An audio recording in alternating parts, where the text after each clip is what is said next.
The Secret of Success. In every chapter of this book, mention is made of the money-making secret that has made fortunes for the exceedingly wealthy men whom I have carefully analyzed over a long period of years.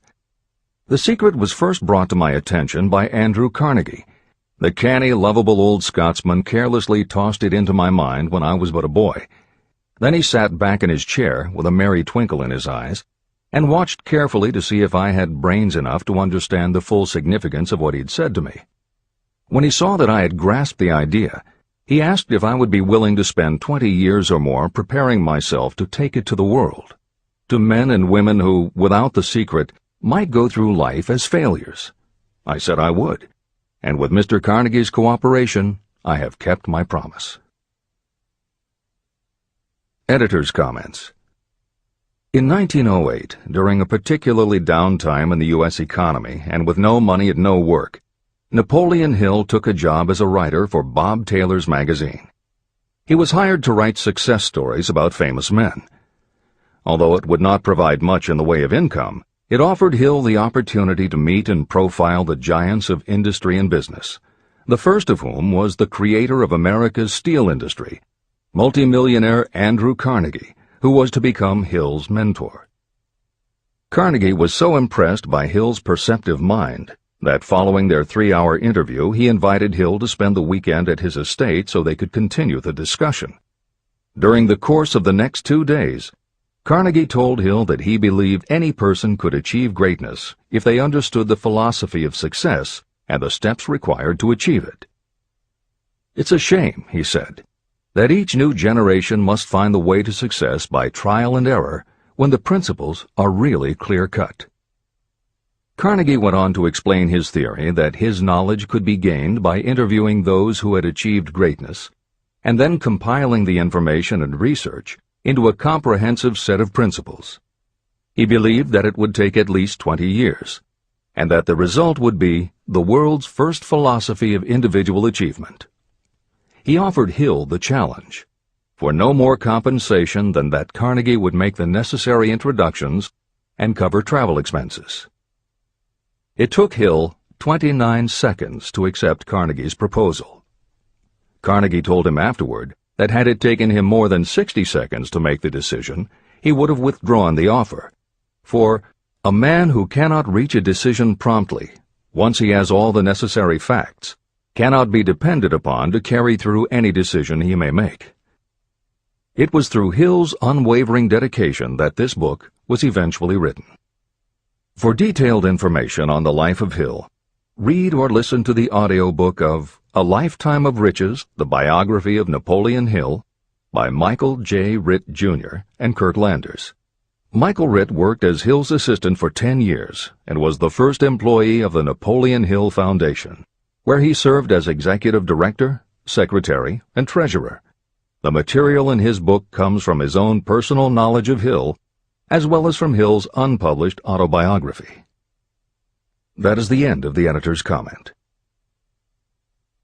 This book, Think and Grow Rich, contains the Carnegie secret, a secret that has been tested by thousands, now millions of people in almost every walk of life. It was Mr. Carnegie's idea that the magic formula, which gave him a stupendous fortune, ought to be placed within reach of people who do not have the time to investigate how others had made their money. It was his hope that I might test and demonstrate the soundness of the formula through the experience of men and women in every calling. He believed the formula should be taught in all public schools and colleges. He said that if it were properly taught, it would revolutionize the entire educational system, and the time spent in school could be reduced to less than half. In Chapter 4, On Faith, you will read the astounding story of the organization of the giant United States Steel Corporation. It was conceived and carried out by one of the young men through whom Mr. Carnegie proved that his formula will work for all who are ready for it. This single application of the secret, by Charles M. Schwab, made him a huge fortune in both money and opportunity. Roughly speaking, this particular application of the formula was worth $600 million. These facts give you a fair idea of what reading this book may bring to you, provided you know what it is that you want. Editor's comment. According to one method of calculation, through inflation alone, it would take approximately $20 in 2001 to buy what $1 would have bought in 1901. However, to find the contemporary equivalent value of $600 million is not simply a matter of multiplying by the increase in the cost of living.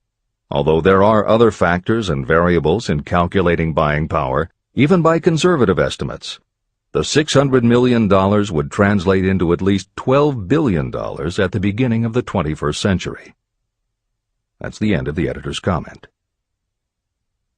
The secret was passed on to thousands of men and women who have used it for their personal benefit. Some have made fortunes with it. Others have used it successfully in creating harmony in their homes. A clergyman used it so effectively that it brought him an income of upwards of $75,000 a year, approximately $1.5 million in contemporary terms. Arthur Nash, a Cincinnati tailor, used his near-bankrupt business as a guinea pig on which to test the formula. The business came to life and made a fortune for its owners. The experiment was so unique that newspapers and magazines gave it millions of dollars worth of publicity. The secret was passed on to Stuart Austin Weir of Dallas, Texas. He was ready for it, so ready that he gave up his profession and studied law. Did he succeed? You'll read the answer in Chapter 6. Specialized knowledge. While I was the advertising manager of the LaSalle Extension University, I had the privilege of seeing J.G. Chaplin, president of the university, use the formula so effectively that he made LaSalle one of the great extension schools of this country. The secret is mentioned no fewer than 100 times throughout this book. It has not been directly named, for it seems to work more successfully when it is merely left in sight, where those who are ready and searching for it may pick it up. That is why Andrew Carnegie passed it to me without giving me its specific name. If you are ready to put it to use, you will recognize this secret at least once in every chapter, but you will not find an explanation of how you will know if you are ready. That would deprive you of much of the benefit you will receive when you make the discovery in your own way. If you have ever been discouraged, if you have had difficulties that took the very soul out of you, if you have tried and failed, if you were ever handicapped by illness or physical affliction, the story of my own son's discovery and use of the Carnegie formula may prove to be the oasis in the desert of lost hope for which you have been searching. This secret was extensively used by President Woodrow Wilson during the World War, and by President Roosevelt during the Second World War.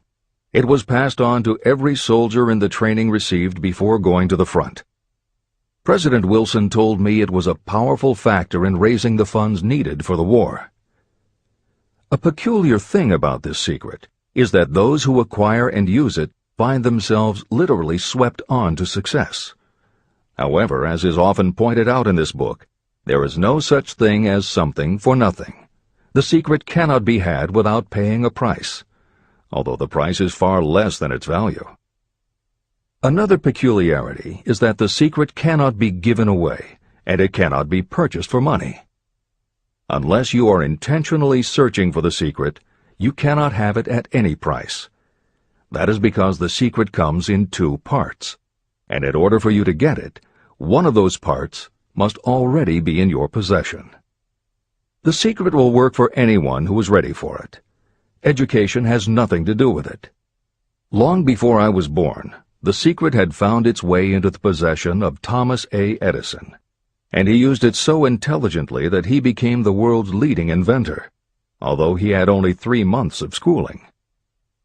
The secret was passed on to Edwin C. Barnes, a business associate of Mr. Edison's. He used it so effectively that he accumulated a great fortune and retired from active business while still a young man. You will find his story at the beginning of the next chapter. It should convince you that riches are not beyond your reach, and that no matter where you are in life, you can still be what you wish to be. Money, fame, recognition, and happiness can be had by you if you are ready and determined to have these blessings. How do I know these things? You should have the answer before you finish this book. You may find it in the very first chapter or on the last page. While I was doing the research that I had undertaken at Andrew Carnegie's request, I analyzed hundreds of well-known men. Many of them attributed the accumulation of their vast fortunes to the Carnegie secret. Among these men were Henry Ford. Founder of the Ford Automobile Company, Ford started with no money and little education, yet became one of the most successful self-made businessmen in American history. William Wrigley, Jr., a traveling salesman who found that his customers liked the chewing gum he gave away as a premium better than the goods he sold, so he started his own company. John Wanamaker. Known as the Merchant Prince, he created the world's first department store and was hailed for his innovations in marketing, customer service, and employee benefits. James J. Hill. Known as the Empire Builder, he built the transcontinental Great Northern Railway, encouraged homesteading in the West, then established shipping routes linking America to Asia. George S. Parker. A school teacher who grew tired of fixing his students' pens, he created a new design, founded the Parker Pen Company, and turned a simple idea into a fortune. E. M. Statler.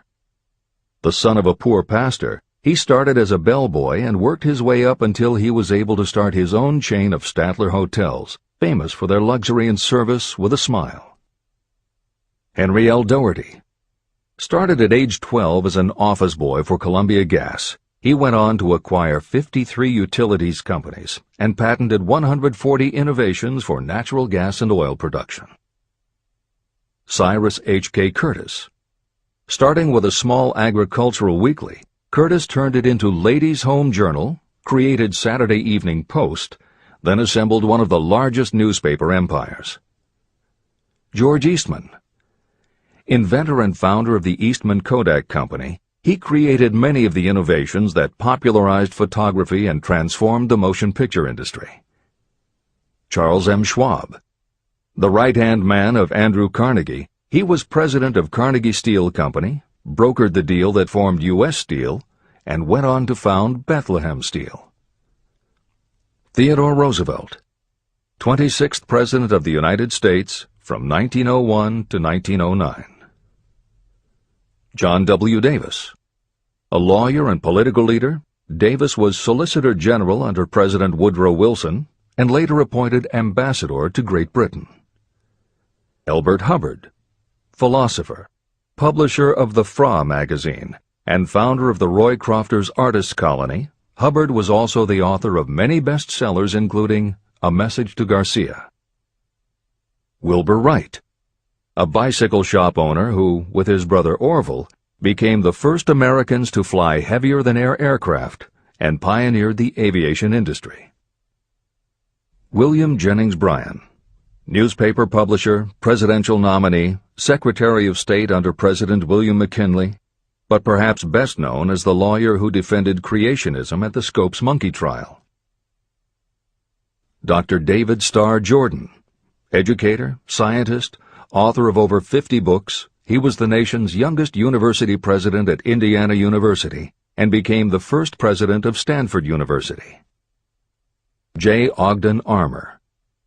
Inherited his family's meatpacking business, turned it into a conglomerate with more than 3,000 products, was an owner of the Chicago Cubs, and a director of National City Bank and American International Corporation. Arthur Brisbane. A crusading journalist and syndicated columnist, Brisbane was sought after by every major news organization and was the most read and highest-paid editorial writer of his day. Dr. Frank Gunsaulus. A Chicago preacher who delivered such a powerful sermon, Philip D. Armour gave him $1 million to start the Armour Institute of Technology, of which he became president. Daniel Willard. President of the B&O Railroad for more than 30 years, he was honored by having the city of Willard, Ohio, named for him. King Gillette. A traveling salesman and born tinkerer, Gillette was trying to shave on a moving train when he came up with the idea of the safety razor, which became the foundation of a corporate giant. Ralph A. Weeks. President of International Correspondence Schools, Weeks helped finance Napoleon Hill's Intra-Wall Institute, established to educate and rehabilitate prison inmates. Judge Daniel T. Wright, instructor at Georgetown Law School, where Napoleon Hill was studying when Bob Taylor's magazine gave him the assignment to write a profile of Andrew Carnegie. John D. Rockefeller. With $1,000 in savings plus another $1,000 borrowed from his father, he started a kerosene company which he grew into the giant Standard Oil and one of the world's greatest fortunes. Thomas A. Edison. Inventor and entrepreneur, he perfected the electric light bulb, the phonograph, the motion picture camera, and owned the rights to more than 1,000 patented inventions. Frank A. Vanderlip. A poor boy who became a journalist, social reformer, and self-made millionaire, he was president of the National City Bank, now Citibank, and Assistant Secretary of the Treasury. F. W. Woolworth. A clerk in a general store, he pioneered the idea of fixed-price selling and self-service and forever changed retail selling with a chain of Woolworth 5 and 10 cent stores. Colonel Robert A. Dollar. Starting with a small schooner bought to haul lumber down the West Coast, he built the Dollar Steamship Company, the largest fleet of luxury liners sailing under the U.S. flag. Edward A. Filene. Founder of the Boston-based stores, he devised revolutionary methods of distribution and merchandising and became famous for the first bargain basement department. Edwin C. Barnes. The only man Thomas Edison ever had as a partner, Barnes took Edison's failing dictaphone and sold it so successfully it became a fixture in offices and made him a multimillionaire. Arthur Nash. A Cincinnati tailor who used his bankrupt business as a guinea pig for the Carnegie Secret and was so successful the newspapers made him famous as Golden Rule Nash. Clarence Darrow. Famed as a lawyer, public speaker, and defender of the underdog, Darrow is best known as the lawyer who defended teaching the theory of evolution at the Scopes monkey trial. Woodrow Wilson. 28th President of the United States of America from 1913 to 1921. William Howard Taft. 27th President of the United States of America from 1909 to 1913. Luther Burbank. World-renowned horticulturalist who introduced over 800 varieties of new plants in his effort to improve the quality of plants and thereby increase the world's food supply. Edward W. Buck. Although he had only 6 years' schooling, by the age of 20 he was editor of Ladies' Home Journal, which he helped to build into the world's most widely circulated magazine. Frank A. Munsey. A telegraph operator who quit to launch Argosy magazine, then parlayed his fortune into a newspaper empire that included the Washington Times and the New York Herald. Elbert H. Gary. Chairman of U.S. Steel, at the time the largest corporation in the world, Gary spearheaded the construction of its first major project, the Gary Works Steel Plant, and the city of Gary, Indiana. Dr. Alexander Graham Bell. Best known as the inventor of the telephone, Bell also perfected recording devices, advances in aircraft, and was a co-founder of the National Geographic Society. John H. Patterson. President of National Cash Register, Patterson was known as an advertising visionary and a genius at motivating his sales force, which made NCR the leader in its field. Julius Rosenwald. A small manufacturer who foresaw the future of mail order, he bought 25% of Sears Roebuck & Company, and together with Richard Sears built it into an icon of American business. Stuart Austin Weir. A construction engineer Hill met in the Texas oil fields who, inspired by the Carnegie Secret, went to law school after age 40 and also helped publish Napoleon Hill's magazine. Dr. Frank Crane. A noted psychologist, essayist, and author of the book 4-Minute Essays on subjects such as the price of liberty, pragmatism, the duty of the rich, and how to keep friends.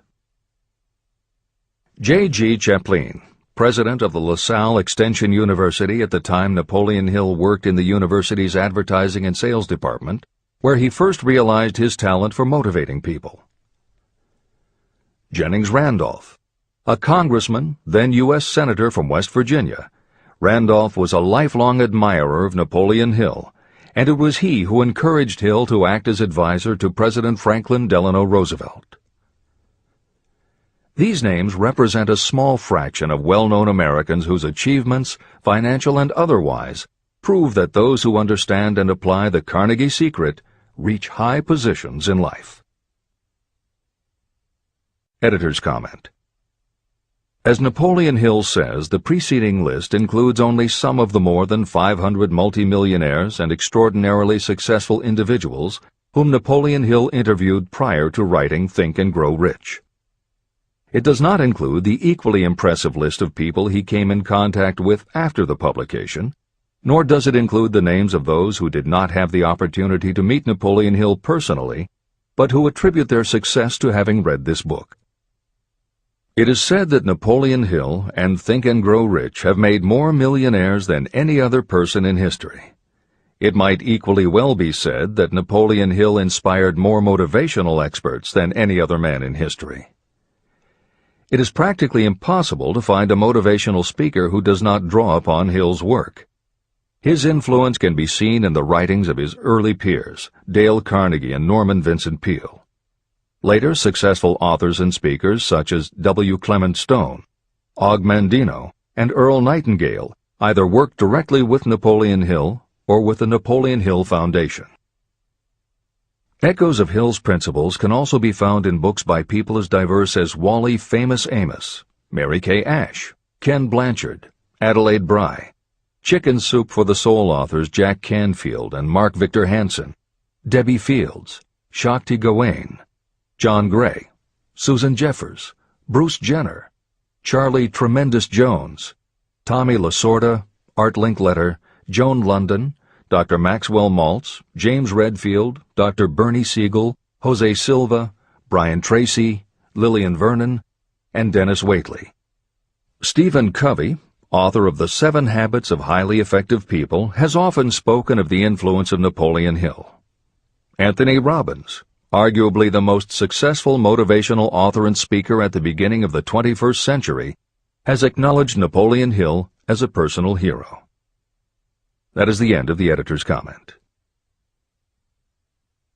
I have never known anyone who was inspired to use the Carnegie secret who did not achieve noteworthy success.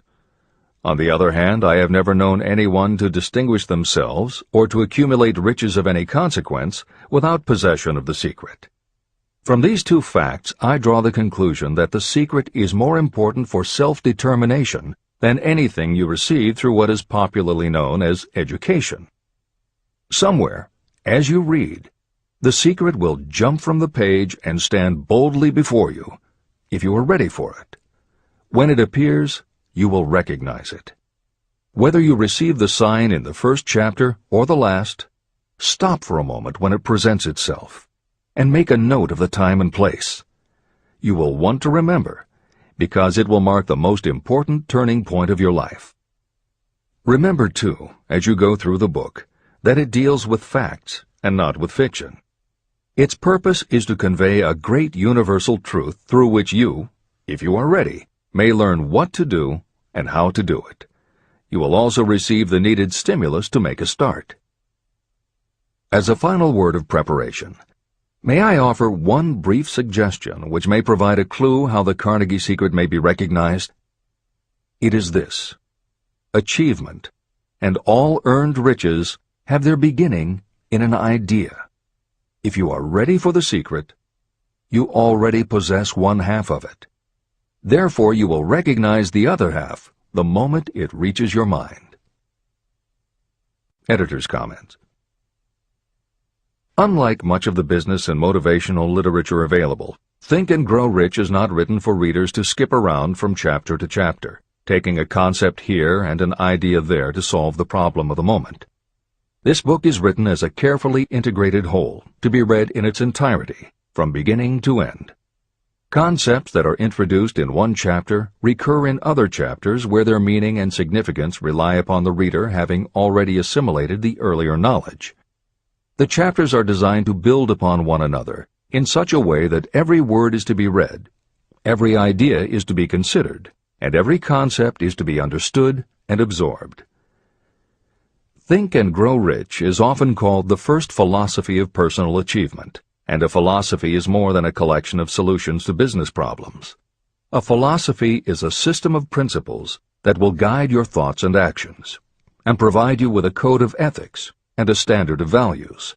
Think and Grow Rich will not just change what you think, it will literally change the way you think. In preparing this new and updated edition, every aspect of Think and Grow Rich has been analyzed to ensure its relevance to the current business climate. In those instances where material might be considered dated or out of step with contemporary practices, the original text has been updated or augmented with relevant new material. A hallmark of the original edition of Think and Grow Rich is that in every chapter Napoleon Hill cites real-life examples based on his own first-hand knowledge of America's most successful self-made multimillionaires. In this edition, every one of Hill's stories has been retained, and the editors have added contemporary examples and modern parallels which clearly demonstrate that Hill's principles are as up-to-date as today and still guiding those who succeed. In addition to contemporary examples, where the editors felt it would be of interest to the reader, we have included marginal notes that provide relevant information about recent developments. Where applicable, we have also suggested books or other materials that complement various aspects of Napoleon Hill's philosophy. On a more technical note, the editors have approached the written text as we would that of a living author. When we encountered what modern grammarians would consider run-on sentences, outdated punctuation, or other matters of form, we opted for contemporary usage. Those readers familiar with earlier editions will note that the chapter numbers have been changed in this edition. Originally, Think and Grow Rich began with an unnumbered chapter, a word from the author. In this edition, that text appears as Chapter 1, and is renamed The Secret of Success. The chapters that follow are renumbered sequentially and proceed in their original order. The chapter that was previously titled The Mystery of Sex Transmutation has been retitled Sexuality, Charisma and Creativity, and the text has been restructured and annotated to reflect the role of women in contemporary society. All editorial commentary is clearly set off in a font and style that is different from the original text. This is the end of the editor's comments.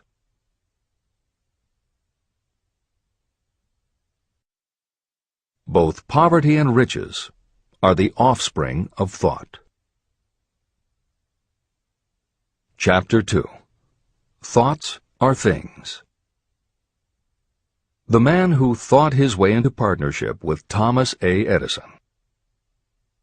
Truly, thoughts are things, and powerful things, when they are mixed with definiteness of purpose, persistence, and a burning desire for their translation into riches or other material objects. Some years ago, Edwin C. Barnes discovered how true it is that you really can think and grow rich. His discovery did not come about at one sitting. It came little by little, beginning with a burning desire to become a business associate of the great Thomas Edison. One of the chief characteristics of Barnes' desire was that it was definite. He wanted to work with Edison, not for him. Pay close attention to the story of how he turned his desire into reality, and you'll have a better understanding of the principles that lead to riches. When this desire, or this thought, first flashed into his mind, he was in no position to act upon it. Two problems stood in his way. He did not know Mr. Edison, and he did not have enough money to buy a train ticket to West Orange, New Jersey, where the famed Edison Laboratory was located. These problems would have discouraged the majority of people from making any attempt to carry out the desire. But his was no ordinary desire. The Inventor and the Tramp. Edwin C. Barnes presented himself at Mr. Edison's laboratory and announced that he had come to go into business with the inventor. Years later, in speaking about that first meeting, Mr. Edison said about Barnes, "He stood there before me looking like an ordinary tramp, but there was something in the expression of his face which conveyed the impression that he was determined to get what he had come after. I had learned from years of experience with men that when a man really desires a thing so deeply that he is willing to stake his entire future on a single turn of the wheel in order to get it, he is sure to win. I gave him the opportunity he asked for, because I saw he had made up his mind to stand by until he succeeded. Subsequent events proved that no mistake was made." It could not have been the young man's appearance that got him his start in the Edison office. That was definitely against him. It was what he thought that counted. Barnes did not get his partnership with Edison on his first interview. What he did get was a chance to work in the Edison offices at a very nominal wage. Months went by. Nothing happened to bring nearer the goal that Barnes had set as his definite major purpose. But something important was happening in Barnes' mind. He was constantly intensifying his desire to become the business associate of Edison. Psychologists have correctly said, when one is truly ready for a thing, it puts in its appearance. Barnes was ready for a business association with Edison, and he was determined to remain ready until he got what he was seeking. He did not say to himself, "Ah, well, what's the use? I guess I'll change my mind and try for a salesman's job." But he did say, "I came here to go into business with Edison, and I'll accomplish my goal if it takes the remainder of my life." He meant it.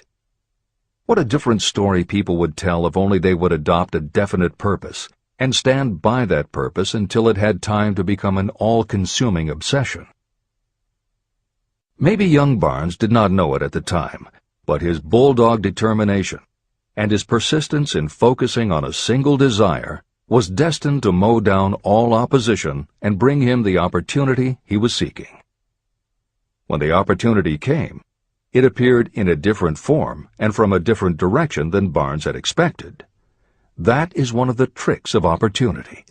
It has a sly habit of slipping in by the back door, and often it comes disguised in the form of misfortune or temporary defeat. Perhaps this is why so many people fail to recognize opportunity. Mr. Edison had just perfected a new device, known at that time as the Edison dictating machine. His salesmen were not enthusiastic about the machine. They did not believe it could be sold without great effort. Barnes saw his opportunity. It had crawled in quietly, hidden in a queer-looking machine that interested no one but Barnes and the inventor. Barnes knew he could sell the Edison dictating machine, and he told Edison so. Edison decided to give him his chance. And Barnes did sell the machine. In fact, he sold it so successfully that Edison gave him a contract to distribute and market it all over the nation.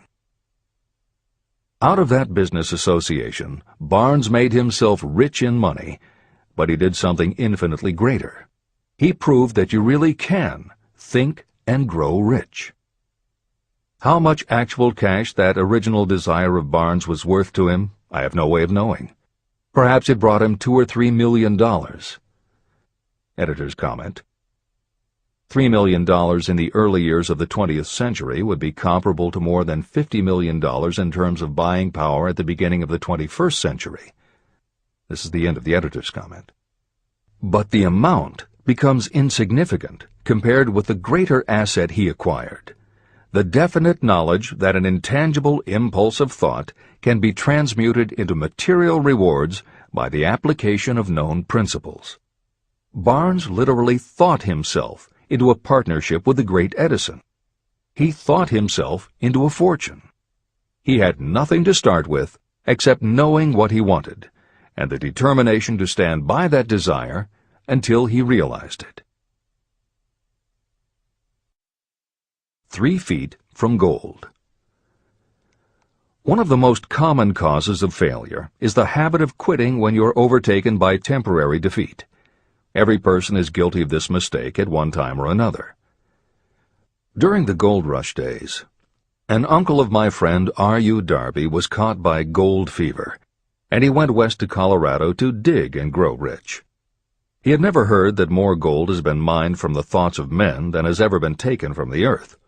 He staked a claim and went to work with pick and shovel. After weeks of labor, he was rewarded by the discovery of the shining ore.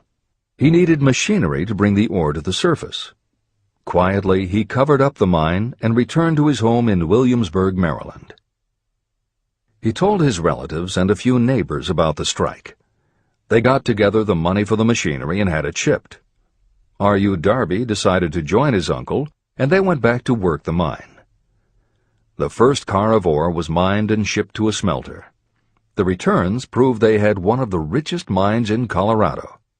A few more cars of that ore would clear their debts. Then would come the big killing in profits. Down went the drills. Up went the hopes of Darby and Uncle. Then something happened. The vein of gold ore disappeared. They had come to the end of the rainbow, and the pot of gold was no longer there.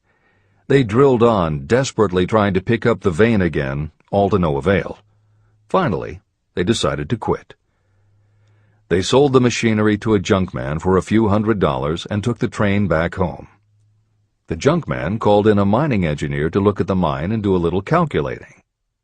The engineer advised that the project had failed because the owners were not familiar with fault lines. His calculations showed that the vein would be found just 3 feet from where the Darbys had stopped drilling. And that is exactly where it was found. The junkman took millions of dollars in ore from the mine because he knew enough to seek expert counsel before giving up. Long afterward, Mr. Darby recouped his loss many times over when he made the discovery that desire can be transmuted into gold. The discovery came after he went into the business of selling life insurance. Never forgetting that he lost a huge fortune because he stopped 3 feet from gold, Darby profited by the experience in his newly chosen field. He simply said to himself, "I stopped 3 feet from gold, but I will never stop because men say no when I ask them to buy insurance." Darby became one of a small group of men who sell over $1 million in life insurance annually. He owed his stickability to the lesson he learned from his quitability in the gold mining business. Before success comes in anyone's life, that person is sure to meet with much temporary defeat, and perhaps some failure. When defeat overtakes a person, the easiest and most logical thing to do is to quit. That is exactly what the majority of people do. More than 500 of the most successful people this country has ever known told me their greatest success came just one step beyond the point at which defeat had overtaken them. Failure is a trickster with a keen sense of irony and cunning. It takes great delight in tripping you just when success is almost within reach. Editor's comments. Napoleon Hill's creed, "Every failure brings with it the seed of an equivalent success," was the inspiration for entrepreneur and motivational speaker Wayne Allen Root to write his book, The Joy of Failure. Published in the late 1990s, it not only tells Wayne's personal story of using his failures as stepping stones to success, he also recounts stories from other successful people, which prove that the rich and famous got to be that way only because of what they learned from their failures. People such as Jack Welch, the hugely successful CEO of General Electric, who early in his career failed dramatically when a plastics plant for which he was responsible blew up. Billionaire Charles Schwab was a failure at school and university, flunking basic English twice due to a learning disability, and then failed on Wall Street more than once before he thought of the idea that grew to make him very rich indeed. Sylvester Stallone, Bruce Willis, Oprah Winfrey, Bill Clinton, Stephen Jobs, Donald Trump, and a host of other equally well-known achievers all had to fail in order to learn the lessons that ultimately made them successes. Every one of them was a failure, but none of them was defeated. Charles F. Kettering, who patented more than 200 inventions including the automobile ignition, the spark plug, Freon for air conditioners and the automatic transmission, said, "From the time a person is 6 years old until he graduates from college, he has to take 3 or 4 examinations a year. If he flunks once, he is out." But an inventor is almost always failing. He tries and fails maybe 1,000 times. If he succeeds once, then he's in. These two things are diametrically opposite. We often say that the biggest job we have is to teach a newly hired employee how to fail intelligently. We have to train him to experiment over and over and to keep on trying and failing until he learns what will work. Failures are just practice shots. This is the end of the editor's comment. A 50-cent lesson in persistence. Shortly after Mr. Darby received his degree from the University of Hard Knocks, he witnessed something that proved to him that no does not necessarily mean no. One afternoon, he was helping his uncle grind wheat in an old-fashioned mill. The uncle operated a large farm on which a number of sharecropper farmers lived. Quietly, the door was opened, and a small child, the daughter of a tenant, walked in and took her place near the door. The uncle looked up, saw the child, and barked at her roughly, "What do you want?" Meekly, the child replied, "My mom says to send her 50 cents. "I'll not do it," the uncle retorted. "Now you run on home." But she did not move. The uncle went ahead with his work, not noticing that she did not leave. When he looked up again and saw her still standing there, he said, "I told you to go on home. Now go, or I'll take a switch to you." But she did not budge. The uncle dropped a sack of grain he was about to pour into the mill hopper and started toward the child. Darby held his breath. He knew his uncle had a fierce temper.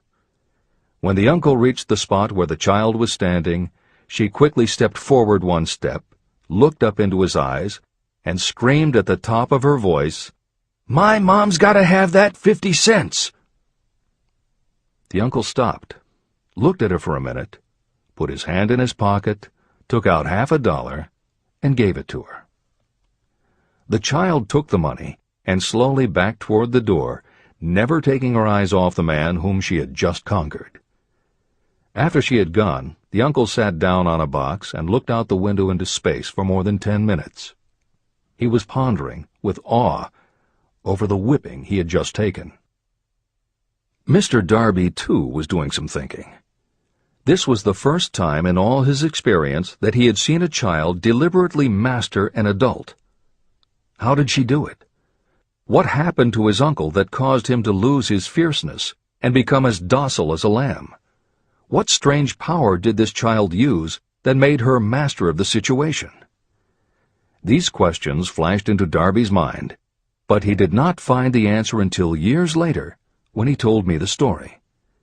Strangely, the story of this unusual experience was told to me in the old mill on the very spot where the uncle took his whipping. As we stood there in that musty old mill, Mr. Darby repeated the story and finished by asking, "What can you make of it? What strange power did that child use that so completely whipped my uncle?" The answer to his question will be found in the principles described in this book. The answer is full and complete. It contains enough details and instructions for you to understand and apply the same force that the little child accidentally stumbled upon. Keep your mind alert, and you will learn exactly what strange power came to the rescue of the child. You may catch a glimpse of the power in this chapter, or it may flash into your mind in some later chapter. If you stay alert to the possibility, somewhere you will find the idea that will quicken your receptive powers and place at your command this same irresistible power. It may come in the form of a single idea, or it may come as a complete plan or a purpose.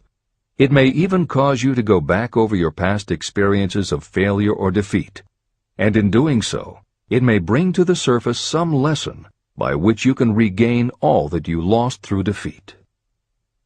After I had explained to Mr. Darby the power unwittingly used by the little child, he mentally retraced his 30 years as a life insurance salesman. As he did so, it became clear to him that his success was due, in no small degree, to the lesson he had learned from the child. Mr. Darby pointed out, "Every time a prospect tried to bow me out without buying, I saw that child standing there in the old mill, her big eyes glaring in defiance, and I said to myself, I've got to make this sale. The better portion of all sales I have made were made after people had said no." He also recalled his mistake in having stopped only 3 feet from gold. "But," he said, "that experience was a blessing in disguise. It taught me to keep on keeping on, no matter how hard the going may be. A lesson I needed to learn before I could succeed in anything." Mr. Darby's experiences were commonplace and simple enough, yet they held the answer to his destiny in life. In fact, to him the experiences were as important as life itself, and he was able to profit from these 2 important experiences because he analyzed them and found the lesson they taught. But what if you don't see the events of your life as being experiences of such profound significance? And what about the young person who doesn't yet have even minor failures to analyze? Where and how will they learn the art of converting defeats into the stepping stones to opportunity? That is exactly why this book was written, to answer those questions. To convey my answer, I have constructed 13 principles. These principles work individually or together as catalysts. The specific answer that you are looking for may already be in your own mind. Reading these principles may be the catalyst that causes your answer to suddenly come to you as an idea, a plan, or a purpose. One sound idea is all you need to achieve success. These 13 principles contain the best and most practical ways and means of creating ideas. Success consciousness. Before I go any further in the description of these principles, you should know this. When riches begin to come, they come so quickly and in such great abundance that you will wonder where they've been hiding during all those lean years. This is an astounding statement, especially when you take into consideration the popular belief that riches come only to those who work hard and long.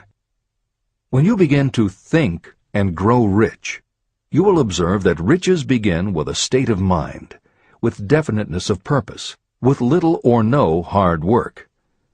What you need to know now is how to acquire the state of mind that will attract riches. I spent 25 years researching the answer to that question, because I, too, wanted to know how wealthy men become that way. What you will learn is that as soon as you master the principles of this philosophy, and begin to apply those principles, your financial status will begin to improve. Everything you touch will begin to transmute itself into an asset for your benefit. Impossible? Not at all. One of the main weaknesses the average person suffers is too much familiarity with the word impossible. We know all the rules that will not work. We know all the things that cannot be done. This book was written for those who seek the rules that have made others successful and are willing to stake everything on those rules. Success comes to those who become success conscious. Failure comes to those who allow themselves to become failure conscious. The object of this book is to help you learn the art of changing your mind from failure consciousness to success consciousness. Another weakness is the habit of measuring everything and everyone by your own impressions and beliefs. Some of you reading this will have trouble believing that you can think and grow rich because your thought habits have been steeped in poverty, misery, failure, and defeat. This kind of thinking reminds me of the story about the man who came from China to study at the University of Chicago. One day, President Harper met this young man on campus and stopped to chat with him for a few minutes. He asked what had impressed him as being the most noticeable characteristic of the American people. "Why," the student exclaimed, "the unusual shape of your eyes." It's all a matter of perspective and habit. The same is true of your belief in what a person can achieve. If you have formed the habit of seeing life only from your own perspective, you may make the mistake of believing that your limitations are in fact the proper measure of limitations. The impossible Ford V8 motor. When Henry Ford decided to produce his famous V8 motor, he chose to build an engine with the entire 8 cylinders cast in one block. Ford instructed his engineers to produce a design for the engine. The design was drawn up on paper, but the engineers agreed to a man that it was simply impossible to cast an 8-cylinder engine block in one piece. Ford said, "Produce it anyway." But they replied, "It's impossible." "Go ahead," Ford commanded, "and stay on the job until you succeed, no matter how much time is required." So the engineers went ahead. 6 months went by. Nothing happened. Another 6 months passed, and still nothing. The engineers tried every conceivable plan to carry out the orders, but the thing seemed out of the question. Impossible. At the end of the year, Ford again checked with his engineers, and again they told him they had found no way to carry out his orders. "Go right ahead," said Ford.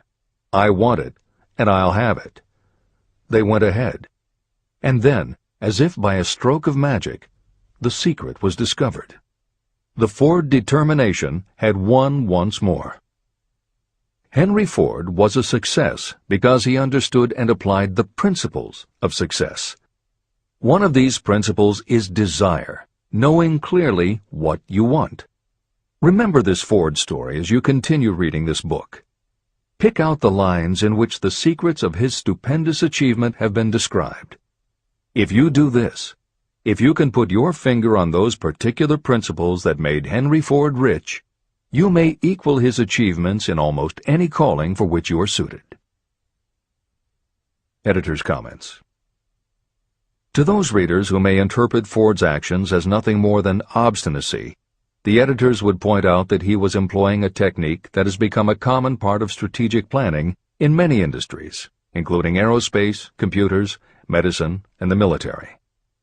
When launching large, complicated, long-term projects, the planners often know that at certain points along the way they will need components that simply do not yet exist. The fact that at the beginning there is no way to get from A to B does not deter them. There are many parts of the project they can get started on now, and they just assume that by the time they get to the point where they will need a technology or a device, they will have solved the problem of making it, and they have been proven right time and again. Stated simply, the technique is to clearly know what you want to accomplish, have faith in your ability to do it, and persist until you have accomplished your goal. This is the end of the editor's comments. Why you are the master of your fate. When the famed English poet William Henley wrote the prophetic lines, "I am the master of my fate, I am the captain of my soul," he should have informed us that the reason we are the masters of our fate, the captains of our souls, is that we have the power to control our thoughts. He should have told us that it is because in some way our brains become magnetized with the dominating thoughts that we hold in our minds. And it is as though our magnetized minds attract to us the forces, the people, and the circumstances of life that are in sync with our dominating thoughts. He should have told us that before we can accumulate riches in great abundance, we must magnetize our minds with intense desire for riches. That we must become money-conscious until the desire for money drives us to create definite plans for acquiring it. But, being a poet, Henley contented himself by stating a great truth in poetic form, leaving those who followed him to interpret the philosophical meaning of his lines. Little by little, the truth has unfolded itself, until I have come to know with certainty that the principles described in this book hold the secret of mastery over our economic fate. Principles that can change your destiny. We are now ready to examine the first of these principles, and as we do, I ask you to maintain a spirit of open-mindedness. Remember as you read that these principles are not my invention, nor are they the invention of any one person. These principles have worked for literally millions of people.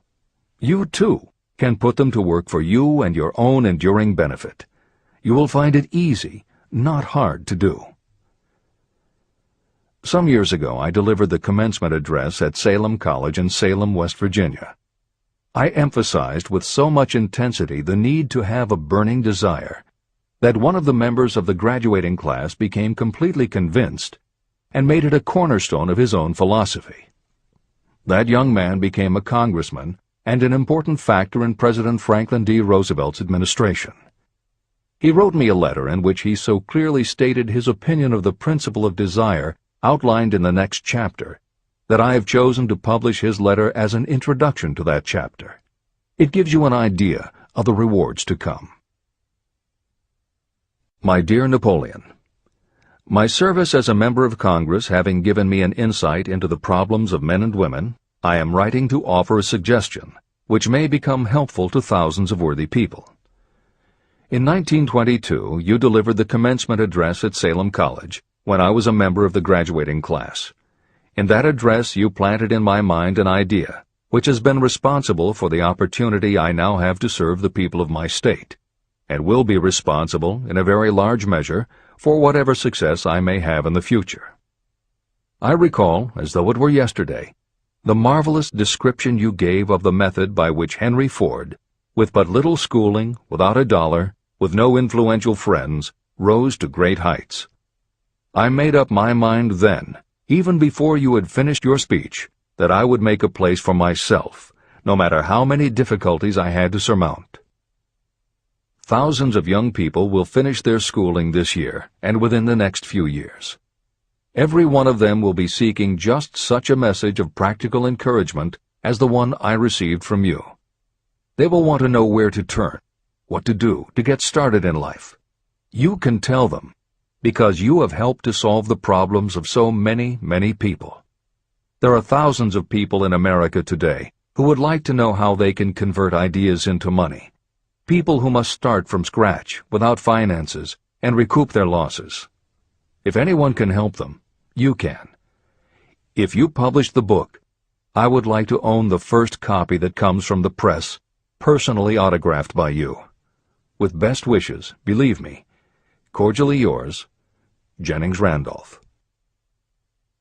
Since that time in 1922, I watched Jennings Randolph rise to become one of the nation's leading airline executives, a great inspirational speaker, and a United States Senator from West Virginia.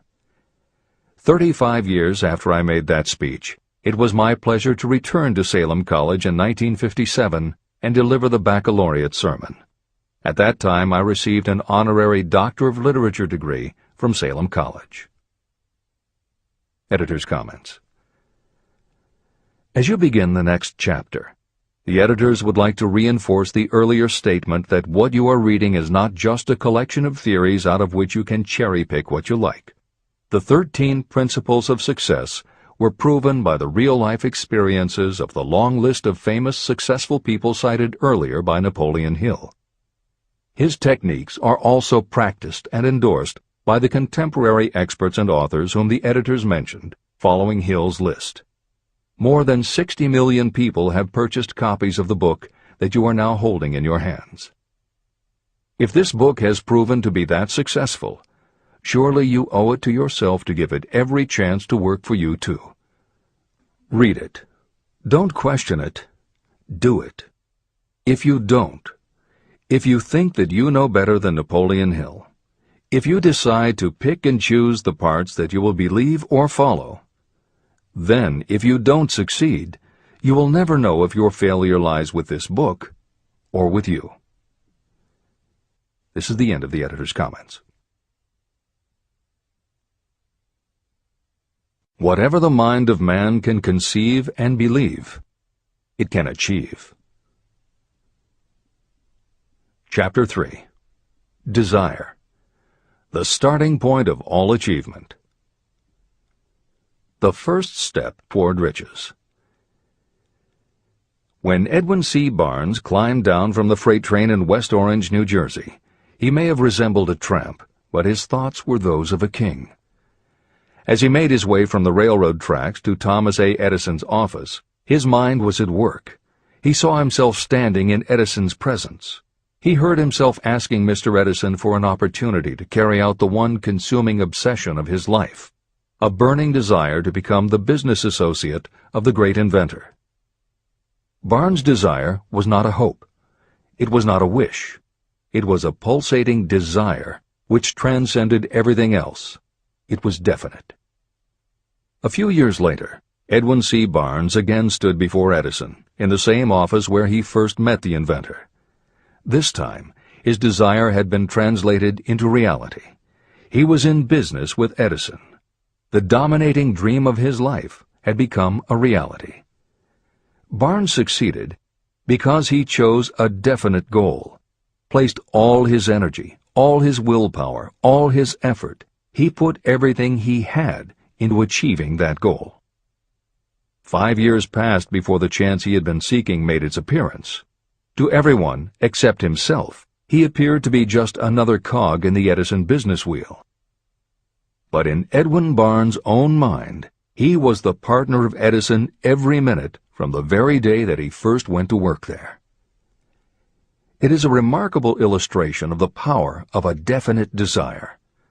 Barnes won his goal because he wanted to be a business associate of Mr. Edison's more than he wanted anything else.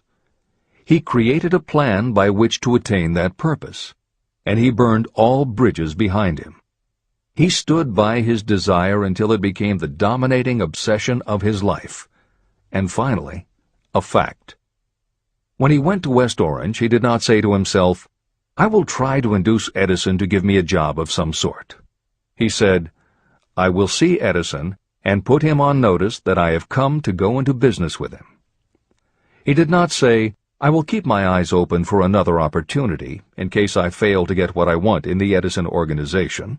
He said, "There is one thing in this world that I am determined to have, and that is a business association with Thomas A. Edison. I will burn all bridges behind me and stake my entire future on my ability to get what I want." He left himself no possible way of retreat. He had to win or perish. That is all there is to the Barnes story of success. Allow yourself no retreat. A long while ago, a great warrior faced a situation in which he had to make a decision that ensured his success on the battlefield. He was about to send his armies against a powerful foe whose men outnumbered his. He loaded his soldiers into boats, sailed to the enemy's country, and unloaded the soldiers and equipment. Then he gave the order to burn the ships that had carried them. Addressing his men before the first battle, he said, "You see the boats going up in smoke. That means we cannot leave these shores alive unless we win. We now have no choice. We win or we perish." They won. Every person who wins in any undertaking must be willing to burn his ships and cut all sources of retreat. That is the only way you can be sure of maintaining the state of mind known as a burning desire to win. It is essential to success. The morning after the Great Chicago Fire, a group of merchants stood on State Street, looking at the smoking remains of what had been their stores. They went into a conference to decide if they would try to rebuild or if they would leave Chicago and start over in a more promising section of the country. They decided to leave. All except one. The merchant who decided to stay and rebuild pointed a finger at the remains of his store and said, "Gentlemen, on that very spot I will build the world's greatest store, no matter how many times it may burn down." That was in 1871. The store was built. It still stands there today. The Marshall Field's department store is a towering monument to the power of that state of mind known as a burning desire. The easy thing would have been for Marshall Field to do exactly what his fellow merchants did. When the going was hard and the future looked dismal, they pulled up and went where the going seemed easier. Mark well this difference between Marshall Field and the other merchants. It is that difference which distinguishes those who succeed from those who fail. Every human being old enough to understand the value of money wishes for it, but wishing will not bring riches. Desiring riches, with a state of mind that becomes an obsession, then planning definite ways and means to acquire riches, and backing those plans with persistence, a persistence which does not recognize failure, that's what will bring riches. Editor's comments. In other of his writings, Napoleon Hill uses the term definiteness of purpose as being interchangeable with desire. The following explanation is adapted from the Napoleon Hill Foundation's book, Believe and Achieve. Desire, or definiteness of purpose, is more than goal setting. In simplest terms, your desire is your roadmap to achieving an overall career objective. Your goals represent specific steps along the way. Having a desire, or definiteness of purpose for your life, has a synergistic effect on your ability to achieve your goals. As you become better at what you do, you devote all of your resources toward reaching your objective. You become more alert to opportunities, and you reach decisions more quickly. Every action you take ultimately boils down to the question, will this goal help me reach my desire, my overall objective, or won't it? Your purpose will become your life. It will permeate your mind, both conscious and subconscious. This is the end of the editor's comments. 6 ways to turn desire into gold. The method by which your desire for riches can be transmuted into its financial equivalent consists of 6 definite, practical steps. 1. Fix in your mind the exact amount of money you desire. It is not sufficient merely to say, "I want plenty of money." Be definite about the amount. There is a psychological reason for such definiteness explained in subsequent chapters. 2. Determine exactly what you intend to give in return for the money you desire. There is no such reality as something for nothing. 3. Establish a definite date when you intend to possess the money you desire. 4. Create a definite plan for carrying out your desire and begin at once, whether you are ready or not, to put this plan into action. 5. Now write it out. Write a clear, concise statement of the amount of money you intend to acquire. Name the time limit for its acquisition. State what you intend to give in return for the money, and describe clearly the plan through which you intend to accumulate it. 6. Read your written statement aloud, twice daily. Read it once just before retiring at night, and read it once after arising in the morning. As you read, see and feel and believe yourself already in possession of the money. It is important that you follow the instructions in these 6 steps. It is especially important that you observe and follow the instructions in the 6th step. You may complain that it is impossible for you to see yourself in possession of money before you actually have it. Here is where a burning desire will come to your aid. If you truly desire money so keenly that your desire is an obsession, you will have no difficulty in convincing yourself that you will acquire it. The object is to want money, and to become so determined to have it that you convince yourself you will have it. If you have not been schooled in the workings of the human mind, these instructions may appear impractical. It may help you to know that the information they convey was given to me by Andrew Carnegie, who made himself into one of the most successful men in American history. Carnegie began as an ordinary laborer in the steel mills, but managed, despite his humble beginning, to make these principles yield him a fortune of considerably more than $100 million. Editor's comment. In today's terms, the value of Carnegie's fortune would be at least $20 billion and probably a good deal more. End of editor's comment. It may be of further help to know that the 6 steps were carefully scrutinized by the famed inventor and successful businessman, Thomas A. Edison. He gave his stamp of approval, saying they are not only the steps essential for the accumulation of money, but also for the attainment of any goal. Editor's comments. In the time since Napoleon Hill wrote these words, advances in our understanding of both the physiology of the brain and the psychology of the mind have yielded a much greater understanding of human motivation.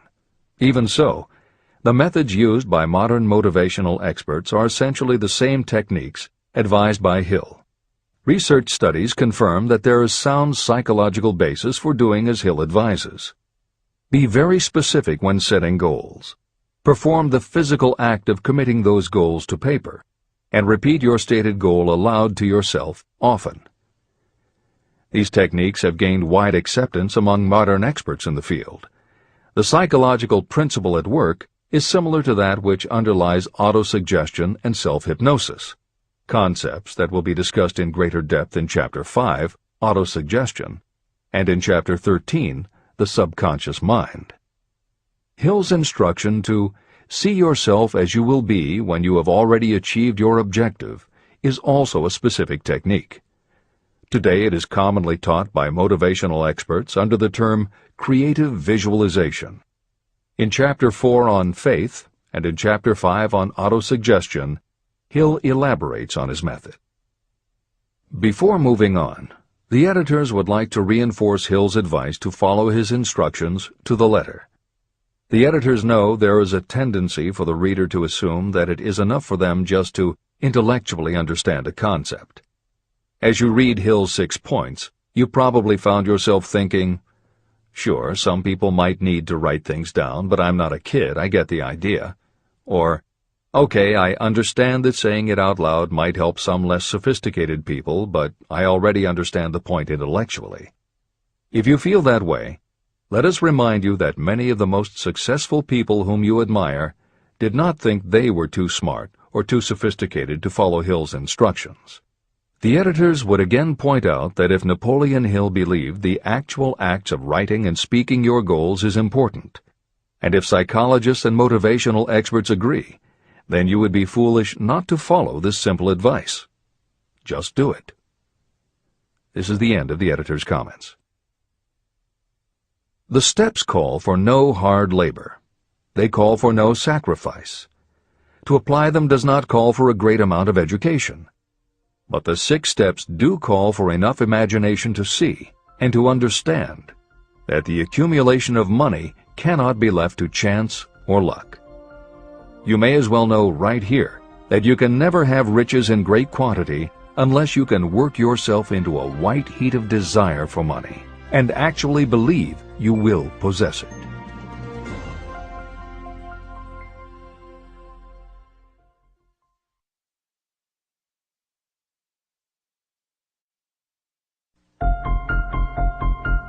The power of great dreams.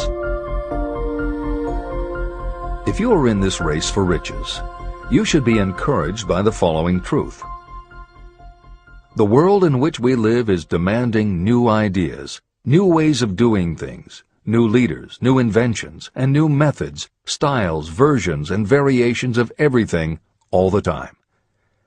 Behind all this demand for new and better things, there is one quality that you must possess to win, and that is definiteness of purpose, the knowledge of what you want, and a burning desire to possess it.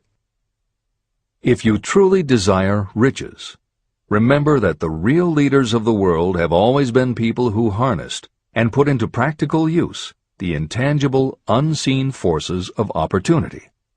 Leaders are the people who convert those opportunities into cities, skyscrapers, factories, transportation, entertainment, and every form of convenience that makes things easier, faster, better, or just make life more pleasant. In planning to acquire your share of the riches, don't let anyone put you down for being a dreamer. To win the big stakes in this changing world, you must catch the spirit of the great pioneers, whose dreams have given to civilization all that it has of value. It is that spirit which serves as the lifeblood of our own country, your opportunity and mine to develop and market our talents. A burning desire to be and to do is the starting point from which the dreamer must take off. Dreams are not born of indifference, laziness, or lack of ambition. If the thing you wish to do is right, and you believe in it, go ahead and do it. Never mind what they say if you meet with temporary defeat. They do not know that every failure brings with it the seed of an equivalent success. Marconi dreamed of a system for sending sound from one place to another without the use of wires. It may interest you to know that Marconi's friends had him taken into custody and examined in a psychiatric hospital when he announced he had discovered a principle by which he could send messages through the air. Evidence that he did not dream in vain may be found in every radio and television set, cellular phone, communication satellite, and every other wireless device in the world. Fortunately, the dreamers of today fare better. Today, your world is filled with an abundance of opportunity that the dreamers of the past never knew. If you doubt this is true, if you are feeling crushed because of a recent failure, you are about to learn how your failure can be your most valuable asset.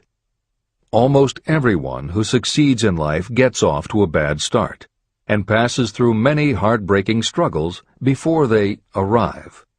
The turning point in the lives of those who succeed usually comes at the moment of some crisis, through which they are introduced to their other selves. Editor's comments. Napoleon Hill's concept of the other self is mentioned elsewhere in Think and Grow Rich, but he does not comment on it extensively. The following elaboration is taken from his later writings. You've been thinking about your losses to the exclusion of everything else. The more you concentrate on them, the more you attract other losses.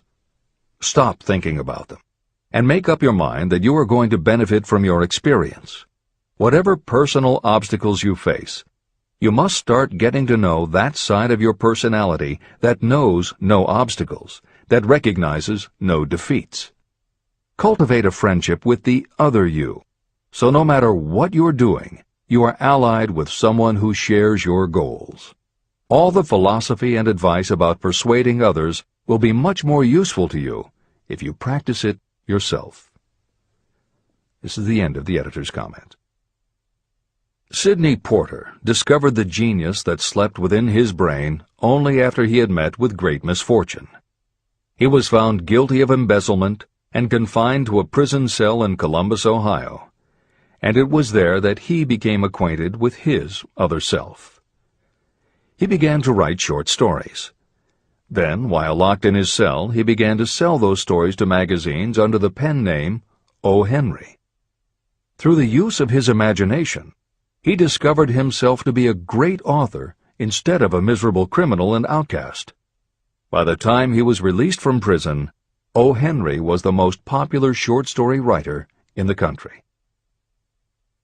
Editor's comments. More recently, in another prison, another kind of writer met his other self, and country music gained one of its most talented songwriters and biggest stars. As a kid, Merle Haggard's family home was a converted boxcar in Bakersfield, California. After his father died when Merle was 9, more often than not, home for young Merle was a series of juvenile detention centers. At 16, he quit school, and for the next 4 years the only mark Merle Haggard made in the world was a rap sheet for stolen cars, burglaries, and bogus checks. By the age of 20, he was serving time in San Quentin and gaining a reputation as a hard-case con. Then he met his other self.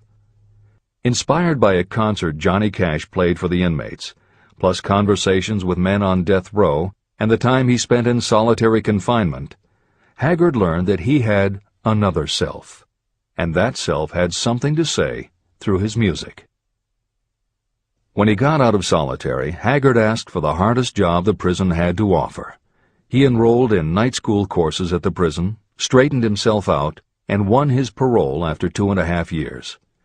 He went back to Bakersfield and dug ditches during the day so he could polish his songwriting and performing at night. Within 3 years, he had a recording contract.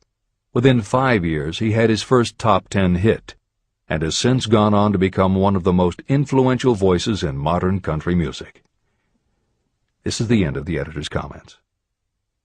Thomas Edison dreamed of a lamp that could be operated by electricity. and he began where he stood to put his dream into action. He failed more than 10,000 times. Despite his failures, he stood by that dream until finally he was driven to the discovery of the genius that slept within his brain. Editor's comments. Dean Kamen got to know his other self very early in life. While he was a teenager, Kamen started his own company, building and selling control systems for automated sound and light shows. He was still in high school when he got the contract to automate the Times Square New Year's Eve ball. Though he went on to attend university, he never bothered to graduate because he was too busy working on something he called auto-syringe, the first wearable infusion pump for administering drug therapies.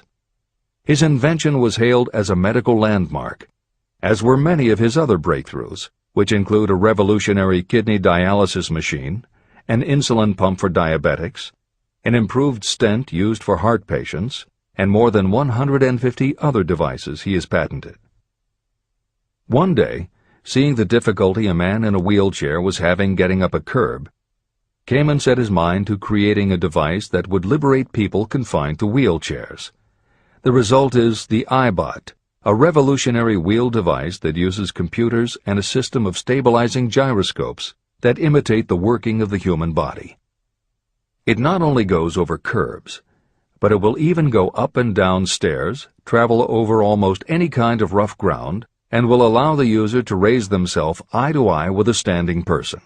And it does it all without the user having to get out of the device or needing anyone's assistance. In 2001, Kamen hit the front pages when he introduced the Segway, a one-person people mover based on his iBot technology. It's a two-wheel scooter-like device that zips and zooms forward, backward, left, right, and comes to a stop without the rider doing anything more than barely shifting his or her body. It is so sensitive that it is almost as though it obeys the user's thoughts. The Segway may be a world-changing invention, with possible applications for work and travel that stagger the imagination. As this is being written, the Segway is already being used to navigate large warehouses and is being tested by police departments and postal employees. While traffic cops and City Hall wrangle over whether the Segway belongs on the sidewalk or the road, Dean Kamen is dreaming a new dream. This time, the dream is an invention that may literally bring light to some of the darkest corners of the earth. Kamen has developed a non-polluting electric generator that can use almost anything as fuel. But here's the extraordinary part.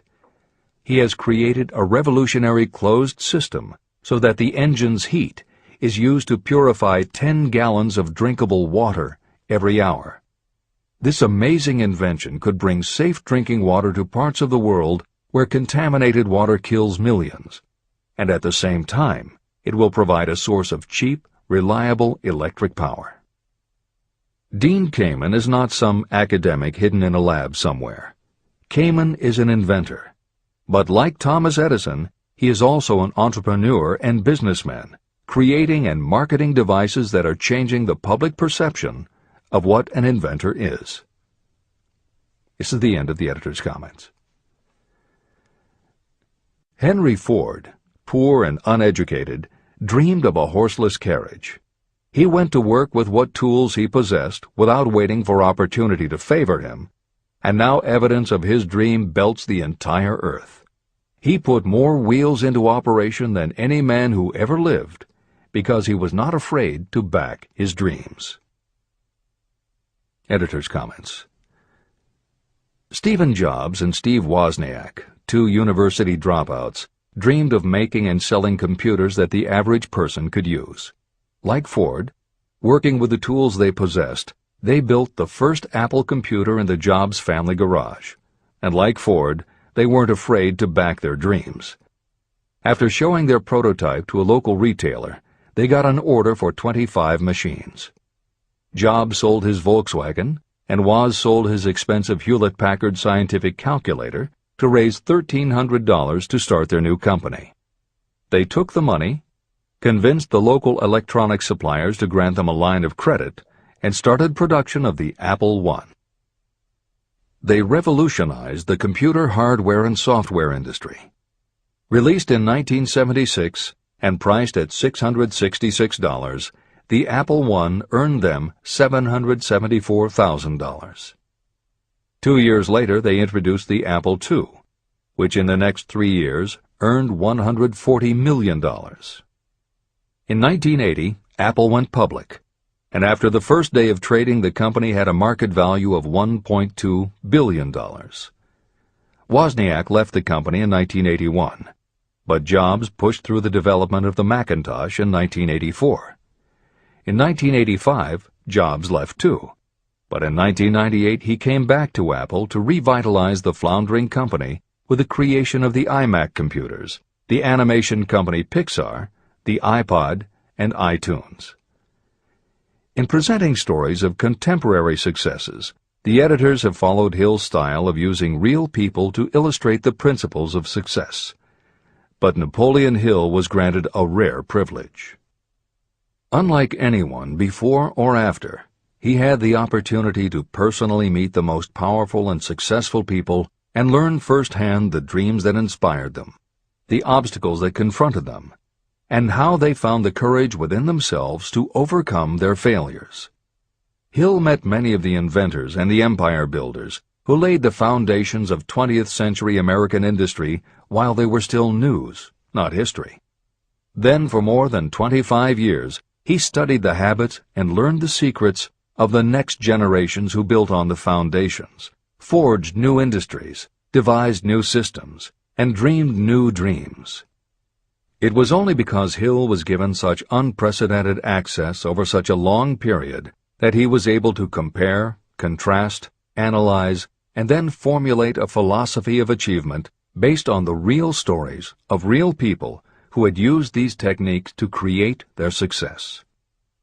Think and Grow Rich revolutionized self-help writing, and to this day is the standard against which all motivational literature is measured. Its success also helped create the market for the thousands of business biographies that tell in detail how the dreams were born, plans were made, frustrations were faced, and triumphs achieved in every sector of modern business. And because this wealth of information is now available, with little more than the click of a mouse, you can read, hear, or watch today's greatest entrepreneurs and most successful CEOs confirming in their own words the basic truth behind every one of the principles Napoleon Hill explains in this book. The products or services they sell may be different, but the story of their success is the same. Dreams, followed by failures, followed by lessons learned, then success. For every Henry Ford, Thomas Edison, or O. Henry that Napoleon Hill cites to make a point, today there is a Steve Jobs, Dean Kamen, or Merle Haggard, proving that Hill's points are still valid. This is the end of the editor's comments. There is a difference between wishing for a thing and being ready to receive it. No one is ready for a thing until they believe they can acquire it. The state of mind must be belief, not mere hope or wish. Open-mindedness is essential for belief. Closed minds do not inspire faith, courage, and belief. Remember, no more effort is required to aim high in life, to demand abundance and prosperity, than is required to accept misery and poverty. A great poet has correctly stated this universal truth through these lines. I bargained with life for a penny, and life would pay no more. However, I begged at evening when I counted my scanty store. For life is a just employer. He gives you what you ask. But once you have set the wages, why, you must bear the task. I worked for a menial's hire, only to learn dismayed that any wage I had asked of life, life would have willingly paid. Desire outwits Mother Nature. As a fitting climax to this chapter, I wish to introduce one of the most unusual persons I have ever known. I first saw him a few minutes after he was born. He came into the world without any physical sign of ears. When pressed for an opinion, the doctor concluded that the child might be deaf and mute for life. I challenged that doctor's opinion. I had the right to do so. I was the child's father. I, too, reached a decision. But I expressed my opinion silently, in the secrecy of my own heart. In my own mind, I knew that my son would hear and speak. How? I was sure there must be a way, and I knew I would find it. I thought of the words of the immortal Emerson. The whole course of things goes to teach us faith. We need only obey. There is guidance for each of us, and by lowly listening, we shall hear the right word. The right word? Desire. More than anything else, I desired that my son should not be deaf and unable to speak. From that desire, I never receded, not for a second. What could I do about it? Somehow, I would find a way to transplant into that child's mind my own burning desire for ways and means of conveying sound to his brain without the aid of ears. As soon as the child was old enough to cooperate, I would fill his mind so completely with a burning desire to hear that nature would, by methods of her own, translate it into physical reality. All this thinking took place in my own mind, but I spoke of it to no one. Every day I renewed the pledge I had made to myself that my son should not be deaf. As he grew older and began to take notice of things around him, we observed that he had a slight degree of hearing. When he reached the age when children usually begin talking, he made no attempt to speak, but we could tell by his actions that he could hear certain sounds slightly. That was all I needed to know.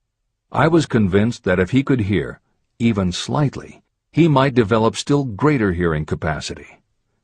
Then something happened that gave me hope. It came from an entirely unexpected source. We bought a phonograph. When the child heard the music for the first time, he went into ecstasies. He promptly appropriated the machine.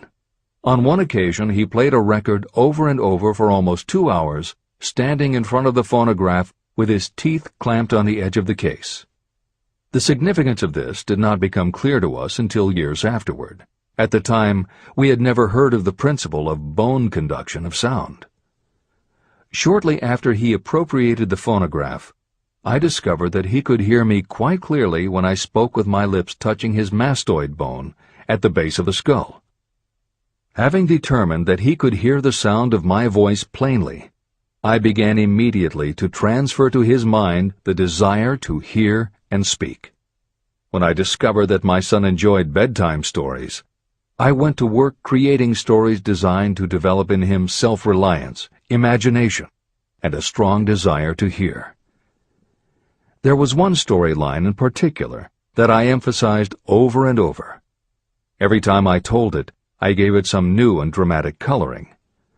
These stories were designed to plant in his mind the thought that his affliction was not a liability, but an asset of great value. As a result of my studies and personal experience, I firmly believe that every adversity brings with it the seed of an equivalent advantage. However, despite my beliefs, I must confess that I did not have the slightest idea how this disability could ever become an asset. He won a new world with 6 cents.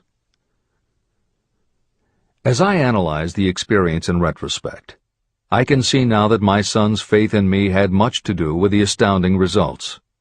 He did not question anything I told him. I sold him on the idea that he had a distinct advantage over his older brother, and that this advantage would reflect itself in many ways. For example, the teachers in school would observe that he had no ears, and because of this they would show him special attention and treat him with extraordinary kindness.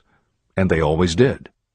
I also sold him on the idea that when he became old enough to sell newspapers, his older brother had already become a newspaper merchant, he would have a big advantage over his brother. My reasoning was that people would pay him extra money for his wares because they could see that he was a bright, industrious boy, despite the fact that he had no ears. When he was about 7, he showed the first evidence that my method of stimulating his mind was bearing fruit. For several months he begged for the privilege of selling newspapers, but his mother would not give the project her consent. Finally, he took matters in his own hands. One afternoon, when he was left at home with the staff, he climbed through the kitchen window, shinnied to the ground, and set out on his own. He borrowed 6 cents in capital from the neighborhood shoemaker and invested it in papers, which he sold out. He took his earnings, reinvested in more newspapers, and kept repeating until late in the evening. After balancing his accounts and paying back the 6 cents he had borrowed from his banker, he had a net profit of 42 cents. When we got home that night, we found him in bed asleep with the money tightly clenched in his hand. His mother opened his hand, removed the coins, and cried. Of all things! To me it seemed she was crying over her son's first victory. My reaction was the reverse. I laughed, for I knew that my endeavor to plant in my son's mind an attitude of faith in himself had been successful. His mother saw in his first business venture a little deaf boy who had gone out in the streets and risked his life to earn money. I saw a brave, ambitious, self-reliant little businessman whose stock in himself had been increased 100%. He had gone into business on his own initiative and had won. I was not only pleased, I was impressed. He had clearly demonstrated the first signs of a resourcefulness that would go with him all through life. The little deaf boy went through grade school, high school, and college without being able to hear his teachers, except when they shouted loudly at close range. He did not go to a school for the deaf, and we did not use sign language. We were determined that he should live like any other boy who could hear and speak. We stood by that decision, although it cost us many heated debates with school officials. While he was in high school, he tried an electronic hearing aid, but it was of no value to him. During his last week in college, something happened that marked the most important turning point of his life. Through what seemed to be mere chance, he came into possession of another electronic hearing device, which was sent to him on trial. He was slow about testing it, due to his disappointment with a similar device. Finally, he picked it up carelessly, placed it on his head, and hooked up the battery. Suddenly, as if by magic, his lifelong desire for normal hearing became a reality. For the first time in his life, he heard practically as well as any person with normal hearing. Overjoyed because of the changed world that had been brought to him, he rushed to the telephone, called his mother, and heard her voice perfectly. The next day, for the first time in his life, he plainly heard the voices of his professors in class. For the first time in his life, he could converse freely with other people without them having to speak loudly. Truly, he had come into possession of a changed world. His desire was finally paying dividends. But the victory was not yet complete. He still had to find a definite and practical way to convert his disability into an equivalent asset. Thought that works miracles. Intoxicated with the joy of his newly discovered world of sound, he wrote a letter to the manufacturer of the hearing aid, enthusiastically describing his experience. Something in his letter prompted the company to invite him to New York. He was escorted through the factory, and while talking with the chief engineer, telling him about his changed world, a hunch, an idea, or an inspiration, call it what you wish, flashed into his mind. It was this impulse of thought that converted his disability into an asset destined to pay dividends in both money and happiness to thousands for all time to come. The sum and substance of that impulse was this. It occurred to him that he might be of help to the millions of people who go through life without the benefit of hearing devices, if he could find a way to tell them the story of his changed world. For an entire month, he carried out intensive research, during which he analyzed the entire marketing system of the manufacturer of the hearing device. Then he created a plan for reaching out to other hearing-impaired people all over the world, to share with them his newly discovered changed world. When this was done, he put in writing a 2-year plan based upon his findings. When he presented the plan to the company, he was instantly given a position for the purpose of carrying out his ambition. Little did he dream when he went to work that he was destined to bring hope and practical relief to thousands of people who, without his help, would have been limited forever by deafness. There's no doubt in my mind that Blair would have been deaf and unable to speak all his life if his mother and I had not managed to shape his mind as we did. When I planted in his mind the desire to hear and talk and live as other people, there went with that impulse some strange influence that caused nature to become bridge builder and span the gulf of silence between his brain and the outer world. Truly, a burning desire has devious ways of transmuting itself into its physical equivalent. Blair desired normal hearing. Now he has it. He was born with a condition that in those days might easily have sent a person with a less defined desire to the street with a bundle of pencils and a tin cup. The little white lie I planted in his mind when he was a child, by leading him to believe his impaired hearing would become a great asset, has justified itself. I am convinced it is a fact that there is nothing, right or wrong, that belief plus burning desire cannot make real. These qualities are free to everyone. Editor's comments. As Napoleon Hill was finishing this chapter on desire, it was reported that the famed opera singer Madame Schumann-Heink had died. A passage in her obituary struck Hill as being so appropriate to the subject of this chapter that he was moved to comment as follows. End of editor's comment. One short paragraph in the newspaper story about the famed opera singer Madame Schumann-Heink gives the clue to this unusual woman's stupendous success. I quote the paragraph because the clue it contains is none other than desire.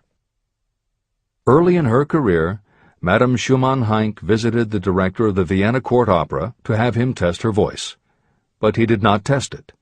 After taking one look at the awkward and poorly dressed girl, he exclaimed, none too gently, "With such a face, and with no personality at all, how can you ever expect to succeed in opera? My good child, give up the idea. Buy a sewing machine and go to work. You can never be a singer." Never is a long time. The director of the Vienna Court Opera may have known much about the technique of singing, but he knew little about the power of desire when it assumes the proportion of an obsession. If he had known more of that power, he would not have made the mistake of condemning genius without giving it an opportunity. Editor's comments.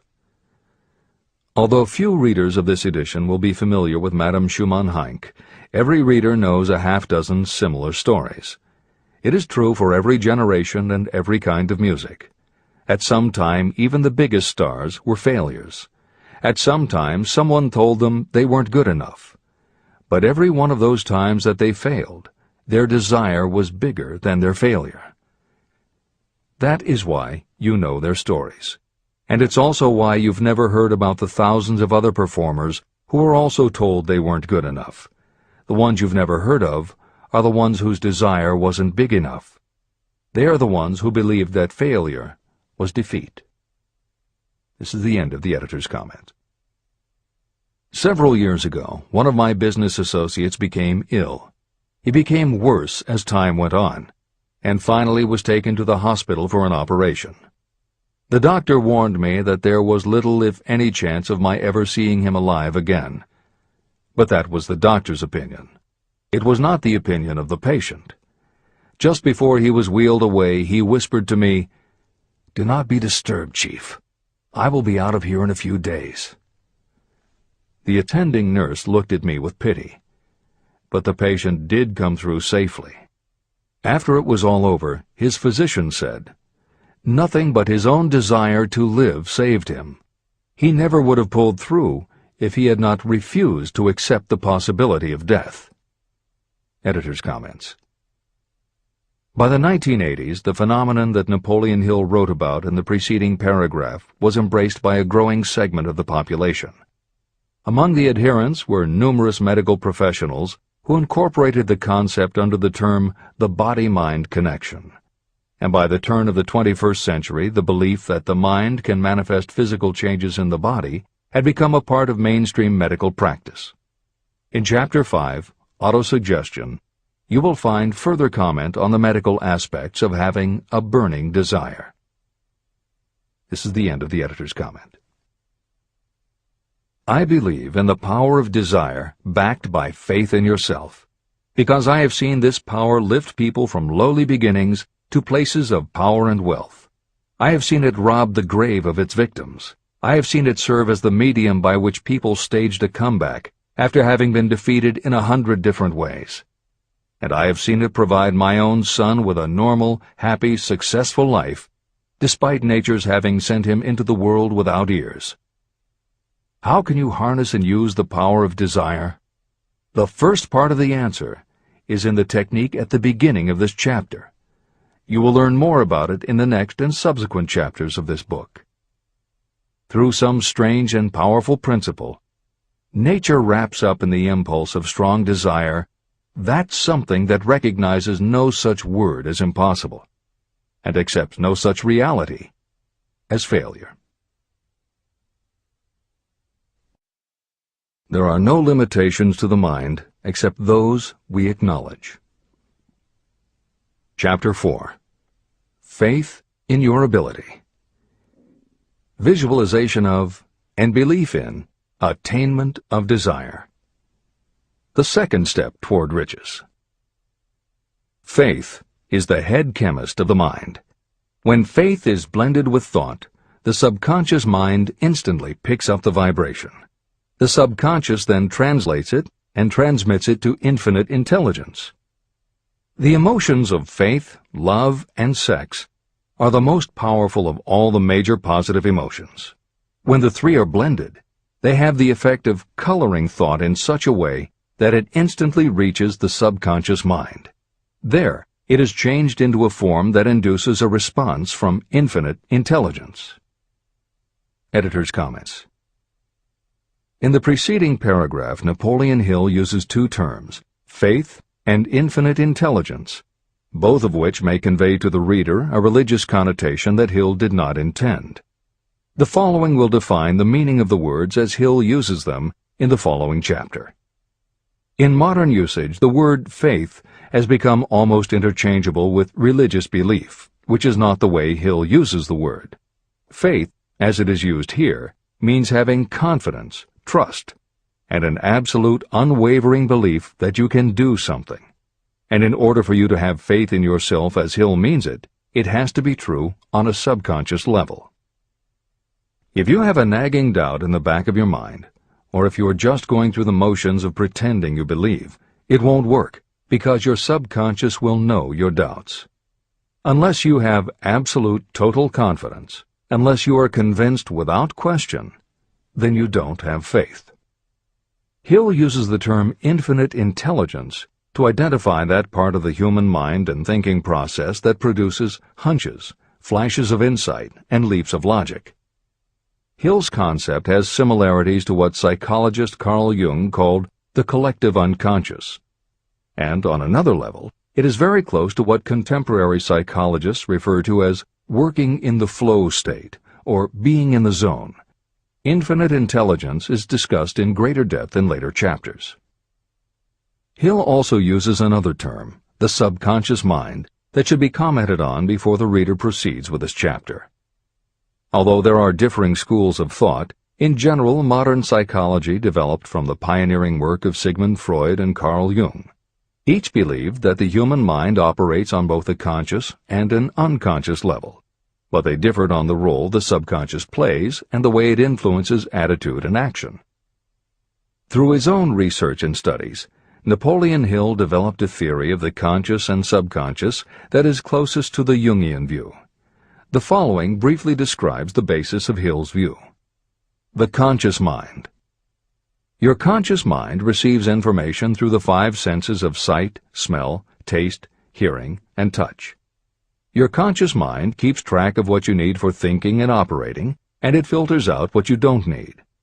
Your conscious mind, and what your memory retains, is the intelligence with which you normally think, reason, and plan. The subconscious mind. Your subconscious has access to all the same information your conscious mind receives, but it doesn't reason the way your conscious mind does. It takes everything literally. It doesn't make value judgments. It does not filter, and it does not forget. You cannot command your conscious mind to reach out and dip into your subconscious mind. However, under certain circumstances, all those forgotten facts and ideas that are always there in your subconscious can, if they are firmly rooted, influence your conscious attitudes and actions. This is the end of the editor's comments. How to develop faith. The following statement is very important in understanding the importance of autosuggestion in the transmutation of desire into its physical or monetary equivalent, namely, faith is a state of mind that may be induced or created by affirmation or repeated instructions to the subconscious mind through the principle of autosuggestion. The repetition of affirmations is like giving orders to your subconscious mind, and it is the only known method of voluntary development of the emotion of faith, absolute belief that you can do something.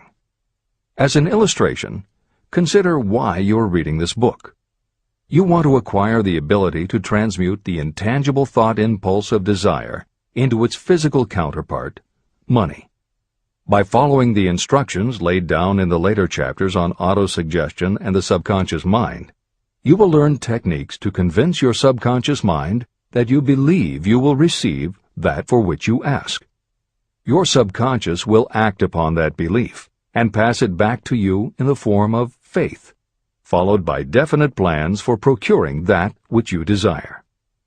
Faith in yourself and your abilities is a state of mind that you will be able to develop at will after you have mastered the 13 principles in this book.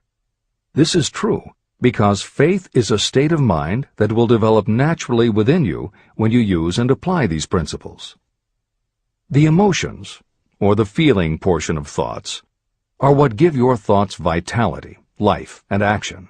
The emotions of faith, love, and sex, when mixed with any thought impulse, give it even greater action. All thoughts that have been emotionalized, given feeling, and mixed with faith, absolute belief in your ability, begin immediately to translate themselves into their physical equivalent or counterpart.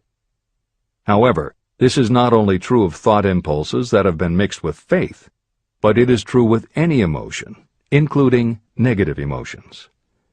What this means is that the subconscious mind will translate into its physical equivalent a thought impulse of a negative or destructive nature just as readily as it will act upon thought impulses of a positive or constructive nature.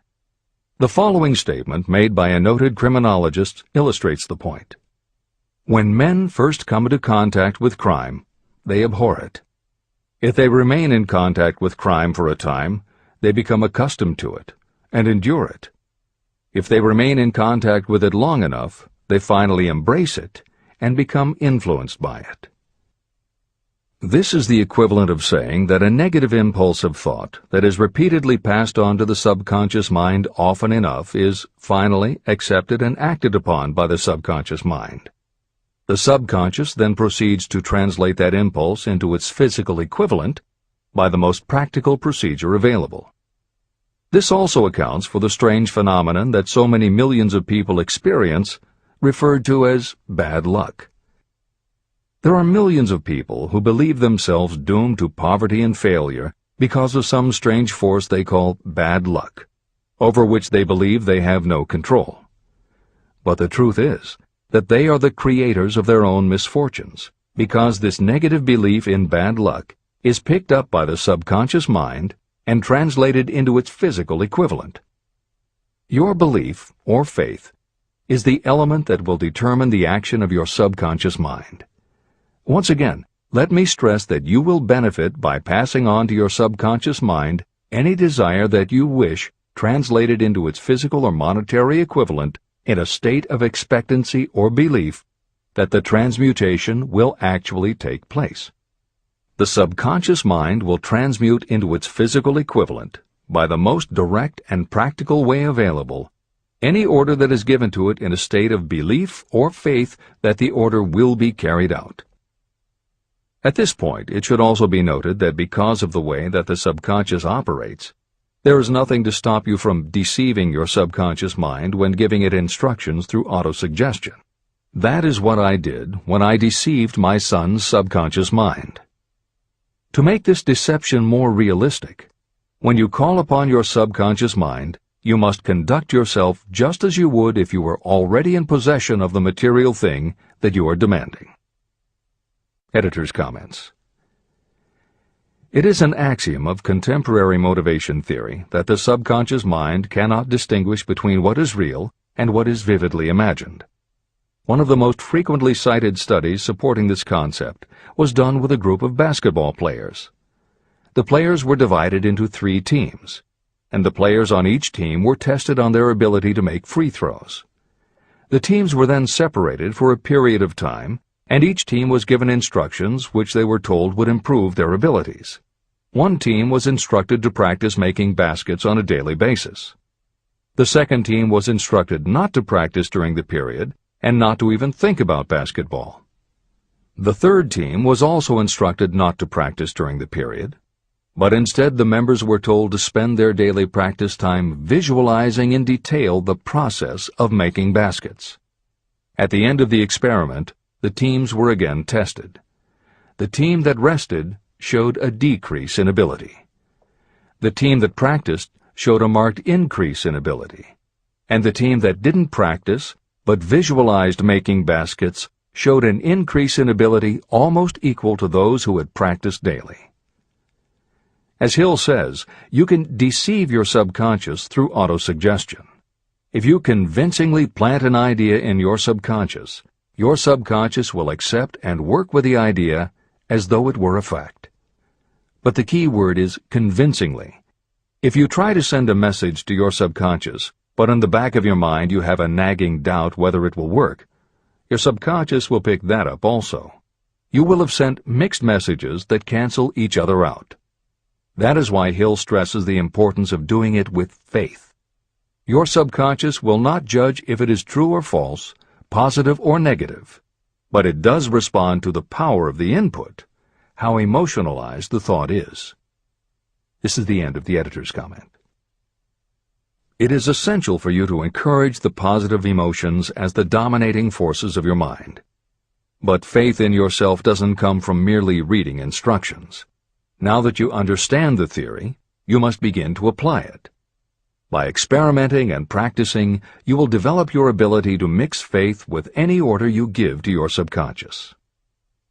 When you have faith in your ability, then you can give your subconscious mind instructions, which it will accept and act upon immediately. When your mind is dominated by positive emotions, it will encourage the state of mind known as faith. Faith in yourself is a state of mind that you can create by autosuggestion. All through the ages, religious leaders have admonished people to have faith. They say to have faith in this, that, and the other dogma or creed, but they have failed to tell people how to have faith. They have not stated that faith is a state of mind that may be induced by self-suggestion. In language that anyone can understand, this book explains the principle through which faith in your ability to accomplish a goal may be developed where it does not already exist.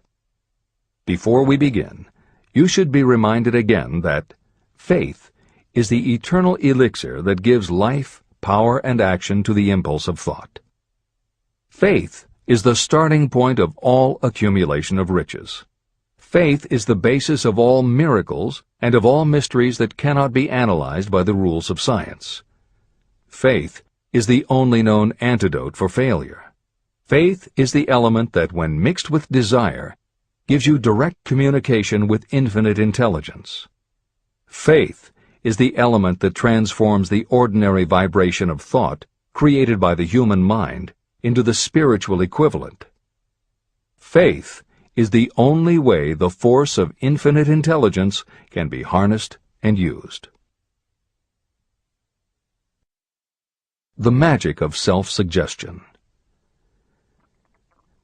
It is a fact that you will come to believe whatever you repeat to yourself, whether the statement is true or false. If you repeat a lie over and over, you will eventually accept that lie as truth. Moreover, you will believe it to be the truth. You are what you are because of the dominating thoughts that you permit to occupy your mind. Thoughts that you deliberately place in your own mind and encourage with sympathy, and with which you mix any one or more of the emotions, constitute the motivating forces that direct and control your every movement, act, and deed. The following sentence is a very significant statement of truth. Thoughts that are mixed with any of the feelings of emotions become like a magnetic force, which attracts other similar or related thoughts. A thought that is magnetized with one of the emotions may be compared to a seed. When it is planted in fertile soil, it germinates, grows, and multiplies itself over and over again. What was originally one small seed becomes countless millions of seeds of the same kind. The human mind is constantly attracting vibrations that are in sync with whatever dominates the mind. Any thought, idea, plan, or purpose that you hold in your mind attracts a host of its relatives. Add these relatives to its own force, and it grows until it becomes the prime motivator of the person in whose mind it has been housed. Now, let us go back to the starting point. How can the original seed of an idea, plan, or purpose be planted in the mind? The answer? Any idea, plan, or purpose may be placed in the mind through repetition of thought. This is why you are asked to write out a statement of your major purpose, or definite chief aim.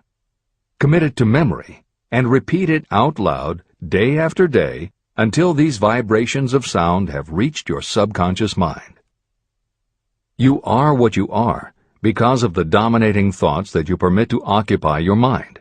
If you choose to, you can throw off any bad influences from your past and build your own life the way you want it to be. For instance, by taking inventory of your mental assets and liabilities, you might discover that your greatest weakness is lack of self-confidence.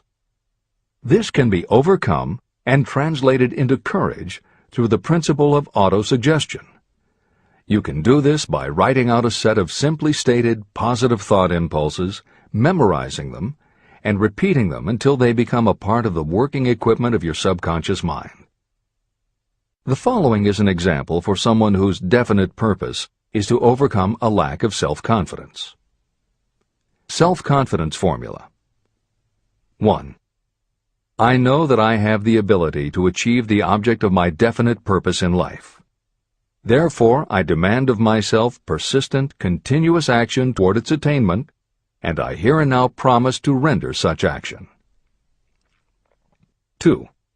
I realize the dominating thoughts of my mind will eventually reproduce themselves in outward physical action and gradually transform themselves into physical reality. Therefore, I will concentrate my thoughts for 30 minutes each day, visualizing the person I intend to become. In this way, I will create in my mind a clear mental picture. 3. I know, through the principle of autosuggestion, that any desire I persistently hold in my mind will eventually find some practical means of attaining my objective. Therefore, I will devote 10 minutes daily to demanding of myself the development of self-confidence. 4. I have clearly written down a description of my definite chief aim in life, and I will never stop trying until I have developed sufficient self-confidence for its attainment. 5. I fully realize that no wealth or position can last unless it is built upon truth and justice. Therefore, I will engage in no transaction that does not benefit all whom it affects. I will succeed by attracting to myself the forces I wish to use and the cooperation of others. I will persuade others to help me because of my willingness to help others. I will eliminate hatred, envy, jealousy, selfishness, and cynicism by developing love for all humanity. because I know that a negative attitude toward others can never bring me success. I will cause others to believe in me because I will believe in them and in myself. I will sign my name to this formula, commit it to memory, and repeat it aloud once a day, with full faith that it will gradually influence my thoughts and actions so that I will become a self-reliant and successful person. Behind this formula is a law of nature that psychologists call autosuggestion or self-suggestion. It is a proven technique that will work for your success if it is used constructively. On the other hand, if used destructively, it will destroy just as readily. In this statement may be found a very significant truth, namely that those who go down in defeat and end their lives in poverty, misery, and distress do so because of negative application of the principle of autosuggestion. All impulses of thought have a tendency to clothe themselves in their physical equivalent. The disaster of negative thinking. The subconscious mind makes no distinction between constructive and destructive thought impulses. It works with the material we feed it through our thought impulses. The subconscious mind will translate into reality a thought driven by fear just as readily as it will translate into reality a thought driven by courage or faith. Just as electricity will turn the wheels of industry and render useful service if used constructively, it will snuff out life if wrongly used. So, too, will the law of autosuggestion lead you to peace and prosperity, or down into the valley of misery, failure, and death. It depends on your degree of understanding and application of it. If you fill your mind with fear or doubt, and if you do not believe in your ability to connect with and use the forces of infinite intelligence, then you will not be able to use those forces. The law of autosuggestion will take your lack of belief and use that doubt as a pattern by which your subconscious mind will translate it into its physical equivalent. Editor's comments. When you have faith in your ability to accomplish what you want, it not only firmly plants ideas in your subconscious, but it then works to reinforce itself. When you have faith in your abilities, part of what you must have faith in is that it is possible to tap into infinite intelligence. And because you have faith that it will work, your conscious mind won't be resistant. When your conscious doesn't resist, your subconscious mind can send creative ideas to your conscious mind more easily. Then, the more you see the power working in your life, the easier it is for you to act on faith the next time. Will it work for you? You will never know unless you relax your resistance and just have faith that it will. This is the end of the editor's comment. Like the wind that carries one ship east and another west, the law of autosuggestion will lift you up or pull you down according to the way you set your sails of thought. The law of autosuggestion, through which any person may rise to altitudes of achievement that stagger the imagination, is well described in the following verse. Observe the words that have been emphasized, and you will catch the deep meaning that the poet had in mind. If you think you are beaten, you are. If you think you dare not, you don't. If you like to win, but you think you can't, it is almost certain you won't. If you think you'll lose, you're lost. For out in the world we find, success begins with a fellow's will. It's all in the state of mind. If you think you are outclassed, you are. You've got to think high to rise. You've got to be sure of yourself before you can ever win a prize. Life's battles don't always go to the stronger or faster man, but soon or late the man who wins is the man who thinks he can. Editor's comments. As noted at the beginning of this chapter, the way in which Napoleon Hill uses the word faith is meant to have no religious connotation. However, it would be impossible for Hill to write this chapter without acknowledging the power of religious faith.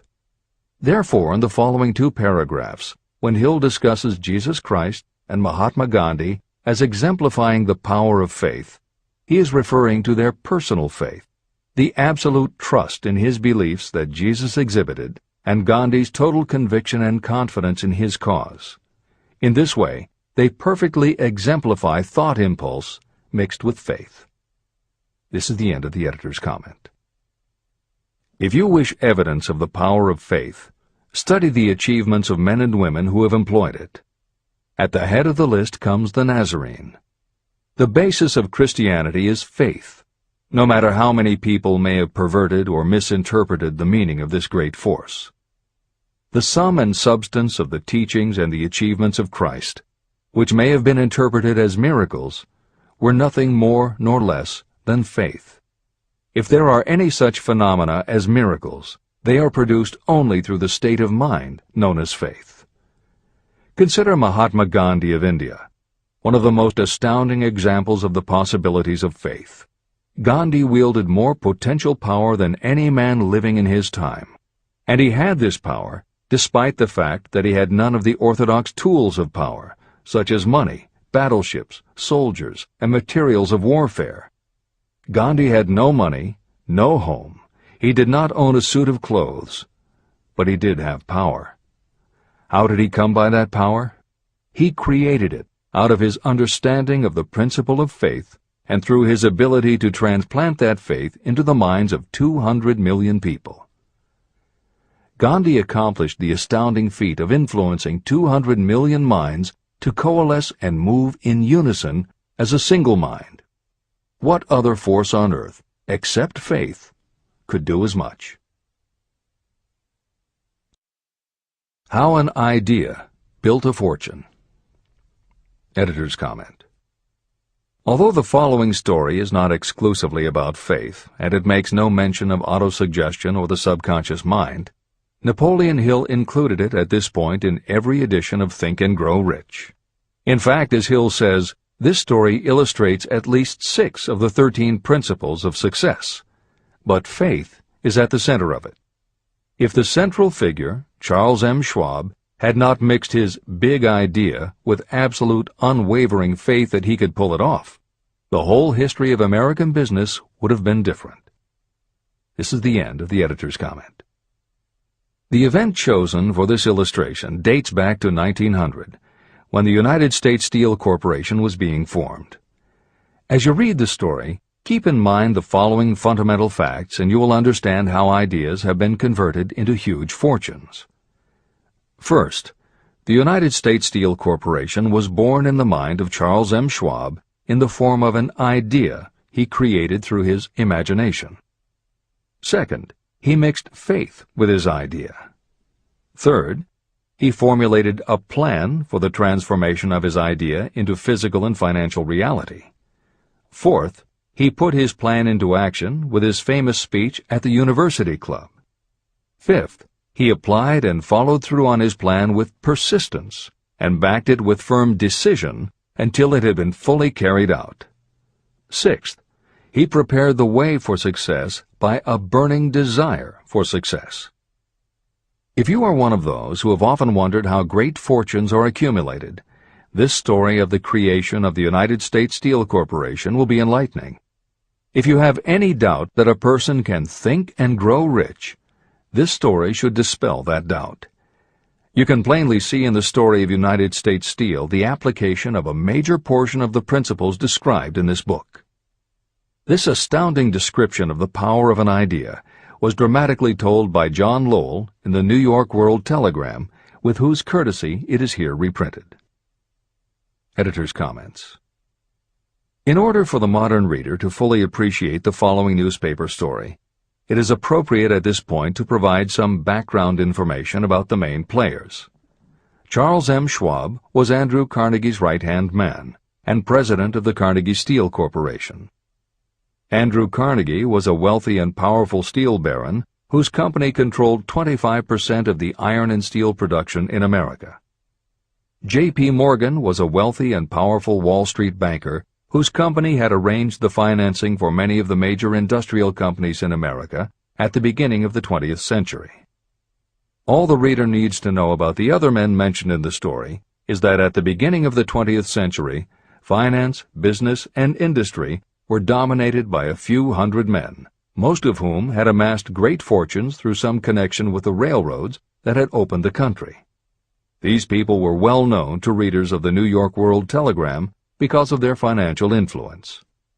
And that sets the stage for the following newspaper article, which is not only a fascinating story about the power of faith in an idea, but also a wonderful example of the irreverent writing style that was used by many newspaper journalists of the day.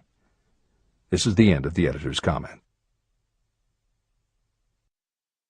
A pretty after-dinner speech for $1 billion.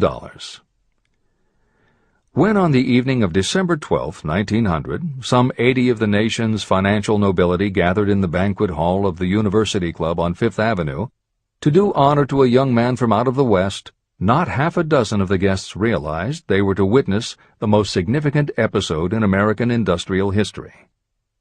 J. Edward Simmons and Charles Stewart Smith, their hearts full of gratitude for the lavish hospitality bestowed on them by Charles M. Schwab during a recent visit to Pittsburgh, had arranged the dinner to introduce the 38-year-old steel man to Eastern banking society.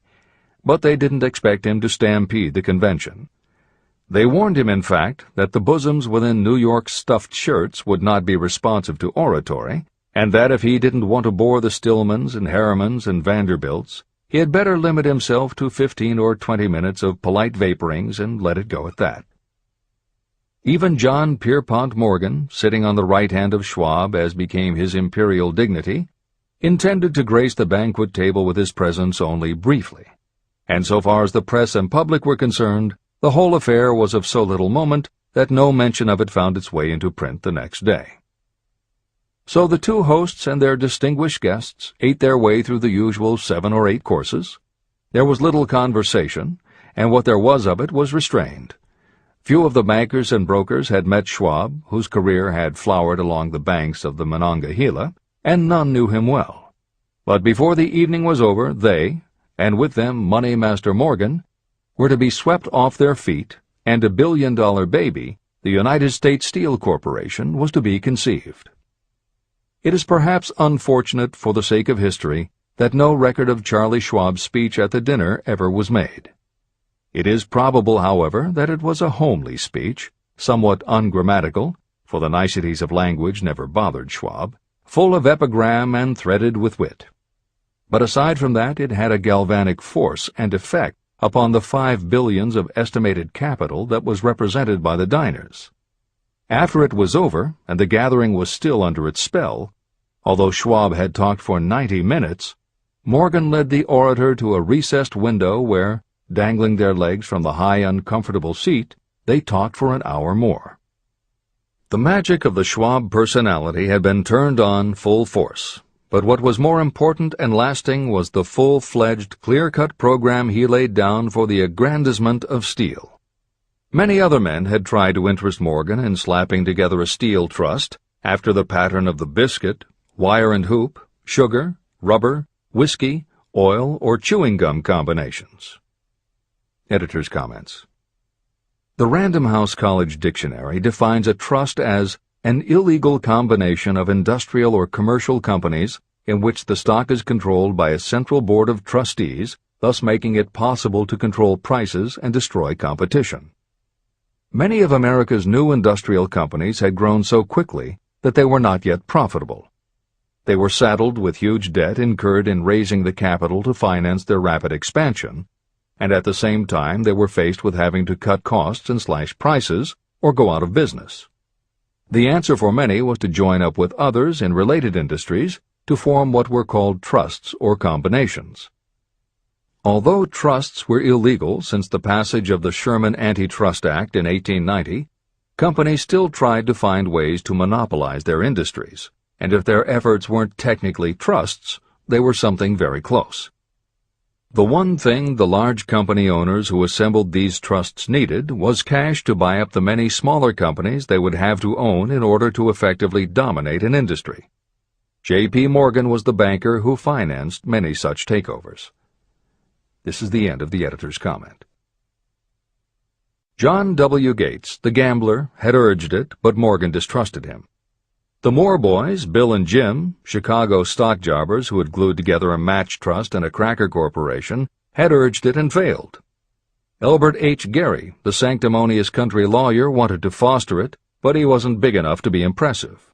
Until Schwab's eloquence took J.P. Morgan to the heights from which he could visualize the solid results of the most daring financial undertaking ever conceived, the project was regarded as a delirious dream of easy-money crackpots. The financial magnetism that began a generation ago to attract thousands of small and sometimes inefficiently managed companies into large and competition-crushing combinations had become operative in the steel world through the devices of that jovial business pirate, John W. Gates. Gates already had formed the American Steel and Wire Company out of a chain of small concerns, and together with Morgan had created the Federal Steel Company. But by the side of Andrew Carnegie's gigantic vertical trust, a trust owned and operated by 53 partners, those other combinations were picayune. They might combine to their heart's content, but the whole lot of them couldn't make a dent in the Carnegie organization, and Morgan knew it. The eccentric old Scot knew it, too. Editor's comments. Andrew Carnegie was born in Scotland and came to America when he was just a boy. He made his first move to join the elite group of American tycoons when he quit his job as a bobbin boy in a cotton mill, earning $1.20 a week, and got a job as a telegraph messenger boy. He soon taught himself to operate a telegraph key, which got him hired as personal telegrapher and secretary to the head of the Pennsylvania Railroad. It wasn't long before he'd worked his way up the ranks to superintendent of the Pittsburgh division, which in turn put him in a position to become an early investor in the Pullman Company, which became the leading manufacturer of railway cars. Carnegie's investment in Pullman and some successful real estate ventures gave him the capital to go into business for himself. At the end of the Civil War, Carnegie left railroading and started a company that built iron bridges for railroad companies. From building iron bridges, it was a short step to starting his own steel mill, which led him to acquire control of other steel mills, then his own coal fields to supply his smelters, then his own ore boats and rail lines to haul the ore and coal. Because of Carnegie's vertical integration and his use of the most up-to-date manufacturing methods, he was able to sell top-grade steel at the lowest price. He managed to drop the price of steel from $140 a ton to $20 a ton. By 1899, the Carnegie Steel Company controlled about 25% of the iron and steel production in America. The smaller steel manufacturers couldn't compete with Carnegie, so they went to J.P. Morgan for help. He arranged for the financing, and a wide-ranging alliance was put together of companies that were in the business of manufacturing products made from steel. Part of the deal was that they would not buy steel from Carnegie. Andrew Carnegie was not about to be put out of business by a collection of small companies. He announced that he would buy or build his own manufacturing companies to produce finished goods made of steel. This is the end of the editor's comments, and the New York World Telegram story continues. From the magnificent heights of Skibo Castle he had viewed, first with amusement and then with resentment, the attempts of Morgan's smaller companies to cut into his business. When the attempts became too bold, Carnegie's temper was translated into anger and retaliation. He decided to duplicate every mill owned by his rivals. Hitherto, he hadn't been interested in wire, pipe, hoops, or sheet. Instead, he was content to sell such companies the raw steel and let them work it into whatever shape they wanted. Now, with Schwab as his chief and able lieutenant, he planned to drive his enemies to the wall. So it was that in the speech of Charles M. Schwab, Morgan saw the answer to his problem of combination. A trust without Carnegie, giant of them all, would be no trust at all, a plum pudding, as one writer said, without the plums.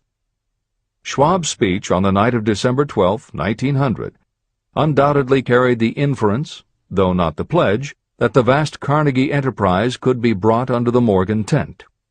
He talked of the world future for steel, of reorganization for efficiency, of specialization, of the scrapping of unsuccessful mills and concentration of effort on the flourishing properties, of economies in the ore traffic, of economies in overhead and administrative departments, of capturing foreign markets.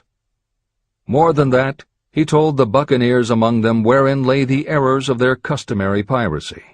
Their purposes, he inferred, had been to create monopolies, raise prices, and pay themselves fat dividends out of privilege. Schwab condemned the system in his heartiest manner. The short-sightedness of such a policy, he told his hearers, lay in the fact that it restricted the market in an era when everything cried for expansion. By cheapening the cost of steel, he argued, an ever-expanding market would be created. More uses for steel would be devised, and a goodly portion of the world trade could be captured. Actually, though he did not know it, Schwab was an apostle of modern mass production. Editor's comments. For J.P. Morgan, all of Schwab's talk about economies of scale and expanding markets meant only one thing. Until that night, it was assumed that Andrew Carnegie would continue building his own manufacturing companies to compete with the steel trusts that Morgan had helped put together. Morgan knew that for Carnegie to do so would require an enormous amount of capital, and Morgan also knew that Carnegie had always been strongly against raising money by selling stock in his company. What Schwab seemed to be implying was that rather than going to Wall Street for the money needed to fight the trusts, Carnegie might be interested in selling his business. This is the end of the editor's comment.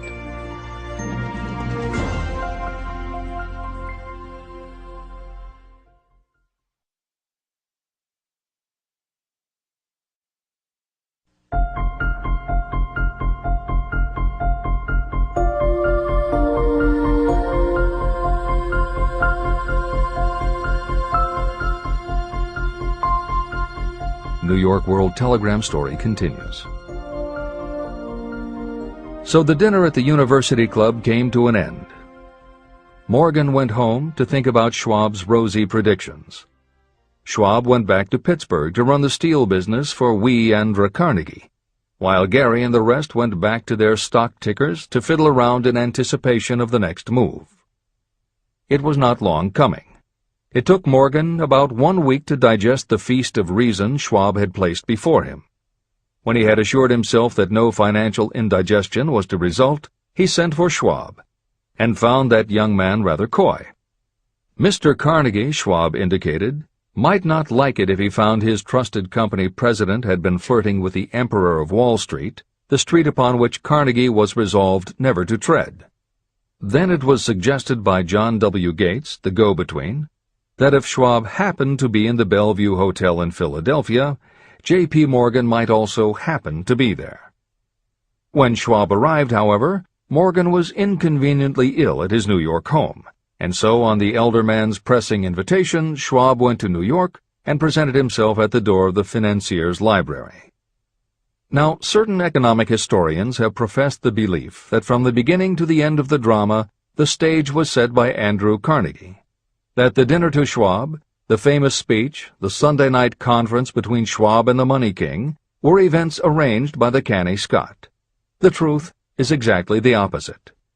When Schwab was called in to consummate the deal, he didn't even know whether the little boss, as Andrew was called, would so much as listen to an offer to sell, particularly to a group of men whom Andrew regarded as being endowed with something less than holiness.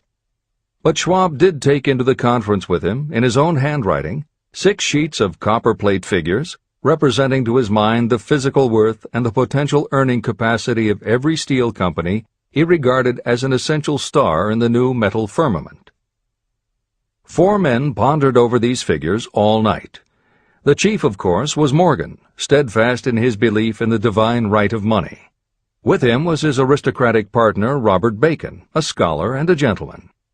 The third was John W. Gates, whom Morgan scorned as a gambler and used as a tool. The fourth was Schwab, who knew more about the processes of making and selling steel than any whole group of men then living. Throughout that conference, the Pittsburgher's figures were never questioned. If he said a company was worth so much, then it was worth that much and no more. He was insistent, too, upon including in the combination only those concerns he nominated. He had conceived a corporation in which there would be no duplication, not even to satisfy the greed of friends who wanted to unload their companies upon the broad Morgan shoulders. When dawn came, Morgan rose and straightened his back. Only one question remained. "Do you think you can persuade Andrew Carnegie to sell?" he asked. "I can try," said Schwab. "If you can get him to sell, I will undertake the matter," said Morgan. So far, so good. But would Carnegie sell? How much would he demand? Schwab thought about $320 million. What would he take payment in? Common or preferred stocks? Bonds? Cash? Nobody could raise $1/3 billion in cash. There was a golf game in January on the frost-cracking heath of the St. Andrews Links in Westchester, with Andrew bundled up in sweaters against the cold and Charlie talking volubly as usual to keep his spirits up. But no word of business was mentioned until the pair sat down in the cozy warmth of the Carnegie cottage nearby. Then, with the same persuasiveness that had hypnotized 80 millionaires at the University Club, Schwab poured out the glittering promises of retirement and comfort, of untold millions to satisfy the old man's social caprices. Carnegie capitulated, wrote a figure on a slip of paper, handed it to Schwab and said, "All right, that's what we'll sell for." The figure was approximately $400 million, and was reached by taking the $320 million mentioned by Schwab as a basic figure, and adding to it $80 million to represent the increased capital value over the previous 2 years. Later, on the deck of a transatlantic liner, the Scotsman said ruefully to Morgan, "I wish I had asked you for $100 million more." "If you had asked for it, you'd have gotten it," Morgan told him cheerfully. There was an uproar, of course. A British correspondent cabled that the foreign steel world was appalled by the gigantic combination. President Hadley of Yale declared that unless trusts were regulated, the country might expect an emperor in Washington within the next 25 years. But that able stock manipulator Keene went at his work of shoving the new stock at the public so vigorously that all the excess water, estimated by some at nearly $600 million, was absorbed in a twinkling. So Carnegie had his millions, and the Morgan Syndicate had $62 million for all its trouble, and all the boys, from Gates to Gary, had their millions. Editor's comment. The 38-year-old Charles M. Schwab had his reward, too. He was made president of the new corporation, United States Steel, and remained in control until 1930. When Schwab left U.S. Steel, he went on to found the mammoth Bethlehem Steel Corporation, of which he also became president. This is the end of the editor's comment. Riches begin with thought. The dramatic story of big business that you've just finished is a perfect illustration of the method by which desire can be transmuted into its physical equivalent. That giant organization was created in the mind of one man. The plan by which the organization was provided with the steel mills that gave it financial stability was created in the mind of the same man. His faith, his desire, his imagination, his persistence were the real ingredients that went into United States Steel. The steel mills and equipment acquired by the corporation, after it had been brought into legal existence, were incidental. However, careful analysis reveals that the appraised value of the properties acquired by the corporation increased in value by an estimated $600 million, approximately $12 billion today. The increase in value of the assets is attributable to the mere transaction that consolidated them under one management. In other words, Charles M. Schwab's idea, plus the faith with which he conveyed it to the minds of J.P. Morgan and the others, was marketed for a profit of approximately $600 million. Not an insignificant sum for a single idea. The United States Steel Corporation prospered and became one of the richest and most powerful corporations in America, employing thousands of people, developing new uses for steel and opening new markets, thus proving that the $600 million in profit that the Schwab idea produced was earned. Riches begin in the form of thought. The amount is limited only by the person in whose mind the thought is put into motion. Faith removes limitations. Remember this when you are ready to bargain with life for whatever it is that you ask as your price for having passed this way. Editor's comments. In the years since that article appeared in the New York World Telegram, the well-told business story has become its own genre within the publishing industry. There are best-selling books and biographies by and about the insiders who run every industry. The editors of this edition of Think and Grow Rich strongly encourage you to sample some of these books. They can be entertaining and inspirational, and in them you will be able to see examples of Hill's principles of success at work in the real world. The best of them are not only entertaining and inspirational, but they are filled with ideas and techniques you can adapt and use. There are literally too many bestsellers from which to select a best of listing for inclusion here. Any such choice the editors might make would not necessarily be the best, but merely reflective of the interests of the person doing the choosing. However, there are 2 books the editors recommend that are not by or about a single individual or industry. These books are In Search of Excellence by Tom Peters and Breakthroughs by P.R. Nyack and John N. Ketteringham. Each of these books deals with a broad spectrum of industries, and within each industry they single out certain companies and individuals for analysis. Both were published at the beginning of the business book trend in the 1980s, but there are few books since then that better convey the importance of faith in a good idea. In Search of Excellence, chosen by a panel of experts as the most influential book of the past 20 years, was a runaway bestseller and will likely be in print for years to come. Breakthroughs may be harder to find, but it will be well worth the effort. This is the end of the editor's comments.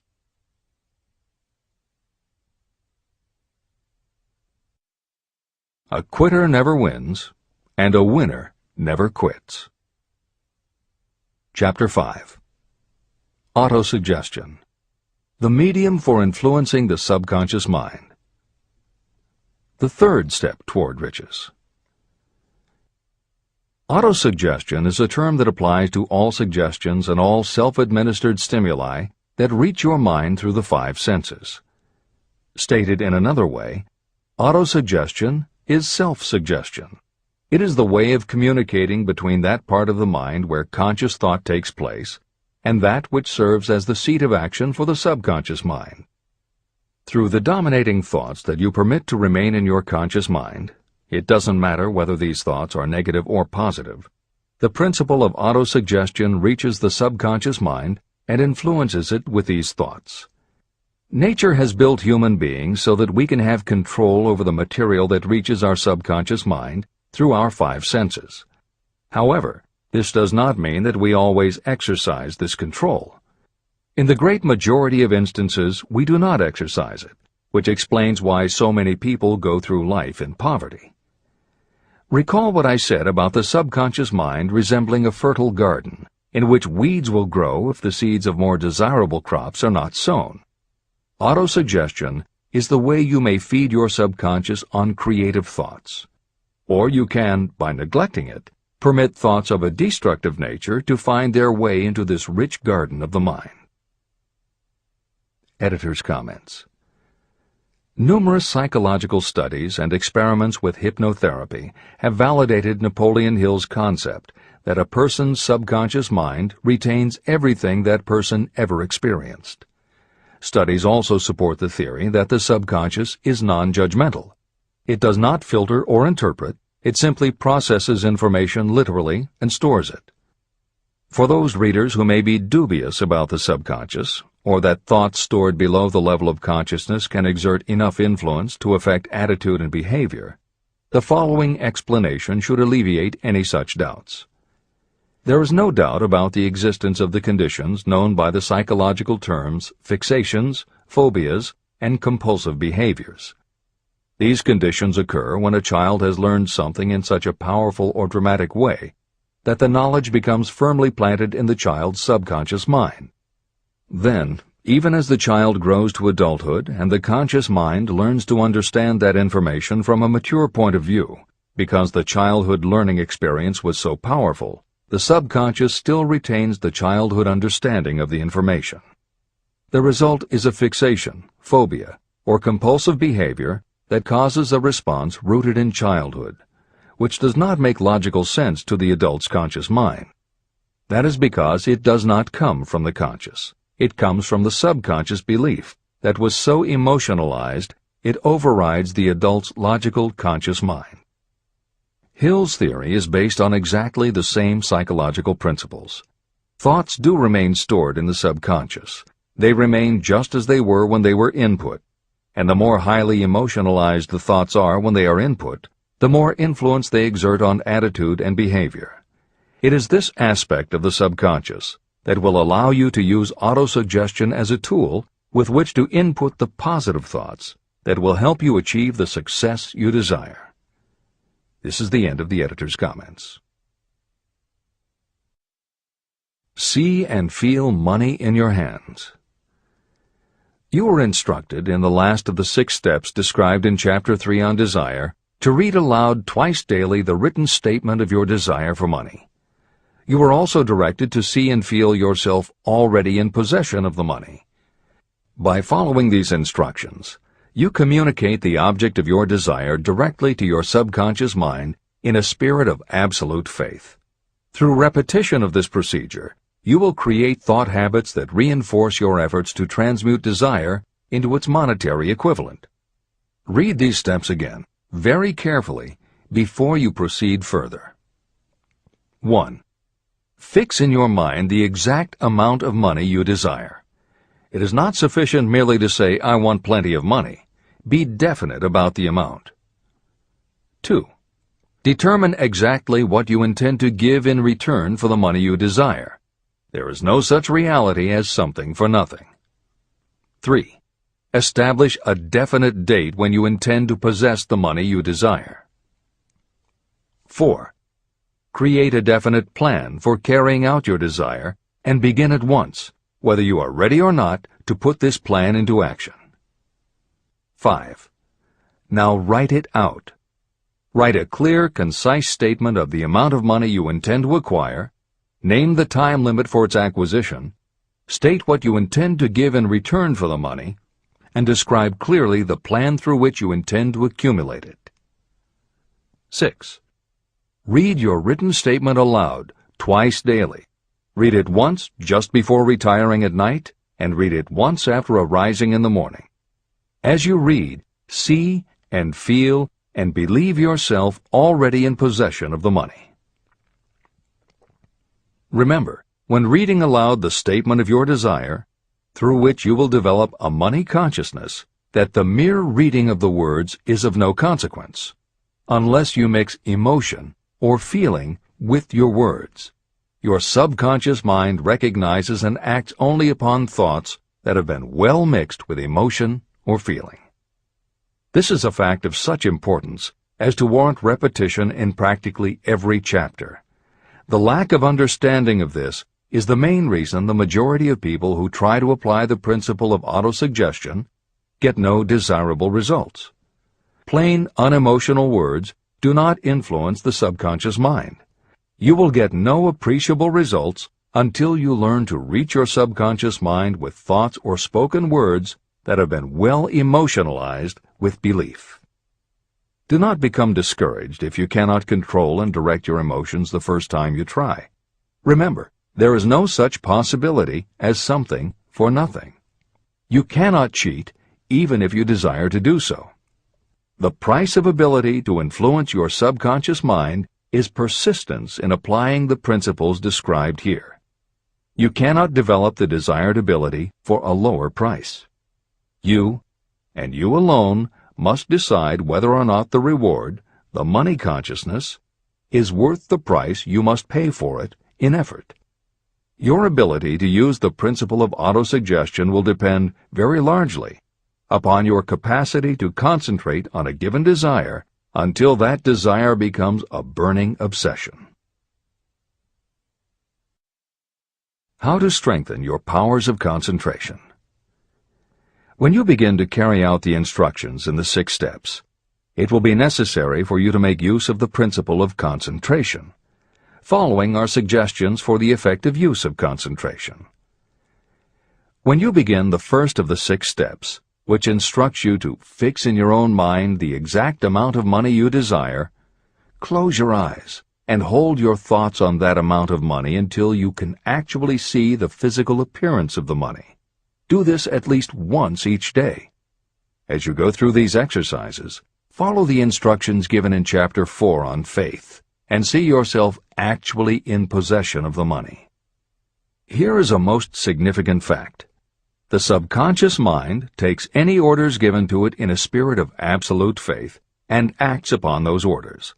But the orders often have to be presented over and over again, repeated positive affirmation, before they are interpreted by the subconscious mind. Because of this, you might consider the possibility of playing a perfectly legitimate trick on your subconscious mind. Make it believe, because you believe it, that you must have the amount of money you are visualizing. Make it believe that this money is already awaiting your claim, so the subconscious mind must hand over to you practical plans for acquiring the money that is yours. Give this thought to your imagination, and see what your imagination can or will do to create practical plans for the accumulation of money through transmutation of your desire. Do not wait for a definite plan through which you will exchange services or merchandise in return for the money you are visualizing. Just start right now to see yourself in possession of the money, demanding, and expecting that your subconscious mind will hand over the plans you need. Be on the alert for these plans, and when they appear, put them into action immediately. When the plans appear, they will probably flash into your mind in the form of an inspiration or intuition from infinite intelligence. Treat it with respect and act upon it as soon as you receive it. In the fourth of the 6 steps, you are instructed to create a definite plan for carrying out your desire and begin at once to put this plan into action. Do the same thing here. Close your eyes and create in your mind a vivid image of you carrying out the instructions. Do not trust to your reason when creating your plan for accumulating money through the transmutation of desire. Your reasoning faculty may be lazy, and if you depend entirely upon it to serve you, it may disappoint you. When visualizing the money you intend to accumulate, see yourself rendering the service or delivering the merchandise you intend to give in return for this money. This is important. Editor's comments. The basic principle underlying autosuggestion is closely related to self-hypnosis, and both techniques played an important role in the development of modern psychology. Although all 3 concepts, autosuggestion, hypnosis, and psychology, had to overcome initial public skepticism, unfortunately, autosuggestion and hypnotism were hampered by events that further delayed their acceptance. Hypnosis was an integral part of the therapies used by the major figures in the development of psychology, including Sigmund Freud, Carl Jung, and William James. It fell out of favor as a therapeutic method when stage magicians began to use the technique in their acts. People found it difficult to give serious consideration to a method that was being used in theaters and nightclubs to make members of the audience do ridiculous things for comic effect. Autosuggestion encountered a similar problem. French psychiatrist Émile Coué was the best-known early advocate of autosuggestion. A contemporary of Sigmund Freud, Coué operated a clinic that treated patients diagnosed with psychosomatic ailments, individuals who have convinced themselves they are ill and even show symptoms but do not actually have a disease. Coué treated his patients with an autosuggestion technique that involved the repetition of statements he termed positive affirmations. Coué devised a general, non-specific phrase that would give the subconscious a positive instruction, but was open enough that it did not tell the subconscious how to do it. The positive affirmation was, "Every day, in every way, I am getting better and better." And he instructed his patients to repeat the phrase several times a day. Improvements among his patients happened so quickly and dramatically that his method became the talk of medical and scientific circles, and the use of the phrase practically became a movement in Europe. Word of the success Coué was having with his method spread to America, and he was soon booked to do a lecture tour. At one of his early speaking engagements, a cynical newspaper reporter made a joke of the technique, calling it, "Hell's bells, I'm well." The joke followed Coué wherever he spoke, and the press coverage was so negative he canceled his tour and returned to practice in Europe. Serious scientists and therapists continued to work with autosuggestion. But just as had happened when stage magicians cast doubt upon the efficacy of hypnosis, Coué's method of positive affirmation fell out of favor with the general public. It took the openness of the latter part of the 20th century before the techniques of hypnosis and autosuggestion gained general acceptance once again. Today, if you go on the Internet, there are over 40,000 web links featuring positive affirmations, and numerous bestsellers have been written on the subject. Virtually every newspaper, magazine, and television news program regularly features stories on the crucial role the mind plays in personal growth and achievement. Techniques based on autosuggestion have fostered countless best-selling books, audiobooks, and video programs.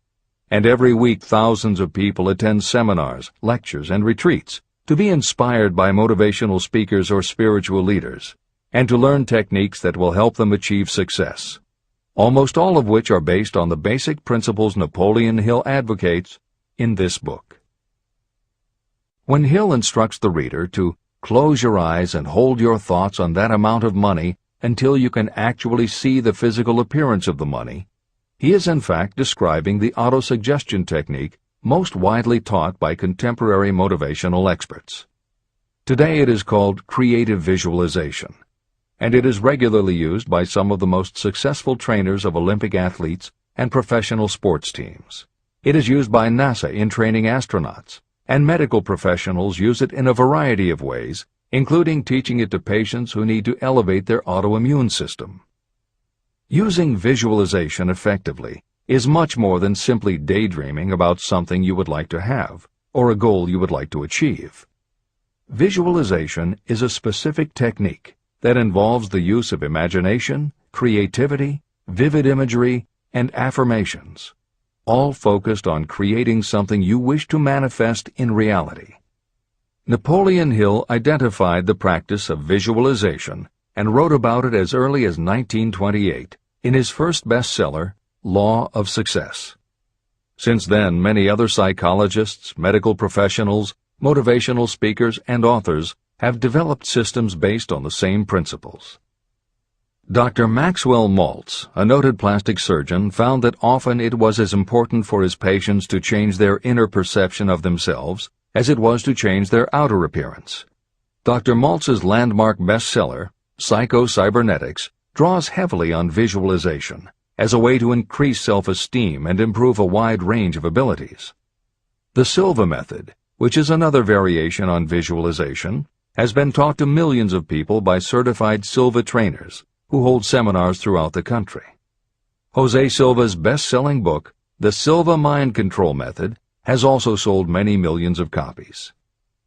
In 1978, 50 years after Napoleon Hill wrote about visualization in Law of Success, Shakti Gawain published the phenomenal bestseller Creative Visualization, and Adelaide Bry published Visualization, Directing the Movies of Your Mind. At about the same time, Dr. O. Carl Simonton, an oncologist, concluded that cancer patients who used visualizations in conjunction with chemotherapy treatments had a marked improvement over those who didn't.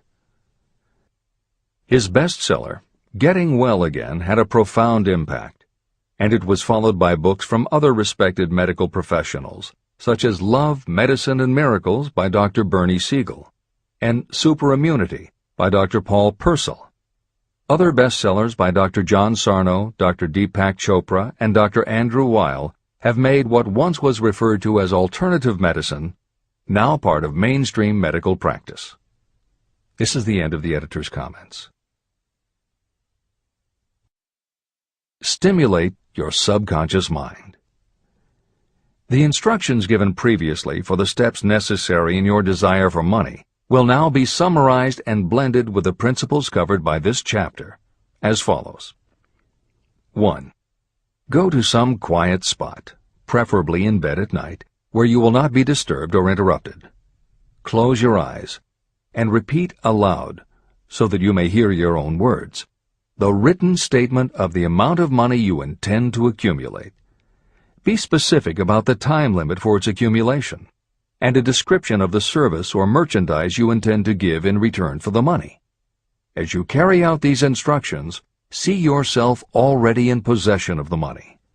For example, suppose that you intend to accumulate $50,000 by the 1st of January 5 years from now, and that you intend to give your personal services as a salesperson in return for the money. Your written statement of your purpose should be similar to the following. By the first day of January, I will have in my possession $50,000, which will come to me in various amounts from time to time during the interim. In return for this money, I will give the most efficient service of which I am capable. I will give the fullest possible quantity and the best possible quality of service as a salesperson of, and describe the service or merchandise you intend to sell. I believe that I will have this money in my possession. My faith is so strong that I can now see this money before my eyes. I can touch it with my hands. It is now awaiting transfer to me at the time and in the proportion that I deliver the service in return for it. I am awaiting a plan for getting this money, and I will follow that plan when it is received. 2. Repeat this program night and morning until you can see in your imagination the money you intend to accumulate. 3. Place a written copy of your statement where you can see it night and morning, and read it just before retiring and upon rising until it has been memorized. Editor's comments. The following is another suggestion, adapted from Hill's later writings, which appear in Napoleon Hill's Keys to Success. Surround yourself with books, pictures, mottos, and other suggestive devices. Pick things that symbolize and reinforce achievement and self-reliance. Constantly add to your collection, and move things to new places where you can see them in a different light and in association with different things. I had a friend who was a realtor who kept her $1 Million Club certificate over her desk to remind herself of what she was capable. One day she took it down to dust and set it on top of a newspaper. When she picked it up again, she saw beneath it an article about the new football coach who had been hired at the university. Guess who bought a house she had been struggling to sell? This is the end of the editor's comments. Remember, as you carry out these instructions, that you are applying the principle of autosuggestion for the purpose of giving orders to your subconscious mind. Remember also that your subconscious mind will act only upon instructions that are emotionalized and handed over to it with feeling. Faith is the strongest and most productive of the emotions. These instructions may at first seem abstract. Do not let this disturb you. Follow the instructions no matter how abstract or impractical they may appear to be. If you do as you have been instructed, in spirit as well as in act, the time will soon come when a whole new universe of power will unfold to you. Skepticism, in connection with all new ideas, is characteristic of all human beings. If you follow the instructions, your skepticism will soon be replaced by belief, and belief will become crystallized into absolute faith. Many philosophers have made the statement that man is the master of his own earthly destiny, but most of them have failed to say why he is the master. The reason that man may become the master of himself and of his environment is because he has the power to influence his own subconscious mind. The actual performance of transmuting desire into money is through autosuggestion. That is the principle by which you can reach and influence the subconscious mind. The other principles are simply tools with which to apply autosuggestion. Keep this thought in mind, and you will at all times be conscious of the important part the principle of autosuggestion is to play in your efforts to accumulate money through the methods described in this book. After you have read the entire book, come back to this chapter and follow in spirit and in action this instruction. Read the entire chapter aloud once every night until you become thoroughly convinced that the principle of autosuggestion is sound and that it will accomplish for you all that has been claimed for it. As you read, underscore with a pencil every sentence that impresses you. Follow the foregoing instruction to the letter, and it will open the way for a complete understanding and mastery of the principles of success. Every adversity, every failure, and every heartache carries with it the seed of an equivalent or a greater benefit. Chapter 6. Specialized Knowledge. Personal experiences or observations. The fourth step toward riches. There are two kinds of knowledge. One is general, the other is specialized. General knowledge, no matter how great in quantity or variety it may be, is of little use in the accumulation of money. The faculties of the great universities possess practically every form of general knowledge known to civilization. Most of the professors have little money. They specialize in teaching knowledge, but they do not specialize in the organization or the use of knowledge. Knowledge will not attract money unless it is organized and directed through practical plans for the specific purpose of accumulating money.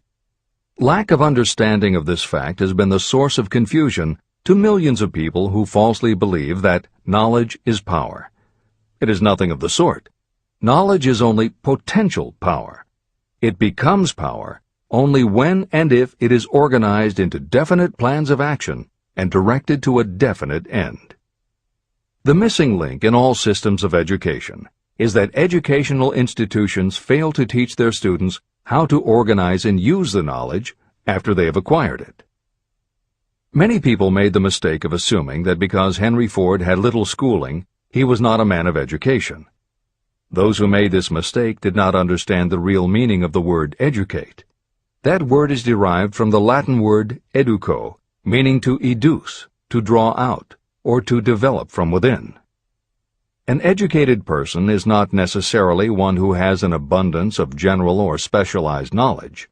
An educated person is one who has so developed the faculties of their mind that he or she may acquire anything they want, or its equivalent, without violating the rights of others.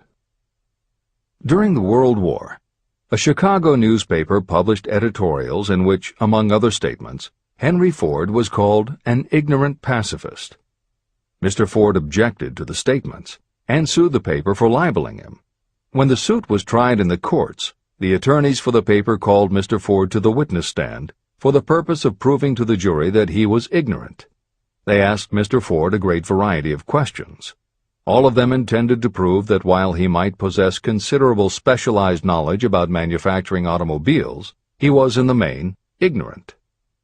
Mr. Ford was asked such questions as, who was Benedict Arnold, and how many soldiers did the British send over to America to put down the rebellion of 1776? In answer to the last question, Mr. Ford replied, I do not know the exact number of soldiers the British sent over, but I have heard that it was a considerably larger number than ever went back. Finally, Mr. Ford became tired of this line of questioning. In reply to a particularly offensive question, he leaned over, pointed his finger at the lawyer who had asked the question, and said, If I should really want to answer the foolish question you have just asked, or any of the other questions you have been asking me, let me remind you that I have a row of electric push buttons on my desk, and by pushing the right button I can summon to my aid men who can answer any question I desire to ask concerning the business to which I am devoting most of my efforts. Now, will you kindly tell me why I should clutter up my mind with general knowledge for the purpose of being able to answer questions when I have men around me who can supply any knowledge I require? That answer floored the lawyer. Every person in the courtroom realized it was the answer not of an ignorant man, but of a man of education. Any person is educated who knows where to get knowledge when they need it and how to organize that knowledge into definite plans of action. Through the assistance of his mastermind group, Henry Ford had at his command all the specialized knowledge he needed to become one of the wealthiest men in America. It was not essential that he have this knowledge in his own mind. You can get all the knowledge you need. Before you can transmute your desire into money, you will require specialized knowledge of the service, merchandise, or profession that you intend to offer in return for fortune. Perhaps you may need much more specialized knowledge than you have the ability or the inclination to acquire. If this is true, you may bridge your weakness through the aid of your mastermind group. The mastermind is defined as coordination of knowledge and effort in a spirit of harmony between two or more people for the attainment of a definite purpose. The larger meaning of the mastermind group is explained in greater detail in later chapters. Editor's comments.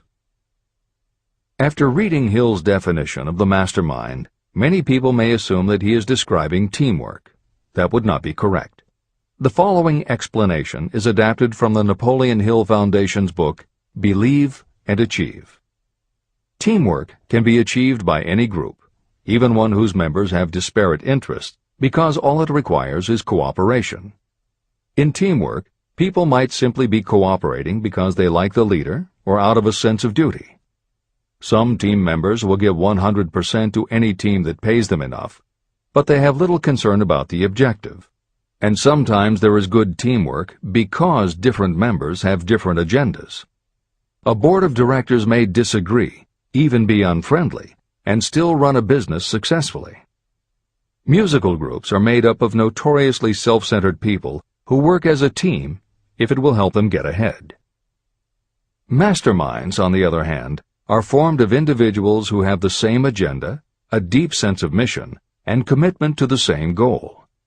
Masterminds represent the highest order of thinking by a group of knowledgeable people, each contributing their absolute best according to their abilities, expertise, and background.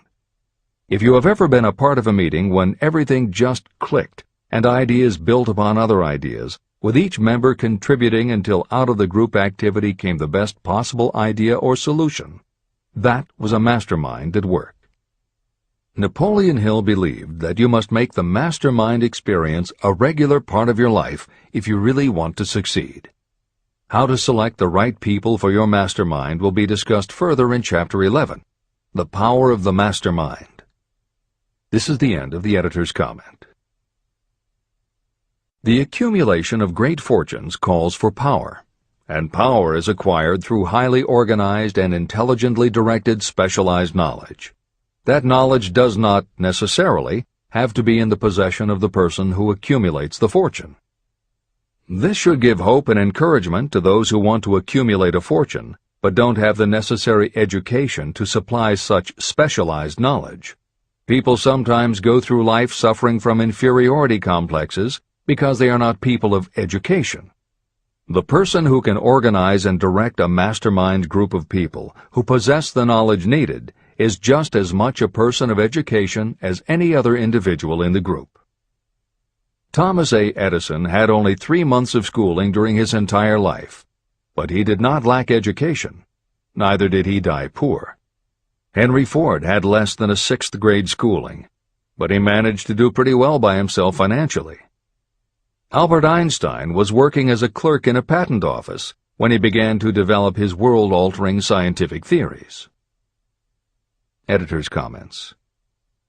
Had Einstein been born today, he might have been diagnosed in his early years as having attention deficit disorder. As a child, he was slow to learn to talk.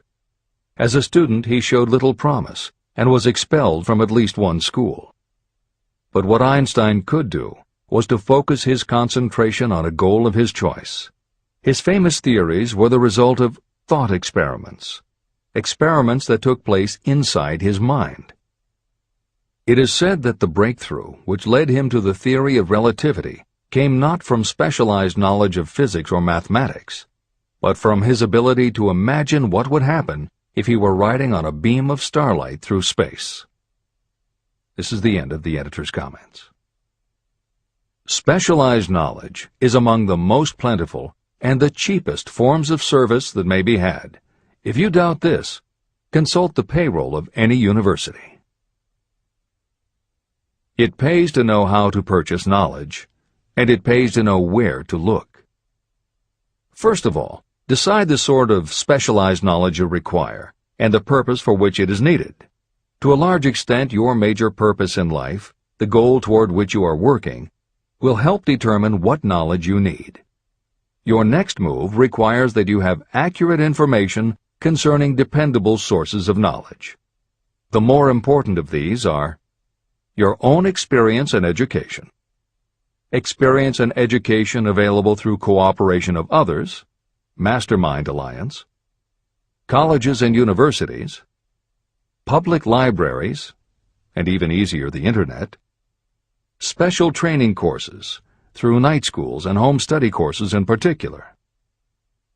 As knowledge is acquired, it must be organized and put into use for a definite purpose through practical plans. Knowledge has no value except for what can be gained from its application toward some worthy end. Successful people never stop acquiring specialized knowledge related to their major purpose, business, or profession. Those who are not successful usually make the mistake of believing that the knowledge-acquiring period ends when you finish school. The truth is that schools do little more than teach you how to acquire practical knowledge. Editor's comments. At this point in the original edition of Think and Grow Rich, Napoleon Hill included a newspaper story about education and job opportunities.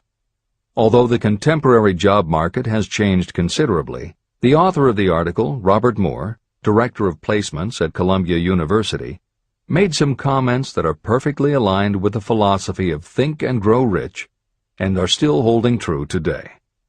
One such comment was, "The man who has been active on the campus, whose personality is such that he gets along with all kinds of people, and who has done an adequate job with his studies, has a most decided edge over the strictly academic student." One of the largest industrial companies, the leader in its field, in writing to Mr. Moore concerning prospective seniors at the college said, "We emphasize qualities of character, intelligence, and personality far more than specific educational background." Although few would argue that education is valuable, as Moore implies above and as Hill noted earlier about Edison, Ford, and Einstein, academic accomplishment has never been a sure indicator of success. The October 27, 2003 issue of Time magazine made a similar point in their cover story about the changes being made in the SAT exam. Although the article's primary focus is on the efforts to make the SAT less biased, it also notes that recent research indicates that neither the SAT nor IQ tests have proven to be very reliable predictors of future real-world achievement. In his best-selling book, Emotional Intelligence, author Daniel Goleman has created a persuasive argument that the way in which a person handles themselves and their relationships, which he calls emotional intelligence, or EI, is a much better indicator than IQ in predicting whether a person will be successful in life. In his later books, Working with Emotional Intelligence and Primal Leadership, Goleman applies his theory to the workplace, focusing on emotional intelligence leadership techniques and comparing corporate managers' EI with their IQ to analyze which has the greatest positive effect on the financial bottom line. Daniel Goleman's theories have caused some significant changes within educational circles and among management theorists, but their greatest impact has been on individuals who have gone through life intimidated because they believe they aren't smart enough. For them, Goleman's books offer convincing evidence that although they may not have conventional education, their natural abilities and interpersonal skills can be far more important in achieving success. This is the end of the editor's comments. One of the most reliable and practical sources of knowledge available to those who need specialized schooling are night schools, extension courses, and seminars. The correspondence schools give specialized training anywhere the U.S. mails go, or via the Internet. One advantage of home study training is the flexibility of the study program, which permits you to study during spare time. Another advantage of home study training, if the school is carefully chosen, is that most courses offer some method of personal consultation, which can be of priceless value to those needing specialized knowledge. No matter where you live, you can share the benefits. A lesson from a collection agency. Anything acquired without effort and without cost is generally unappreciated and often discredited. Perhaps this is why we get so little from our marvelous opportunity in public schools. The self-discipline you will learn from a program of specialized study can make up for the wasted opportunity when knowledge was available without cost. Being asked to pay, whether you make good grades or poor, has the effect of causing you to follow through with the course when you would otherwise drop it. I learned this from experience when I enrolled for a home study course in advertising. After completing 8 or 10 lessons, I stopped studying. But the school did not stop sending me bills. In fact, they insisted upon payment, whether I kept up my studies or not. I decided that if I had to pay for the course, which I had legally obligated myself to do, I should complete the lessons and get my money's worth. Correspondence schools are well-organized businesses. At the time, I felt that their collection system was somewhat too well-organized, but I learned later in life that it was a valuable part of my education. The truth is that their collection department constituted the very finest sort of training on decision-making, promptness, and the habit of finishing what you begin. The collection system that forced me to finish the course turned out to be worth much in the form of money earned. The road to specialized knowledge. We have in this country what is said to be the greatest public school system in the world. One of the strange things about human beings is that they value only that which has a price. The free schools of America and the free public libraries do not impress people because they are free. This is the major reason why so many people find it necessary to acquire additional training after they finish school and go to work. It is also one of the major reasons why employers give greater consideration to employees who take specialized training courses. They have learned that those who have the ambition to give up a part of their spare time to studying at home have in them those qualities that make for leadership. There is one weakness in people for which there is no remedy. It is the universal weakness of lack of ambition. People who give up some of their spare time to take courses seldom remain at the bottom very long. By taking such courses, they open the way for the upward climb, remove many obstacles from their path, and attract the interest of those who have the power to help them. The home study method of training is especially suited to people who have already started working. They often find that after having left school, they still need additional specialized knowledge, but cannot spare the time to go back to school. Stuart Austin Weir was a construction engineer. He followed this line of work until the Depression hit and severely limited the construction business. He took inventory of himself and decided to change his profession to law. He went back to school and took special courses to prepare himself as a corporation lawyer. He completed his training, passed the bar examination, and quickly built a lucrative law practice as a patent attorney. Just to keep the record straight, and to anticipate the excuses of those who will say, "I couldn't go to school because I have a family to support," or "I'm too old," I will add that Mr. Weir was past 40 and married when he went back to school. Moreover, by carefully selecting highly specialized courses, Mr. Weir completed in 2 years the work that it takes the majority of law students 4 years to do. It pays to know how to purchase knowledge.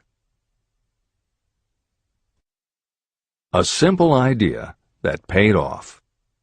Here's another specific example about a salesman in a grocery store who found himself suddenly unemployed. Having had some bookkeeping experience, he took a special course in accounting, familiarized himself with all the latest bookkeeping and office equipment, and went into business for himself. Starting with a grocer for whom he had formerly worked, he made contracts with more than 100 small merchants to keep their books at a very nominal monthly fee. His idea was so practical that he soon found it necessary to set up a portable accounting office in a light delivery truck. He now has a fleet of these bookkeeping offices on wheels. He employs a large staff of assistants who provide small merchants with accounting services equal to the best that money can buy at very nominal cost. Specialized knowledge plus imagination were the ingredients that went into this unique and successful business. Last year, the owner of that business paid income taxes of almost 10 times as much as was paid by the grocery store that fired him. Editor's comments. It would be impossible to write a contemporary book about success without including the story of Bill Gates. And although the connection between the world's wealthiest man and Hill's story about a man who started a mobile accounting business may not be immediately obvious, the fact is that this is a very apt place to include the story of Microsoft. Just as with the mobile accountant, The two defining characteristics of Bill Gates' success are specialized knowledge and imagination. Everyone had recognized at an early age that Bill Gates was a very bright student, but he had little interest in anything other than science and math.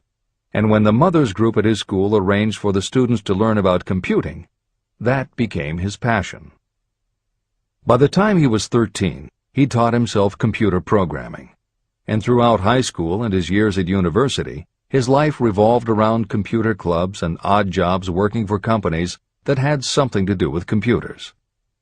Although at various times he toyed with the idea of a career in science or law, it is probably fair to say that while he was still in school, Bill Gates knew, in general terms, what his burning desire in life would be. He paid little attention to general knowledge, but devoted himself to assembling the specialized knowledge he would need to achieve his definite major purpose. Gates' burning desire heated up the day his friend and fellow computer club member Paul Allen bought a copy of the January 1975 issue of Popular Electronics. On the cover was a picture of an inexpensive desktop computer, the Altair 8800, which could be built from a kit. Gates and Allen knew in their gut that there were other students just like them who would love to get their hands on one of these things.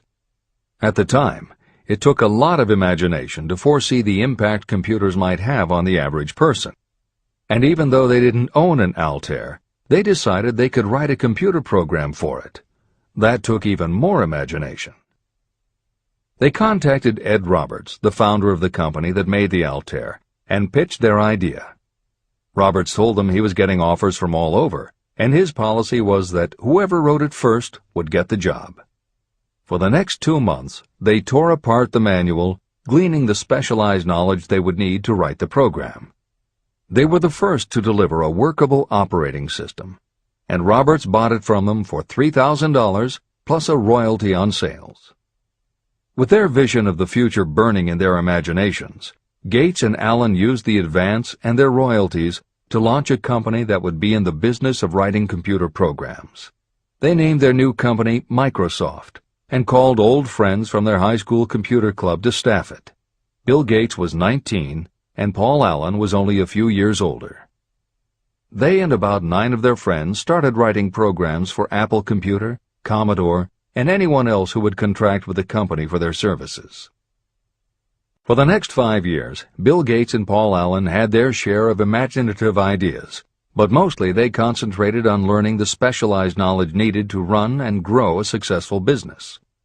Then in 1980, IBM, which had finally decided to get into the small computer business, needed help getting up to speed. They approached Microsoft to write an operating system for the new computer venture. Once again, specialized knowledge and imagination were the qualities that guided Bill Gates. In their imagination, Gates and Allen could see an even bigger future than before, and through specialized knowledge of what computers were capable of, they knew the role they could play in that future. They then made 2 business moves that are the foundation of the Microsoft success. First, because IBM had such a tight schedule, Gates went to a computer programmer, Tim Patterson, and bought from him a rudimentary but already developed operating system. Gates then set to work modifying the system, and he renamed it MS-DOS, for Microsoft Disk Operating System. The other move that was crucial to their success was the negotiation with IBM. They started from the position that they would not sell an operating system to IBM. What they would do was license the system to IBM in exchange for a royalty on every copy sold with an IBM computer. And it would not be an exclusive license, which meant that Microsoft could also license the system to other computer companies. If you were to continue to track the history of Microsoft, you would find those same qualities: a burning desire, an idea, specialized knowledge, and imagination behind each move Bill Gates made and continues to make, just as they were behind the success of the man who started the mobile accounting business. This is the end of the editor's comments. The beginning of the successful mobile accounting business was an idea. I know this is true because I was the one who gave him that idea. Now I'd like to pass on the story of another idea.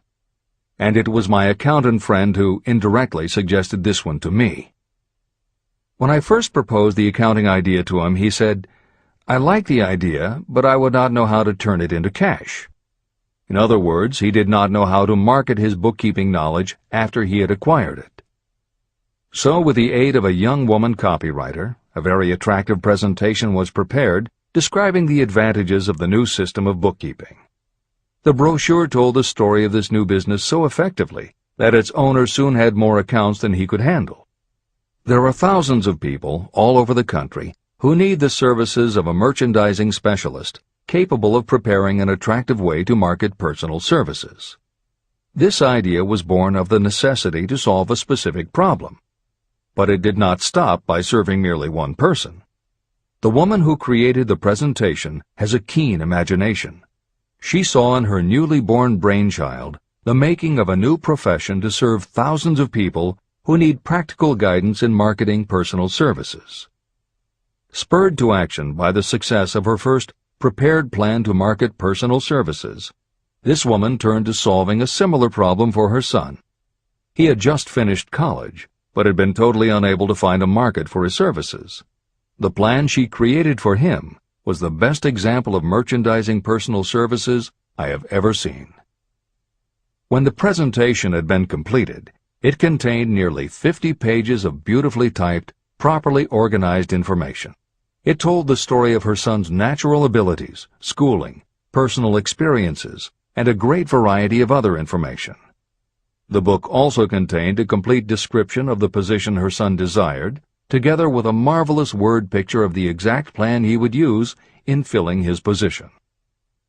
The preparation of the presentation required several weeks of her time, during which she sent her son to the public library almost daily to get specific data needed to sell his services to best advantage.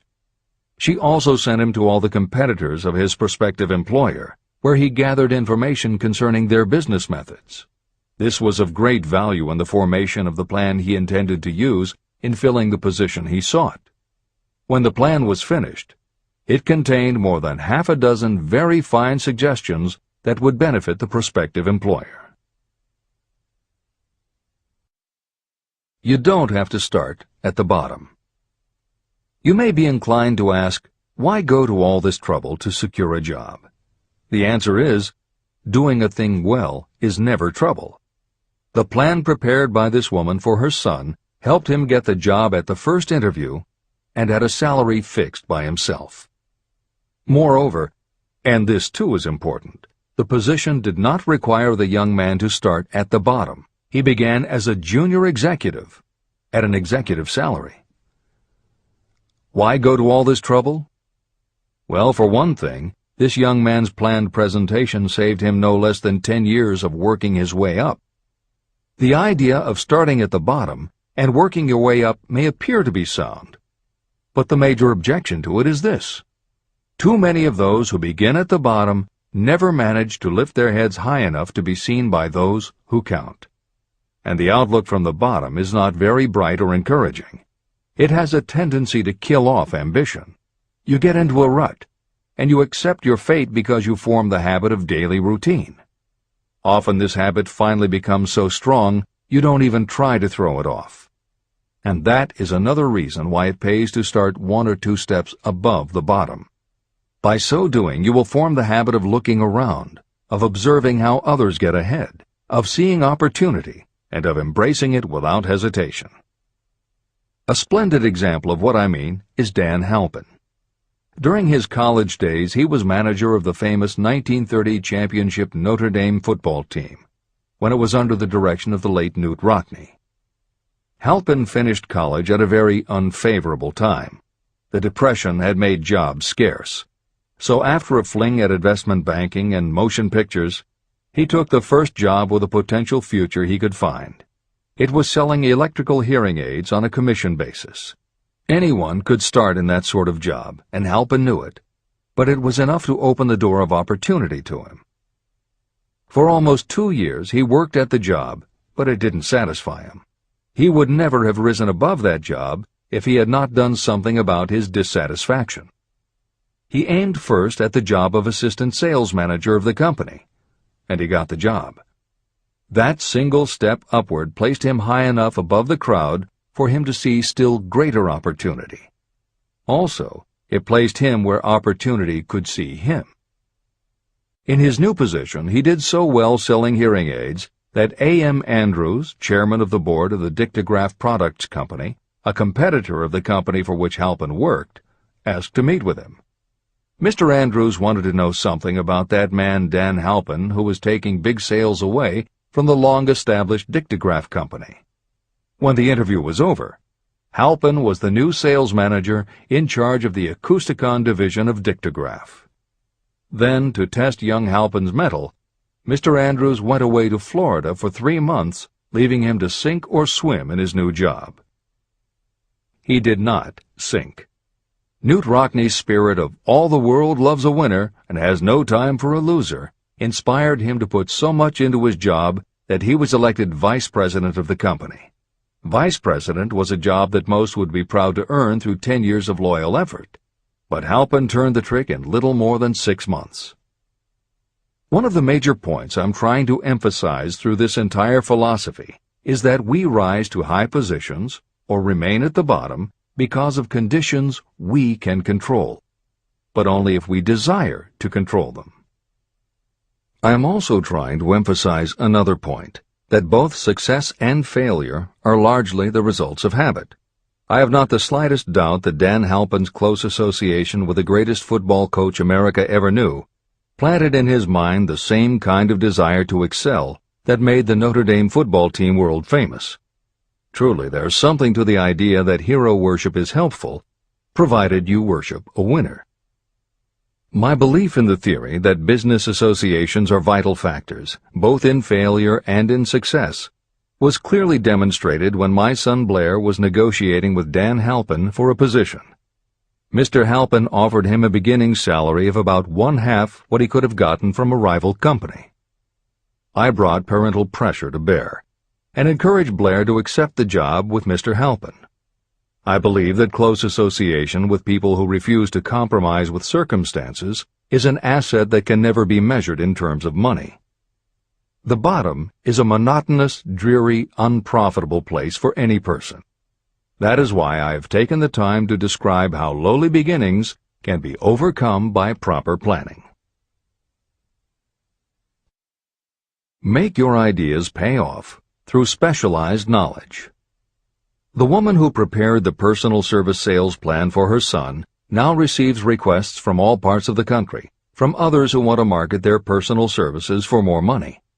But don't think that all her plan consists of is clever salesmanship to help her clients get more money for the same services they formerly sold for less. She looks after the interests of the purchaser as well as the seller of personal services. She prepares her plans so that the employers receive full value for the additional money they pay. If you have the imagination and seek a more profitable outlet for your personal services, this suggestion may be the stimulus for which you have been searching. The idea could earn you an income far greater than that of the average doctor, lawyer, or engineer whose education required several years in college. Editor's comments. Mary Kay Ash was literally researching and writing down specialized knowledge when the idea for a new business was born in her imagination. Mary Kay had quit her job as a very successful sales manager in the gift business because she had become discouraged by seeing the men she had trained earning more and being promoted ahead of her. She decided to write an advice book for career women, but as she assembled the knowledge women would need to get ahead, she realized she was writing a business plan for the kind of business she would like to run. She took her life savings of $5,000, went out and found a skincare cream she liked, acquired the rights to it, and began to contact her friends and friends of friends to see if they would like to be beauty consultants for her new company. But what she was offering wasn't just a chance to sell skincare products. It was a very imaginative combination of philosophy and opportunity that gave women the chance to achieve both personal satisfaction and financial success.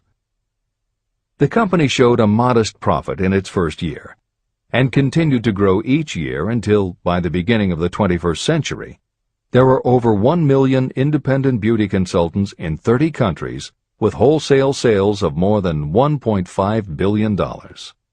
3 times Mary Kay Cosmetics was named as one of the 100 best companies to work for in America, and Lifetime Television Network named Mary Kay the businesswoman of the century. She became one of the most in-demand motivational speakers and the best-selling author of 3 books. Neil Balter also started his company based on specialized knowledge and imagination. He got his specialized knowledge from his job as a carpenter's apprentice. His imagination came into play the day he was hired by a customer who wanted to clear up a messy closet by having shelves installed. Now that kind of job must have been offered to thousands of carpenters, but not one of them had the imagination to see in it what Neil Balter saw. When he finished the work, Balter didn't just see nicely fitted shelves. He saw that he had created a solution for a problem that was common to every household in America. He took the money he earned from the job and started his own business, California Closet Company, which specialized in shelves and fittings designed to attractively organize closet space for maximum efficiency. But Balter's imagination didn't stop once he had his own business up and running. Now he could imagine an even bigger operation. So he went out to find new specialized knowledge about operating and franchising a business. Neil Balter had licensed more than 100 California Closet franchises when Williams-Sonoma offered to buy the company for $12 million. Lillian Vernon's specialized knowledge was in an area that many women had, but they didn't have the imagination she had. To quote from her autobiography, An Eye for Winners, handbags. I knew about those. Why not sell them? And belts to match. Didn't every teenage girl strolling along the street anywhere in the United States sport a handbag and belt? And my handbags would offer something special. Each one would be personalized with initials. I knew with absolute certainty that teenagers would go for items that made them feel unique. She believed enough in her idea that she spent $495 to take a small ad in 17 magazine. The ad brought in $32,000 in orders. That was when Lillian Vernon started to gather other specialized knowledge about renting space, manufacturing products, warehousing, and shipping, all of which she'd need to grow her idea of bags and belts into a direct response business featuring a whole array of distinctively monogrammed items. Within a few years, she needed more specialized knowledge about product photography, layout, printing, and direct mail, as she imagined having her own catalog. She started by mailing a 16-page black-and-white catalog to 125,000 customers who had bought products from her in the past. At the beginning of the 21st century, Lillian Vernon was still picking the merchandise and overseeing the design of her catalogs, many of which now run well over 100 full-color pages, are mailed to millions of people many times each year, and generate approximately $250 million in annual sales. There is another story about gathering specialized knowledge that is so good we will use it to conclude this editorial comment. It actually comes from the Napoleon Hill archives, and although he did not include it in Think and Grow Rich, he often used it as an example in his lectures and seminars. There was a young man who started out working for the railroad in 1893. As a machinist at 5 cents an hour. He was always taking courses and learning what he could about steam engines, and by 1905 he had worked his way up through the ranks until he was superintendent of motive power for Chicago Great Western in Olwine, Iowa.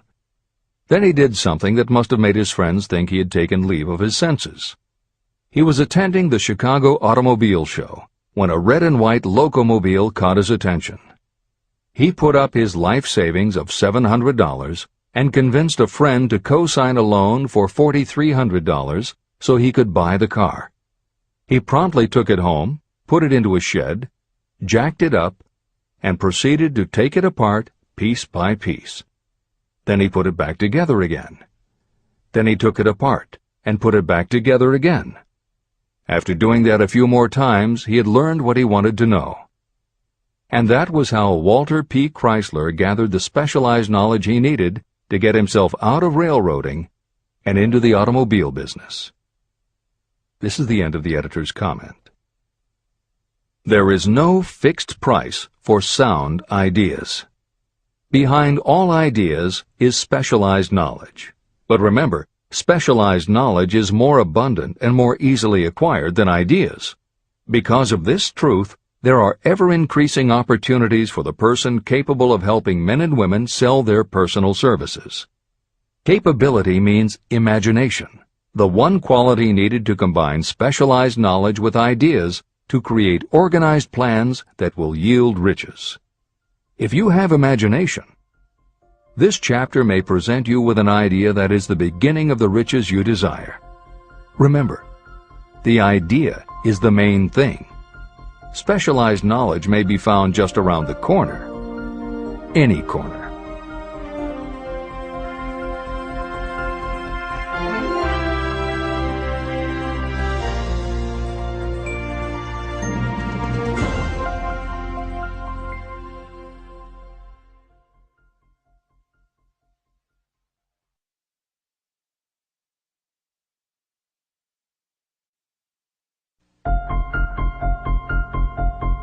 Happiness is found in doing, not merely in possessing.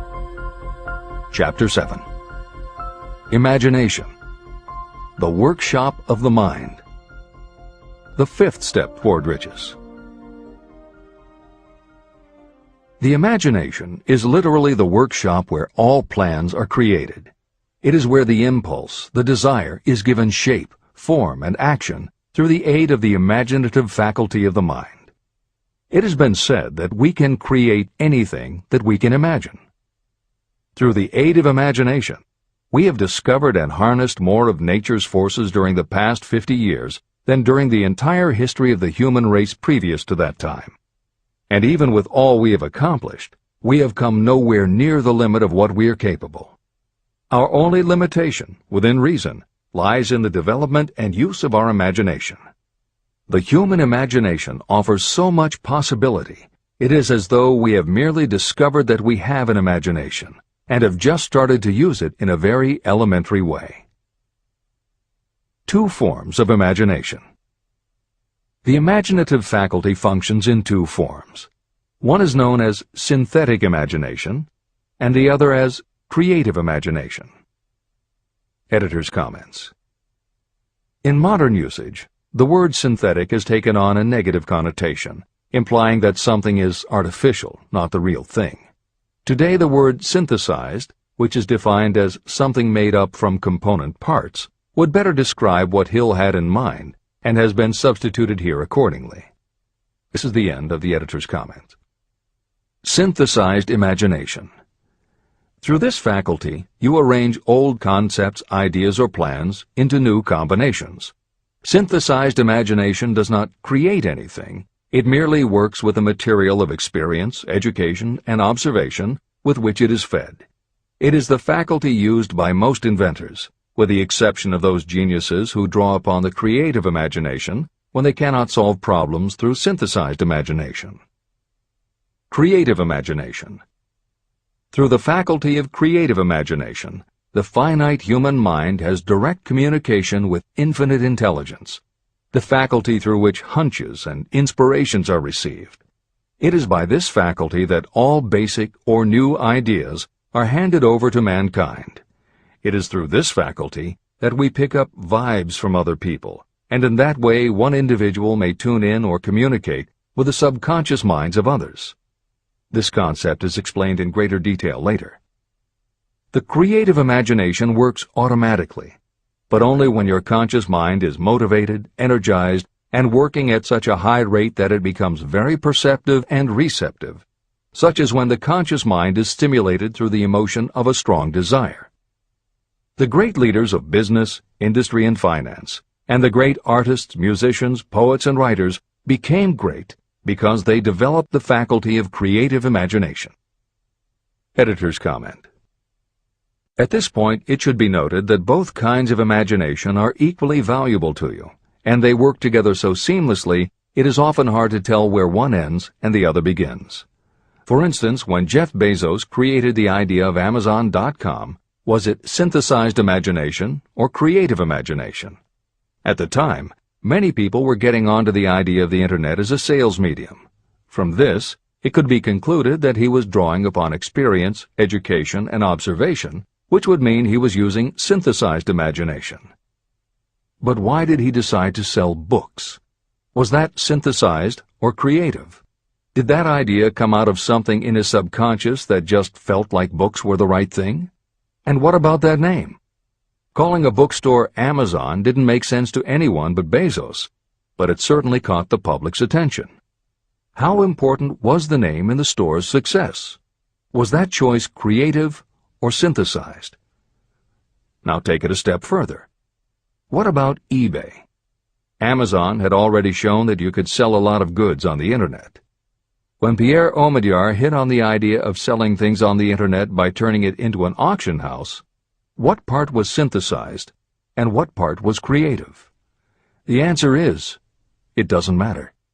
Whether you are consciously assembling the parts of a plan, or if subconsciously the pieces fall into place and suddenly hit you in a flash of inspiration, all that matters is that you are putting your imagination to work. And the more you use it, the better both the synthesized and the creative will work for you. This is the end of the editor's comment. Desire is a thought, an impulse. It is nebulous and ephemeral. It is abstract and of no value until it has been transformed into its physical counterpart. While the synthesized imagination is the one that will be used most frequently in the process of transforming desire into money, there will be circumstances and situations that demand the use of the creative imagination as well. Both the synthesized and the creative imagination become more alert and receptive with use. And though your imaginative faculty may have become weak through lack of use, you can revive it. Just as any muscle or organ of the body develops the more it is used, your imagination also becomes more receptive in direct response to the amount that you use it. Use your synthesized imagination. First, let us focus attention on the development of the synthesized imagination. This is the faculty that you will use more often in converting desire into money. Transformation of the intangible impulse of desire into the tangible reality of money calls for the use of a plan or plans. To make plans, you must use your imagination. Mainly, this will require you to use your synthesized imagination as you draw upon your experience, your education, and your observations. Editor's comment. The following is adapted from Hill's later writing and appears in Napoleon Hill's Keys to Success. An excellent example of synthesized imagination is Edison's invention of the light bulb. He began with one recognized fact that other people had discovered. A wire could be heated by electricity until it produced light. The problem was that the intense heat quickly burned the wire out, and the light never lasted more than a few minutes. Edison failed more than 10,000 times in his attempt to control this heat. When he found the method, it was by applying another common fact that had simply eluded everyone else. He realized that charcoal is produced by setting wood on fire, covering it with soil, and allowing the fires to smolder. The soil permits only enough air to reach the fire to keep it burning without blazing, and that way the wood isn't burned up. When Edison recognized this fact, his imagination immediately associated it with the idea of heating the wire. He placed the wire inside a bottle, pumped out most of the air, and produced the first incandescent light. It burned for 8.5 hours. Everything that Edison used to make the electric light was widely known, but the way he synthesized the knowledge changed the world and made him a very wealthy man. W. Clement Stone called the process the R2A2 formula: recognize and relate, assimilate and apply. If you do that with everything you see, hear, think, and experience, it will give you a new way of looking at familiar things. If you do that, you can achieve what others believe is impossible. Later in this chapter, you will read of other fortunes that grew from even simpler synthesized ideas, and these stories should lead you to conclude that the combination of ideas is nothing that you couldn't have thought of yourself. That alone should start your own imagination synthesizing ideas. However, Even though these stories will inspire you, and you will be anxious to get started, this is not yet the point for you to start making plans. Here, and throughout Think and Grow Rich, Napoleon Hill reminds the reader that this book is meant to be read all the way through before beginning to put the philosophy into practice. There are other ideas to be assimilated from later chapters that will influence your imagination and therefore affect the plans you may develop. This is the end of the editor's comments. Read the entire book through, then come back to this chapter and begin to put your imagination to work on the building of a plan for transforming your desire into money. Examples and instructions for creating plans are given in almost every chapter. Carry out the instructions that are best suited to your needs and put your plan in writing. The moment you complete this, you will have definitely given concrete form to your intangible desire. Now, read that sentence once more in a slightly different way. The moment I put my plan in writing, I will have definitely given concrete form to my desire. Now read it aloud and realize what you are telling yourself. Desire is only a thought. Through synthesized imagination, your experience, education, and observations will give it shape, form, and action. From the moment you follow those instructions and write out your desire and your plan, you will have actually taken the first of a series of steps that will enable you to convert the thought into its physical counterpart. Editor's comments. Synthesized imagination plays a role in every phase of a business plan. In fact, some of the most successful companies actually get started from synthesized imagination. When an entrepreneur, drawing upon his or her education, experience, and observations, takes an idea from one source and gives it a new application. That is exactly what happened with Ruth Handler. She and her husband, along with another partner, had started a small manufacturing company which had evolved into toy manufacturing. The success of their business depended on coming up with new toy ideas. Watching her young daughter at play, Ruth Handler noticed that she was fascinated with cutout books that featured teenage girl or career women paper dolls that she could cut out clothes for.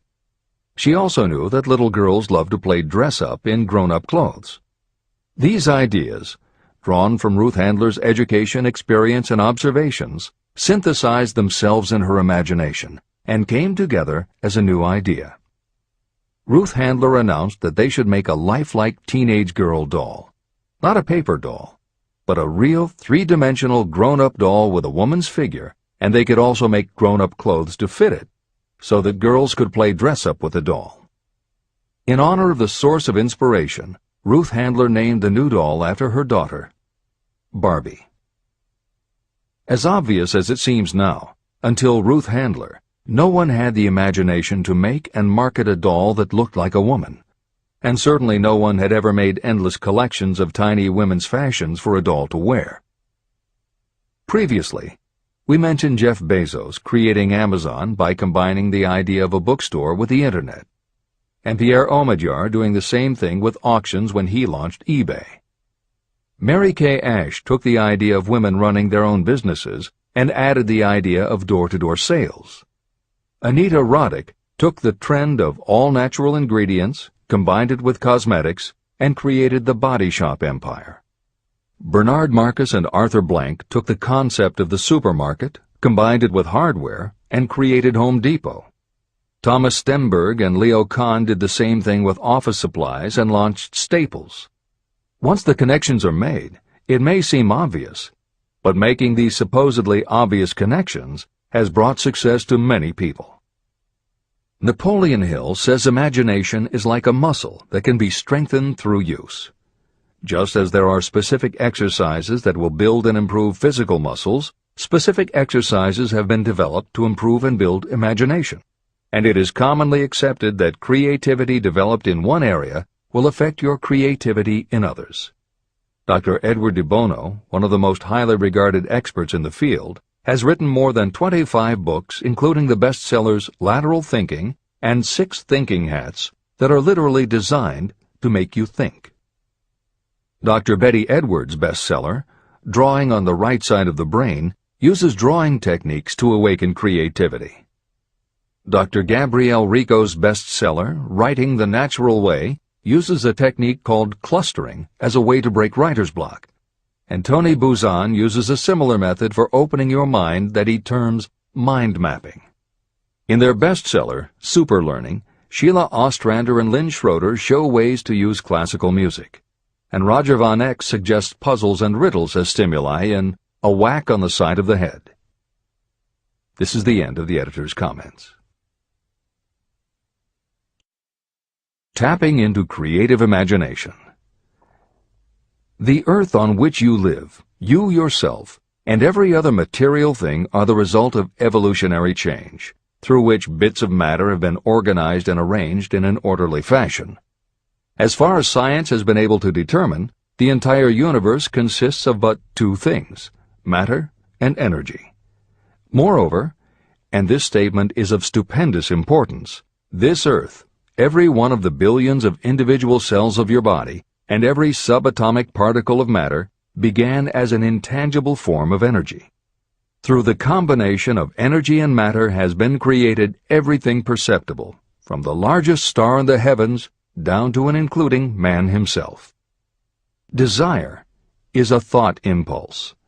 Thought impulses are forms of energy. When you begin the process of acquiring money by using the thought impulse of desire, you are drafting into your service the same stuff that nature used in creating this earth, as well as every material form in the universe, including your body and your brain, in which the thought impulses function. Editor's comments.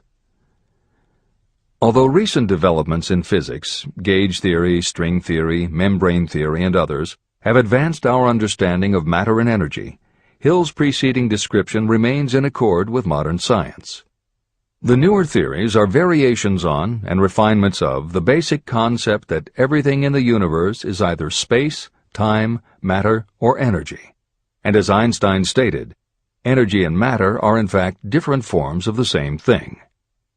As Hill says, everything from the stars to the solar system to the earth, to you, your brain, and that little spark called a thought, are all the same stuff. As when a tablecloth is spread out, there are folds and bumps in the fabric that are all different from each other, but they are all still tablecloth. Like the folds and bumps in the tablecloth, energy and matter are the same thing in different forms. Therefore you, matter, your thoughts, energy, and everybody else, matter, and their thoughts, energy, and all other things, matter, are not just interconnected, but are in essence all the same thing. Hill calls this interrelation of everything to everything else infinite intelligence. In the chapter on faith, he made his first mention of infinite intelligence being the source of hunches, intuition, and flashes of inspiration. In the chapter on autosuggestion, he proposed that the subconscious mind is the connection with infinite intelligence. In this chapter, Hill elaborates that creative imagination is the receiver through which these flashes of insight come to us from infinite intelligence. Under some circumstances, when your mind is operating at a high rate, your creative intelligence receives not just an idea, but also a flash of intuition. You get a hunch or a premonition about something or somebody. That flash could not come from your conscious or your subconscious because neither ever had the information. Because everything is a part of everything else, your creative imagination, energy, pulled the thought, energy, directly from the common pool of infinite intelligence, energy, that contains not just your subconscious, energy, but all other subconscious minds, energy, as well. Infinite intelligence is a complex concept, and for those readers who find themselves questioning the process, be assured that Hill expands on the theory in later chapters. The editors advise the reader to set aside any questions for the moment and focus on the logical and practical application Hill had in mind. This is the end of the editor's comments. You are engaged in trying to turn your desire into its physical or monetary counterpart, and there are laws of physics and principles of psychology that can help you. But first, you must give yourself time to become familiar with these laws and learn to use them. Through repetition, and by describing these principles from every conceivable angle, I hope to reveal to you the secret through which every great fortune has been accumulated. Strange and paradoxical as it may seem, the secret is not a secret. It is made obvious in the earth, the stars, the planets, in the elements above and around us, in every blade of grass, and every form of life within our vision. Do not be discouraged if you do not fully understand or accept this theory. I do not expect that you will accept all that is in this chapter on your first reading. Assimilate as much as you can now as you read this for the first time. Later, when you reread and study it, you will discover that something has happened to clarify it and give you a broader understanding of the whole. Above all, do not stop nor hesitate in your study of these principles until you have read the book at least 3 times. Then you will not want to stop. How to make practical use of imagination. Ideas are the beginning points of all fortunes. Ideas are products of the imagination. Following are 2 true stories about ideas that have yielded huge fortunes. I hope that these stories will convey how important a role imagination can play in turning an idea into success, and that they will illustrate the method by which imagination may be used in accumulating riches. The Enchanted Kettle. In the late 1880s, an old country doctor drove to town, hitched his horse, quietly slipped into a drugstore by the back door, and began dickering with a young drug clerk. For more than an hour, behind the prescription counter, the old doctor and the clerk talked in low tones. Then the doctor left.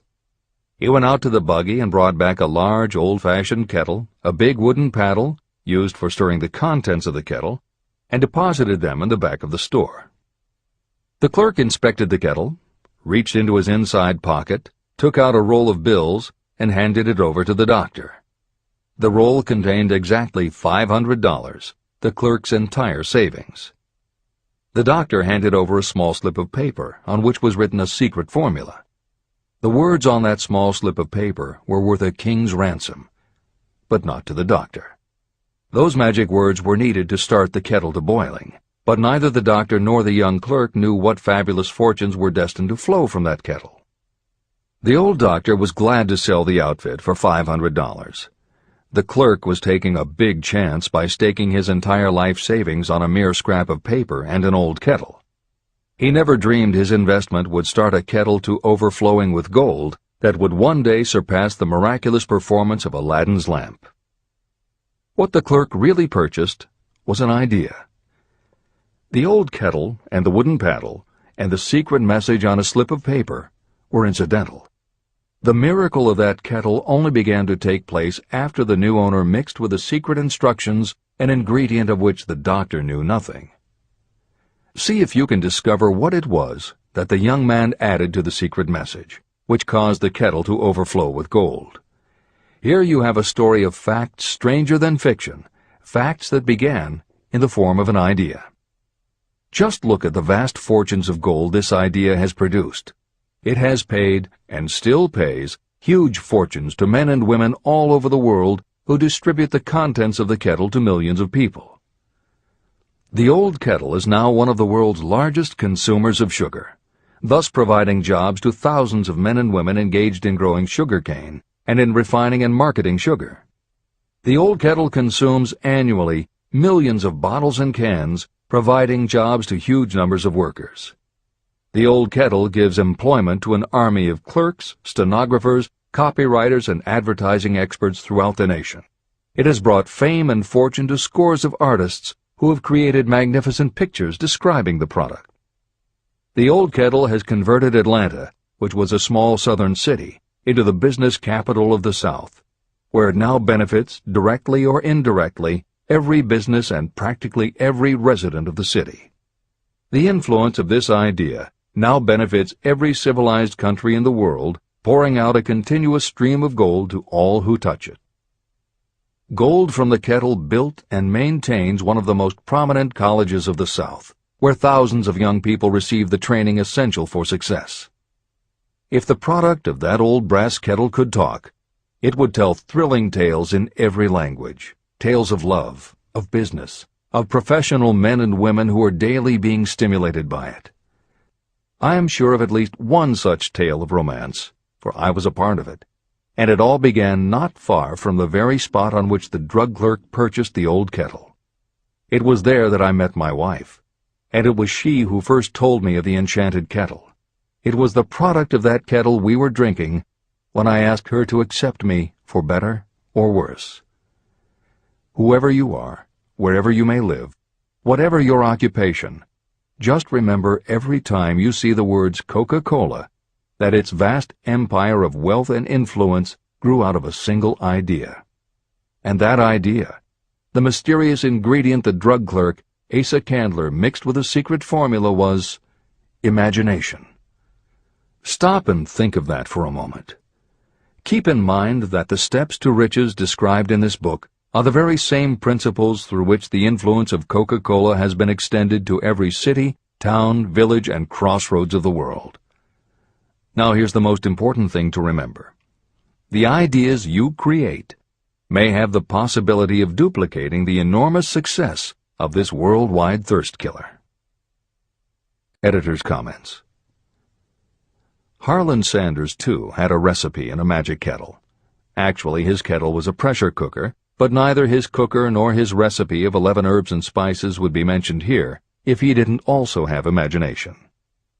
Harlan Sanders owned and operated a successful motel and cafe in Corbin, Kentucky. Then, when the new interstate highway came through, it bypassed Sanders' location. In a short time, his business went broke, leaving him with little more than his recipe for fried chicken and a way to make it quickly in a pressure cooker. At 62 years of age, the Colonel, as people called him, had to find a new way to make a living. That's when the magic ingredient, imagination, came in. He decided he wasn't going to sell fried chicken anymore. Instead, he would sell his method for making it.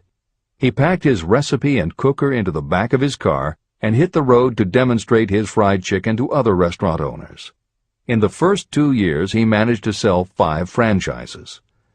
2 years later, he'd sold 200. 4 years later, he was up to 600 locations when he was approached by an investment group to sell his company. Recognizing that the magic wasn't just in the kettle or the recipe, the new owners asked Colonel Sanders to stay on as spokesman for the company, which he did until his death in 1980. Today, there are almost 12,000 KFC locations in more than 80 countries with sales of nearly $10 billion a year. Debbie Fields was a 20-year-old housewife who loved to bake cookies. She had no formal education and no business experience, but she had a recipe and an imaginative idea that people would like to buy fresh, hot, soft cookies from a walk-up store. The business people and bankers she approached told her she was crazy, but she and her husband continued to pitch her idea to banker after banker until they finally wore one down enough to give Debbie Fields a loan to open a store in Palo Alto, California. By noon on her first day, she still hadn't sold a cookie, so she went out into the street and gave away samples. That did it. Her walk-in try-a-sample cookie store took off. Today, Mrs. Fields' stores are all across America. Harvard Business School uses her methods as a case study in efficiency, and Debbie Fields has become a best-selling author, an in-demand motivational speaker, and a television personality. Wally Famous Amos was a Los Angeles talent agent who copied a cookie recipe off the back of a bag of Nestle's chocolate chips. He made a few changes to personalize the recipe and started to give out his version of homemade cookies as a sort of calling card. His clients and business associates liked them so much that Wally finally decided to quit show business and open a store. He did it with a Hollywood agent's flair. He opened on Sunset Boulevard with 2,000 invitations, a red carpet, and celebrities. With the same flair, he put his picture on the bag, filled the bags with cookies, and started selling them to exclusive department stores and specialty shops. 10 years later, Famous Amos cookies were a $10 million business. Ray Kroc was over 50 and selling milkshake mixers when he heard about a hamburger stand in California, owned by Dick and Mac McDonald, that was doing great business. He packed his car and headed to San Bernardino to check it out. What he saw was a sit-down restaurant that had a limited menu featuring a good hamburger recipe, and they were serving them faster than any place he'd ever seen. Figuring that if there were more places like this, he could sell them a lot of milkshake mixers, Kroc pitched the McDonald brothers on the idea of opening some more McDonald's. They were interested, but they didn't know who they could get to open the new restaurants. This time, it was a recipe and a magic griddle, but it still needed the extra ingredient, imagination. On the spot, Ray Kroc offered to go into business with them and open the restaurants himself. According to the signs on the golden arches, Ray Kroc's imagination paid off in billions of hamburgers sold. In 1982, Howard Schultz went to work as the director of marketing for a small coffee importer wholesaler called Starbucks, which had only one location in Seattle's Pike Place market. While he was on a trip to Italy, Schultz got the idea that the coffee bar culture he saw in Milan could be transposed to the downtown Seattle scene. He convinced the company to try it. His coffeehouse idea was such a success that Schultz went out and raised the money to buy the company. 5 years after he'd joined Starbucks, he was CEO of a company that had 17 locations. 15 years later, Schultz's coffeehouse culture was on every corner of America, and there were more than 7,000 Starbucks worldwide. As a final example of imagination, we offer Paul Newman's salad dressing. Now, it would seem that it doesn't take much imagination for a big celebrity to put his name on a product, and that's what Newman thought too. But when he and his partner, A.E. Hotchner, pitched their salad dressing idea to companies that specialize in marketing foods, nobody was interested unless they would personally put up about $1 million for the first year's operations. According to Newman and Hotchner's book, Shameless Exploitation, they found out that almost all celebrity products in the food business have been disastrous failures, and now nobody would touch them. So when it came to marketing salad dressing, even Paul Newman's big name wasn't the magic they needed. And unless they were willing to put up a ridiculous amount, money wasn't the magic either. The magic would have to be in the imaginative way that they would convince the right people to help them, and in having the perseverance to stick with it until they succeeded. And just like most everyone with an idea, they were told they were crazy to try it. They were turned down by bottling companies that wouldn't do small runs, and they were rejected by distributors who wouldn't take a chance on another celebrity product. In the end, it was one supermarket owner, Stu Leonard, who helped hook them up with the right suppliers. But even that wouldn't have been enough if Stu Leonard hadn't had enough imagination to see the possibilities and agree to put Newman's own salad dressing on the shelves in his store. 15 years later, Newman's Own Brands was a $100 million company, which gives all profits to charity. This is the end of the editor's comments. What I would do if I had $1 million. The following story proves the truth of that old saying, where there's a will, there's a way. It was told to me by that beloved educator and clergyman Frank W. Gonzalez, who began his preaching career in the Stockyards region of Chicago. While Dr. Gonzalez was going through college, he observed many defects in our educational system, defects that he believed he could correct if he were the head of a college. He made up his mind to organize a new college in which he could carry out his ideas without being handicapped by orthodox methods of education. He needed $1 million to put the project across. Where was he to lay his hands on so large a sum of money? That was the question that absorbed most of this ambitious young preacher's thought, but he couldn't seem to make any progress. Every night, he took that thought to bed with him. He got up with it in the morning. He took it with him everywhere he went. He turned it over and over in his mind until it became a consuming obsession with him. Being a philosopher as well as a preacher, Dr. Gonzalez recognized, as do all who succeed in life, that definiteness of purpose is the starting point from which one must begin. He recognized, too, that definiteness of purpose takes on life and power when backed by a burning desire to translate that purpose into its material equivalent. He knew all these great truths, yet he did not know where or how to lay his hands on $1 million. The normal thing would have been to give up and quit, saying, "Ah, well, my idea's a good one, but I can't do anything with it because I can't raise the $1 million." That is exactly what the majority of people would have said, but it is not what Dr. Gonzalez said. What he said, and what he did, are so important that I will now introduce him and let him speak for himself. One Saturday afternoon, I sat in my room thinking of ways and means of raising the money to carry out my plans. For nearly 2 years I had been thinking, but I had done nothing but think. The time had come for action. I made up my mind, then and there, that I would get the necessary $1 million within a week. How? I was not concerned about that. The main thing of importance was the decision to get the money within a specified time. I want to tell you that the moment I reached a definite decision to get the money within a specified time, a strange feeling of assurance came over me, such as I had never before experienced. Something inside me seemed to say, "Why didn't you reach that decision a long time ago? The money was waiting for you all the time." I called the newspapers and announced I would preach a sermon the following morning entitled, "What I Would Do If I Had $1 Million." I went to work on the sermon immediately, but I must tell you frankly that the task was not difficult because I had been preparing that sermon for almost 2 years. Long before midnight, I had finished writing the sermon. I went to bed and slept with a feeling of confidence, for I could see myself already in possession of the $1 million.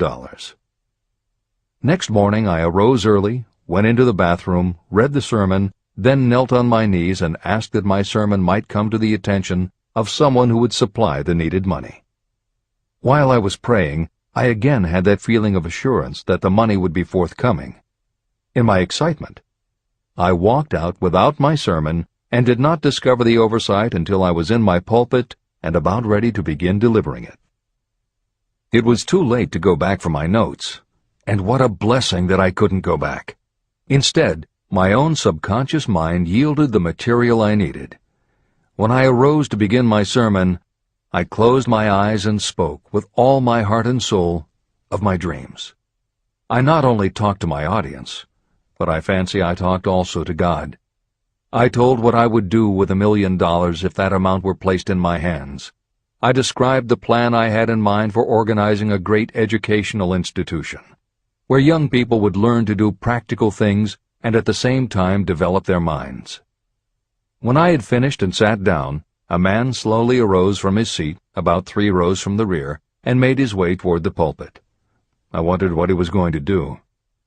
He came into the pulpit, extended his hand, and said, "Reverend, I liked your sermon. I believe you can do everything you said you would if you had $1 million. To prove that I believe in you and your sermon, if you will come to my office tomorrow morning, I will give you the $1 million. My name is Philip D. Armour." Young Gonzalez went to Mr. Armour's office, and the $1 million was presented to him. With that money he founded the Armour Institute of Technology, now known as Illinois Institute of Technology. The $1 million that launched the Armour Institute came as the result of an idea.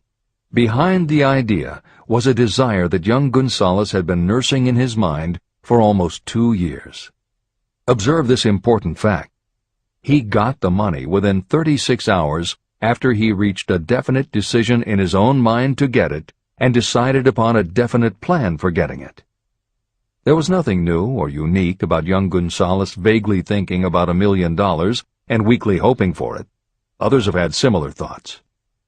But there was something very unique and different about the decision he reached on that memorable Saturday, when he put vagueness into the background and definitely said, "I will get that money within a week."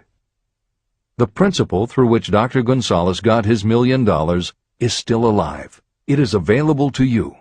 This universal law is as workable today as it was when the young preacher made use of it so successfully.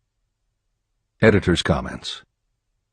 The Armour Institute of Technology opened in 1893, offering courses in engineering, chemistry, architecture, and library science, and in 1940 became the Illinois Institute of Technology when the Armour Institute merged with the Lewis Institute, a Chicago college that had opened in 1895 and offered liberal arts as well as science and engineering courses.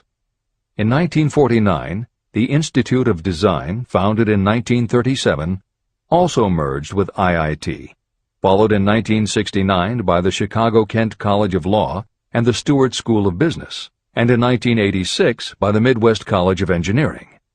Today there are several campuses in downtown Chicago. IIT has been called the alma mater of accomplishments. This is the end of the editor's comment. How to transmute ideas into cash. Asa Candler and Dr. Frank Gonzalez had one characteristic in common. Both knew the astounding truth that ideas can be transmuted into cash through the power of definite purpose plus definite plans. If you are one of those who believe that hard work and honesty alone will bring riches, you can forget it. It is not true. Riches, when they come in huge quantities, are never the result of hard work alone. Riches come, if they come at all, in response to definite demands based upon the application of definite principles, and not by chance or luck. Generally speaking, an idea is a thought that prompts you to action because it appeals to your imagination. All master salespeople know that ideas can be sold where merchandise cannot. Ordinary salespeople do not know this. That is why they are ordinary. A publisher of low-priced books made a discovery that has been worth much to publishers. He learned that many people buy titles and not the contents of books. By merely changing the name of one book that was not moving, his sales of that book jumped upward more than 1 million copies. The inside of the book was not changed in any way. He merely ripped off the cover and put on a new cover with a title that had box office appeal. That, as simple as it may seem, was an idea. It was imagination. Editor's comment. For those readers who think that replacing the cover of a book is just too simple, or that they couldn't do it anyway because they are not book publishers, the editors would point out that if you had had that simple idea before the publisher did, he probably would have been glad to sell you those failed books at pennies on the dollar. Then you could have been the one to change the cover, and suddenly you would have been the publisher of a bestseller. However, the idea of replacing the covers wouldn't have meant a thing if you didn't also have ideas about how to market and promote that flashy new cover. And that is Hill's point. Coca-Cola was a recipe, a creative idea. But it would have stayed just a recipe if Asa Candler hadn't also had other creative ideas to market it and the faith in himself to carry through on those ideas. Spence Silver was a chemist working for 3M when, by accident, he created a glue that wasn't very sticky. Needless to say, 3M was not much interested in glue that didn't stick, and Silver's invention was shelved as a failure. But Silver liked his glue, so for 5 years he kept demonstrating it to anyone who would listen. Nobody did, until Arthur Fry, who worked in the tape division at 3M, found that when he was at choir practice, he kept losing his place in the hymnal because the pieces of paper he used to mark his place slipped down or fell out of the book. A little of Silver's not very sticky glue on the slips of paper, and they stayed where he wanted them, then peeled off easily when he was done. That was the eureka moment. They had just invented the world's best bookmark, Post-its. But that's not the end of the story, or the end of the imaginative ideas that were needed to make Post-its happen. Fry would also need perseverance. First, he had to convince the engineers to solve production problems, and to do it, he knocked a hole in his basement wall so he could install a prototype of the production equipment. He stuck with it, and finally, 2 years later, 3M gave the project to their marketing department. The marketing experts put together ads and brochures selling this sticky notepad idea and rolled it out in a 4-city test. The results were a disaster. Nobody got it, so nobody bought it. Who would pay money for scratch paper? The Post-it project was about to be scrapped when Jeffrey Nicholson and Joseph Ramey added their imaginations. Like Silver and Fry, Nicholson and Ramey had faith in the idea because they saw how people in their office fell in love with these little sticky pieces of paper once they started working with them. So Nicholson and Ramey went to Richmond, Virginia, one of the 4 test cities that had failed, and they went up and down the business district, going into offices and giving pads of Post-its to receptionists, secretaries, and anyone else who would listen. Whereas 3M's conventional marketing machinery had failed, Giving Post-its to the people who would actually use them did the trick. Once those Richmond office workers started to use Post-its, it didn't seem like a bad idea at all to pay for scratch paper. They got it, and they bought it. The Richmond test turned from failure to success, and soon Post-its were sticking to everything around the world. Here's another simple idea that imagination turned into success. The story began with a man whose problem was just the opposite of spent silvers. This man had something that stuck too well. George de Mestral was a Swiss mountaineer who went hunting one day with his dog. But when they got home, they were both covered with burrs. The burrs were so difficult to remove that de Mestral put them under a magnifying glass to learn why. He saw that they were covered with tiny hooks which attached themselves to fur and fabric. That was when the flash hit. If burrs stuck where you didn't want them, why couldn't you put tiny hooks on things so they would stick where you did want them? Like everyone else mentioned in this book, de Mestral had an imaginative idea, but that was just the beginning. He also had the faith in himself to keep going when people laughed at his idea, which many did, until he eventually found a French textile plant that would help him do what he wanted. However, even when they finally worked out a way to use cotton fabric to make what they called locking tape, they couldn't afford to mass-produce it. And that's when de Mestral accidentally discovered that when you sew nylon under infrared light, it naturally made little hooks. Now they could manufacture it economically. All they needed was a name. One side was fuzzy like velvet, and the other side was crochet, the French word for hook. Take half vel and half crow, combine it with imagination. The result is Velcro, and a Swiss mountaineer becomes a business tycoon. The Sony Corporation once tried to make a very small stereo tape recorder that would work with standard-size cassettes, but they couldn't do it. They could make a small playback machine, but at the time the electronics needed to also make it a recording machine just couldn't be made small enough. They concluded that the design was a failure. Then one day Sony's honorary chairman, Masaru Ibuka, walked into the laboratory and saw that a few of the engineers were using the prototypes of the failed tape recorder to listen to music tapes. They didn't seem to care that it couldn't record. They just liked to be able to walk around listening to their favorite music. Then came the imaginative idea that made all the difference. Ibuka remembered that another division was working on lightweight headphones. That was the flash. Ibuka's imagination made the connection that the rest of the engineers had not. In Ibuka's view, they hadn't made a failed recorder. They had created a successful private stereo listener. They added the headphones, named it the Walkman, and it revolutionized both the music business and the electronics industry. Clarence Saunders was a grocery clerk in a small southern retail store. One day he was standing with a tray in his hands waiting his turn in a cafeteria. He had never earned more than $20 a week before then, and no one had ever noticed anything about him that indicated unusual ability, but something took place in his mind as he stood in the line of waiting people that put his imagination to work. That was when he came up with the idea that this same self-serve concept would also work at the grocery store. Clarence Saunders took the idea to his boss. Naturally, his boss told him he was crazy. So Clarence Saunders quit his job, went out and did what he needed to do to raise the money, and opened the first self-serve grocery store. He called it Piggly Wiggly, and Clarence Saunders, the $20-a-week grocery clerk, rapidly became the multi-million-dollar chain store groceryman of America.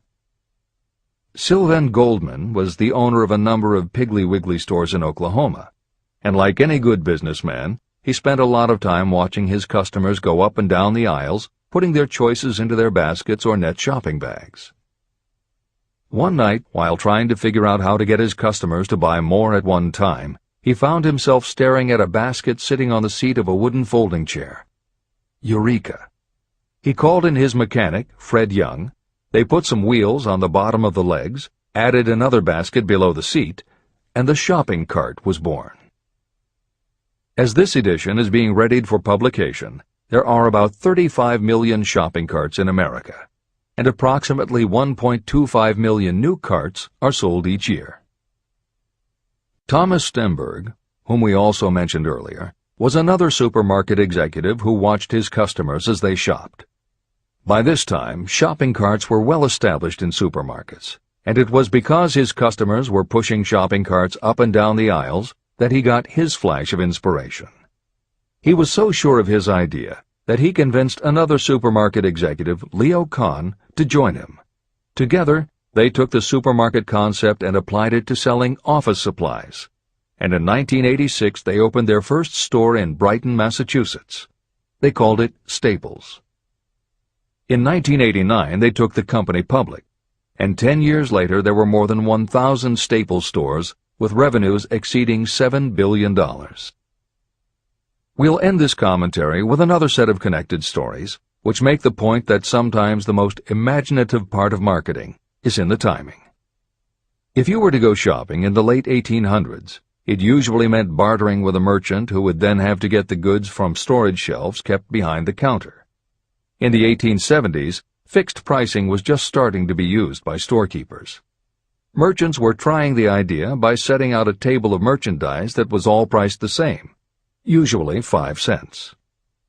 Frank Winfield Woolworth was a clerk in a general store, and he convinced the store owner to let him try the 5-cent table idea.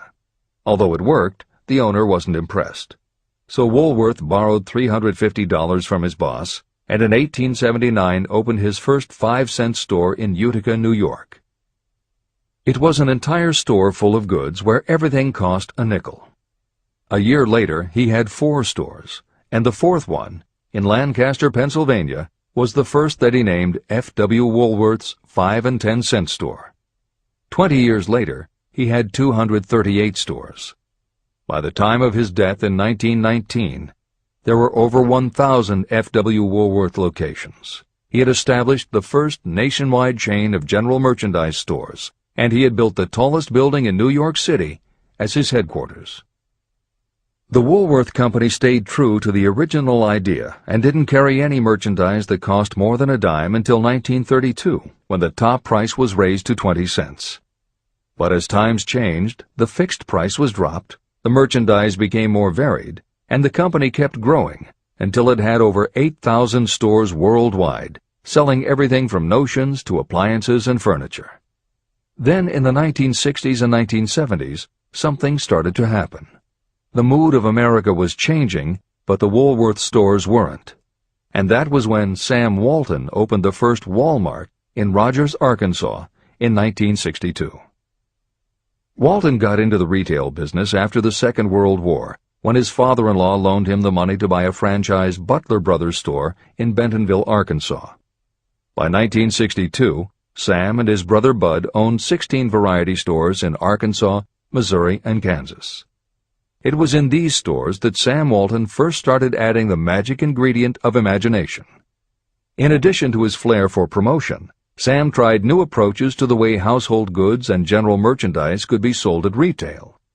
He insisted on clean, well-lighted interiors, and he introduced the concept of self-service, with aisles wide enough for shopping carts and checkout counters at the front of the store. He also started buying direct from manufacturers, and he created profit-sharing plans that kept his family of employees loyal, hard-working, and neighborly. In 1962, he incorporated those and other imaginative ideas when he opened his first store that he called Walmart. The basic magic was that he sold brand-name merchandise at discount prices, but there was also magic in the way he kept a friendly hometown feel to his store, even though it was what is now called a big box store. Sam Walton's Walmart store was a success, so he just kept building and opening more of them, first in small towns and rural areas, then in larger towns, then big cities, and it wasn't long before he had a national chain. By 1992, when Sam Walton died, there were more than 1,700 Walmart stores. It was the biggest retailer in the country, it employed more than 600,000 people, and Sam Walton was the richest man in America. In 2003, the stores numbered more than 3,200 in the U.S. and more than 1,100 in foreign countries. The company employed more than 1,300,000 people worldwide and served more than 1 million customers a week. Along the way, Woolworths and other older retailers such as Kresge's tried to get on the bandwagon with their Woolco and Kmart stores, but they couldn't seem to get it right. They had given up their old five-and-dime identity to become higher-priced general retailers, and when Walmart came along and redefined that part of the market, the others seemed to have run out of the kind of imagination they'd had in the beginning. Now, here's the twist to the story. David Gold was running a liquor store that he had inherited from his father. He noticed that whenever he put out a display of goods priced at 98 cents or $1, the goods would sell okay, but if his sign said 99 cents, the goods sold out in no time. He decided that he would open a store called the 99-cent only store, where everything would be priced at 99 cents. Sound familiar? Frank Woolworth's imaginative idea from 1879, which had been dropped at his namesake chain by the 1940s and 1950s, had just gotten a fresh shot of imagination from David Gold in 1982. As usual, friends and family told him he was crazy, but David Gold went out to find suppliers who would sell him discontinued merchandise or overproduced products at a price low enough that he could offer them to the public at 99 cents. He found them. And they even had brand-name products of everything from hardware to pantyhose, cleaning products, motor oil, kitchenware, cosmetics, electronics, toys, canned goods, frozen foods, cookies, fresh fruit, even gourmet foods. More than 5,000 items that he could sell for 99 cents and still make a profit. David Gold opened his first well-lighted, brightly colored green and fuchsia wide-aisle store in Inglewood, California in 1982. By 2003, he had 142 stores in California, Nevada, and Arizona, and he was listed on the Forbes 400 as having earned a personal fortune estimated at more than $650 million. As Napoleon Hill wrote elsewhere about the creation of Piggly Wiggly, where in this story do you see the slightest indication of something that you could not duplicate? The plan, which made millions of dollars for its originator, was a very simple idea that anyone could have adopted, yet considerable imagination was required to put the idea to work in a practical sort of way. The more simple and easily adapted an idea is, the greater is its value, as no one is looking for ideas that are involved with great detail or are in any way complicated. This is the end of the editor's comments. There is no standard price on ideas. The creator of ideas sets his or her own price, and if they are smart, they get it. The story of practically every great fortune starts with a day when a creator of ideas and a seller of ideas got together and worked in harmony. Carnegie surrounded himself with men who could do what he could not do, men who created ideas and men who put ideas into operation, and that was what made him and the others fabulously rich. Millions of people go through life hoping for favorable breaks. Perhaps a favorable break can get you an opportunity, but the safest plan is not to depend upon luck. It was a favorable break that gave me the biggest opportunity of my life, but more than 20 years of determined effort had to be devoted to that opportunity before it became an asset. The break consisted of my good fortune in meeting and gaining the cooperation of Andrew Carnegie. On that occasion, Carnegie planted in my mind the idea of organizing the principles of achievement into a philosophy of success. Millions of people have profited by the discoveries made in the years of research, and fortunes have been accumulated through the application of the philosophy. The beginning was simple. It was an idea that anyone might have developed. The favorable break came through Carnegie. But what about the determination, definiteness of purpose, and the desire to attain the goal, and the persistent effort of all those years of research? It was no ordinary desire that survived disappointment, discouragement, temporary defeat, criticism, and the constant reminding that I was wasting my time. It was a burning desire, an obsession. When the idea was first planted in my mind by Mr. Carnegie, it was coaxed, nursed, and enticed to remain alive. Gradually, the idea became a giant under its own power, and it coaxed, nursed, and drove me. Ideas are like that. First you give life and action and guidance to ideas. Then they take on a power of their own and sweep aside all opposition. Ideas are intangible forces. but they have more power than the physical brains that give birth to them. They have the power to live on after the brain that creates them has returned to dust. Tell the world what you intend to do, but first, show it. Chapter 8. Organized Planning. The crystallization of desire into action. The sixth step toward riches.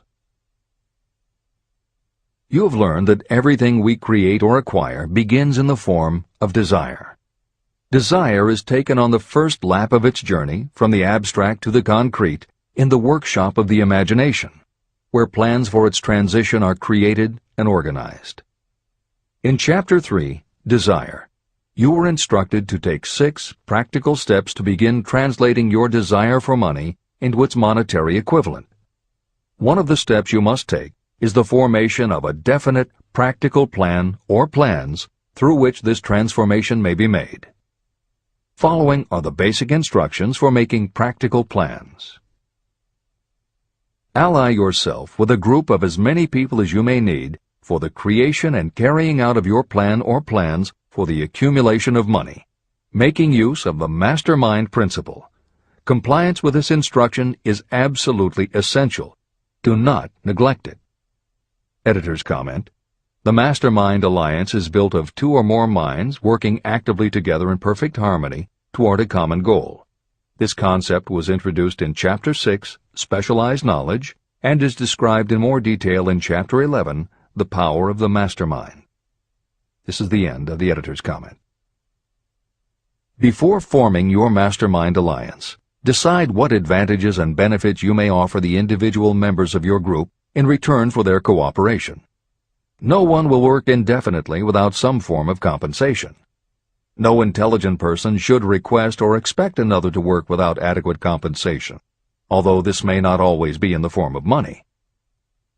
Arrange to meet with the members of your mastermind group at least twice a week, and more often if possible, until you have jointly perfected the necessary plan or plans for the accumulation of money. Maintain perfect harmony between yourself and every member of your mastermind group. If you fail to carry out this instruction to the letter, you may expect to meet with failure. The mastermind principle cannot work where perfect harmony does not prevail. Keep in mind these facts. You are engaged in an undertaking of major importance to you. To be sure of success, you must have plans that are faultless. You must have the advantage of the experience, education, native ability, and imagination of other minds. This is the way it has been done by every person who has accumulated a great fortune.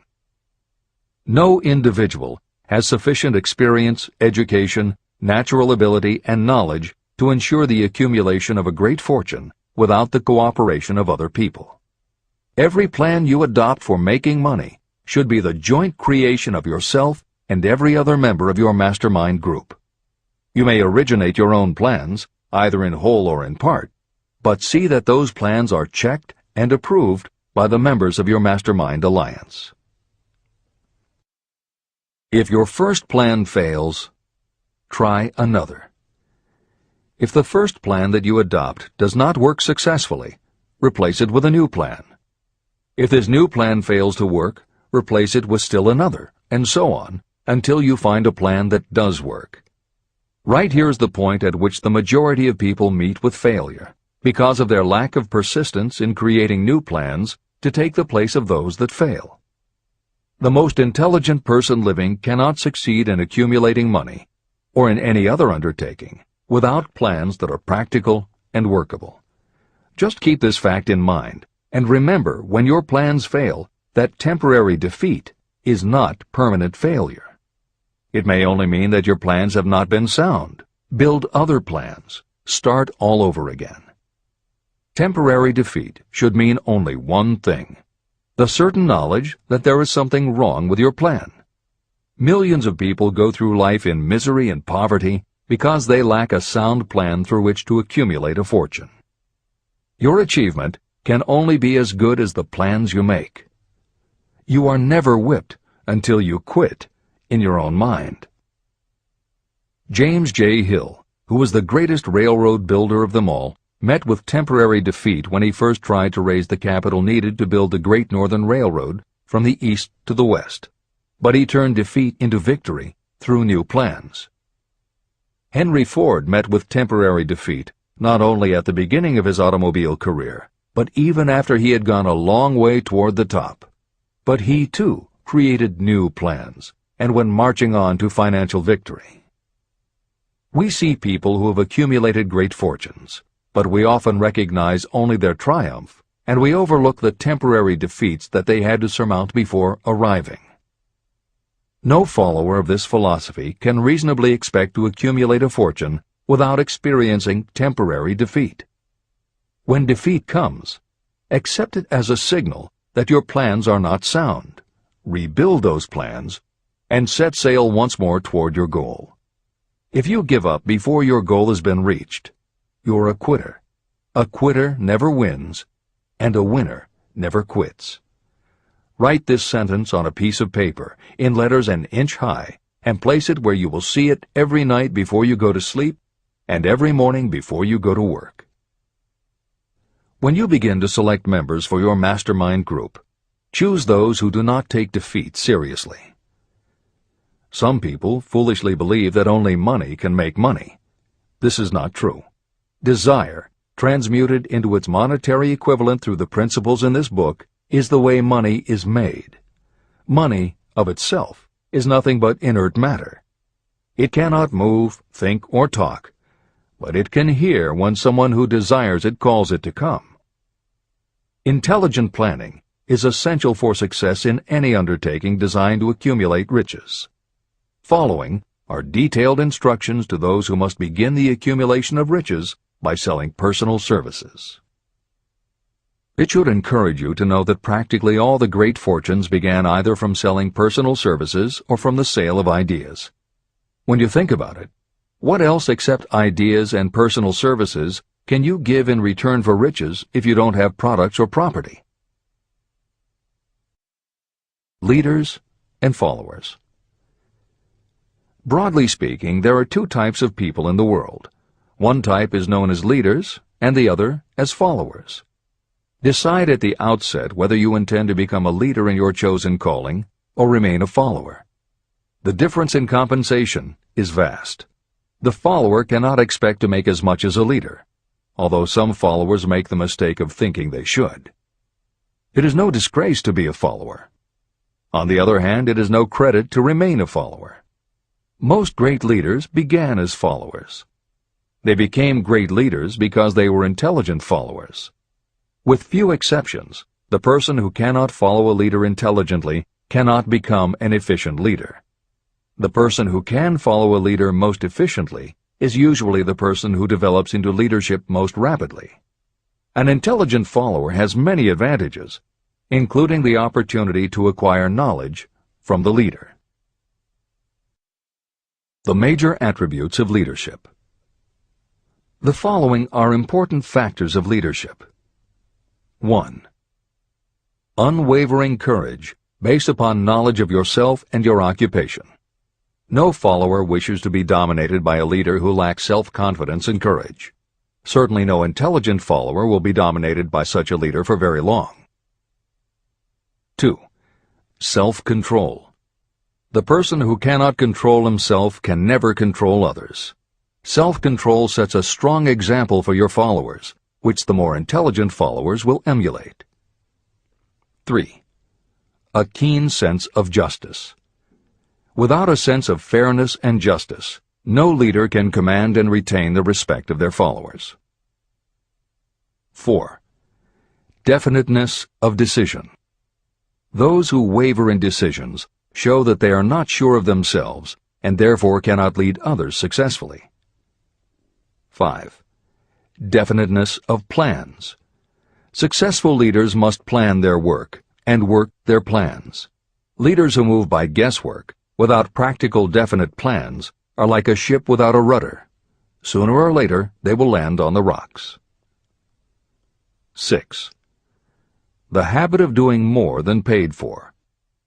One of the penalties of leadership is the necessity of the leaders to willingly do more than they require of their followers. 7. A pleasing personality.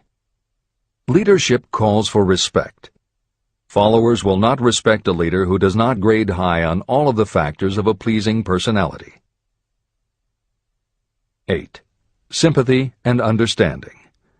Successful leaders must be in sympathy with their followers. Moreover, they must understand them and their problems.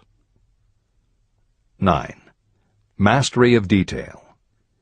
Successful leadership calls for mastery of the details of the leader's position. 10. Willingness to assume full responsibility. Successful leaders must be willing to assume responsibility for the mistakes and the shortcomings of their followers. If a leader tries to shift this responsibility, that leader will not remain the leader. If one of your followers makes a mistake or is incompetent, you must consider that it is you who failed. 11. Cooperation. The successful leader must understand and apply the principle of cooperative effort and be able to induce followers to do the same. Leadership calls for power, and power calls for cooperation. There are two forms of leadership. The first, and by far the most effective, is leadership by consent of and with the sympathy of the followers. The second is leadership by force, without the consent and sympathy of the followers. History is filled with evidences that leadership by force cannot endure. The downfall and disappearance of dictators and kings is significant. It means that people will not follow forced leadership indefinitely. Napoleon, Mussolini, Hitler were examples of leadership by force. Their leadership passed. Editor's comment. The following may also be added to the list: Idi Amin, Francisco Franco, Saddam Hussein, Ferdinand Marcos, Slobodan Milosevic, Juan Perón, General Augusto Pinochet, Pol Pot, General Suharto, the Taliban leaders in Afghanistan, Marshal Josip Broz Tito, Joseph Stalin, and subsequent leaders of the Soviet Union, East Germany, and the other countries in the Communist bloc. This is the end of the editor's comment. Those that remain see their power eroding and slipping away. Leadership by consent of the followers is the only leadership that can endure. People may follow forced leadership temporarily, but they will not do so willingly. Successful leaders will embrace the 11 factors of leadership described in this chapter, as well as some other factors. Those who make these attributes the basis of their leadership will find abundant opportunity to lead in any walk of life. The 10 major causes of failure in leadership. The following are the major faults of leaders who fail. It is just as essential for you to know what not to do as it is to know what to do. 1. Inability to organize details. Efficient leadership calls for the ability to organize and master details. No genuine leader is ever too busy to do anything that may be required in the capacity as leader. Whether a leader or follower, when you admit that you are too busy to change your plans or to give attention to any emergency, you are admitting your inefficiency. The successful leader must be the master of all details connected with the position. That means, of course, that you must acquire the habit of relegating details to capable lieutenants. 2. Unwillingness to render humble service. Truly great leaders are willing, when occasion demands, to perform any sort of labor that they would ask another to perform. The greatest among ye shall be the servant of all is a truth that all able leaders observe and respect. 3. Expectation of pay for what they know, instead of what they do with what they know. The world does not pay you for what you know. It pays you for what you do, or what you induce others to do. 4. Fear of competition from followers. Leaders who fear that one of their followers may take their position are practically sure to realize that fear sooner or later. Able leaders train understudies to whom they may delegate any of the details of their position. Only in this way can leaders multiply themselves and be at many places and give attention to many things at one time. It is an eternal truth that leaders receive more pay for their ability to get others to perform than they could possibly earn by their own efforts. An efficient leader may, through knowledge of the job and a magnetic personality, greatly increase the efficiency of others and get them to render more service and better service than they could render without the leader's guidance. 5. Lack of imagination. Without imagination, the leader is incapable of meeting emergencies or of creating plans by which to guide followers efficiently. 6. Selfishness. Leaders who claim all the honor for the work of their followers are sure to be met by resentment. The really great leader claims none of the honors. Great leaders are content to see the honors, when there are any, go to their followers, because the great leaders know that most people will work harder for commendation and recognition than they will for money alone. 7. Intemperance. Followers do not respect an intemperate leader. Moreover, intemperance in any form destroys the endurance and the vitality of those who indulge in it. 8. Disloyalty. Perhaps this should have come at the head of the list. Leaders who are not loyal to their duty, and to those both above and below them, cannot maintain their leadership for long. Disloyalty marks you as being less than the dust of the earth, and it will bring the contempt it deserves. Lack of loyalty is one of the major causes of failure in every walk of life. 9. Emphasis of the authority of leadership.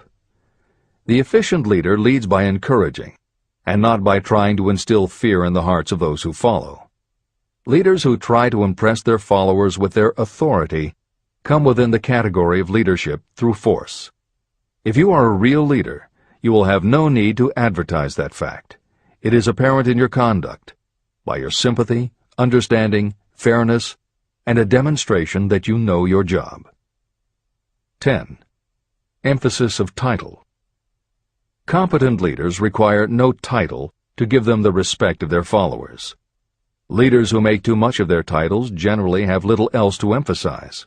The doors to the office of the real leader are open to all and free from formality or ostentation. These are among the most common causes of failure in leadership. Any one of these faults is sufficient to cause failure. Study the list carefully if you aspire to leadership, and make sure that you are free of these faults. Editor's comment. Warren Bennis, a professor who teaches management and organization, said, "A manager is someone who does things right. A leader is someone who does the right thing."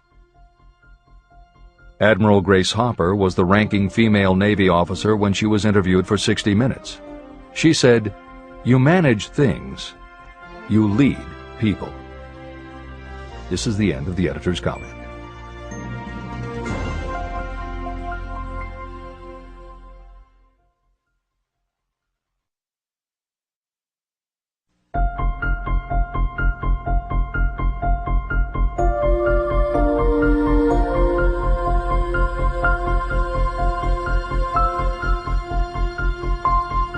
When and how to apply for a position. The information described here is the net result of many years of experience, during which thousands of men and women were helped to market their services effectively. Editor's comment.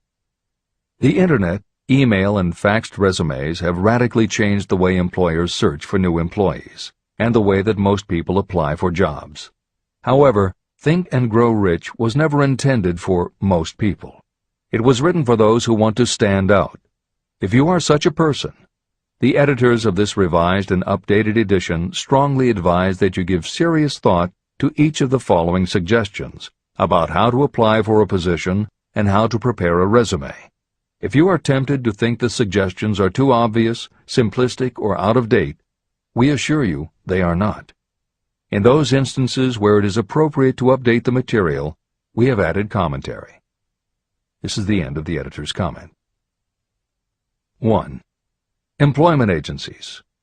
Care must be taken to select only reputable companies that can show adequate records of achievement of satisfactory results. Editor's comment. As anyone in the job market knows, Today, employment agencies range from companies that supply temporary office help to headhunters who connect high-level executives with companies seeking experienced management talent. If you are seeking a mid to upper-level position, the old adage that you get what you pay for is particularly true. This is the end of the editor's comment. 2. Advertising in newspapers, trade journals, magazines. Classified advertising may produce satisfactory results for those applying for entry-level, clerical, or salaried positions.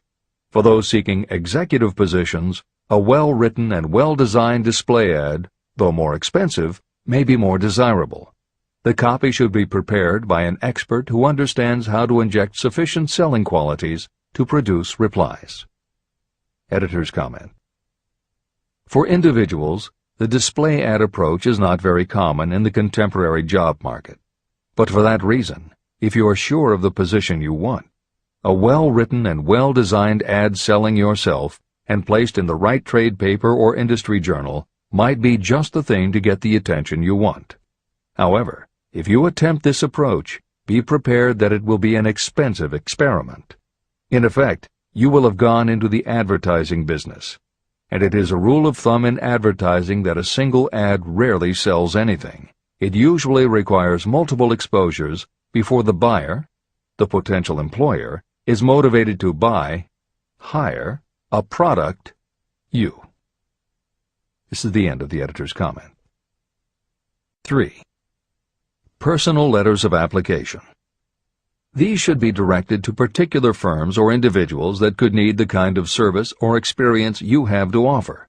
Letters should be neatly typed always and signed by hand.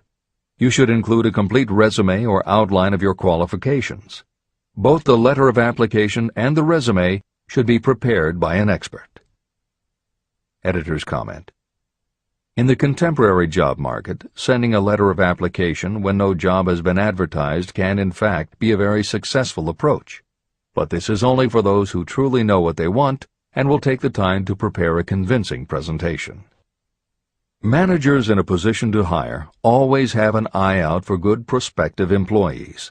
If they receive a well-constructed and intriguing presentation that clearly states you are interested in a position whenever one is available, it will not be thrown away. And the first thing good managers do when a position comes open is go to their files.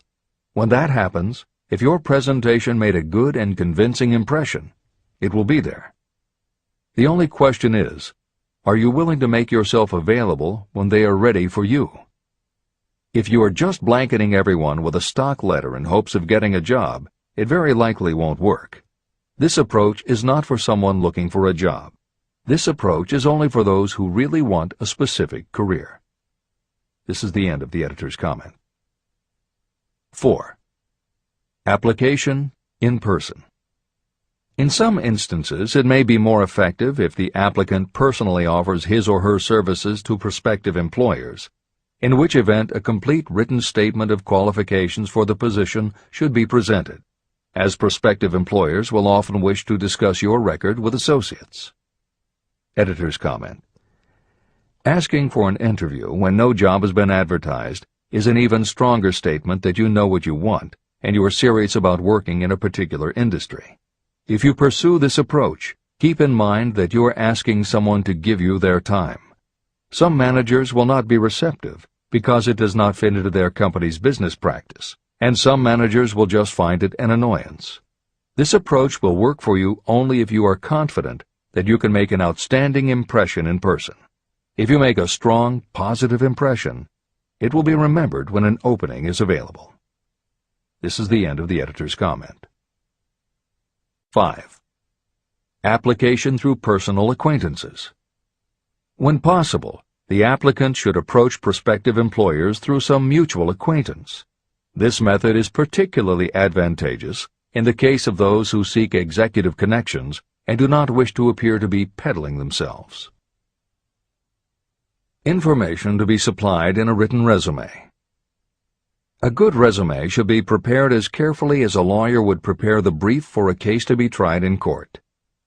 Unless the applicant is experienced in the preparation of such briefs, an expert should be consulted for this purpose.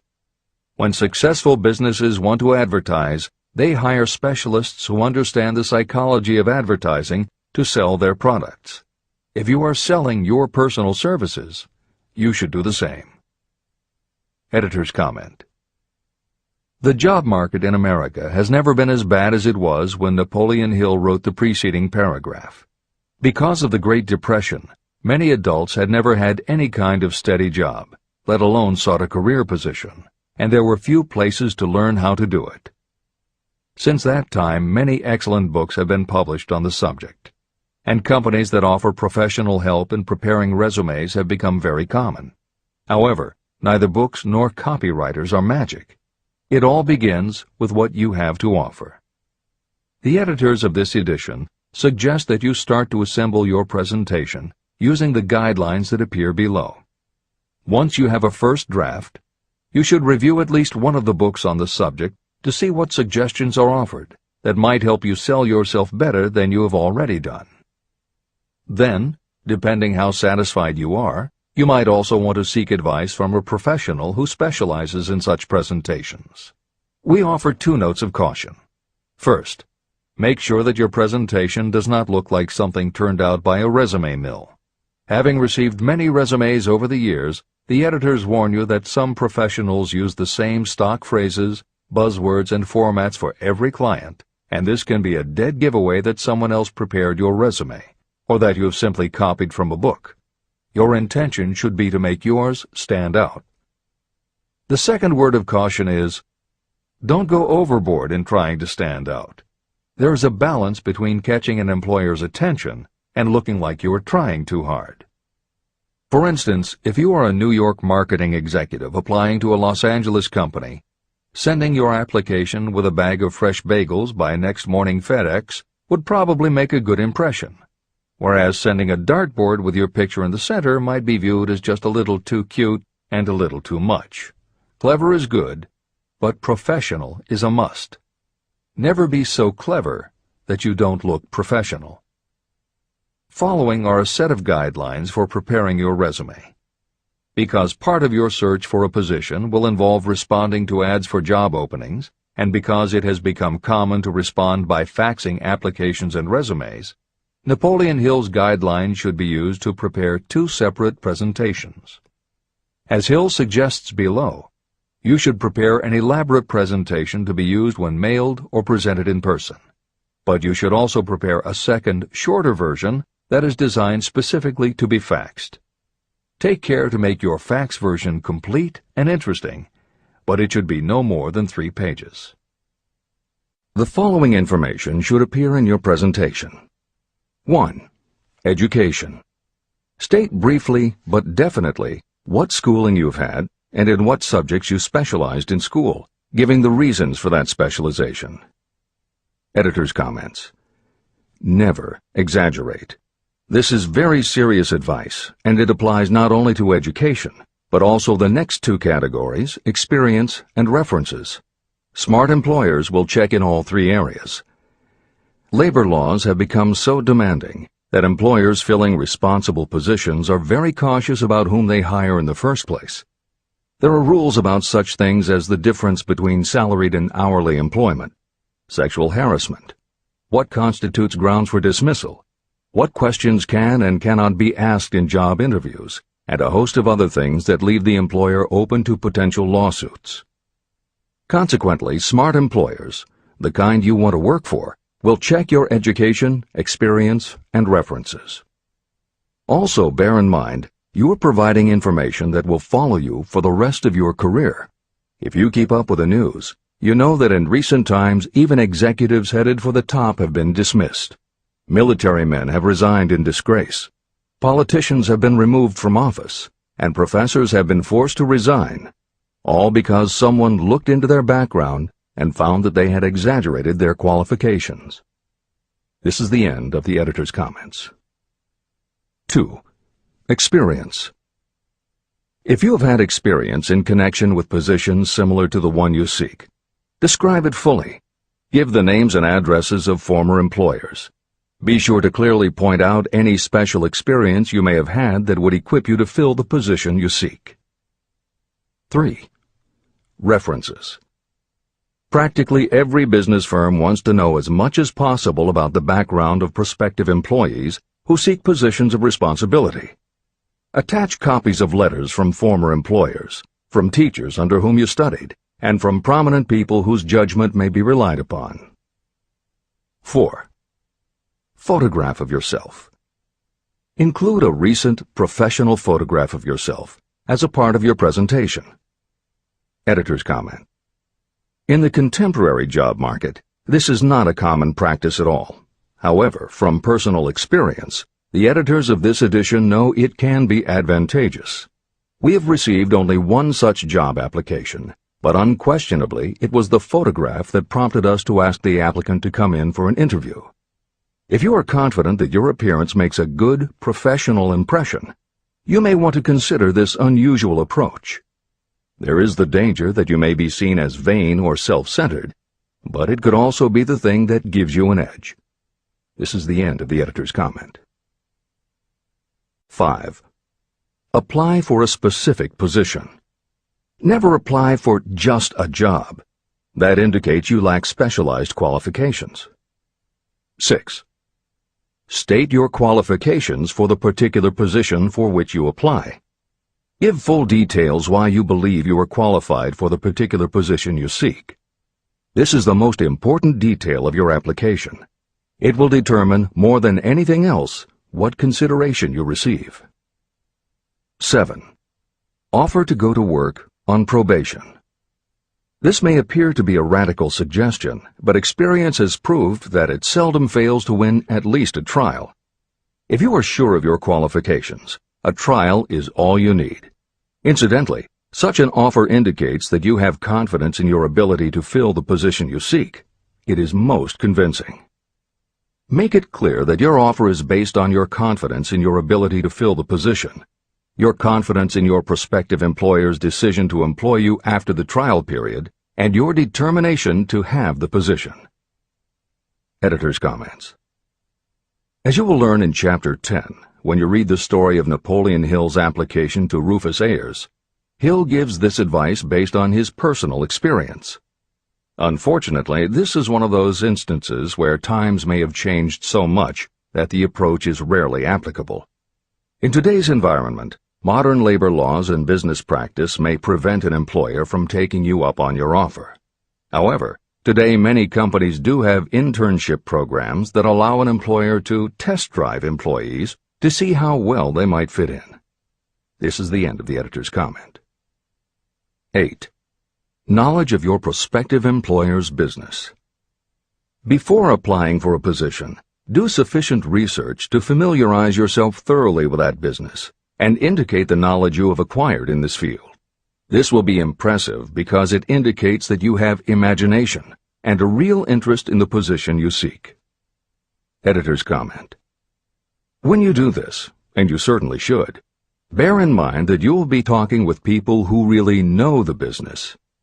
Even by researching extensively, at best you will only know about their business. If you try to appear too knowledgeable or familiar, it may backfire and reveal that you have only a superficial view of the business. Unless you are already working in a particular industry and have insights based on experience, do not be presumptuous.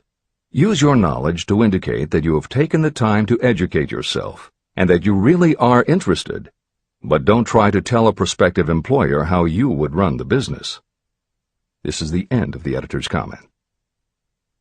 Remember that it is not the lawyer who knows the most law, but the one who best prepares his case who wins.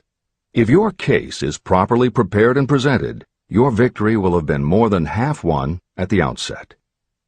Do not be afraid of making your presentation too long. Employers are just as much interested in purchasing the services of well-qualified applicants as you are in securing employment. In fact, the success of most successful employers is due to their ability to select well-qualified lieutenants. They want all the information available.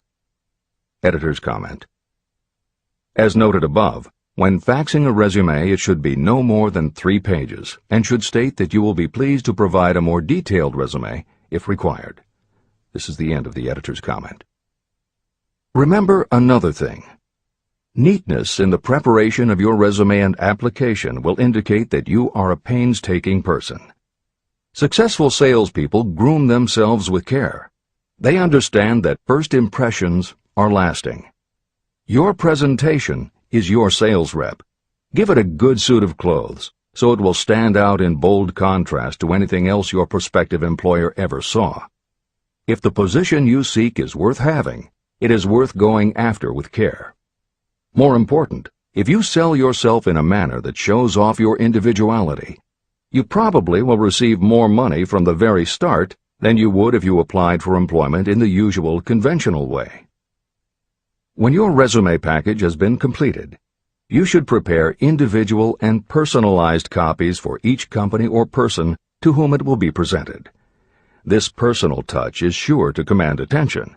Have it neatly typed, proofread, printed, and properly bound on the finest paper you can obtain. Your photograph should be mounted and included on one of the pages. Prepare a separate binding with the proper company name inserted if it is to be shown to more than one company. If you seek employment through an employment agency, have the agent use copies of your presentation in marketing your services. This will help to gain preference for you, both with the agent and the prospective employers. I've helped to prepare presentations for clients that were so striking and out of the ordinary that they resulted in the employment of the applicant without a personal interview. If you want similar results, follow the instructions to the letter, improving upon them however your imagination suggests. Editor's comments. Today, every office supply store offers a wide variety of paper stock, folders, binders, and presentation materials that can be put together in a way that is both unique and professional looking. With all of those possibilities available, if you simply present standard sheets of paper stapled in the corner, the response will very likely be standard too.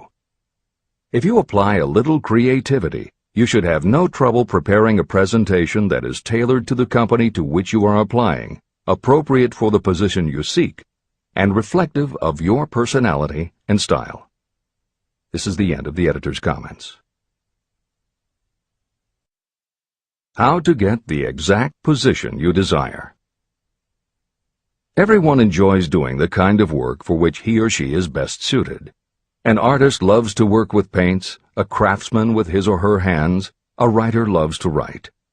Those with less definite talents have their preferences for certain fields of business and industry.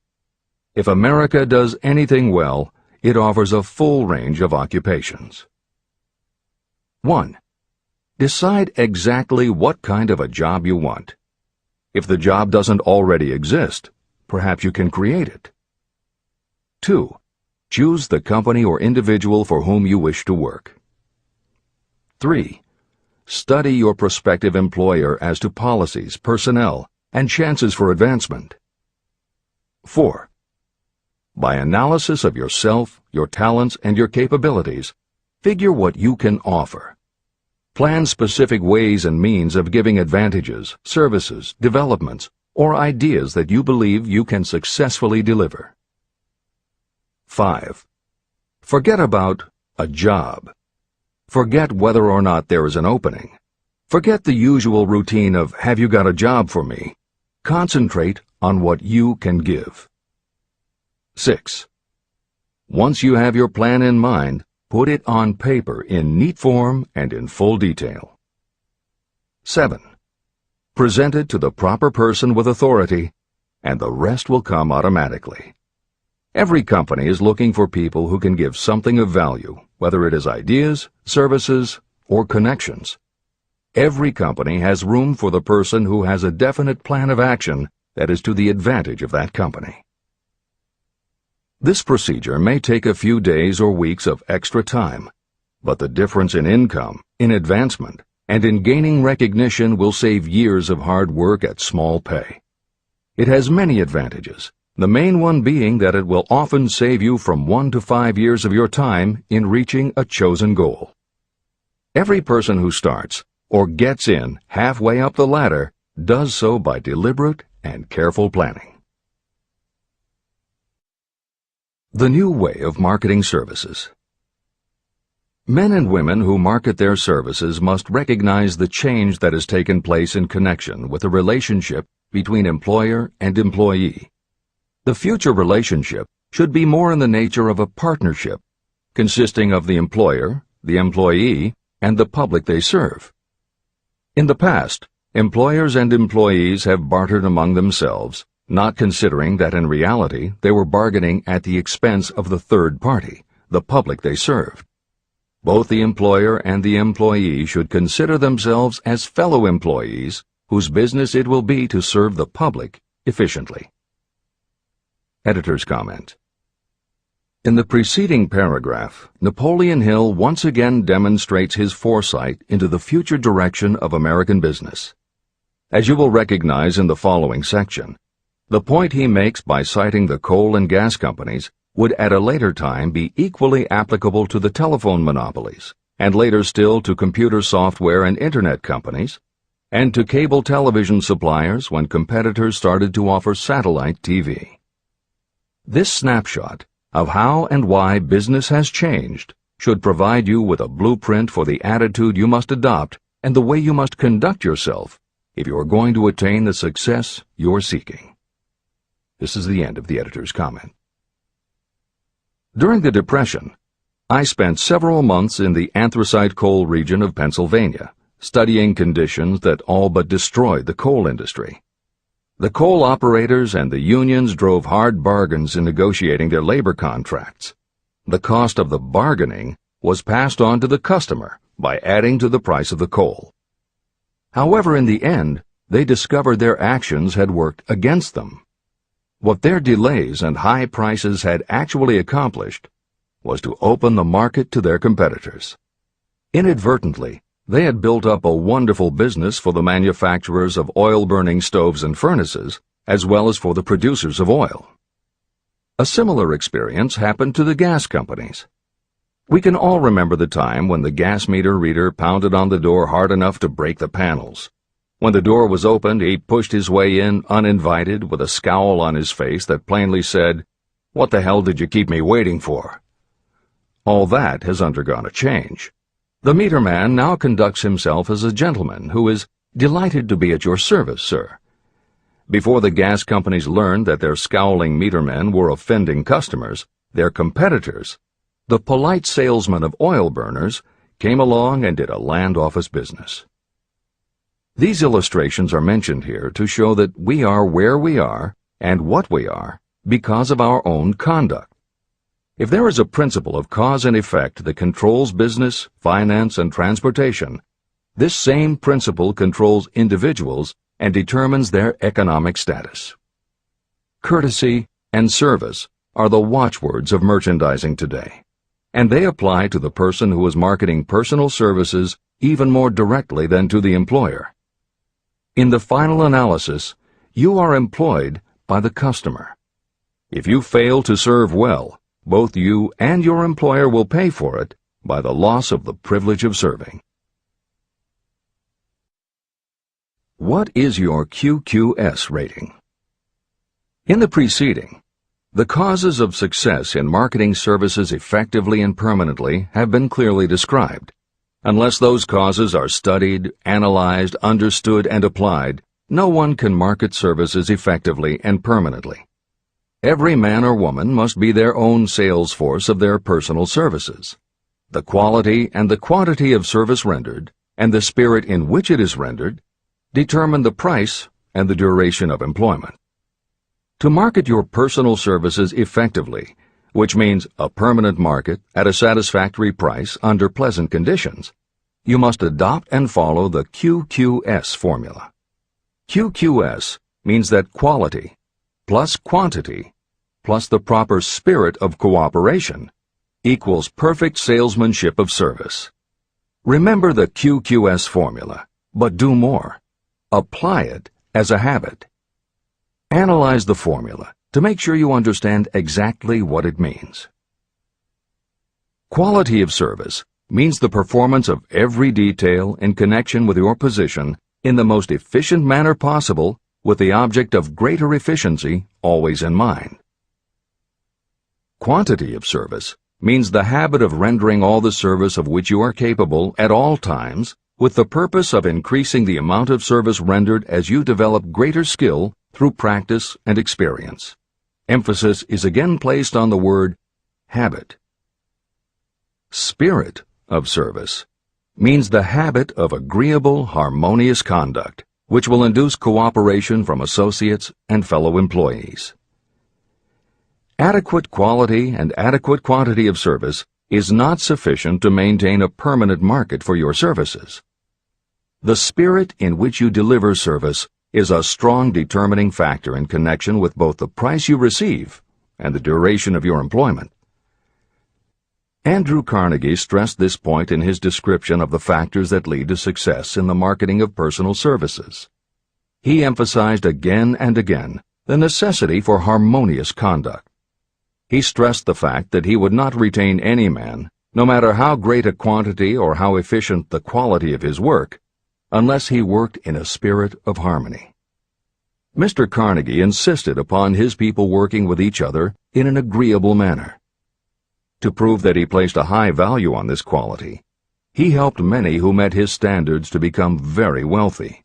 Those who did not conform had to make room for others who did. The importance of a pleasing personality has been stressed because it is so important in rendering service in the proper spirit. If you have a personality that pleases, and you render service in a spirit of harmony, these assets often make up for what you may lack in both the quality and the quantity of service you render. Nothing, however, can be successfully substituted for pleasing conduct.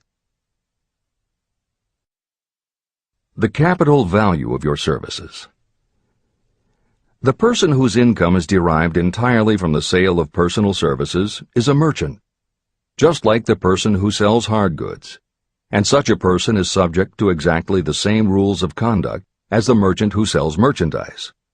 I emphasize this because many people who live by the sale of personal services make the mistake of considering themselves free from the rules of conduct and the responsibilities attached to those who are engaged in marketing commodities.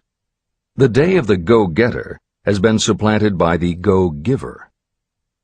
The actual capitalized value of your brainpower may be determined by the amount of income you can produce by marketing your services. A fair estimate of the capital value of your brainpower may be made by using the following assumptions.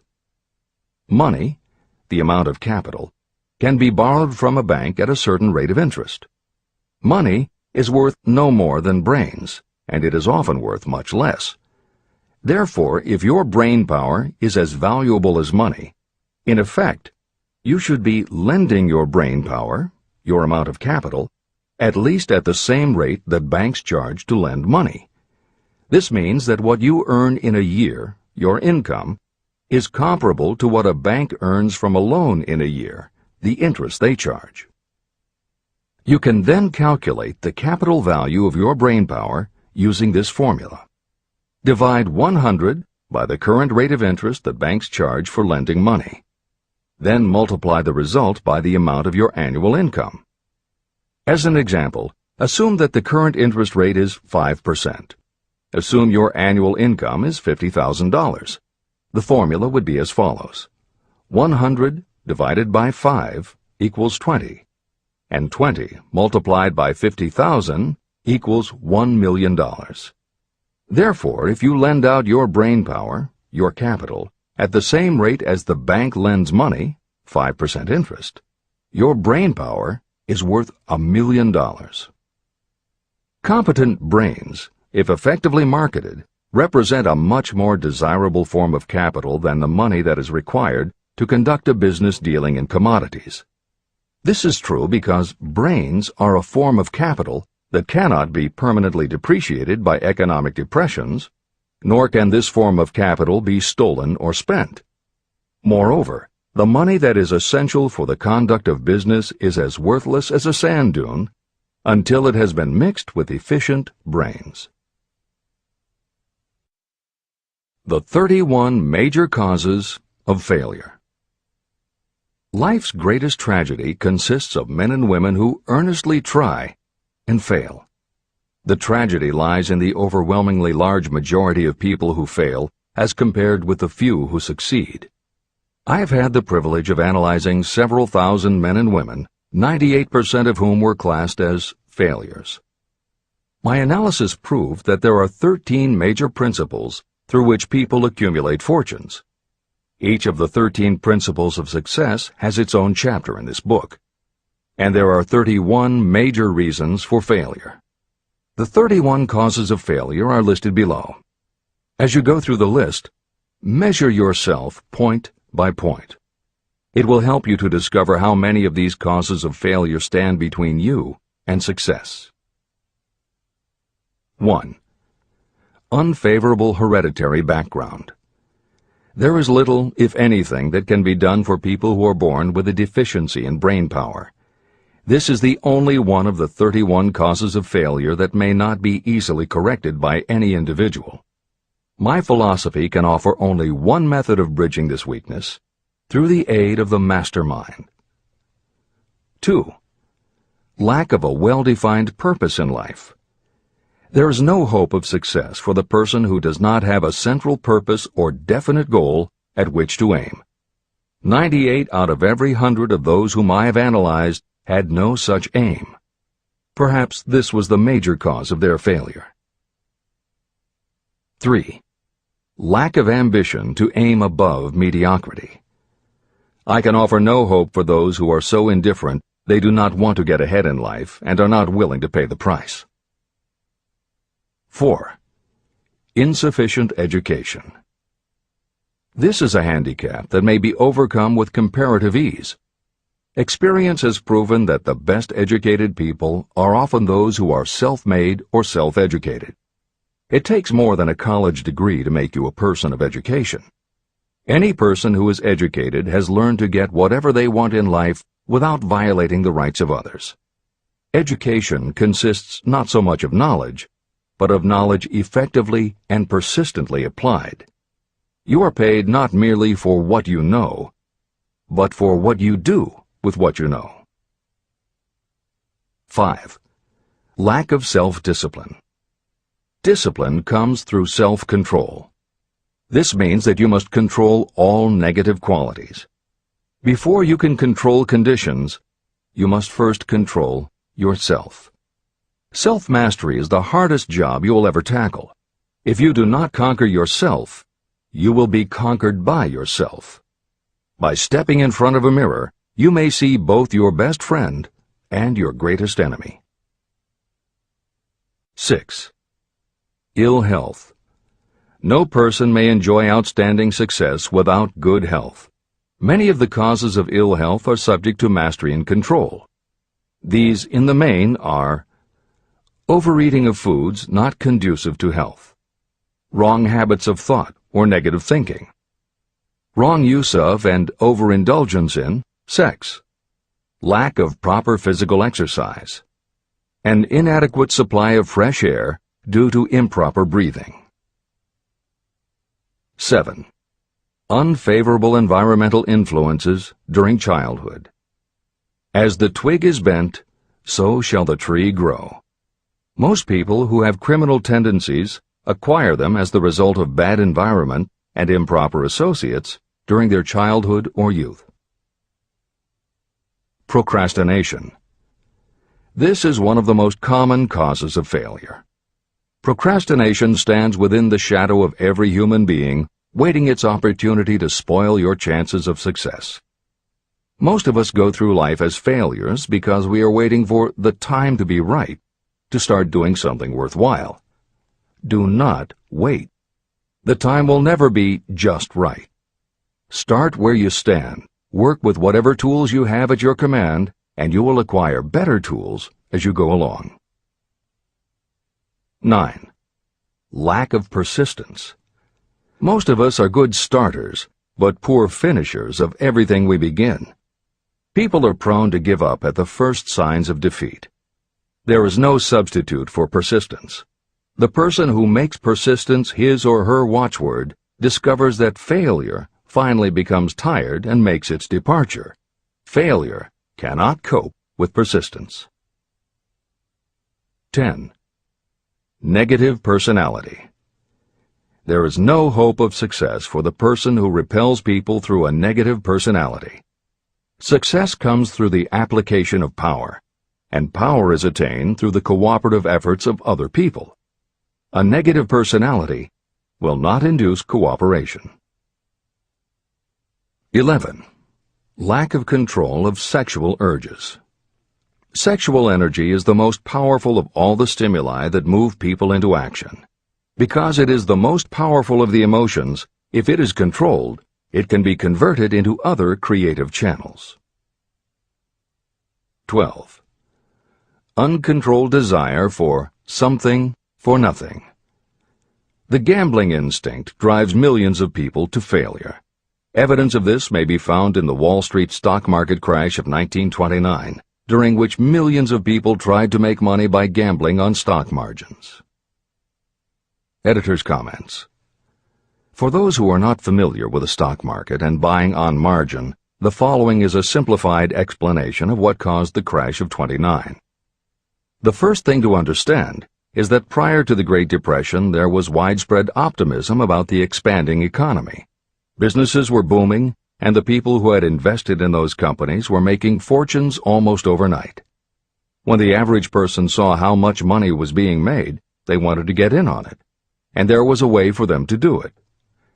Even average people who didn't have enough ready cash to buy stocks could do so because brokers allowed customers to purchase stocks on margin by making what amounted to a down payment. However, part of the purchase agreement stated that when the brokers called in the margin accounts, which they could do at any time, the customers would have to come up with the rest of the cash immediately to pay the balance owing on the original purchase price. That is why Hill used the term gambling when he referred to the stock market. These average people weren't investing in companies. They were betting on the future rise in value. The idea, in the average person's mind, was that they would only have to scrape together enough to pay the margin, which was a small percentage of the full cost. Then when the price of the stock went up, they would sell, which would give them more than enough money to pay the broker the balance owing on the purchase price, and they could pocket the difference. This worked fine as long as stock prices continued to rise, but when the stock market crashed, the stockbrokers called in the margins, and the people who had bought at prices they really couldn't afford suddenly found that they had to come up with the cash. And that was why so many average people got wiped out in the crash of '29. They gambled money they didn't have by buying on margin. This is the end of the editor's comments. 13. Lack of a well-defined power of decision. Those who succeed reach decisions promptly and change them very slowly. Those who fail reach decisions very slowly and change them frequently and quickly. Indecision and procrastination are twins. Where one is found, the other is also usually found. Kill off this pair before they completely tie you to the treadmill of failure. 14. One or more of the 6 basic fears: fear of poverty, fear of criticism, fear of ill health, fear of loss of love, fear of old age, and fear of death. You will find an in-depth analysis of these 6 basic fears in the final chapter. They must be mastered before you can market your services effectively. 15. Wrong selection of a mate in marriage. This is a most common cause of failure. The relationship of marriage brings people intimately into contact. Unless this relationship is harmonious, failure is likely to follow. Moreover, it will be a form of failure that destroys ambition. 16. Overcaution. The person who takes no chances generally has to take whatever is left when others are through choosing. Overcaution is as bad as undercaution. Both are extremes to be guarded against. Life itself is filled with the element of chance. 17. Wrong selection of associates in business. This is one of the most common causes of failure in business. In marketing personal services, you should use great care to select an employer who will be an inspiration and who is intelligent and successful. We emulate those with whom we associate most closely. Pick an employer who is worth emulating. 18. Superstition and prejudice. Superstition is a form of fear. It is also a sign of ignorance. Successful people keep open minds and are afraid of nothing. 19. Wrong selection of a vocation. You cannot have outstanding success in work that you do not like. The most essential step in the marketing of personal services is that of selecting an occupation into which you can throw yourself wholeheartedly. Although money or circumstances may require you to do something you don't like for a time, no one can stop you from developing plans to make your goal in life a reality. Editor's comments. Most contemporary experts agree with Napoleon Hill's statement that finding the work you love is of key importance in achieving success that is truly rewarding. This concept coincides so well with modern attitudes that it has inspired a number of books, including Feel the Fear and Do It Anyway by Susan Jeffers, Wishcraft by Barbara Sher, and Do What You Love, The Money Will Follow by Marcia Sinitar. All three books became bestsellers by expanding upon that single concept. This is the end of the editor's comments. 20. Lack of concentration of effort.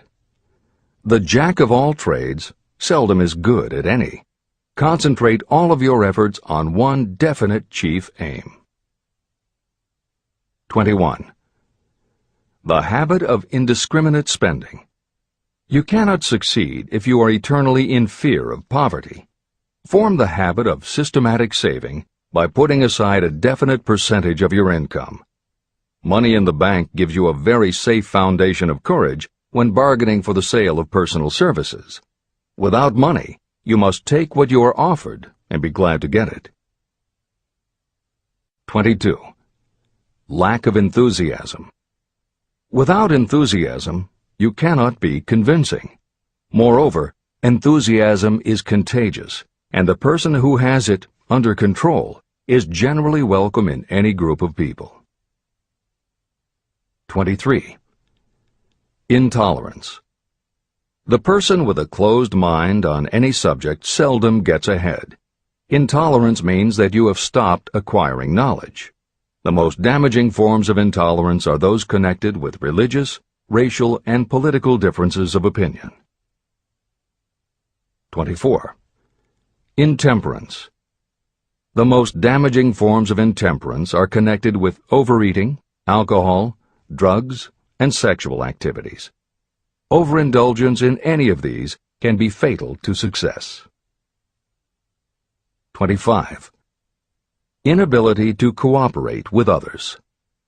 More people lose their positions and their big opportunities in life because of this fault than for all other reasons combined. It is a fault that no well-informed business person or leader will tolerate. 26. Possession of power that was not acquired through self-effort. Sons and daughters of wealthy parents and others who inherit money that they did not earn. Power in the hands of one who did not acquire it gradually is often fatal to success. Quick riches are more dangerous than poverty. 27. Intentional dishonesty. There is no substitute for honesty. You may be temporarily dishonest because of circumstances over which you have no control without permanent damage, but there is no hope for you if you are dishonest by choice. Sooner or later, your deeds will catch up with you, and you will pay by loss of reputation and perhaps even loss of liberty. 28. Egotism and vanity. These qualities serve as red lights that warn others to keep away. They are fatal to success. 29. Guessing instead of thinking. Most people are too indifferent or lazy to acquire facts with which to think accurately. They prefer to act on opinions created by guesswork or snap judgments. 30. Lack of capital. This is a common cause of failure among those who start out in business for the first time. You must have a sufficient reserve of capital to absorb the shock of your mistakes and to carry you over until you have established a reputation. 31. Here, name any particular cause of failure from which you have suffered that has not been included in the foregoing list. Contained in these 31 major causes of failure is the description of practically every person who tries and fails. It will be helpful if you get someone who knows you well to go over this list with you and help you to analyze yourself by each of these causes of failure. Most people cannot see themselves as others see them. You may be one who cannot. Do you know your own worth? The oldest of admonitions is, know thyself. If you market merchandise successfully, you must know the merchandise. The same is true in marketing personal services. You should know all of your weaknesses in order to bridge them or eliminate them entirely. You should know your strengths in order to call attention to them when selling your services. You can know yourself only through accurate analysis. There's a story about a young man applying for a job who was making a good impression until the manager asked him what salary he expected. He replied that he had no fixed sum in mind, lack of a definite aim. The manager then said, "We will pay you all you are worth after we try you out for a week." "I can't accept that," the applicant replied. "I'm already getting more than that where I'm now employed." It may seem funny, but it makes a serious point. Before you even begin to negotiate for a better salary in your present position or begin to seek employment elsewhere, be sure that you are worth more than you now receive. It is one thing to want money. Everyone wants more. But it is something entirely different to be worth more. Many people mistake their wants for their just dues. Your financial wants have nothing whatever to do with your worth. Your value is established entirely by your ability to render useful service or your capacity to induce others to render such service. Take inventory of yourself. Annual self-analysis is essential in the effective marketing of personal services, just like you would take an annual inventory if you were in merchandising. Moreover, your yearly analysis should show a decrease in your faults and an increase in your virtues. You go ahead, stand still, or go backward in life. Your objective should be to go ahead. Annual self-analysis will disclose whether advancement has been made and, if so, how much. It will also disclose any backward steps you may have taken. The effective marketing of personal services requires you to move forward even if the progress is slow. Your annual self-analysis should be made at the end of each year, so you can include in your New Year's resolutions any improvements that the analysis indicates should be made. Take this inventory by asking yourself the following questions, and by checking your answers with the aid of someone who will not permit you to deceive yourself. Self-analysis questionnaire. 1. Have I attained the goal that I established as my objective for this year? You should work with a definite yearly objective to be attained as a part of your major life objective. 2. Have I delivered service of the best possible quality of which I was capable, or could I have improved any part of this service? 3. Have I delivered service in the greatest possible quantity of which I was capable? 4. Has the spirit of my conduct been harmonious and cooperative at all times? 5. Have I permitted the habit of procrastination to decrease my efficiency, and if so, to what extent? 6. Have I improved my personality, and if so, in what ways? 7. Have I been persistent in following my plans through to completion? 8. Have I reached decisions promptly and definitely on all occasions? 9. Have I permitted any of the 6 basic fears to decrease my efficiency? 10. Have I been either overcautious or undercautious? 11. Has my relationship with my associates in work been pleasant or unpleasant?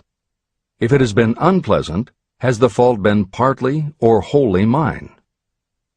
12.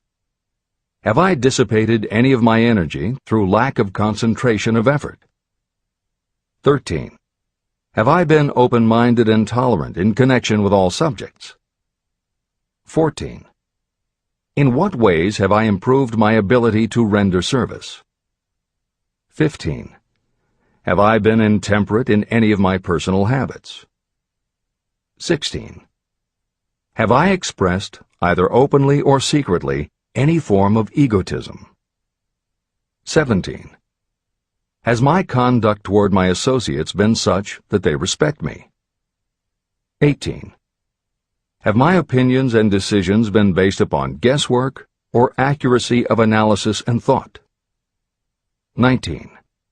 Have I followed the habit of budgeting my time, my expenses, and my income, and have I been conservative in these budgets? 20. How much time have I devoted to unprofitable effort which I might have used to better advantage? 21. How may I rebudget my time and change my habits so I will be more efficient during the coming year? 22.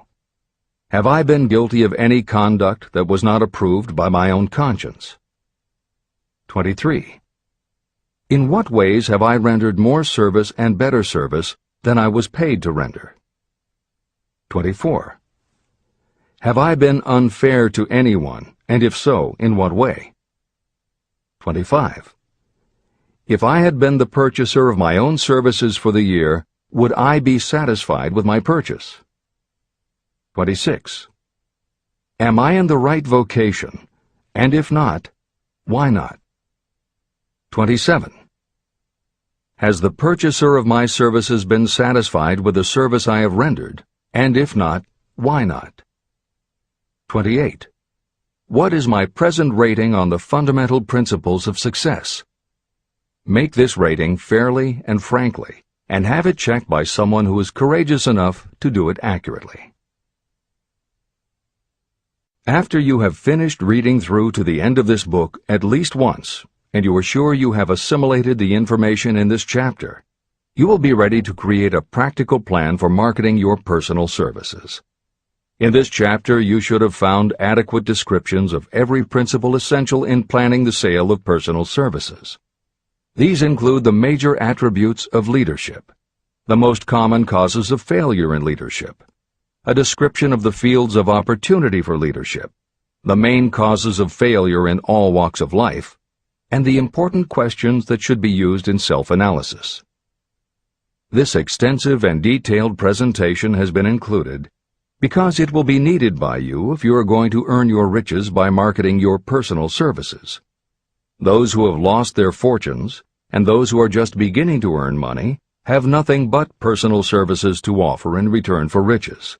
Therefore, it is essential that you have real, practical information that you'll need to market your services to best advantage. Complete assimilation and understanding of the information will help you to market your services, and it will help you to become more analytical and capable of judging people. The information will be priceless to you if you work in an executive position where you select employees. Where and how to find opportunities to accumulate riches. Now that we have analyzed the principles by which riches may be accumulated, you naturally ask, where can I find the opportunities to apply these principles? Very well. Let us take inventory and see what the United States of America offers the person seeking riches. To begin with, remember that we live in a country where every law-abiding citizen enjoys freedom of thought and freedom of deed unequaled anywhere in the world. Most of us have never taken inventory of the advantages of this freedom. We have never compared our unlimited freedom with a curtailed freedom in other countries.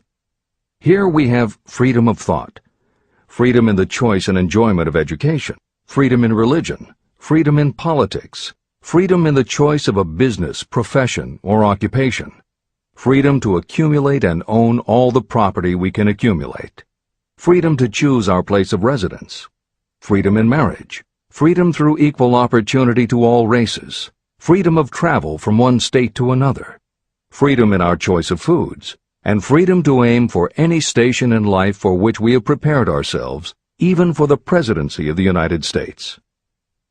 We have other forms of freedom, but this list gives an overview of the most important freedoms that offer you the opportunity to think and grow rich. The United States is the only country guaranteeing to every citizen, whether native-born or naturalized, so broad and varied a list of freedoms. Next, let us recount some of the blessings that our widespread freedom has placed within our hands. Take the average American family of average income and sum up the benefits available to every member of the family in this land of opportunity and plenty. Food. Next to freedom of thought and deed comes food, clothing, and shelter, the three basic necessities of life.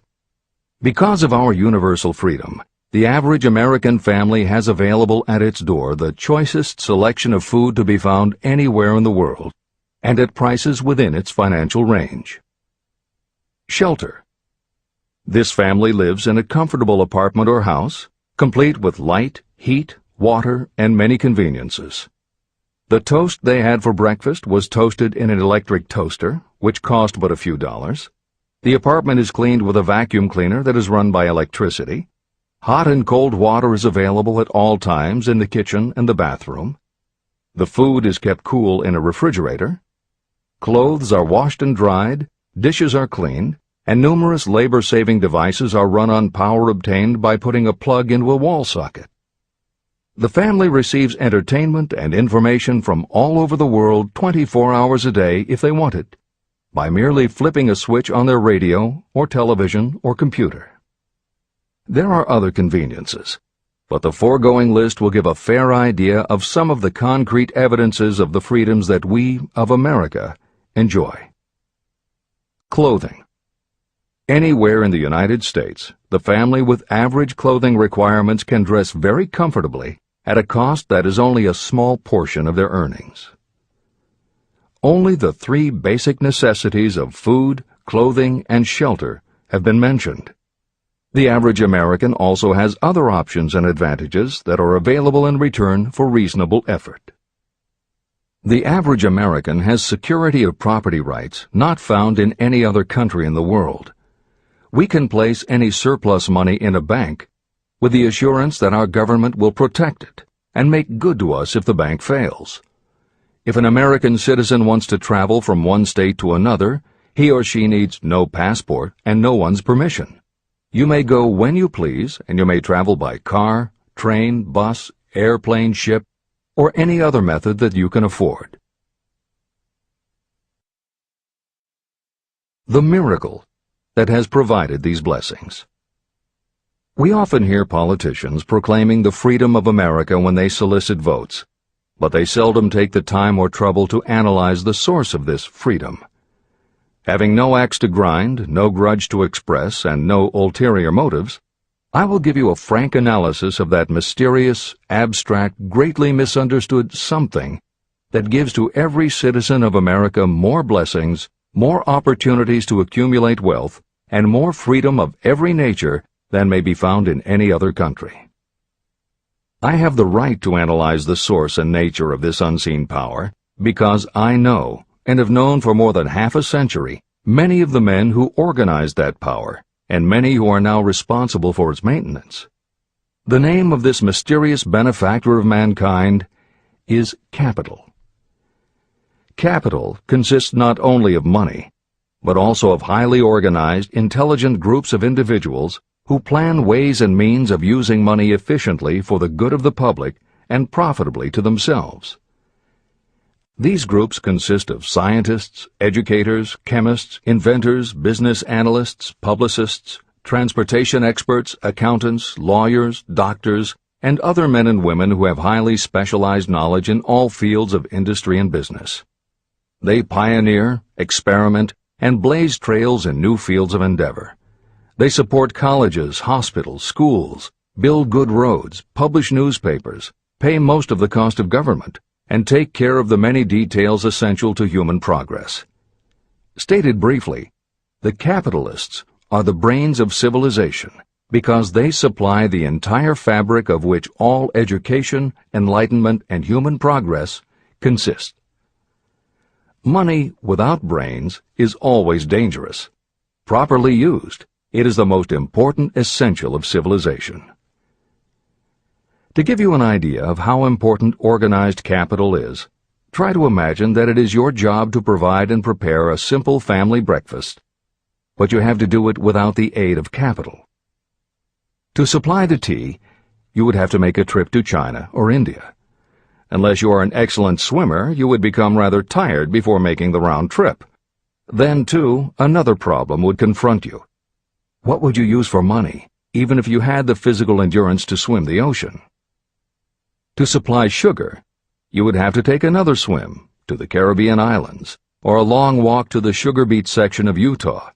But even then you might come back without the sugar, because organized effort and money are necessary to produce sugar, to say nothing of what is required to refine, transport, and deliver it to the breakfast table anywhere in the United States. Eggs you could obtain easily enough from nearby farms, but you might have a very long walk to Florida or California and back before you could serve grapefruit juice. You would have another long walk to Kansas or one of the other wheat-growing states when you went after wheat bread. Dry cereal would have to be omitted from the menu because it would not be available except through the labor of a trained group of workers and suitable machinery, all of which call for capital. After resting, you could take off for another little swim down to South America, where you would pick up a couple of bananas. On your return, you could take a short walk to the nearest farm having a dairy and pick up some butter and cream. Then your family would be ready to sit down and enjoy breakfast. Seems absurd, doesn't it? Well, the procedure described would be the only possible way these simple items of food could be delivered if we had no capitalistic system. The capital cornerstone of our lives. The sum of money required for the building and maintenance of the planes, trucks, trains, and cargo ships used in the delivery of that simple breakfast is so huge that it staggers imagination. It runs into billions of dollars. Not to mention the armies of trained employees required to run all those planes, trucks, ships, and trains. But transportation is only a part of the requirements of modern civilization in capitalistic America. Before there can be anything to haul, something must be grown from the ground, or manufactured and prepared for market. This calls for more billions of dollars for equipment, machinery, packaging, marketing, and to pay the wages of millions of men and women. Transportation systems do not spring up from the earth and function automatically. They come in response to the call of civilization.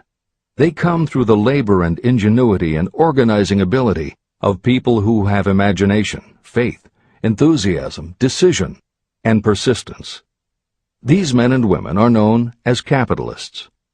They are motivated by the desire to build, construct, achieve, render useful service, earn profits, and accumulate riches. And because they render service without which there would be no civilization, they earn for themselves great riches. Just to keep the record simple and understandable, I will add that these capitalists are the same men and women who are often denounced as the greedy establishment or Wall Street. I'm not attempting to present a case for or against any group or any system of economics. The purpose of this book, a purpose to which I have faithfully devoted more than half a century, is to present to anyone who wants the knowledge the most dependable philosophy through which individuals may accumulate riches in whatever amounts they desire. The reasons I have analyzed the economic advantages of the capitalistic system are: 1. To point out that all who seek riches must recognize and adapt themselves to the system that controls all approaches to fortunes, large or small. 2. To present the side of the picture opposite to the one portrayed by politicians and demagogues and the media, who often refer to organized capital as if it were something poisonous. This is a capitalistic country. It was developed through the use of capital. We who claim the right to partake of the blessings of freedom and opportunity, we who seek to accumulate riches here, should know that neither riches nor opportunity would be available to us if organized capital had not provided these benefits. There is only one dependable method of accumulating and legally holding riches, and that is by rendering useful service. No system has ever been created by which anyone can legally acquire riches through mere force of numbers, or without giving in return an equivalent value of one form or another. Your opportunities in the midst of riches. America provides all the freedom and all the opportunity to accumulate riches that any honest person may require. When you go hunting for game, you select hunting grounds where game is plentiful. When you are seeking riches, the same rule naturally applies. If it is riches you are seeking, do not overlook the possibilities of a country whose citizens are so rich that women alone spend billions of dollars each year for cosmetics and other beauty products. Do not be in too big a hurry to get away from a country whose men willingly, even eagerly, hand over more billions of dollars annually for football, basketball, baseball, and all the related products that go with these and other sporting events. Only a few of the luxuries and non-essentials have been mentioned, but remember that the business of producing and marketing these few products gives regular employment to many millions of men and women, who receive for their services many millions of dollars monthly, and spend it freely for both the luxuries and the necessities. Especially, remember that behind all this exchange of merchandise and personal services is an abundance of opportunity to accumulate riches. Here our American freedom comes to your aid. There is nothing to stop you or anyone from engaging in any portion of the effort necessary to carry on these businesses. If you have superior talent, training, experience, you may accumulate riches in large amounts. Those not so fortunate may accumulate smaller amounts. Anyone may earn a living in return for a very nominal amount of labor. So there you are. Opportunity has spread its wares before you. Step up to the front, select what you want, create your plan, put the plan into action, and follow through with persistence. Capitalistic America will do the rest. You can depend on this much.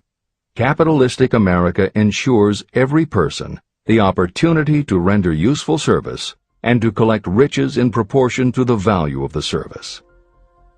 The system denies no one this right, but it does not and cannot promise something for nothing. The system itself is irrevocably controlled by the law of economics, which neither recognizes nor tolerates for long getting without giving.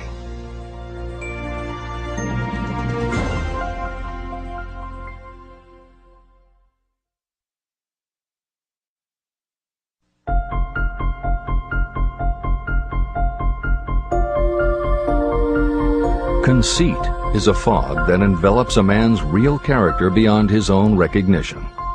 It weakens his native ability and strengthens all his inconsistencies. Chapter 9. Decision. The mastery of procrastination. The seventh step toward riches. Analysis of over 25,000 men and women who had experienced failure reveals that lack of decision was near the head of the list of the 31 major causes of failure. Procrastination, the opposite of decision, is a common enemy which practically every person must conquer. You will have an opportunity to test your capacity to reach quick and definite decisions when you finish reading this book and begin to put the principles into action. My analysis of several hundred people who had accumulated fortunes well beyond the $1 million mark disclosed the fact that every one of them had the habit of reaching decisions promptly and of changing these decisions slowly. People who fail to accumulate money, without exception, have the habit of reaching decisions, if at all, very slowly and of changing these decisions quickly and often. One of Henry Ford's most outstanding qualities was his habit of reaching decisions quickly and definitely and changing them slowly. This quality was so pronounced in Mr. Ford that it gave him the reputation of being obstinate. It was this quality that prompted Mr. Ford to continue to manufacture his famous Model T, the world's ugliest car, when all of his advisors and many of the purchasers of the car were urging him to change it. Perhaps Mr. Ford delayed too long in making the change, but the other side of the story is that Mr. Ford's firmness of decision yielded a huge fortune before the change in model became necessary. Some say that Mr. Ford's definiteness of decision was just obstinacy, but even this quality is preferable to slowness in reaching decisions and quickness in changing them. Editor's comments. Henry Ford's consistency extended also to the color of the Model T, 15 million of which in 19 years of production from 1908 to 1927 were made only in black and with little change in the design. Shortly after its introduction, Napoleon Hill met with Ford to talk about the principles of success. According to Hill, in Michael Ritt's biography of Napoleon Hill, A Lifetime of Riches, Henry Ford was cold, indifferent, unenthusiastic, and spoke only when forced to, unless he was talking about his car. Early on, few people other than Carnegie could foresee the success Ford would achieve, which Hill later attributed to Ford's self-control and concentrated effort. At Hill's first meeting with him in 1911, Ford was interested only in talking about the Model T. After Ford took him for a spin around the factory, Hill bought one for $680. This is the end of the editor's comments. Making your own decisions. The majority of people who fail to accumulate the money they need are generally easily influenced by the opinions of others. They permit gossip, rumors, other people's opinions, and the news reporters to do their thinking for them. Opinions are the cheapest commodities on earth. Everyone has a flock of opinions they are ready to tell anyone who will listen. If you are too influenced by other people's opinions when you reach decisions, you will not succeed in any undertaking, much less in that of transmuting your own desire into money. If you are influenced by the opinions of others, you will have no desire of your own. Keep your own counsel. Rely on yourself to reach your own decisions when you begin to put these principles into practice, and follow through on your decisions. Take no one into your confidence except the members of your mastermind group, and be very sure that you choose for your group only those who will be in complete sympathy and harmony with your purpose. Close friends and relatives, while not meaning to do so, often handicap one through opinions. And for some reason, even friends often seem to think that ridiculing you and your plans is funny. Thousands of men and women carry inferiority complexes with them all through life because some well-meaning but ignorant person destroyed their confidence through opinions or ridicule. You have a brain and mind of your own. Use it, and reach your own decisions. If you need facts or information from others to help you reach decisions, acquire the facts or information you need quietly, without disclosing your purpose. It is characteristic of people who have a smattering of knowledge to try to give the impression that they know more than they do. Such people generally do too much talking and too little listening. Keep your eyes and ears open and your mouth closed if you wish to acquire the habit of prompt decision. Those who talk too much do little else. If you talk more than you listen, you may miss some important piece of knowledge that might have been very useful to you. By talking too much, you may also disclose your plans and purposes to people who will take great delight in defeating you because they envy you. Remember, every time you open your mouth in the presence of a person who really has knowledge, you tip your hand and show that person your exact stock of knowledge, or you tip your hand to your lack of it. The mark of genuine wisdom is modesty and silence. Keep in mind that every person is, like you, seeking the opportunity to accumulate money. If you talk about your plans too freely, You may be surprised when you learn that some other person has beat you to it by using the plans you bragged about. Let one of your first decisions be to keep a closed mouth and open ears and eyes. As a reminder to yourself, copy the following epigram in large letters and place it where you will see it daily. Tell the world what you intend to do, but first, show it. This is the equivalent of saying that deeds and not words are what count most. The value of decisions depends upon the courage required to render them.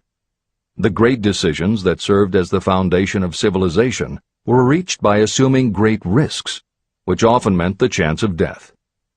Lincoln's decision to issue his famous Proclamation of Emancipation, which gave freedom to African Americans, was rendered with full understanding that his act would turn thousands of friends and political supporters against him. When the rulers of Athens gave Socrates the choice of disclaiming his teachings or being sentenced to death, Socrates' decision to drink the cup of poison, rather than compromise in his personal belief, was a decision of courage. It turned time ahead 1,000 years and gave to people then unborn the right to freedom of thought and of speech. 56. Who risked the gallows? The greatest decision of all time, as far as any American citizen is concerned, was reached in Philadelphia on July 4, 1776, when 56 men signed their names to a document that they well knew would bring freedom to all Americans, or leave every one of the 56 hanging from a gallows. You have heard of this famous document, the Declaration of Independence. But have you taken from it the great lesson in personal achievement it so plainly taught? We all remember the date of this momentous decision, but few of us realize what courage that decision required. We remember our history as it was taught. We remember dates and the names of the men who fought. We remember Valley Forge and Yorktown. We remember George Washington and Lord Cornwallis.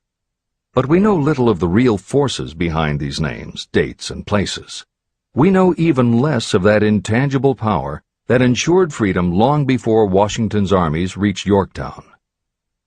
It is nothing short of tragedy that the writers of history have missed entirely even the slightest reference to the irresistible power that gave birth and freedom to the nation destined to set up new standards of independence for all the peoples of the earth. I say it is a tragedy because it is the same power that must be used by every individual who overcomes the difficulties of life and forces life to pay the price asked. Let us briefly review the events that gave birth to this power. The story begins with an incident in Boston on March 5, 1770.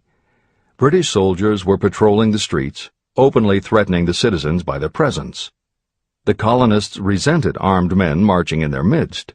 They began to express their resentment openly, hurling stones as well as epithets at the marching soldiers, until the commanding officer gave orders.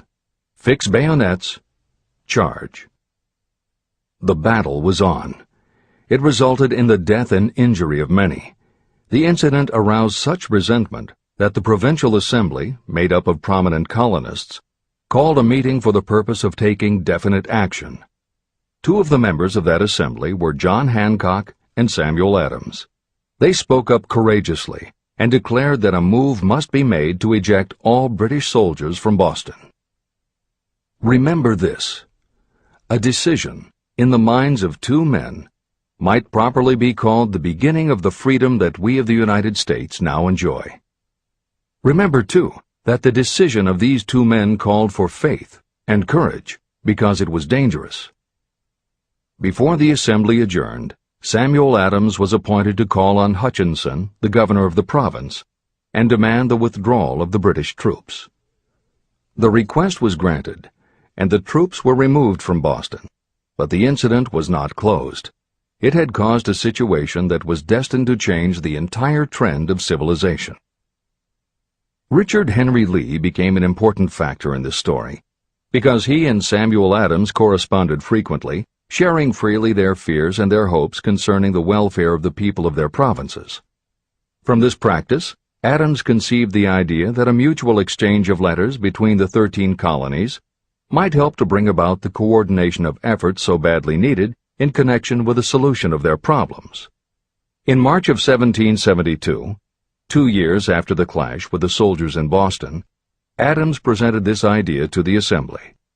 He made a motion that a correspondence committee be established among the colonies, with definitely appointed correspondents in each colony, for the purpose of friendly cooperation for the betterment of the colonies of British America. It was the beginning of the organization of the far-flung power destined to give freedom to you and to me. A mastermind group had already been organized. It consisted of Adams, Lee, and Hancock.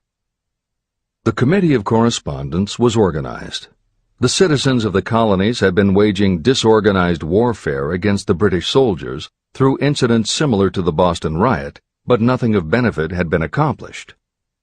Their individual grievances had not been consolidated under one mastermind. No group of individuals had put their hearts, minds, souls, and bodies together in one definite decision to settle their difficulty with the British once and for all, until Adams, Hancock, and Lee got together. Meanwhile, the British were not idle. They, too, were doing some planning and masterminding, and they had the advantage of having behind them money and organized soldiery. A decision that changed history.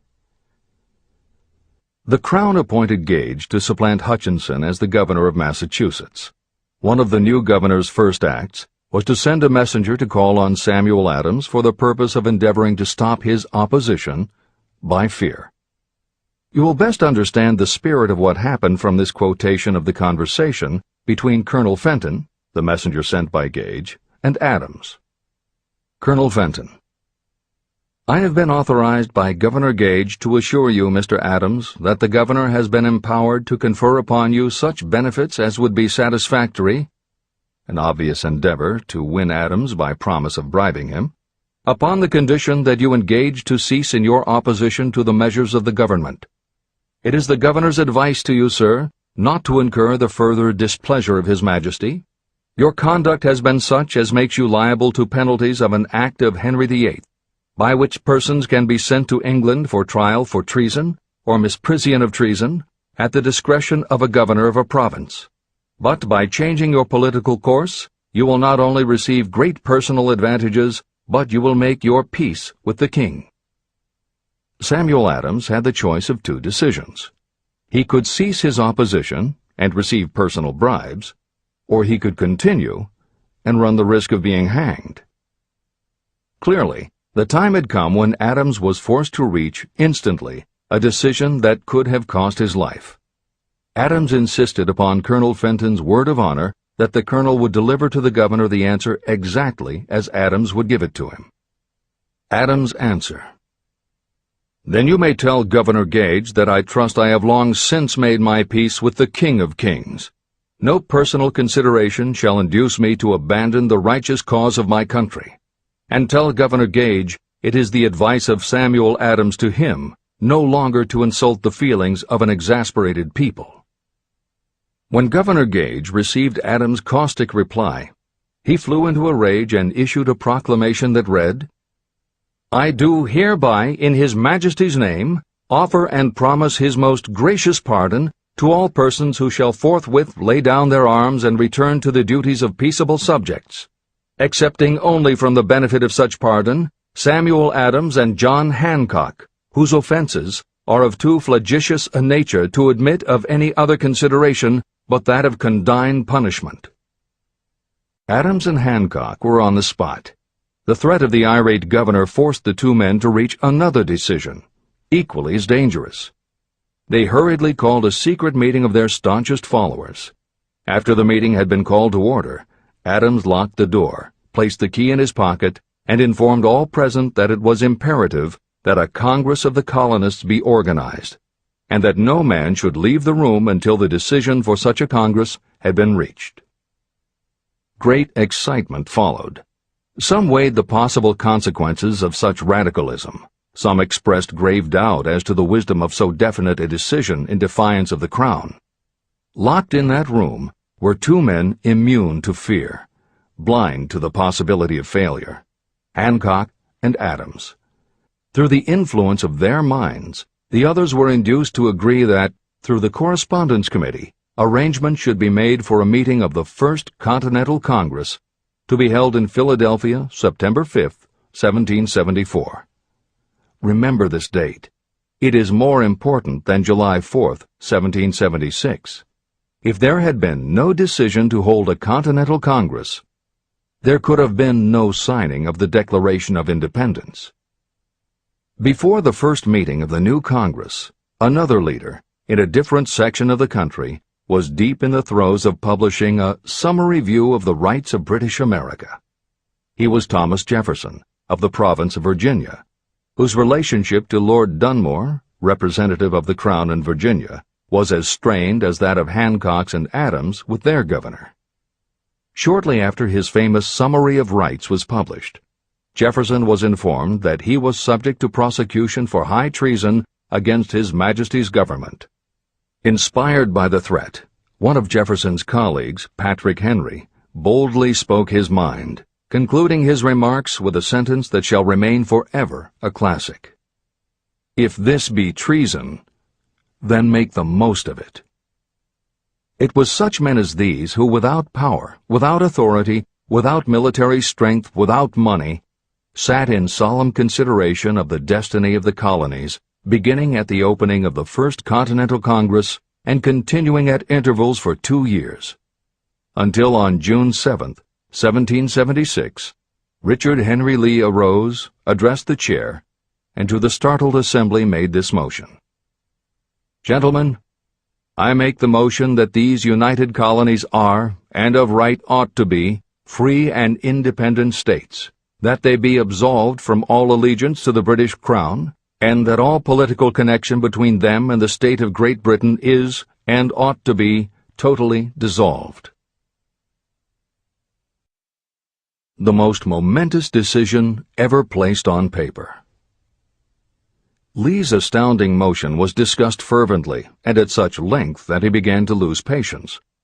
Finally, after days of argument, he again took the floor and declared in a clear, firm voice, "Mr. President, we have discussed this issue for days. It is the only course for us to follow.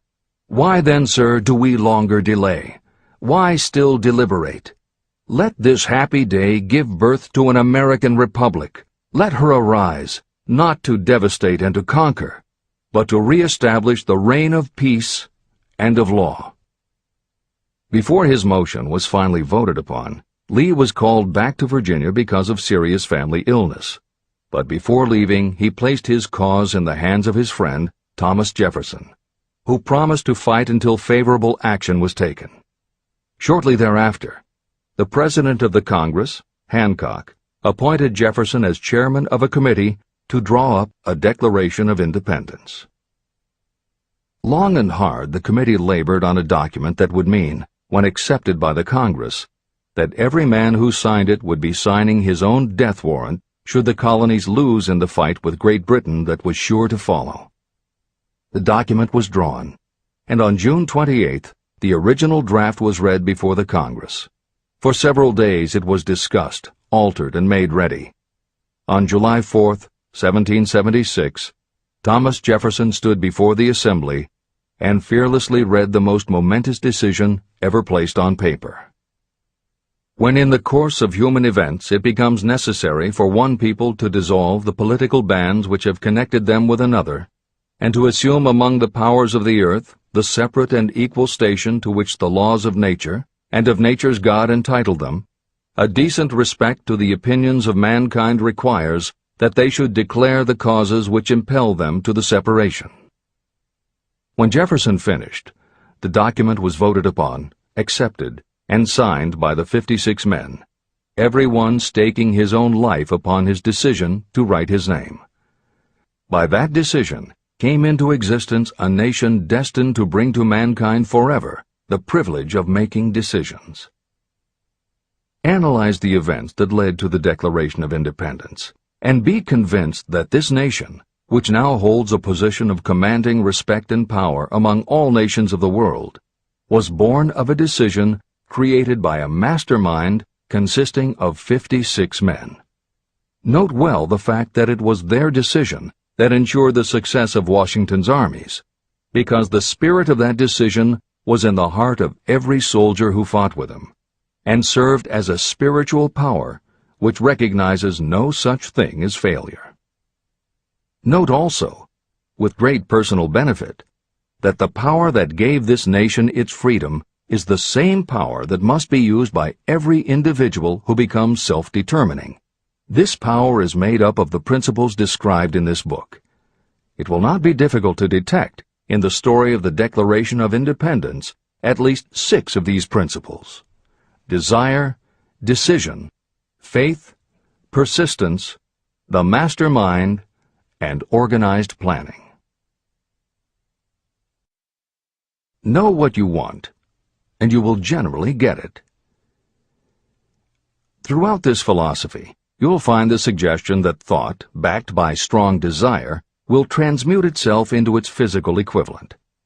The story of the founding of America and the story of the organization of the United States Steel Corporation are perfect examples of the method by which thought makes this astounding transformation.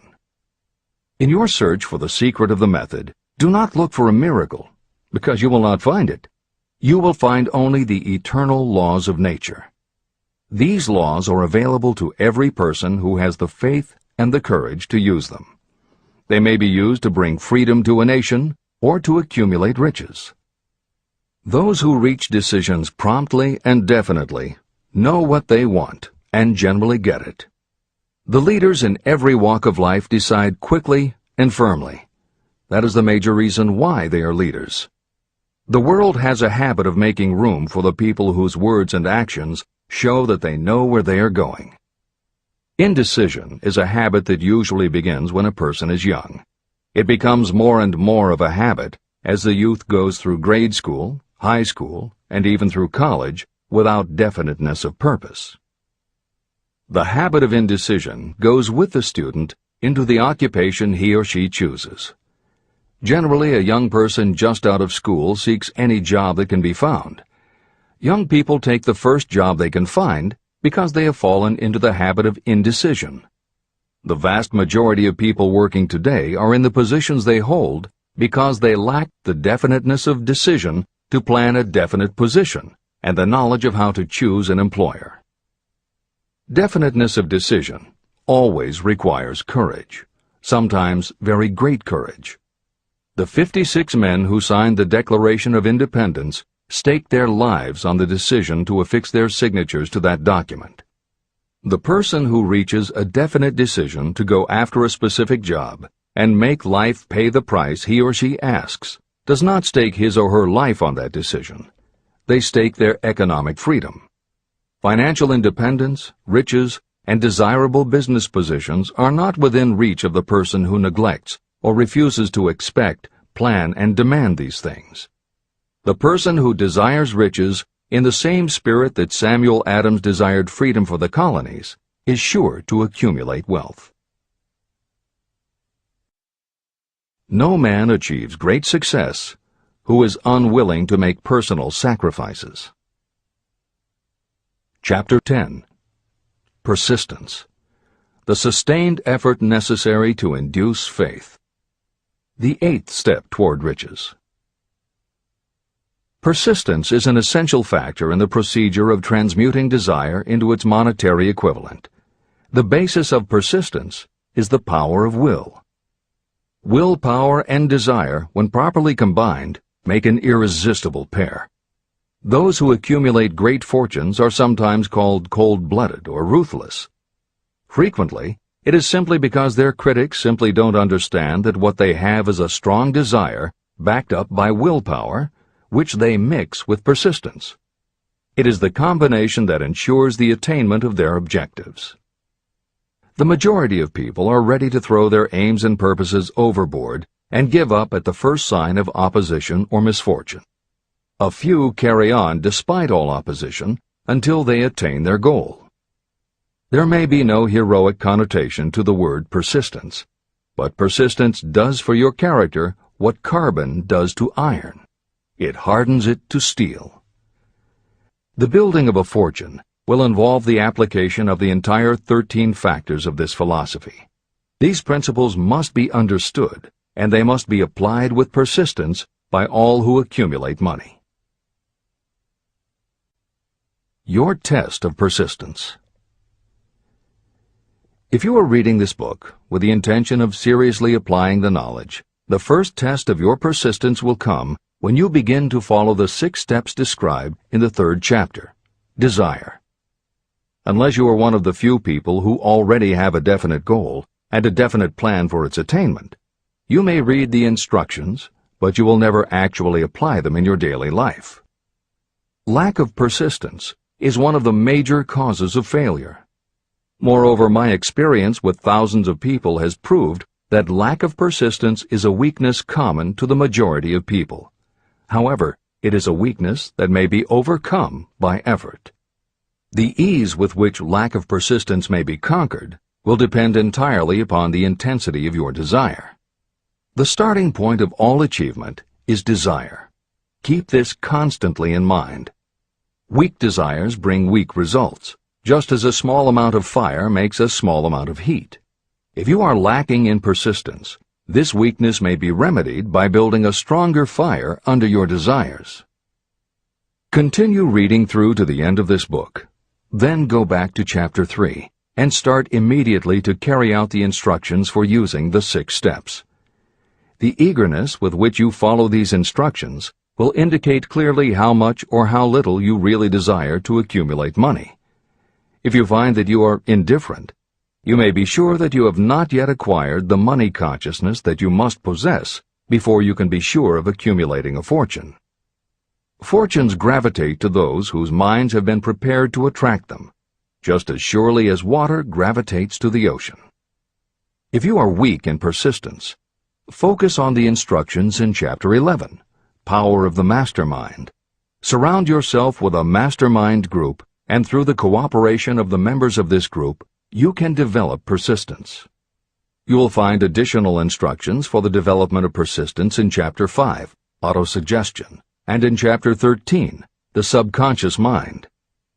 Follow the instructions in these chapters until you build up habits that convey to your subconscious mind a clear picture of the object of your desire. From that point on, you will not be handicapped by lack of persistence. Your subconscious mind works continuously while you are awake and while you are asleep. Are you money conscious or poverty conscious?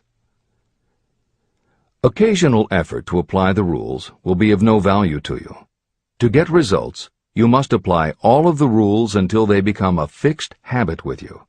In no other way can you develop the necessary money consciousness. Just as money is attracted to those who have deliberately set their mind on it, poverty is attracted to those whose mind is open to it. And although money consciousness must be developed intentionally, poverty consciousness develops without conscious application of habits favorable to it. Poverty consciousness will seize the mind that is not occupied with money consciousness.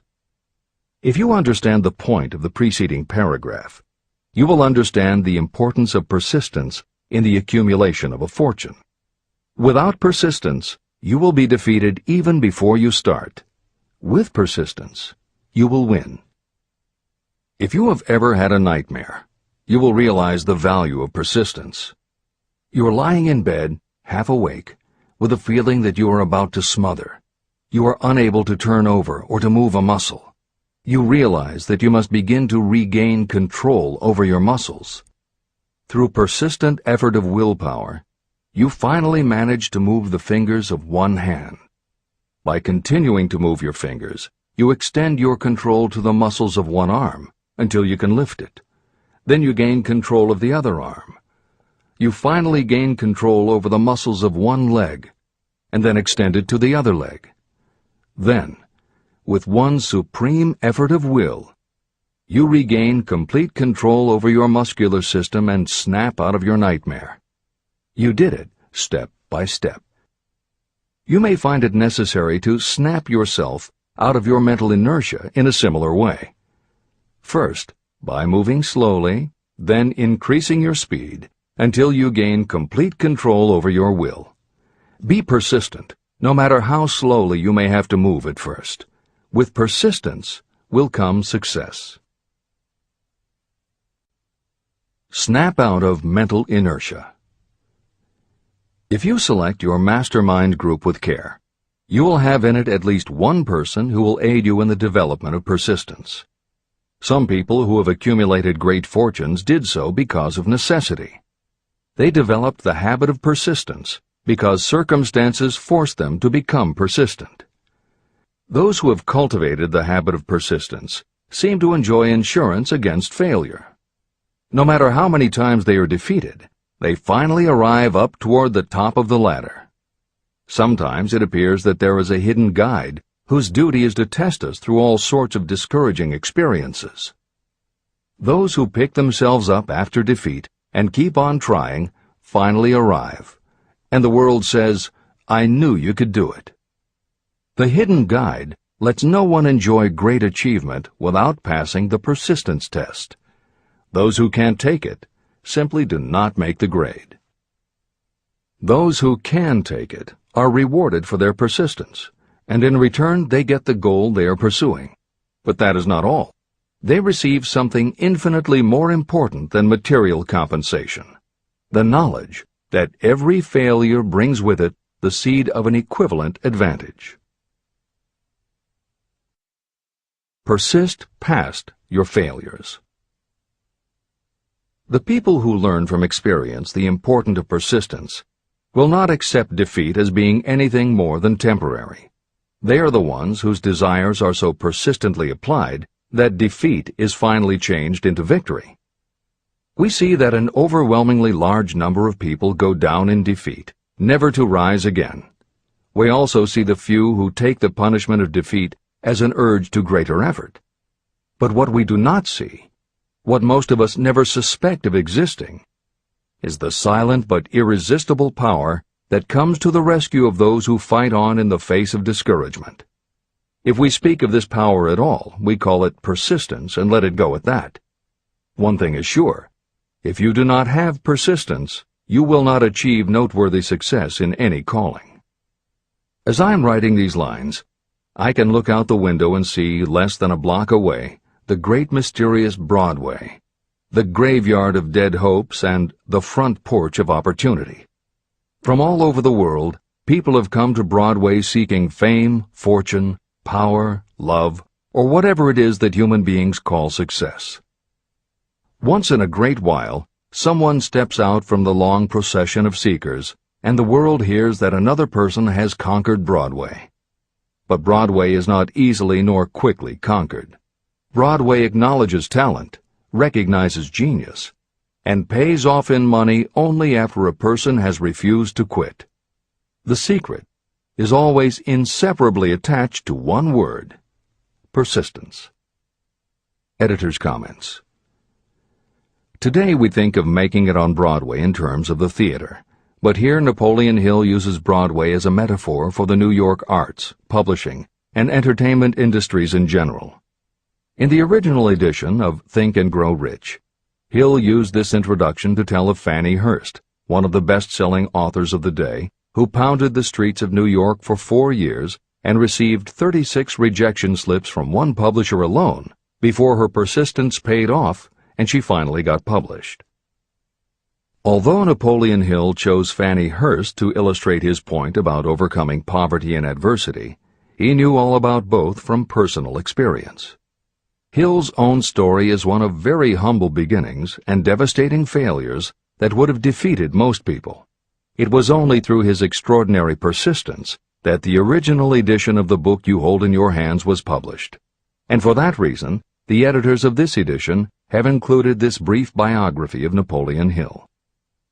The following is adapted from A Lifetime of Riches, the biography of Napoleon Hill, written by Michael J. Ritt, Jr. and Kirk Landers, and also draws upon Napoleon Hill's first bestseller, his 4-volume masterwork, Law of Success. In it, Hill told of the 7 turning points in his own life, and those excerpts told in his words are told in the first person. Born into poverty in the backwoods of Virginia, young Nap, as he was called, was the local gun-toting troublemaker. He would probably have ended up a criminal had his widowed father not met and married Martha Ramey Banner. Nap's new stepmother set out to change the family's mountain ways, and she started by trading Napoleon a typewriter for his six-shooter pistol. She told him, "If you become as good with a typewriter as you are with that gun, you may become rich and famous and known throughout the world." Her faith and encouragement turned young Nap around, and by the age of 15, he was submitting stories to the local newspapers and doing everything he could to get himself out of his meager circumstance. After completing high school and 1 year at a business college, he wrote an audacious letter to Rufus Ayers, one of the most powerful men in the coal industry. Hill wrote to apply for a job, but he said that he didn't want a salary. In fact, he said he would pay Ayers. Hill proposed that Ayers could charge him whatever he wanted on a monthly basis, but if at the end of 3 months Hill had proved his worth, he then would expect Ayers to pay him a salary of the same monthly amount. Ayers admired Hill's style and hired him, with pay. First turning point. After finishing a course at a business college, I took a job as stenographer and bookkeeper. As a result of having practiced the habit of performing more work and better work than that for which I was paid, I advanced rapidly until I was assuming responsibilities and receiving a salary far out of proportion to my age. Hill also proved to be so trustworthy and honest that Ayers promoted him to replace the manager, making this 19-year-old the youngest manager of a mine and in charge of 350 men. Then fate reached out and gave me a gentle nudge. My employer lost his fortune, and I lost my position. This was my first real defeat, and even though it came about as a result of causes beyond my control, I didn't learn a lesson from it until many years later. Second turning point. My next position was that of sales manager for a large lumber manufacturer in the South. My advancement was rapid, and I did so well that my employer took me into partnership with him. We began to make money, and I began to see myself on top of the world again. Like a stroke of lightning out of a clear sky, the 1907 panic swept down, and overnight it rendered me an enduring service by destroying our business and relieving me of every dollar that I had. Editor's comment. The panic Hill refers to began in the summer of 1907, when a number of banks and stock brokerages declared bankruptcy. Word spread to the general public, and it created a run on the banks as depositors lined up to demand that they be given the money they had on deposit. Banks called in loans to meet the demand for cash, but those borrowers couldn't find buyers for their goods or property, so they couldn't pay back their loans. When the banks couldn't get back the money they had loaned, they repossessed the homes or businesses that the borrowers had put up as collateral.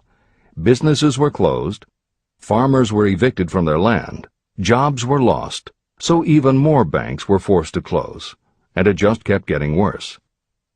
America was caught in a downward spiral that was reversed only when the major Wall Street bankers and financial executives, who were themselves in danger of losing their businesses, stepped in to shore up troubled banks. It was in large part because of the bank panic of 1907 that legislation was enacted in 1913 to create the Federal Reserve System. This is the end of the editor's comments. Third turning point. This was my first serious defeat. I mistook it then for failure, but it was not. And before I complete this lesson, I will tell you why it was not. It required the 1907 panic and the defeat that it brought me to redirect my efforts from the lumber business to the study of law. I entered law school with the firm belief that I would emerge doubly prepared to catch up with the end of the rainbow and claim my pot of gold. Napoleon Hill planned to put himself and his brother through law school by writing articles for Bob Taylor's magazine. It was through the magazine that he arranged the fateful meeting with Andrew Carnegie, described at the beginning of this book. As was noted there, when Carnegie proposed the idea of writing The Philosophy of Success, he told Hill that he would have to earn his own way. I attended law school at night and worked as an automobile salesman during the day. Because of the job, I saw the need for trained automobile mechanics. I opened an educational department in the manufacturing plant and began to train ordinary machinists in automobile assembly and repair work. The school prospered, paying me over $1,000 a month in net profits. My banker knew that I was prospering, therefore he loaned me money with which to expand. A peculiar trait of bankers is that they will loan us money without any hesitation when we are prosperous. My banker loaned me money until I was hopelessly in his debt. Then he took over my business as calmly as if it had belonged to him, which it did. From an income of more than $1,000 a month, I was suddenly reduced to poverty. For the third time, Hill had experienced defeat, but he was not beaten. He got another job, and all the while continued to work on the Carnegie Project. Fourth turning point, 1912. Because my wife's family had influence, I secured the appointment as assistant to the chief counsel for one of the largest coal companies in the world. I was among friends and relatives, and I had a position that I could keep for as long as I wished without exerting myself. What more did I need? Nothing, I was beginning to say to myself. Then, without consultation with my friends and without warning, I resigned. This was the first turning point that was of my own selection. It was not forced upon me. I quit that position because the work was too easy and I was performing it with too little effort. This move proved to be the next most important turning point of my life, although it was followed by 10 years of effort that brought almost every conceivable grief the human heart can experience. I selected Chicago as my new field of endeavor.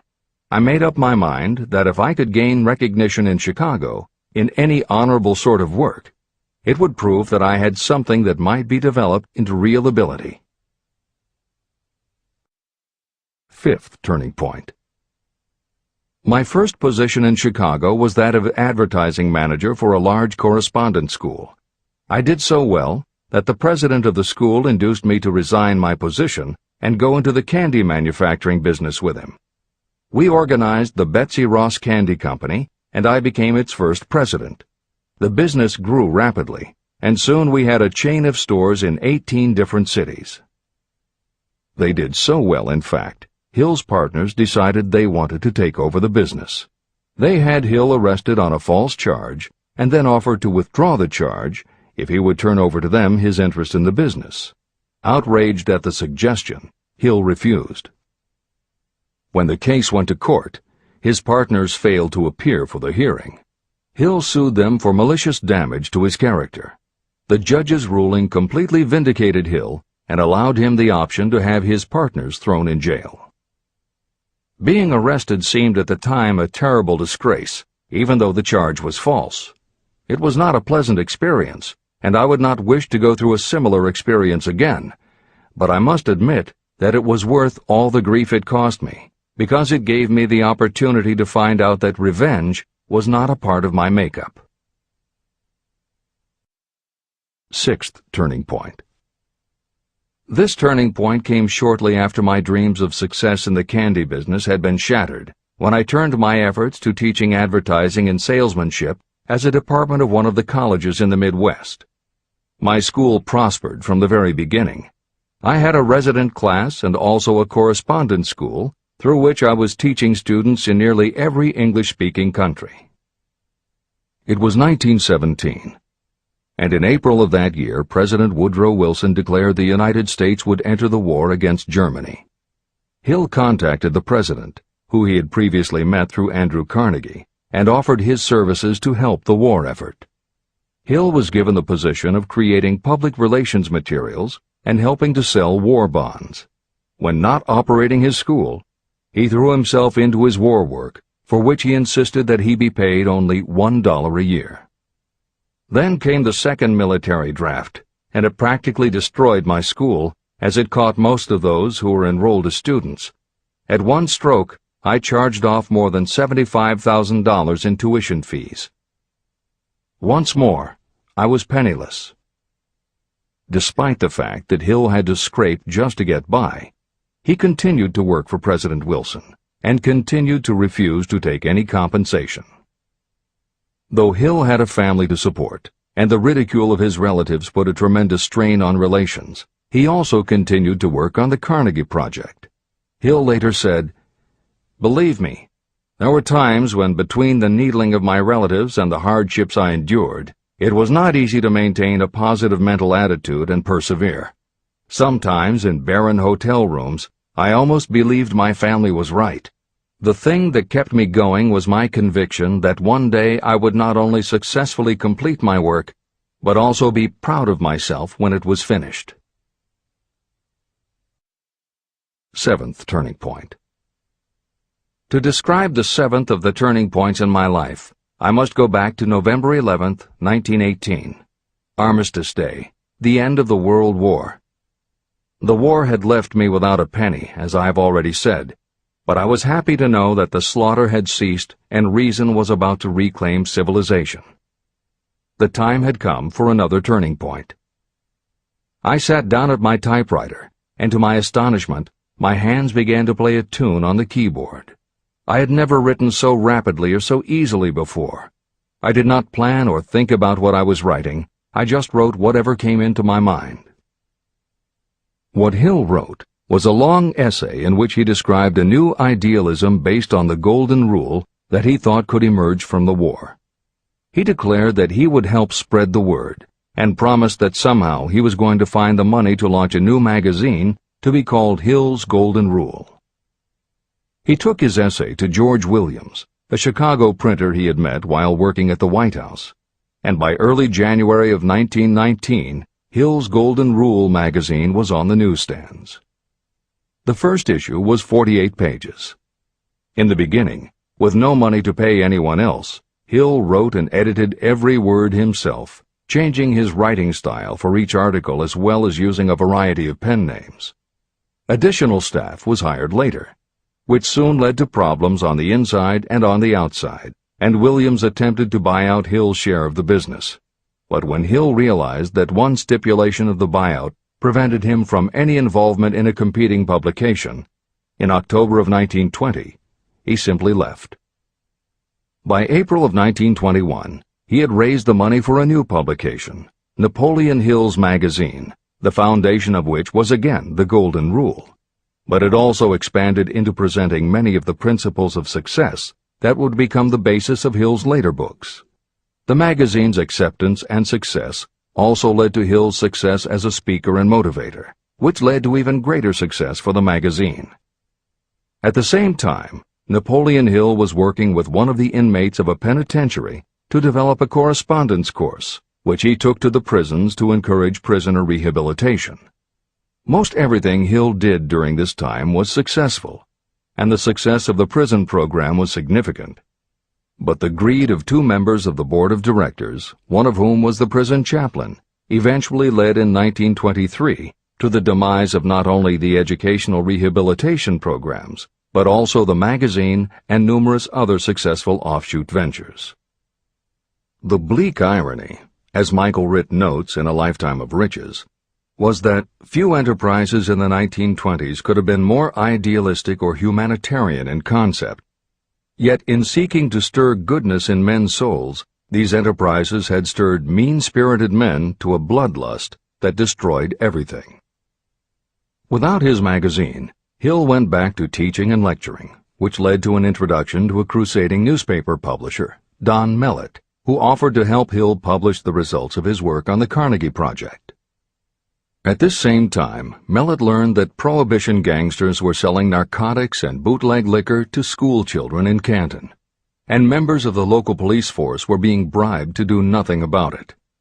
Mellett was outraged and wrote an expose in his Canton Daily News, while Hill contacted the governor to implement a state investigation of the corrupt police department. A week before Hill and Mellett were to finalize the financing for the publication of Hill's book, Don Mellett was ambushed outside his home and assassinated by a gangster and a renegade cop. They tried to kill Hill, too, but through pure luck he escaped and fled to the Smoky Mountains, where he remained holed up in a backwoods shack for most of a year. Destitute and in fear for his life, he lapsed into a state of deep depression. Then, in one extraordinary night of self-analysis, he willed himself out of his depression and resolved to finish the challenge Carnegie had posed almost 20 years earlier. Hill went to Philadelphia, convinced a publisher to put up the money, then worked night and day for almost 4 months to finish the manuscript. In March of 1928, Hill published the results of his efforts, a multi-volume masterwork entitled Law of Success. No one had ever seen anything like it. It was a phenomenon, a runaway bestseller.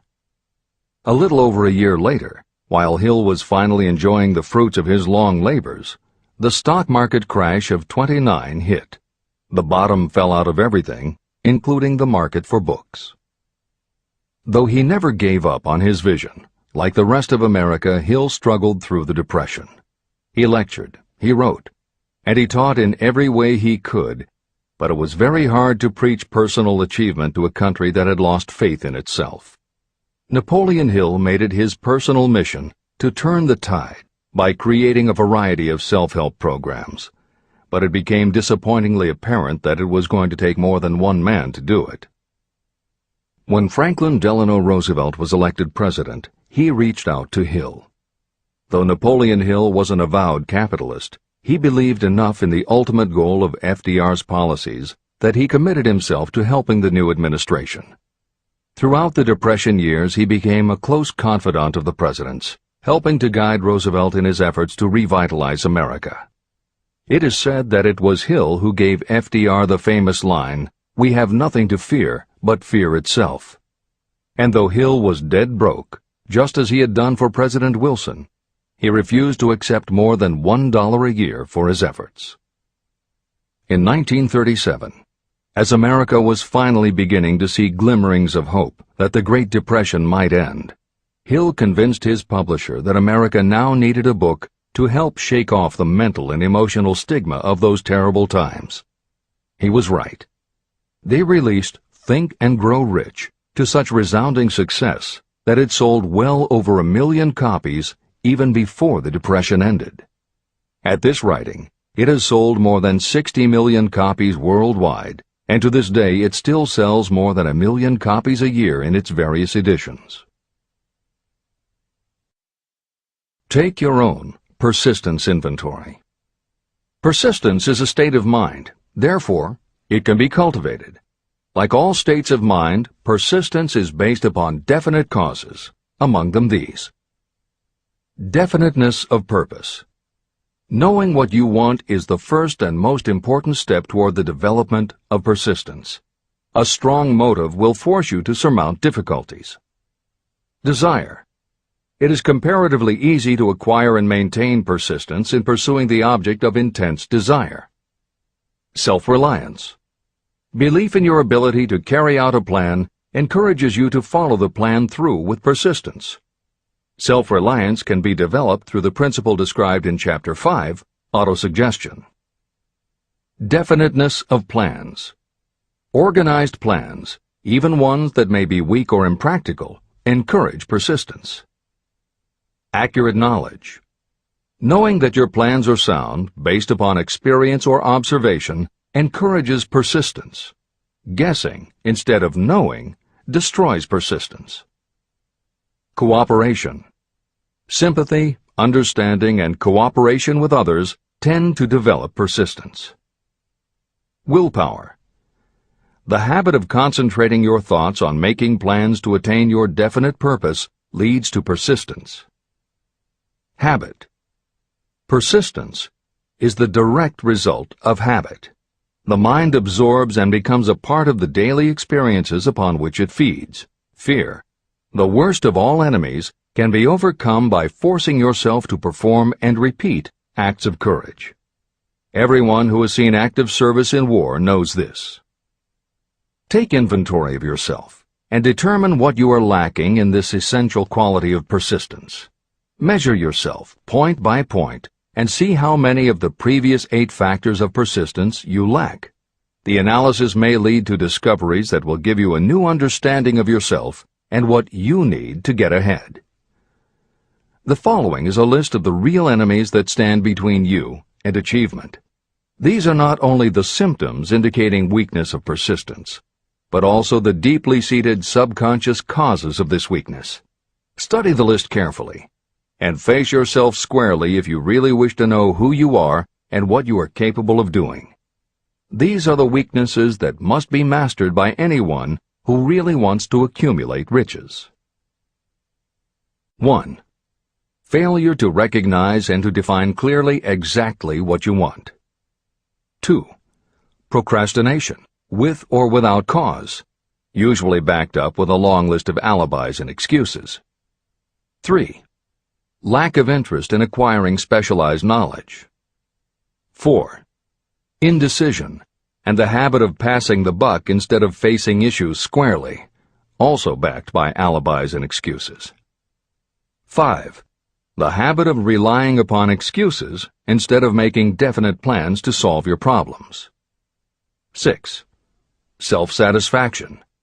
There is little remedy for this, and no hope for those who suffer from it. 7. Indifference, usually reflected in your readiness to compromise rather than meet opposition and fight it. 8. The habit of blaming others for your mistakes and accepting circumstances as being unavoidable. 9. Weakness of desire because you neglected to choose motives that will push you to take action. 10. Willingness to quit at the first sign of defeat, based upon one or more of the 6 basic fears. 11. Lack of organized plans that you have written out so they can be analyzed. 12. The habit of neglecting to act on ideas or to grasp opportunity when it presents itself. 13. Wishing instead of willing. 14. The habit of compromising with poverty instead of aiming at riches. A general lack of ambition to be, to do, or to own. 15.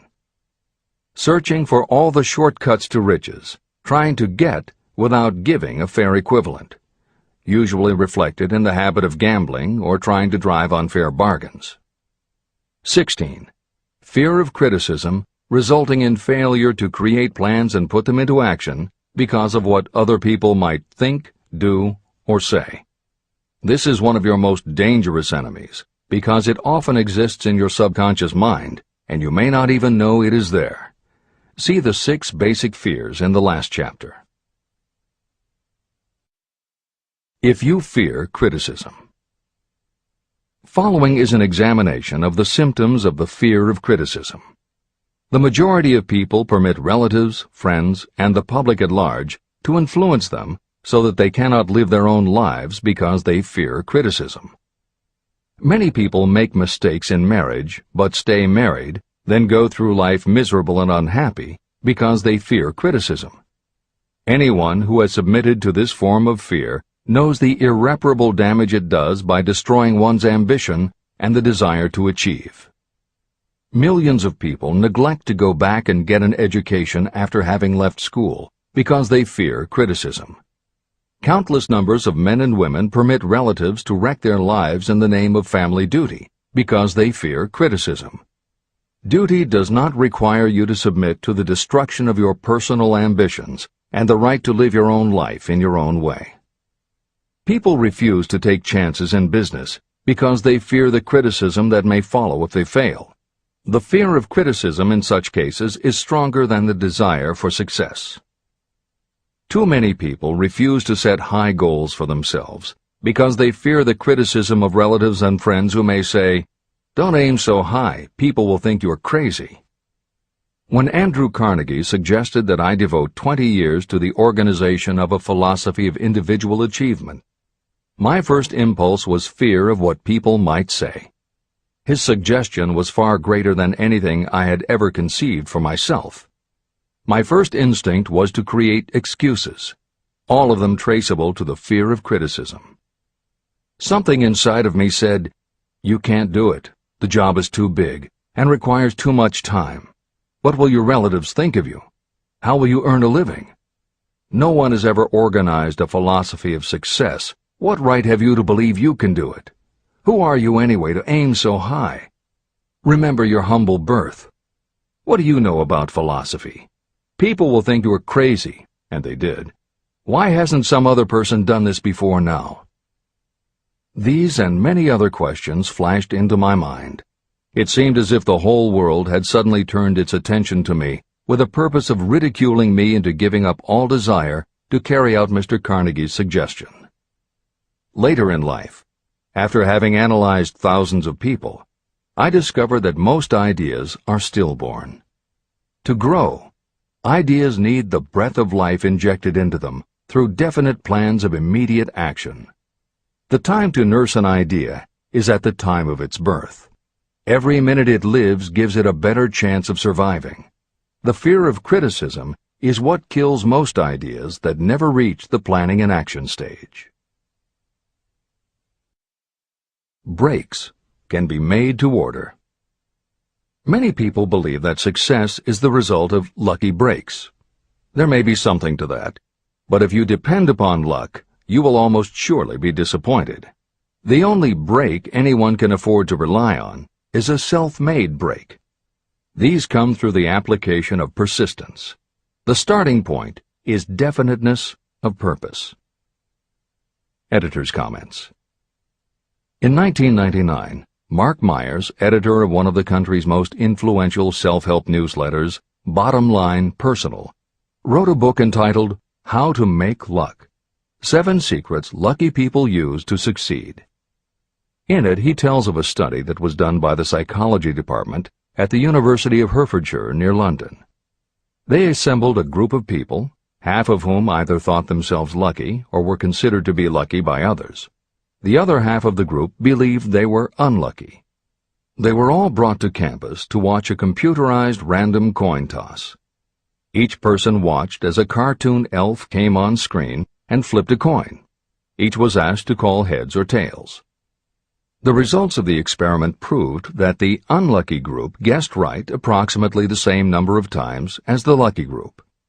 In follow-up interviews, the researchers concluded that the only difference between so-called lucky and unlucky people was that the lucky people tended to remember the good things that had happened in their lives, and those that thought they were unlucky tended to dwell on the bad things. The scientific fact is that luck, in terms of calling a coin toss, spinning a wheel, or turning a card, is completely random, and there's nothing we can do about it. All we can control is what we say and do. Everything else that happens to us depends upon the actions of others and the random world in which we live. Then why do some people seem to be so lucky and get all the lucky breaks? Myers says it is because, unlike luck, lucky breaks are something you can control.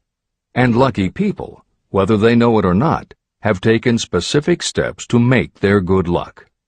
You can influence lucky breaks in 2 ways. You have to intentionally put yourself in luck's way, and you must make people want to help you because they believe that you deserve their help. Once you have let the world know you are ready for a break, luck is largely a matter of being introduced to opportunities by people who open doors for us. Myers calls these people gatekeepers. Gatekeepers offer help not only out of goodwill, but also because they hope you will help them in return when you are in a position to do so. People who are lucky make it a point to impress their gatekeepers so that they will be the first to come to mind when opportunities arise. Your gatekeepers must believe that you deserve a break, and that it is worth it to them to give you one. One of the best ways to do that is simply to behave and act lucky. If you act like a loser, people think you are a loser. If you perceive yourself as lucky, it will be easier for others to see you that way. And if you are believed to be a lucky person, your chances of receiving lucky opportunities will increase, partly because others hope some of your luck will rub off on them. This is the biggest secret lucky people know. They know that when they seem lucky, more people want to help them. There are people waiting to make a difference in your life if you show them you are willing to make an effort and that you are enthusiastic. Mark Myers' book is devoted to explaining ways to do that. As Hill says, the only lucky break anyone can afford to rely upon is a self-made break. These come through the application of persistence. The starting point is definiteness of purpose. This is the end of the editor's comments. If you stop the first 100 people you meet on the street and ask them what they want most in life, 98 of them would not be able to tell you. If you press them for an answer, some will say security, many will say money, a few will say happiness, and others will say fame and power. Some might tell you they want social recognition, ease in living, the ability to sing, dance, or write. But none of them will be able to give you the slightest indication of a plan by which they hope to attain these vaguely expressed wishes. Riches do not respond to wishes. They respond only to definite plans backed by definite desires through constant persistence. How to develop persistence. There are 4 simple steps that lead to the habit of persistence. They call for no great amount of intelligence, no particular amount of education, and little time or effort. These necessary steps are: 1. A definite purpose, backed by a burning desire for its fulfillment. 2. A definite plan, expressed in continuous action. 3. A mind closed tightly against all negative and discouraging influences, including negative suggestions of relatives, friends, and acquaintances. 4. A friendly alliance with one or more persons who will encourage you to follow through with both plan and purpose.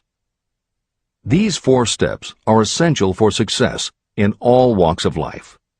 An important purpose of the 13 principles of this philosophy is to enable you to take those 4 steps as a matter of habit. They are steps by which you may control your economic destiny. They are steps that lead to freedom and independence of thought. They are steps that lead to riches, in small or great quantities. They are steps that lead the way to power, fame, and worldly recognition. They are 4 steps that guarantee favorable breaks. They are steps that convert dreams into physical realities. They are steps that lead also to the mastery of fear, discouragement, indifference. There is a magnificent reward for anyone who learns to take these 4 steps. It is the privilege of writing your own ticket and of making life yield whatever price is asked. How to master difficulties. What mystical power gives people of persistence the capacity to master difficulties? Does the quality of persistence set up in your mind some form of spiritual, mental, or chemical activity that gives you access to supernatural forces? Does infinite intelligence throw itself on the side of the person who still fights on when the whole world seems to be against them? These and many other similar questions were in my mind as I watched Henry Ford start from scratch and build an industrial empire with little more than persistence. Or Thomas A. Edison, who, with less than 3 months of schooling, became the world's leading inventor. He turned his persistence into sound recording and playback machines, motion picture cameras and projectors, and the incandescent light, to say nothing of 100 other useful inventions. I had the opportunity to analyze both Mr. Edison and Mr. Ford up close and personal, year by year, over a long period of time. So I speak from actual knowledge when I say that I found no quality except persistence in either of them that even remotely suggested the major source of their stupendous achievements. If you make an impartial study of the prophets, philosophers, and religious leaders of the past, you will come to the inevitable conclusion that persistence, concentration of effort, and definiteness of purpose were the major sources of their achievements. Consider, for example, the fascinating story of Muhammad. Analyze his life.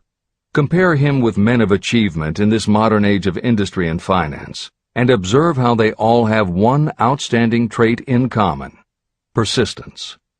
If you want to understand more about the power of persistence and how it works, I strongly suggest that you read a biography of Muhammad. Editor's comments. At the beginning of the 21st century, there was an increased interest in Islam due to the attacks on the World Trade Center and the subsequent War on Terror. Consequently, the modern reader will have no difficulty finding a number of very good books about Muhammad. At the time that Hill was writing the first edition of Think and Grow Rich, one of the best biographies of Muhammad was written by Esad Bey, who was born in Baku, Azerbaijan, the son of a Jewish businessman named Nusenbaum. Later, he changed his name when he converted to Islam. During the Russian Revolution, he fled his home for Berlin, where he lived until the rise of Hitler again forced him to move, first to Austria and then finally to Italy. It is believed by some that this man known as Esad Bey also wrote under another pen name, Kurban Said, and was in fact the author of the acclaimed Azerbaijani novel, Ali and Nino. That Napoleon Hill was very impressed with this particular biography of Muhammad is clear from his recommendation, which follows. I strongly suggest that you read a biography of Muhammad, especially the one by Esad Bey. This brief review of that book, which appeared in the Herald Tribune, will provide a preview of the rare treat in store for those who take the time to read the entire story of one of the most astounding examples of the power of persistence known to civilization. The Last Great Prophet. Reviewed by Thomas Sugru. Muhammad was a prophet, but he never performed a miracle. He was not a mystic. He had no formal schooling. He did not begin his mission until he was 40. When he announced that he was the messenger of God, bringing word of the true religion, he was ridiculed and labeled a lunatic. Children tripped him, and women threw filth upon him. He was banished from his native city, Mecca, and his followers were stripped of their worldly goods and sent into the desert after him. When he had been preaching 10 years, he had nothing to show for it but banishment, poverty, and ridicule. Yet before another 10 years had passed, he was dictator of all Arabia, ruler of Mecca, and the head of a new world religion which was to sweep to the Danube and the Pyrenees before exhausting the impetus he gave it. That impetus was threefold: the power of words, the efficacy of prayer, and man's kinship with God. His career never made sense. Muhammad was born to impoverished members of a leading family of Mecca. Because Mecca, the crossroads of the world, home of the magic stone called the Kaaba, great city of trade and the center of trade routes, was unsanitary, its children were sent to be raised in the desert by Bedouins. Muhammad was thus nurtured, drawing strength and health from the milk of nomad, vicarious mothers. He tended sheep and soon hired out to a rich widow as leader of her caravans. He traveled to all parts of the Eastern world, talked with many men of diverse beliefs, and observed the decline of Christianity into warring sects. When he was 28, Khadijah, the widow, looked upon him with favor and married him. Her father would have objected to such a marriage, so she got him drunk and held him up while he gave the paternal blessing. For the next 12 years, Muhammad lived as a rich and respected and very shrewd trader. Then he took to wandering in the desert, and one day he returned with the first verse of the Koran and told Khadijah that the archangel Gabriel had appeared to him and said that he was to be the messenger of God. The Koran, the revealed word of God, was the closest thing to a miracle in Muhammad's life.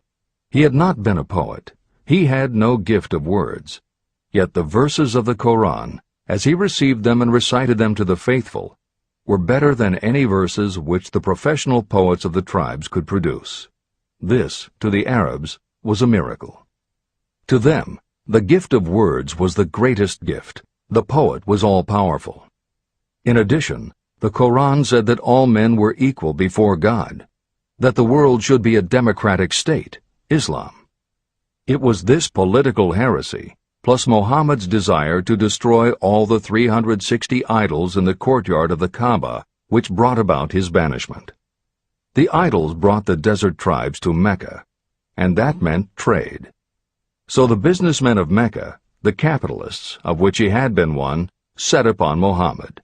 Then he retreated to the desert and demanded sovereignty over the world.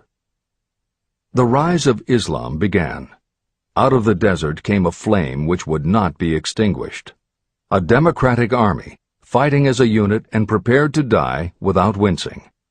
Muhammad had invited the Jews and Christians to join him, for he was not building a new religion. He was calling all who believed in one God to join in a single faith. If the Jews and Christians had accepted his invitation, Islam would have conquered the world. They didn't. They would not even accept Muhammad's innovation of humane warfare. When the armies of the Prophet entered Jerusalem, not a single person was killed because of his faith. When the Crusaders entered the city, centuries later, not a Muslim man, woman, or child was spared.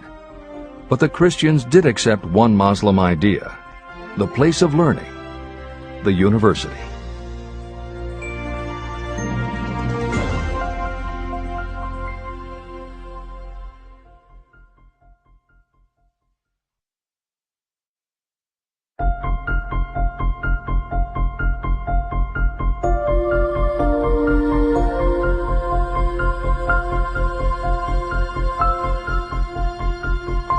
The ladder of success is never crowded at the top. Chapter 11. Power of the Mastermind, the Driving Force. The ninth step toward riches. Power is essential for success in the accumulation of money. Plans are useless without sufficient power to turn them into action. This chapter will describe the method by which an individual may attain and apply power. Power may be defined as organized and intelligently directed knowledge.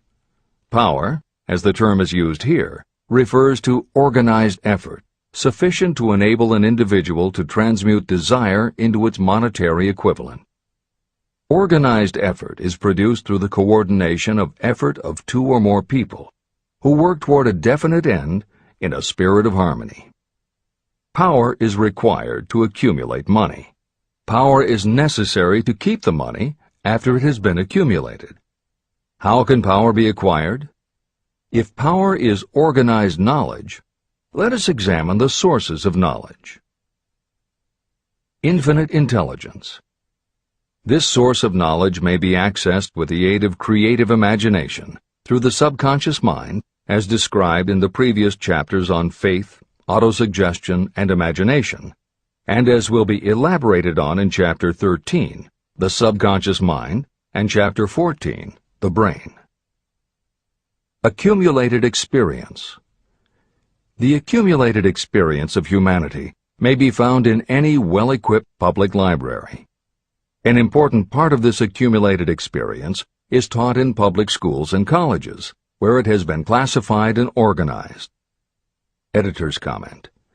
The computer revolution and the Internet have had a profound effect upon the quantity of information available and on the ease of access and ability to organize that information. This is the end of the editor's comment. Experiment and research. In the field of science, and in practically every other walk of life, people are gathering, classifying, and organizing new facts daily. This is the source to which you must turn when knowledge is not available through accumulated experience. Here, too, the creative imagination must often be used.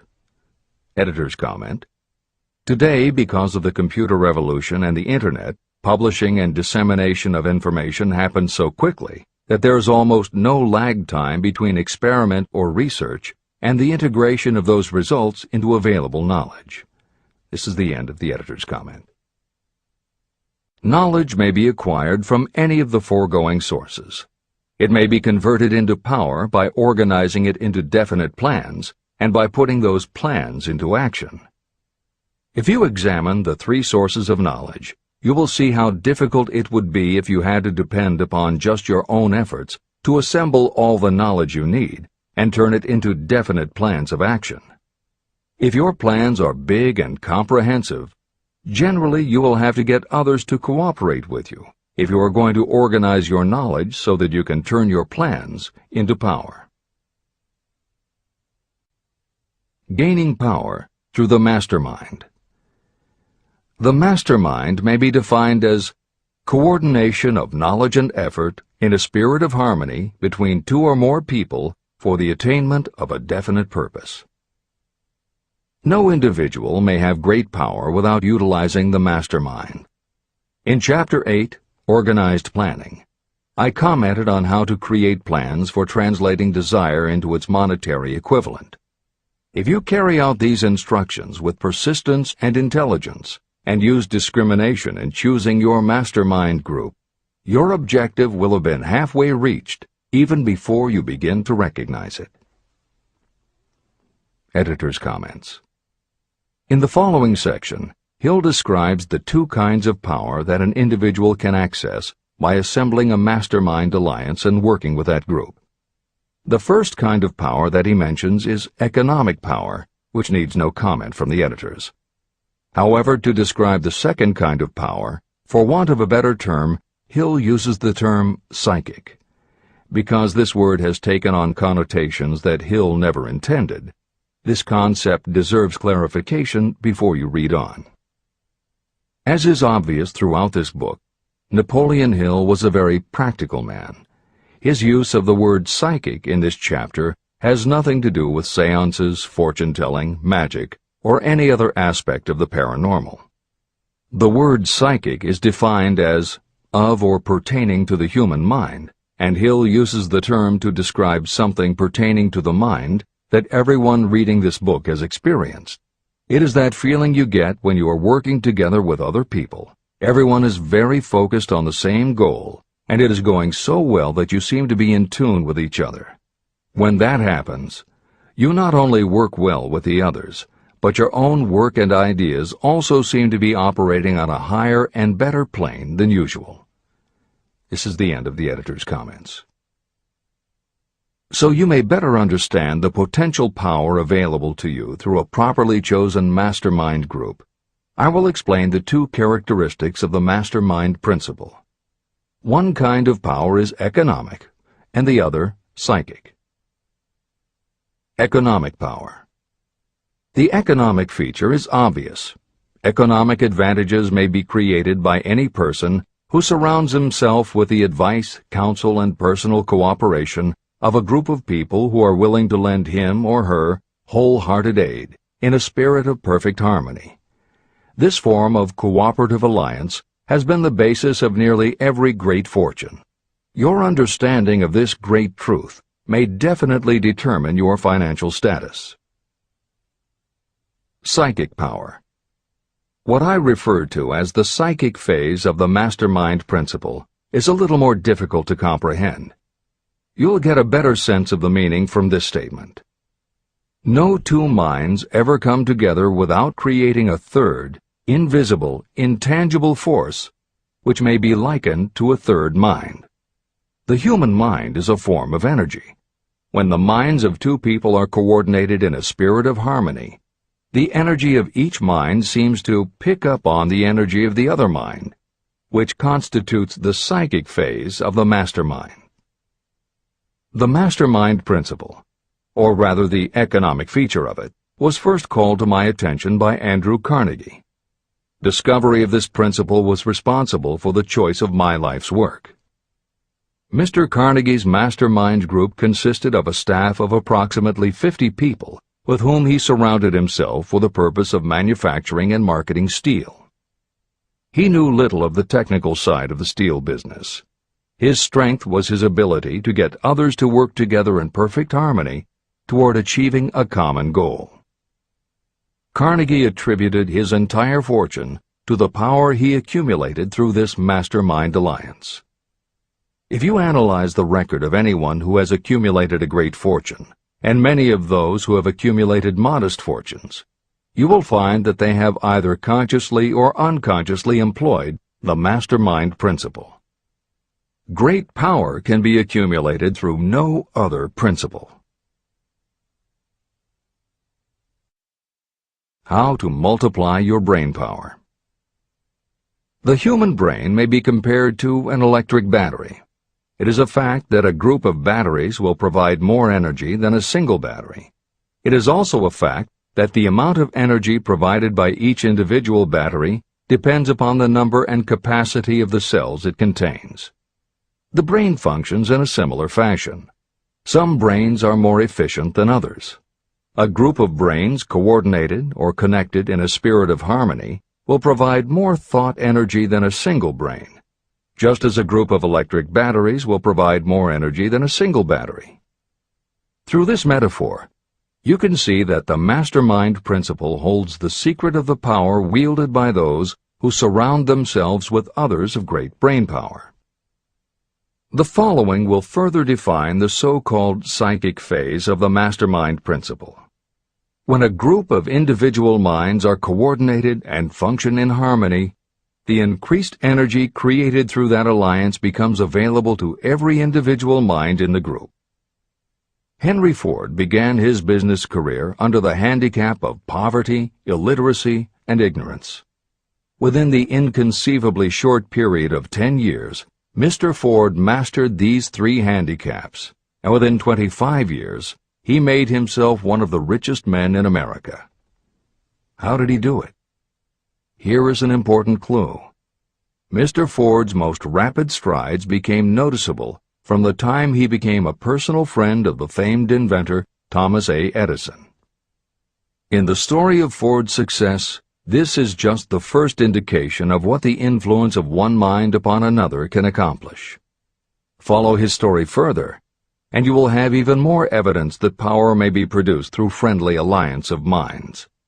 It is a fact that Mr. Ford's most outstanding achievements became even more pronounced later, after he formed the acquaintances of Harvey Firestone, John Burroughs, and Luther Burbank, each a man of great mental capacity.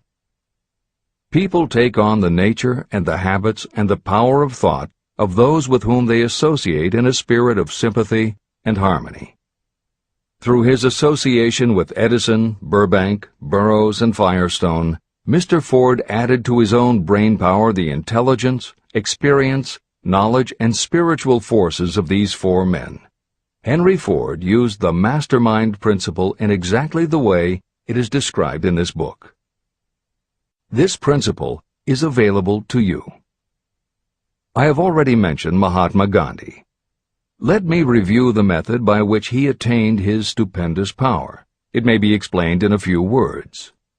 He came by power through inducing over 200 million people to coordinate with mind and body in a spirit of harmony for a definite purpose. In brief, Gandhi accomplished a miracle. For it is a miracle when 200 million people can be induced, not forced, to cooperate in a spirit of harmony. If you doubt that this is a miracle, try to get even 2 people to cooperate in a spirit of harmony for any length of time. Every person who manages a business knows how difficult it is to get employees to work together in a spirit even remotely resembling harmony. Editor's comments. The first step in putting together your mastermind alliance is to clearly know your desire. Your desire will tell you what you need. It could be a small group, just 2 or 3 people, as was the case with Stephen Jobs and Steve Wozniak when they formed Apple, Bill Gates and Paul Allen launching Microsoft, or Steven Spielberg, Jeffrey Katzenberg, and David Geffen creating DreamWorks SKG. Or it could be a large group, such as the Mastermind Alliance of 30 regional directors of Century 21 Real Estate, which founder Arthur Bartlett firmly believes was essential to the company's success. Napoleon Hill suggests that in most cases it should be a dozen people or less, and generally the smaller the better. Choosing the people means finding those who not only share your vision, but who will also share their ideas, information, and contacts with you. They will let you use the full strength of their experience, training, and knowledge as if it were your own, and they will do it in a spirit of perfect harmony. The question that immediately comes to every reader's mind is, where do I find people who will help me to that degree? Napoleon Hill cannot answer that question for you, but he does tell you what to look for. Where you look is up to you. And if you really do have the desire to succeed, you will start looking and you won't give up until you find the right people.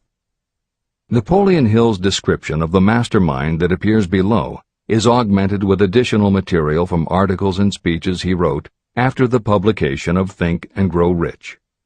These were compiled for publication by Hill's friend, mentor, and business associate, W. Clement Stone, and appear in 2 books, Napoleon Hill's Keys to Success and Believe and Achieve. This is the end of the editor's comments. Finding your mastermind members. Ally yourself with a group of as many people as you may need in order to assemble a mastermind that will assist you in creating and carrying out your plan or plans for the accumulation of money. Compliance with this instruction is absolutely essential. Choose to associate with people who share common values, goals, and interests, yet who each have a strong desire to contribute to the overall effort. Trial and error will be part of the process, but there are 2 qualities to keep foremost in your mind. The first is ability to do the job. Do not select people for your alliance merely because you know them and like them. Such people are valuable to you because they improve the quality of your life, but they are not necessarily suited to a mastermind alliance. Your best friend may not be the most knowledgeable marketing professional, but perhaps he or she can introduce you to someone who is. The second quality is the ability to work in a spirit of harmony with others. There must be a complete meeting of minds without any reservations. Personal ambition must be subordinate to the achievement of the purpose of the alliance. This includes your own. You must also insist upon confidentiality. Some people can give away an idea simply because they love to talk. You don't need them in your group. Attune yourself to every member of the group. Try to imagine how you would react in a given situation if you were in his or her shoes. Pay attention to body language. Sometimes facial expressions and movements say far more about what a person feels than the words that come out of his or her mouth. Be sensitive to what is not being said. Sometimes what is left out is far more important than what is included. Don't try to force the group along too quickly. Allow for those who want to test ideas by playing devil's advocate. Compensating your mastermind. Before forming your mastermind alliance, decide what advantages and benefits you may offer the individual members of your group in return for their cooperation. No one will work indefinitely without some form of compensation. No intelligent person should request or expect another to work without adequate compensation. Wealth will obviously have the most appeal to your members. Be fair and generous in your offer. Recognition and self-expression may be just as important as money to some of your members. Remember that in such partnerships, the principle of going the extra mile, doing more and better than paid for, is especially important. As the leader, you should set an example for the others to follow. Each member must agree at the outset on the contribution each will make, and on the division of benefits and profits. Otherwise, be assured that dissension will arise, you will have wasted everyone's time, you will ruin friendships, and your venture will be destroyed. Meeting with your mastermind. Arrange to meet with the members of your mastermind group at least twice a week, and more often if possible, until you have jointly perfected the necessary plan or plans for the accumulation of money. The first meeting will be involved in sorting out strengths and weaknesses, and in fine-tuning your plans. Your alliance must be active to do any good. Establish specific responsibilities and action steps to be taken. As your mastermind matures and harmony grows among the members, you will find that the meetings create a flow of ideas into every member's mind. Don't let the meetings become so regular and formalized that they inhibit phone calls and other less formal contact. Mastermind maintenance. Maintain perfect harmony between yourself and every member of your mastermind group. If you fail to carry out this instruction to the letter, you may expect to meet with failure. The mastermind principle cannot work where perfect harmony does not prevail. Create a non-threatening environment. Explore all ideas with equal interest and concern for the originator's feelings. Everyone must deal with everyone else on a completely ethical basis, No member should seek unfair advantage at the expense of others. As the leader, you must inspire confidence in your members by your dedication to your desire, which is the object of the group. The members must know with certainty that you are reliable, trustworthy, and loyal. When you are finally ready to present the results of your efforts to investors, buyers, or the public, you may face your greatest leadership challenge in maintaining the harmony of your mastermind. The group's efforts will now be judged by outsiders, and facing judgment takes courage and persistence. The courage of separate individuals is nothing compared with that of a united team. The more you are able to maintain harmony, the greater the power, and the greater the power, the more resistance you can overcome. Marriage and the mastermind. A mastermind alliance with the person you love most deeply is of untold importance. If you are married and have not built your relationship on the same principles of harmony that are crucial to any alliance, you may have some reselling to do with your spouse. Set aside time each day to talk about what you want to achieve and how you are going about it. Rely on your definiteness of purpose to build your persuasive abilities, to convince your partner of the benefits of the work you are doing. It is very unlikely that your work will not affect your husband or wife in some significant way, and you absolutely must not drag your partner unwillingly into any adventure. Build your mastermind alliance into your marriage from the start, and it will steady and support you through the darkest moments. In fact, your whole family should be incorporated into your alliance. Lack of harmony at home can easily spill over elsewhere. A united family is a great team. The mastermind and infinite intelligence. The list of sources from which you can get power is headed by infinite intelligence. When two or more people coordinate in a spirit of harmony and work toward a definite objective, they place themselves in position to absorb power directly from that great universal storehouse that I refer to as infinite intelligence. This is the greatest of all sources of power. It is the source to which geniuses and great leaders turn, whether they may be conscious of the fact or not. In Chapter 13, The Subconscious Mind, and Chapter 14, The Brain, the methods for accessing infinite intelligence will be described in greater detail. This is not a course on religion. Neither the principle of infinite intelligence nor any other principle in this book should be interpreted as interfering with, endorsing, or rejecting any person's religious beliefs. This book is confined exclusively to instructing the reader how to transmute the definite purpose of desire for money into its monetary equivalent. Read, and really think about what you are reading. Soon the entire subject will unfold, and you will see it in perspective. At this point, you are only seeing the detail of the individual chapters. Editor's comments. This chapter would not be complete without commenting on a mastermind that came into being almost 15 years after the first publication of Think and Grow Rich. Napoleon Hill's own mastermind alliance with multimillionaire businessman and philanthropist W. Clement Stone. On May 2, 1951, at the age of 67, Napoleon Hill and his wife Annie Lou agreed it was time for Napoleon to think about retiring. They decided to begin by cutting back on his speaking engagements after he completed the lectures that were already on his calendar, including one he was scheduled to give a few weeks later in Chicago. Unbeknownst to them, at that event W. Clement Stone had prearranged to sit at the head table next to Napoleon Hill. Like Hill, Stone had been born into poverty. At the age of 6, he started selling newspapers to help pay the rent, and by 13, he owned his own stand.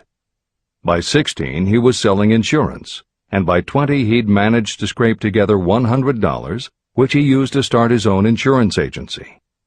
Stone was a consummate salesman and motivator, and his company was growing very nicely. Then in 1938 he read Think and Grow Rich, and was so inspired by it that he bought a copy for every one of his employees and continued to do so for each new person who joined his company. Over the years, this amounted to thousands of copies. When Stone was introduced to Hill, he told him about all the copies he had purchased of Think and Grow Rich and said that he firmly believed it was Hill's book that had transformed his sales force and turned his company from modest to extraordinary success. Napoleon Hill and W. Clement Stone found that they were in such complete accord that by the end of their first meeting, Hill had decided to postpone his retirement and join with Stone in a venture dedicated to creating a better world for this and future generations. Within a year, they launched Napoleon Hill Associates. They published new books by Hill, including How to Raise Your Own Salary and The Master Key to Riches. They reissued Hill's earlier bestsellers, and they co-authored a new bestseller, Success Through a Positive Mental Attitude. They also launched Success Unlimited magazine, created PMA Science of Success home study courses, made television programs, radio shows, a documentary film entitled A New Sound in Paris, which showed the amazing changes that happened when the entire town of Paris, Missouri, adopted the Napoleon Hill philosophy.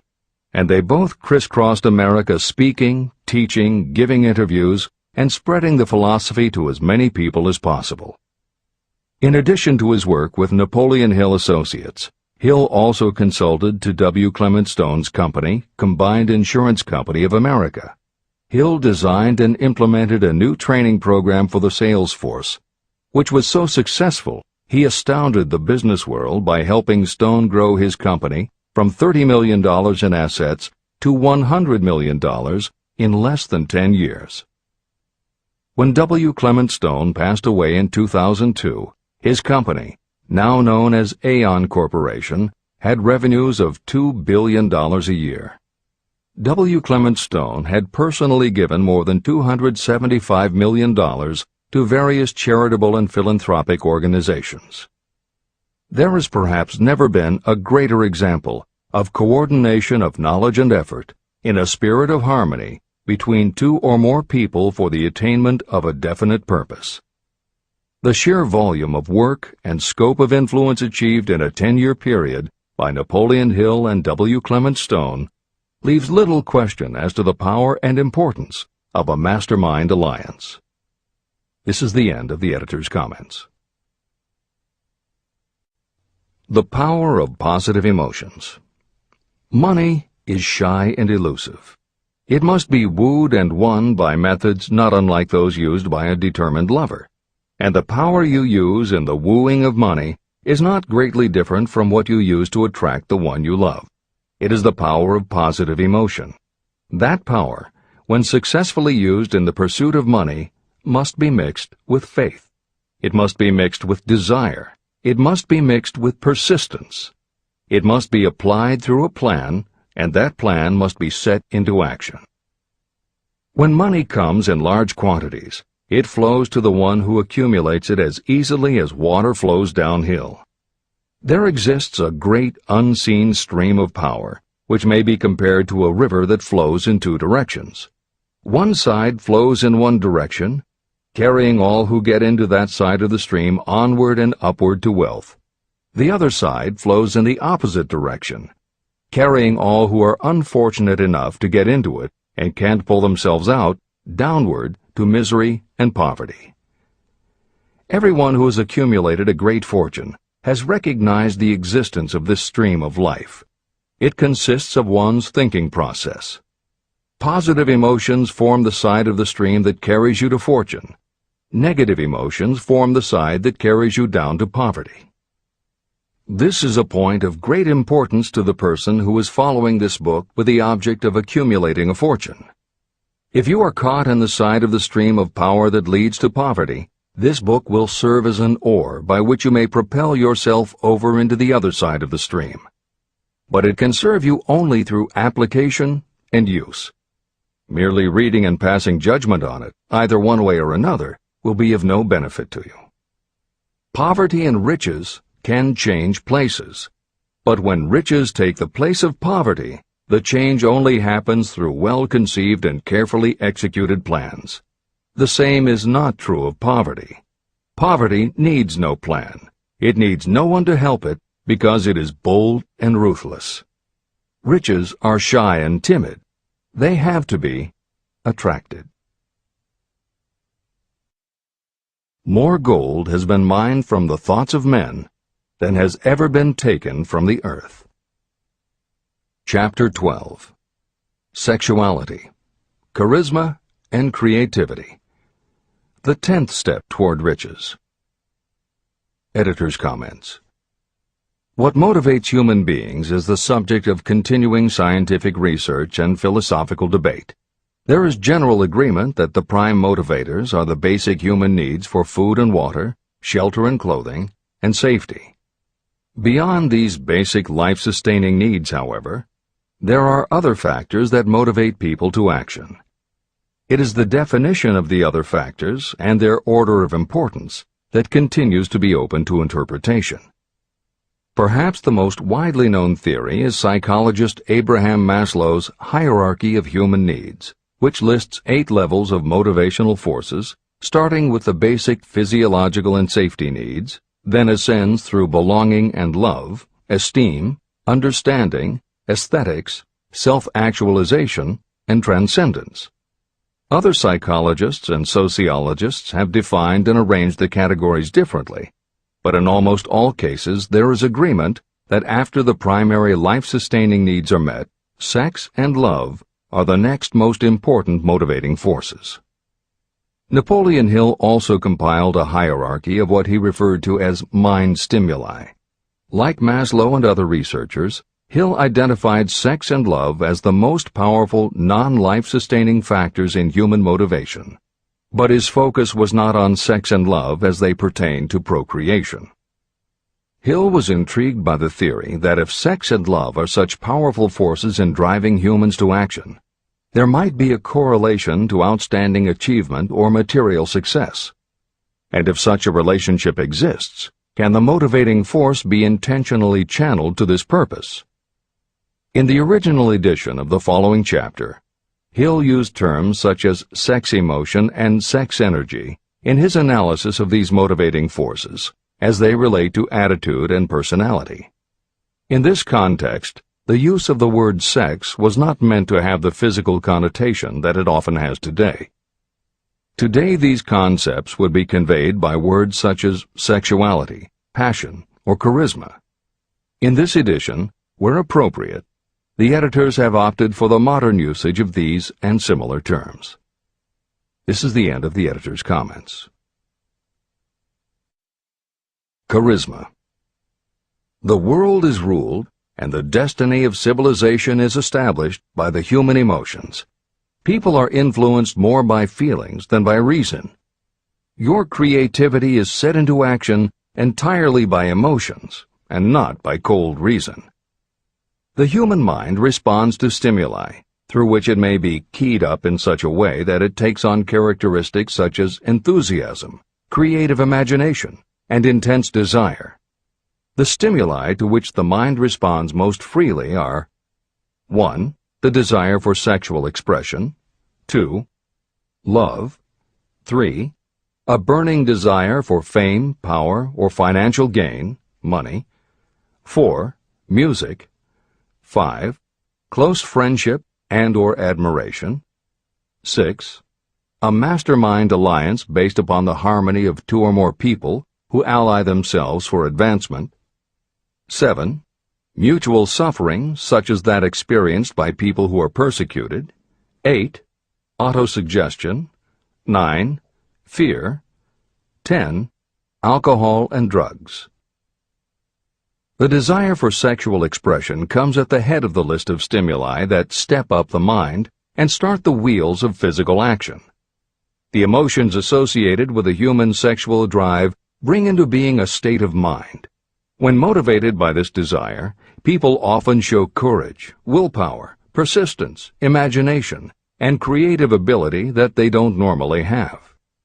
So strong and impelling is the desire for sexual expression that people freely run the risk of life and reputation because of it. A river may be dammed and its water controlled for a time, but eventually it will force an outlet. The same is true of the emotions related to sexual expression. It may be submerged and controlled for a time, but its very nature causes it to be ever-seeking means of expression. The desire for sexual expression is inborn and natural.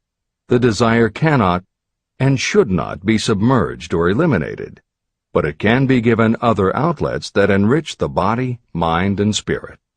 When harnessed and redirected, this motivating force has been used as a powerful creative force in literature, art, and other pursuits, including the accumulation of riches. A teacher who has trained more than 30,000 salespeople came to the conclusion that individuals who are most confident sexually are the most efficient salespeople. The explanation is that the factor of personality known as personal magnetism is a manifestation of sexual energy. Editor's comments. There have been numerous psychological and sociological studies about the relationship between sexuality and success that tend to support Hill's observation. Because physical characteristics are the most quantifiable aspects of sexuality, most research studies focus on gender, attractiveness, body size, and age, and they measure indicators such as first impressions, expectation of performance, perception of performance, and social interaction. These studies generally conclude that when comparing individuals of equal competence, for men, the perception is that taller men will do better than short, a full head of hair will outperform balding, handsome or virile will beat out plain or older. For women, the results are comparable. The perception is that attractive performs better than plain, slim or shapely scores higher than overweight, younger is expected to be superior to older. These observations about physical sexuality may seem obvious, but they lead to a conclusion that is very significant. Obviously, not all people who succeed are tall and virile or attractive and shapely. It is also a fact that the success of those who are short, balding, plump, or plain isn't always due to superior skill or luck. Clearly, there is another kind of attractiveness that often supersedes physical appeal. This other kind of attractiveness is connected to human sexuality, but it is not what would usually be referred to as sexy.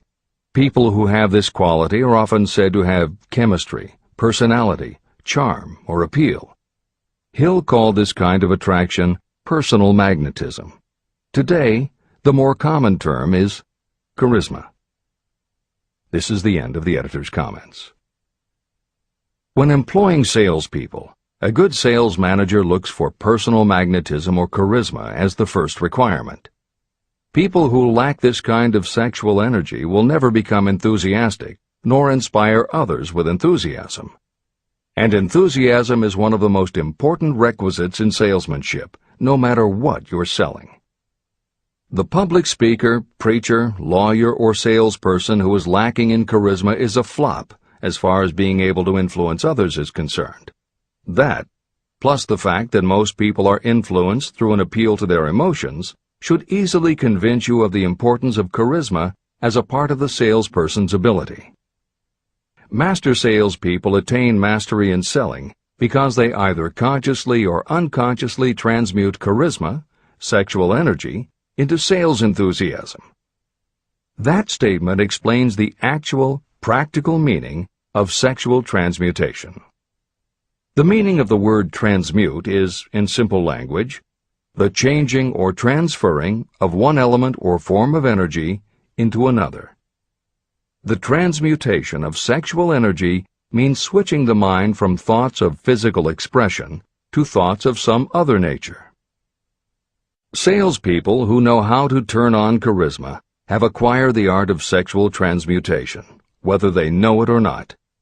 The majority of salespeople who transmute their sexual energy do so without being aware of what they are doing or how they are doing it. You can cultivate and develop this quality in your dealings with others.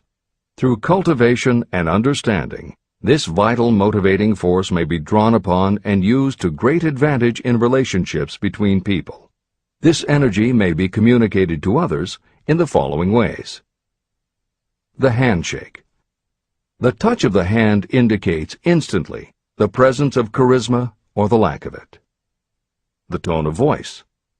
Charisma, or sexual energy, is the factor with which the voice may be colored or made musical and charming. Posture and carriage of the body. People with charisma move briskly and with grace and ease. The vibrations of thought. People with charisma project sexuality through their personality in a way that influences those around them. Clothing and style.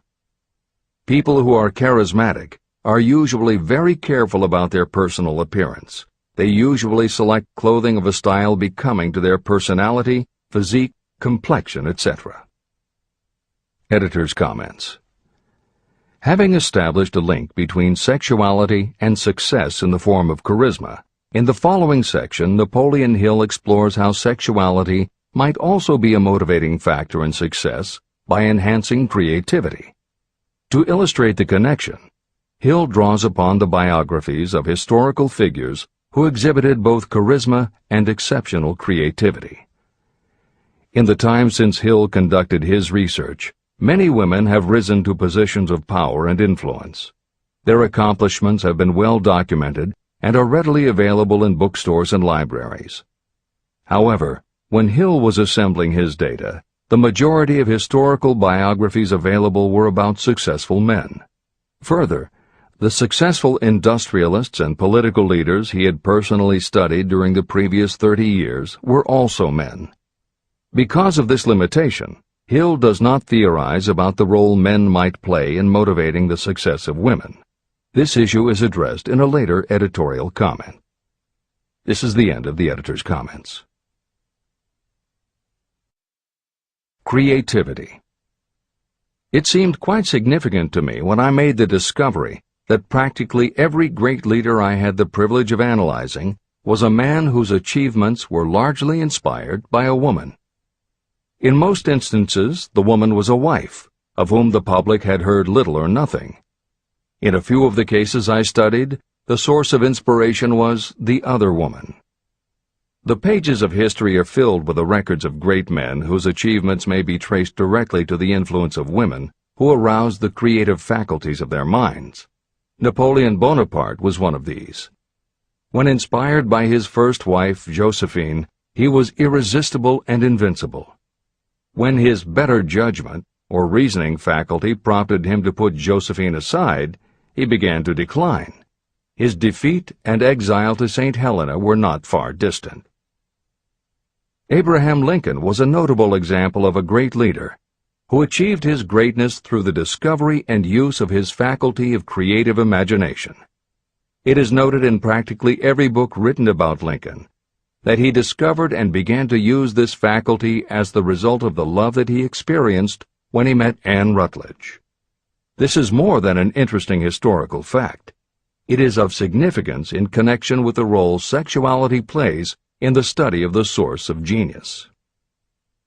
Following is a list of famous men of outstanding achievement: George Washington, Napoleon Bonaparte, William Shakespeare, Abraham Lincoln, Ralph Waldo Emerson, Robert Burns, Thomas Jefferson, Elbert Hubbard, Elbert H. Gary, Woodrow Wilson, John H. Patterson, Andrew Jackson, Enrico Caruso. Wherever there was evidence available in connection with the lives of these men of achievement, it indicated most convincingly that each possessed a highly developed sexual nature. An analysis of the information taken from biographies and historical writings leads to the following conclusions. 1. Those of greatest achievement have a highly developed sexual nature, but have learned the art of transmutation of sexual energy. 2. Those who have accumulated great fortunes and achieved outstanding recognition in literature, art, industry, architecture, and the professions were motivated by the influence of a mate or lover. When driven by these emotions, people become gifted with a superpower for action. If you understand this, you will also understand that sexual transmutation contains the secret of creative ability. Editor's comments. As noted previously, although Hill's analysis focused on men, today there is a wide range of biographies about women who have succeeded in every aspect of life, including business, politics, religion, sports, entertainment, and the arts. Bearing in mind that biographical information is always subjective, the reader can now find ample material from which to draw a conclusion as to whether Hill's theory about sexuality as a motivating force is equally evident in women. Napoleon Hill had to do an in-depth analysis of biographies in searching for indications that the subject's sexuality had a correlation to their success. Today, we just turn on the television, and we're inundated with intimate details about both men and women suggesting that the best and the brightest are apparently also the sexiest. Although scandals aren't usually cited as scientific proof, the exposés of some of the biggest entertainment and sports stars, high-profile CEOs of major companies, numerous politicians, and even a few presidents, all make at least a common-sense case for Hill's theory about the correlation between sexuality and success. This is the end of the editor's comments. Obviously, this does not mean that everyone who is highly sexed is a genius. People attain the status of a genius only when and if they stimulate their minds so that they can draw upon the forces available through the creative faculty of the imagination. Although it is the most important of the stimuli or motivators, the mere possession of sexual energy is not sufficient to produce a genius.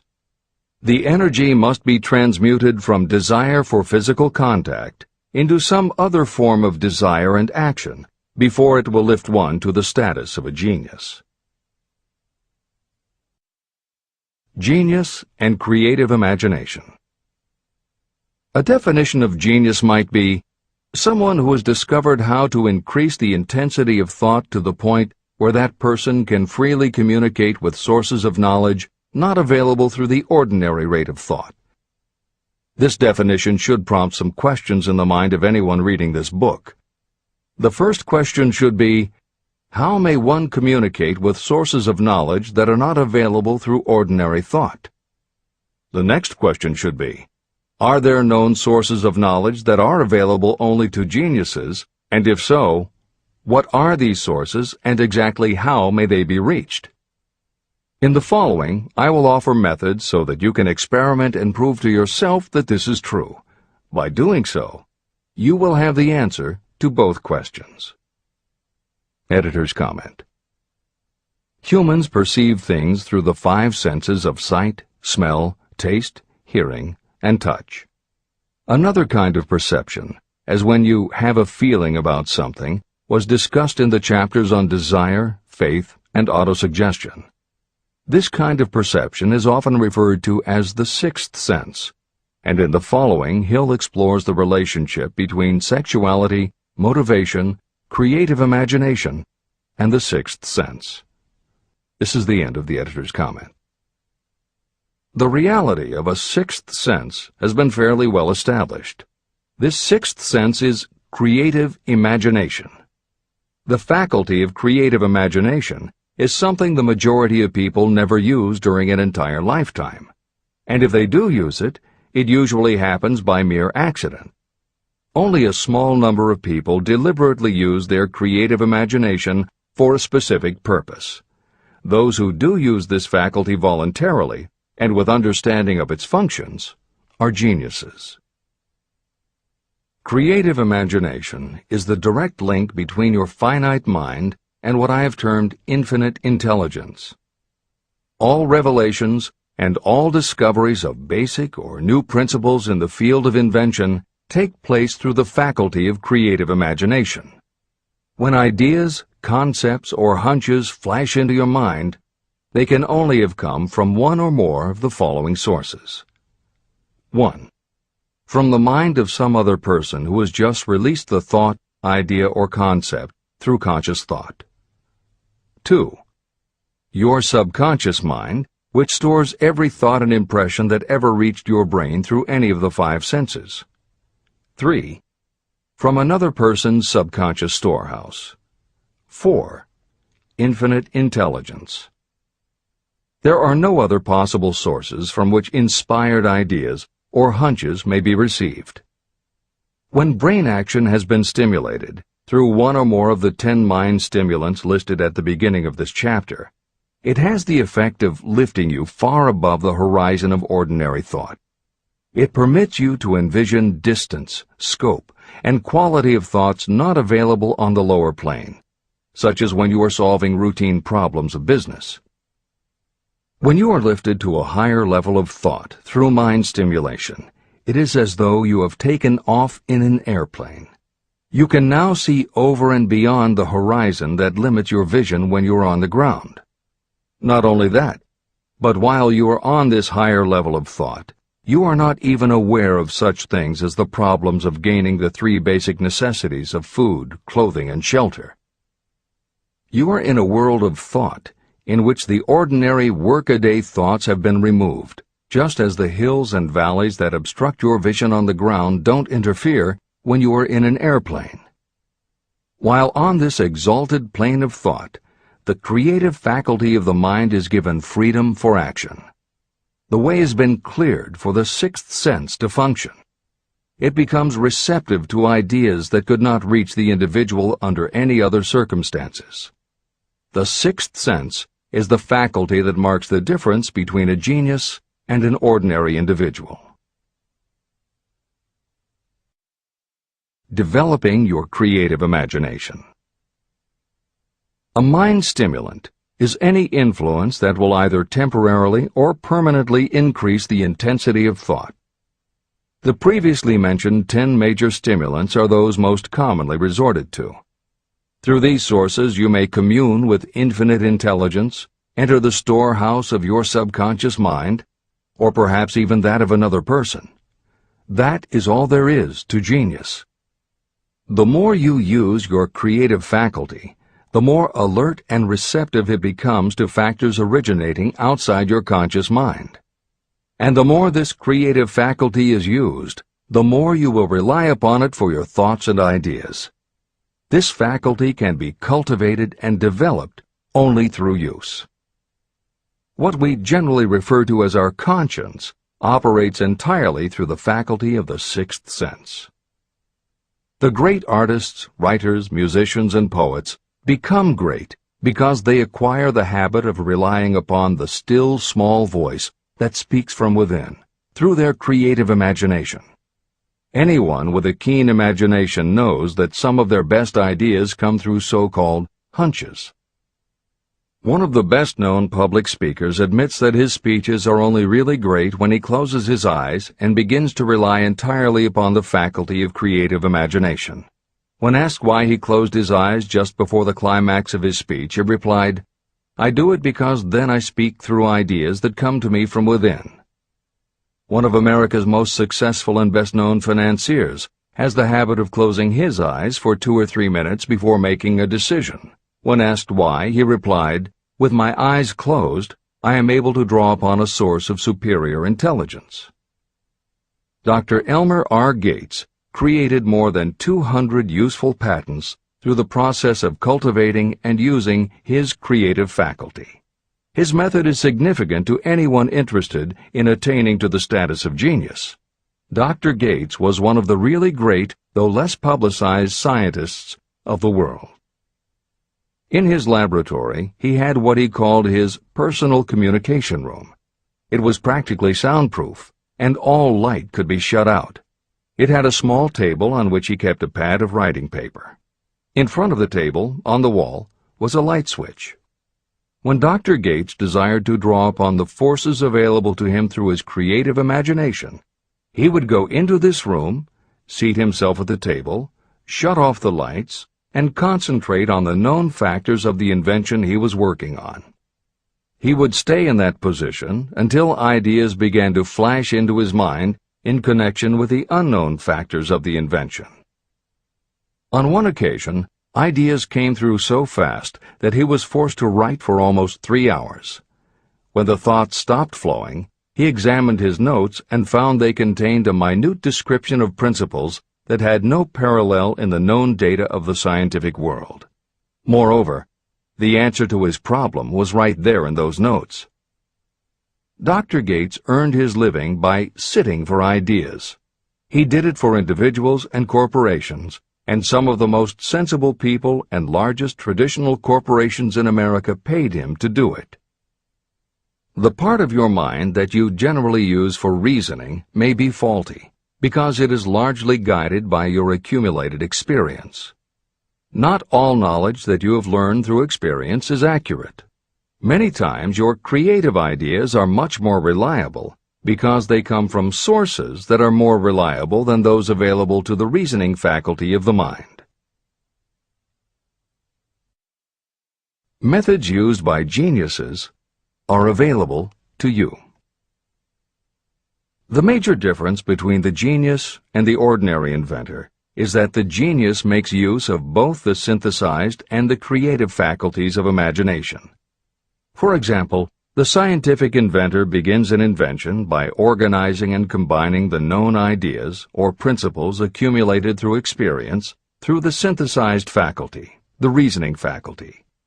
If the inventor finds this accumulated knowledge is insufficient, the scientist then draws upon the sources of knowledge available through the creative faculty.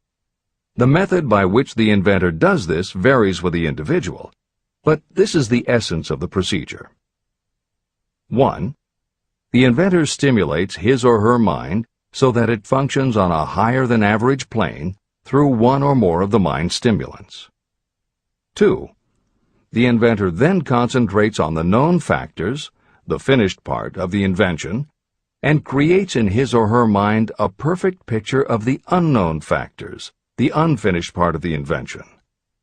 The inventor holds this picture in mind until it has been taken over by the subconscious, then relaxes by clearing his or her mind of all thought and waits for the answer to flash into mind.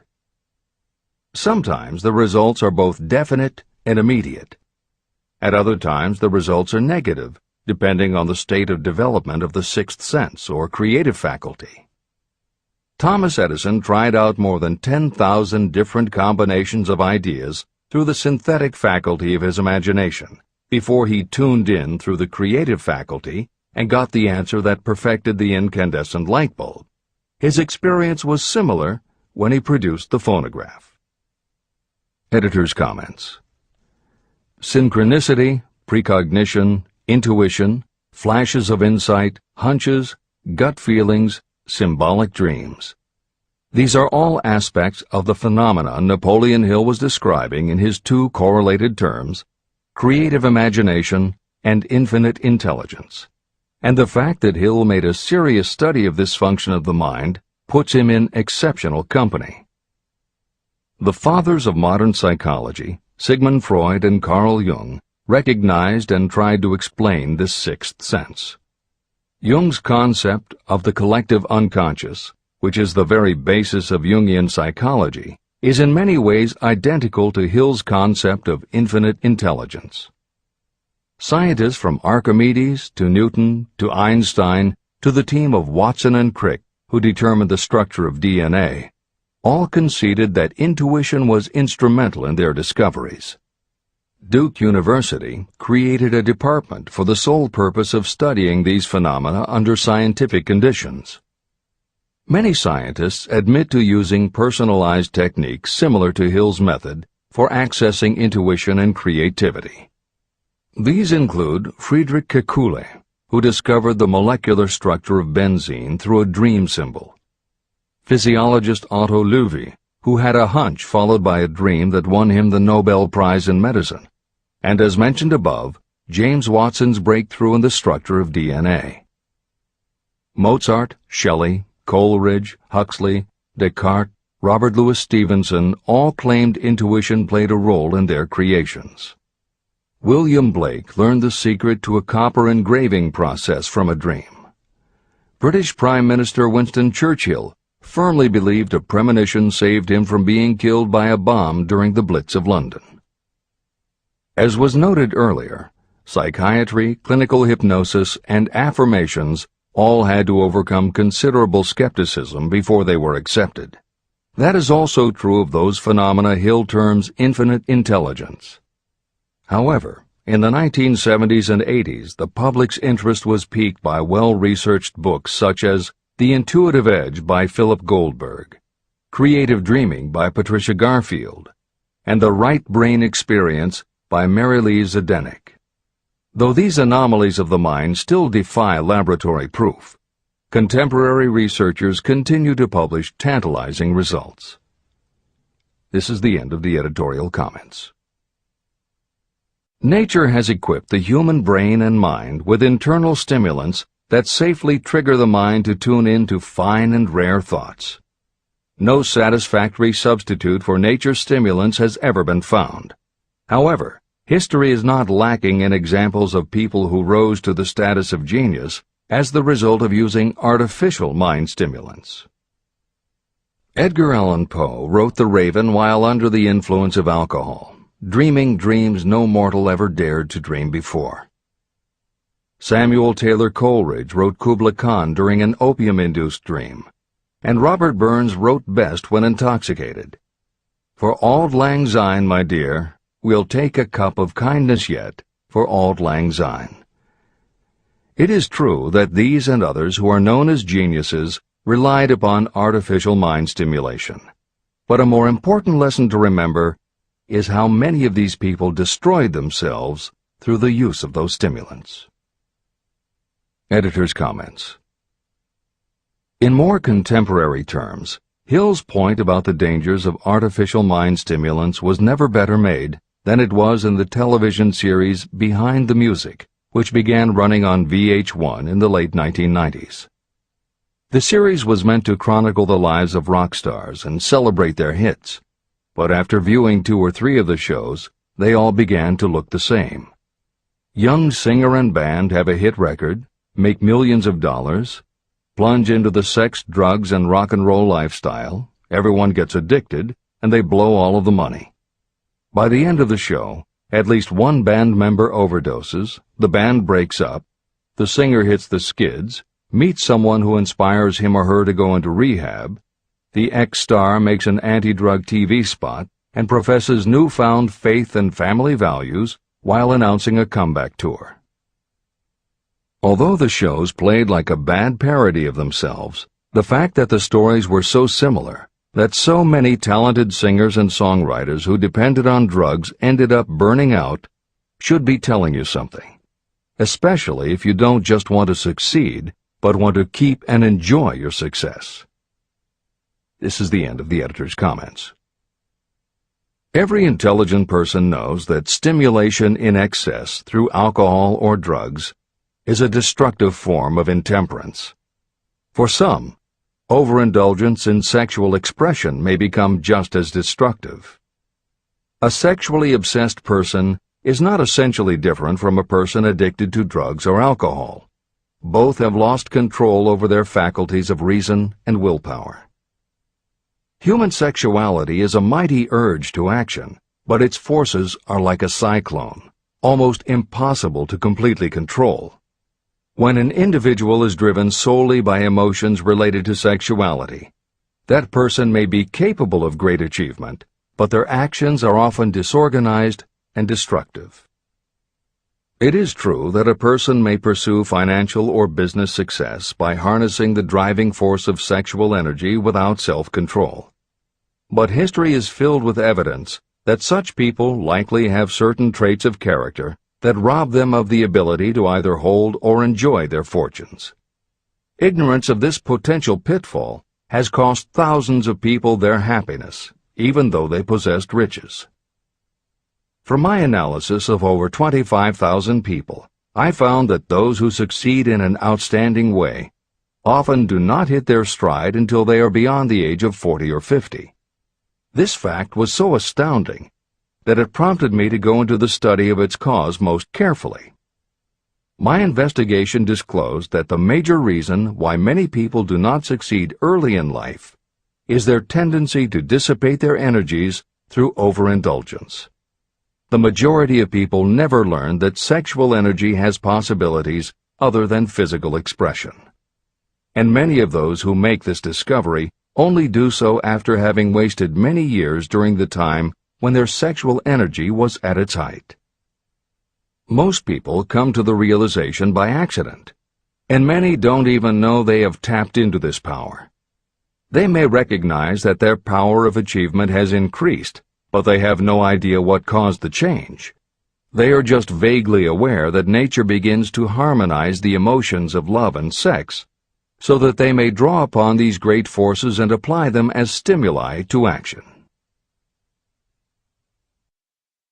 The importance of love. Love, romance, and sex are all emotions capable of driving people to heights of superachievement. When combined, these three emotions may lift you to an altitude of a genius. Every person who has been moved by genuine love knows that it leaves enduring traces upon the human heart. The effect of love endures, because love is spiritual in nature. Those who cannot be stimulated to great heights of achievement by love are hopeless. They are dead, though they may seem to live. If you believe you are unfortunate because you have loved and lost, you are wrong. One who has loved truly can never lose entirely. Love is whimsical and temperamental. It comes when it pleases and goes away without warning. Accept and enjoy it while it remains, but spend no time worrying about its departure. Worry will never bring it back. Dismiss the thought that love only comes once. Love may come and go times without number, but there are no two love experiences that affect you in just the same way. There may be one love experience that leaves a deeper imprint on the heart than all the others. But all love experiences are beneficial, except to the person who becomes resentful and cynical when love makes its departure. Even the memories of love can lift you and stimulate your mind. Go back into your yesterdays at times and bathe your mind in the beautiful memories of past love. It will soften your worries and give you a source of escape from the unpleasant realities of life. And maybe, during this temporary retreat into the world of fantasy, your subconscious mind will yield to you ideas or plans that may change the entire financial or spiritual status of your life. There should be no disappointment over love, and there would be none if people understood the difference between the emotions of love and sex. Love is an emotion of many shades and colors, but the most intense and burning of all is that experienced in the blending of the emotions of love and sex. Marriages or committed relationships that are not blessed with love properly balanced with sex cannot be happy ones, and seldom endure. Love alone will not bring happiness, nor will sex alone. Love is spiritual. Sex is biological. No experience that touches the human heart with a spiritual force can possibly be harmful, except through ignorance or jealousy. The presence of destructive emotions in the human mind may poison it in a way that destroys your sense of justice and fairness. Just as a chemist can take certain chemical elements, none of which are harmful in themselves, and by mixing them together create a deadly poison, in a similar manner the emotions of sex and jealousy, when mixed, may turn just as lethal. Love is the emotion that serves as a safety valve and brings balance, reason, and constructive effort. Love is, without question, life's greatest experience. It can bring you into communion with infinite intelligence. When love guides the emotions, it may lead you well on your way toward creative effort. The road to genius consists of the development, control, and use of sex, love, and romance. Briefly, the process may be stated as follows. Encourage the presence of the positive emotions as the dominating thoughts in your mind, and discourage all the destructive emotions. The mind is a creature of habit. It thrives on the dominating thoughts fed to it. Through your willpower, you may discourage the presence of any emotion and encourage the presence of any other. Control of your mind, through the power of your will, is not difficult. Control comes from persistence and habit. The secret of control lies in understanding the process of transmutation. When any negative emotion presents itself in your mind, it can be transmuted into a positive or constructive emotion by the simple procedure of changing your thoughts. There is no other road to genius than through voluntary self-effort. When the emotion of romance is added to those of love and sex, the obstructions between the finite mind and infinite intelligence are removed. Then, a genius has been born.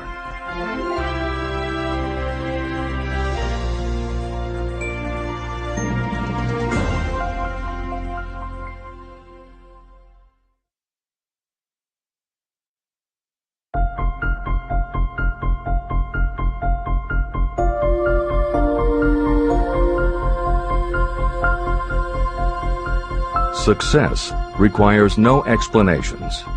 Failure permits no alibis. Chapter 13.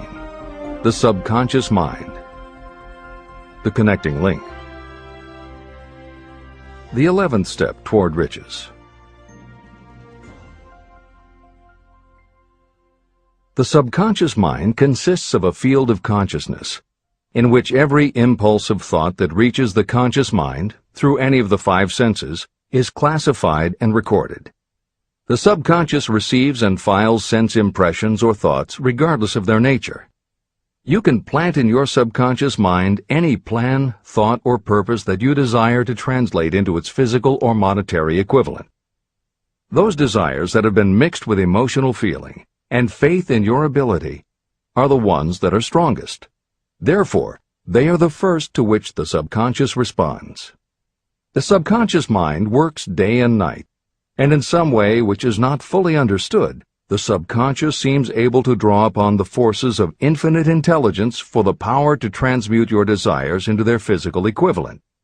And it does it in the most straightforward and practical way. You cannot entirely control your subconscious mind, but you can hand over to it any plan, desire, or purpose that you wish transformed into concrete form. Refer again to the instructions for using the subconscious mind in Chapter 5, Autosuggestion. Editor's comments. In the chapter on autosuggestion, the four primary methods for planting and reinforcing suggestions in your subconscious are: 1. The formulation and writing out of your desire. 2. The repetition of positive affirmations. 3. The creative visualization of your goal. And 4. By acting as though the goal is already yours. This is the end of the editor's comment. From my research, I have concluded that the subconscious mind is the connecting link between the finite mind of man and infinite intelligence. It is the intermediary through which you may draw upon the forces of infinite intelligence. From my research, I have concluded that the subconscious mind is the connecting link between the finite mind of man and infinite intelligence. It is the intermediary through which you may draw upon the forces of infinite intelligence. Only the subconscious mind contains the process by which mental impulses, thoughts, are modified and changed into their spiritual, energy, equivalent. It alone is the medium through which prayer, desire, may be transmitted to the source capable of answering prayer, infinite intelligence. How to energize your subconscious mind for creative effort. The possibilities of what you can do when you connect creative effort with the subconscious mind are stupendous. They inspire me with awe. I never approach the discussion of the subconscious mind without a feeling of littleness and inferiority, due to the fact that man's entire stock of knowledge on this subject is so pitifully limited. First, you must accept as a reality the existence of the subconscious mind and what it can do for you. This will enable you to understand its possibilities as a medium for transmuting your desires into their physical or monetary equivalent, and then you will comprehend the full significance of the instructions given in Chapter 3, Desire. You will also understand the importance of making your desires clear and putting them in writing. You will understand as well the necessity of persistence in carrying out instructions. The 13 principles that are the basis of this book are the stimuli with which you acquire the ability to reach and to influence your subconscious mind. Do not become discouraged if you cannot do this on your first attempt. Remember that the subconscious mind can be directed only through habit. You have not yet had time to master faith. Be patient. Be persistent. Editor's comments. There are two aspects to Hill's theory of the subconscious mind. There are two aspects to Hill's theory of the subconscious mind. One is the concept of the subconscious as the storehouse of all information and thoughts that you have ever experienced.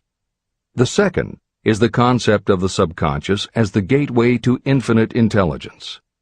In this chapter, Hill focuses primarily on the subconscious as a storehouse. Expanding on the editorial comment about the subconscious mind that appears in the chapter on autosuggestion, proof that the subconscious is a storehouse of information is confirmed in the use of hypnotherapy by psychiatrists. Through hypnosis, psychiatrists are able to help patients open the door to their subconscious so that they can retrieve information about traumatic situations that have been filtered out or repressed by the conscious mind. Further proof is in the use of hypnosis by law enforcement officials to recapture information such as license plate numbers and other details that the conscious mind of a witness has filtered out. Although results vary from person to person, there is no doubt that the subconscious has access to information that the conscious mind does not. This storehouse aspect of the subconscious is what accounts for some ideas that come to us through creative imagination.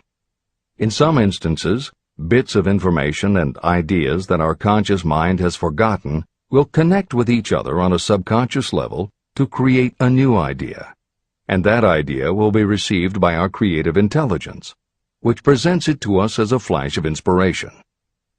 You can't completely control this process, but you can condition yourself to come up with more and better ideas. It is a fact that a traumatic experience, the result of which creates a strongly planted idea, can influence the way a person thinks and acts. If that is true, then by intentionally using all of your efforts to powerfully plant an idea in your subconscious, you should be able to create what would amount to a good traumatic experience that will influence the way you think and act in a positive way. This is exactly how you develop what Hill calls a money consciousness. If you do everything within your power to strongly, firmly, and with complete faith and conviction plant the idea that you will be successful and achieve your desire, your subconscious will accept and store that idea. If you have planted the idea so strongly that it is the dominant idea in your subconscious, it will influence all of the other ideas and information stored there. When you have given your subconscious this specific direction that it did not have before, it will begin to put together pieces of information, and through your creative intelligence, you will find that you are coming up with more and better plans and ideas to accomplish your goal. But as Hill says, you can do this only through faith and habit. You must write out the affirmation of your goal, and you must repeat it aloud every day with absolute faith and conviction that you can achieve it.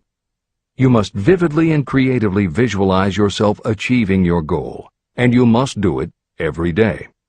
You must conduct yourself with the attitude that says you can accomplish your goal, and that you deserve the help of those who can help you to accomplish your goal. And you must conduct yourself in that way every day. If you seriously commit yourself to doing these things, it will change the way you think and act. Your subconscious will do everything it can to transmute your desire into reality, and other people will want to do what they can to help you succeed. This is the end of the editor's comments.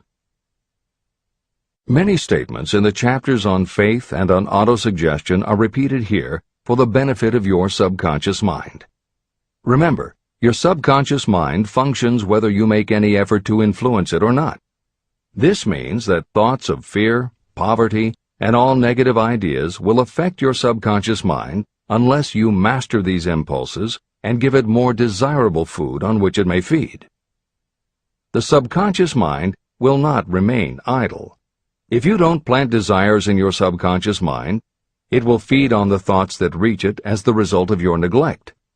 Both negative and positive thoughts are reaching your subconscious mind continuously. These thoughts come from the four sources. 1. Consciously from other people. 2. Your subconscious. 3. Subconsciously from other people. And 4. Infinite intelligence. Every day, all kinds of thought impulses are reaching your subconscious mind without your knowledge. Some of these impulses are negative. Some are positive. Right now, you should be specifically trying to shut off the flow of negative impulses and actively working to influence your subconscious mind through positive impulses of desire. When you achieve this, you will possess the key that unlocks the door to your subconscious mind. Moreover, you will control that door so completely that no undesirable thought may influence your subconscious mind. Everything that you create begins in the form of a thought impulse. You can create nothing that you do not first conceive as a thought. Through the aid of the imagination, thoughts may be assembled into plans. The imagination, when under your control, may be used to create plans or purposes that lead to success in your chosen occupation. All thoughts that you want to turn into success and have planted in the subconscious mind must pass through the imagination and be mixed with faith, your faith in your own abilities. The mixing of faith with a plan or purpose intended for submission to the subconscious mind can only be done through the imagination. From these statements, it should be clear that if you want to make use of your subconscious mind, it will call for the coordination and application of all 13 principles of success that are the basis of this book. Make your positive emotions work for you. The subconscious mind is more susceptible to influence by thought mixed with feeling or emotion than it is by thoughts originating solely in the reasoning portion of the mind.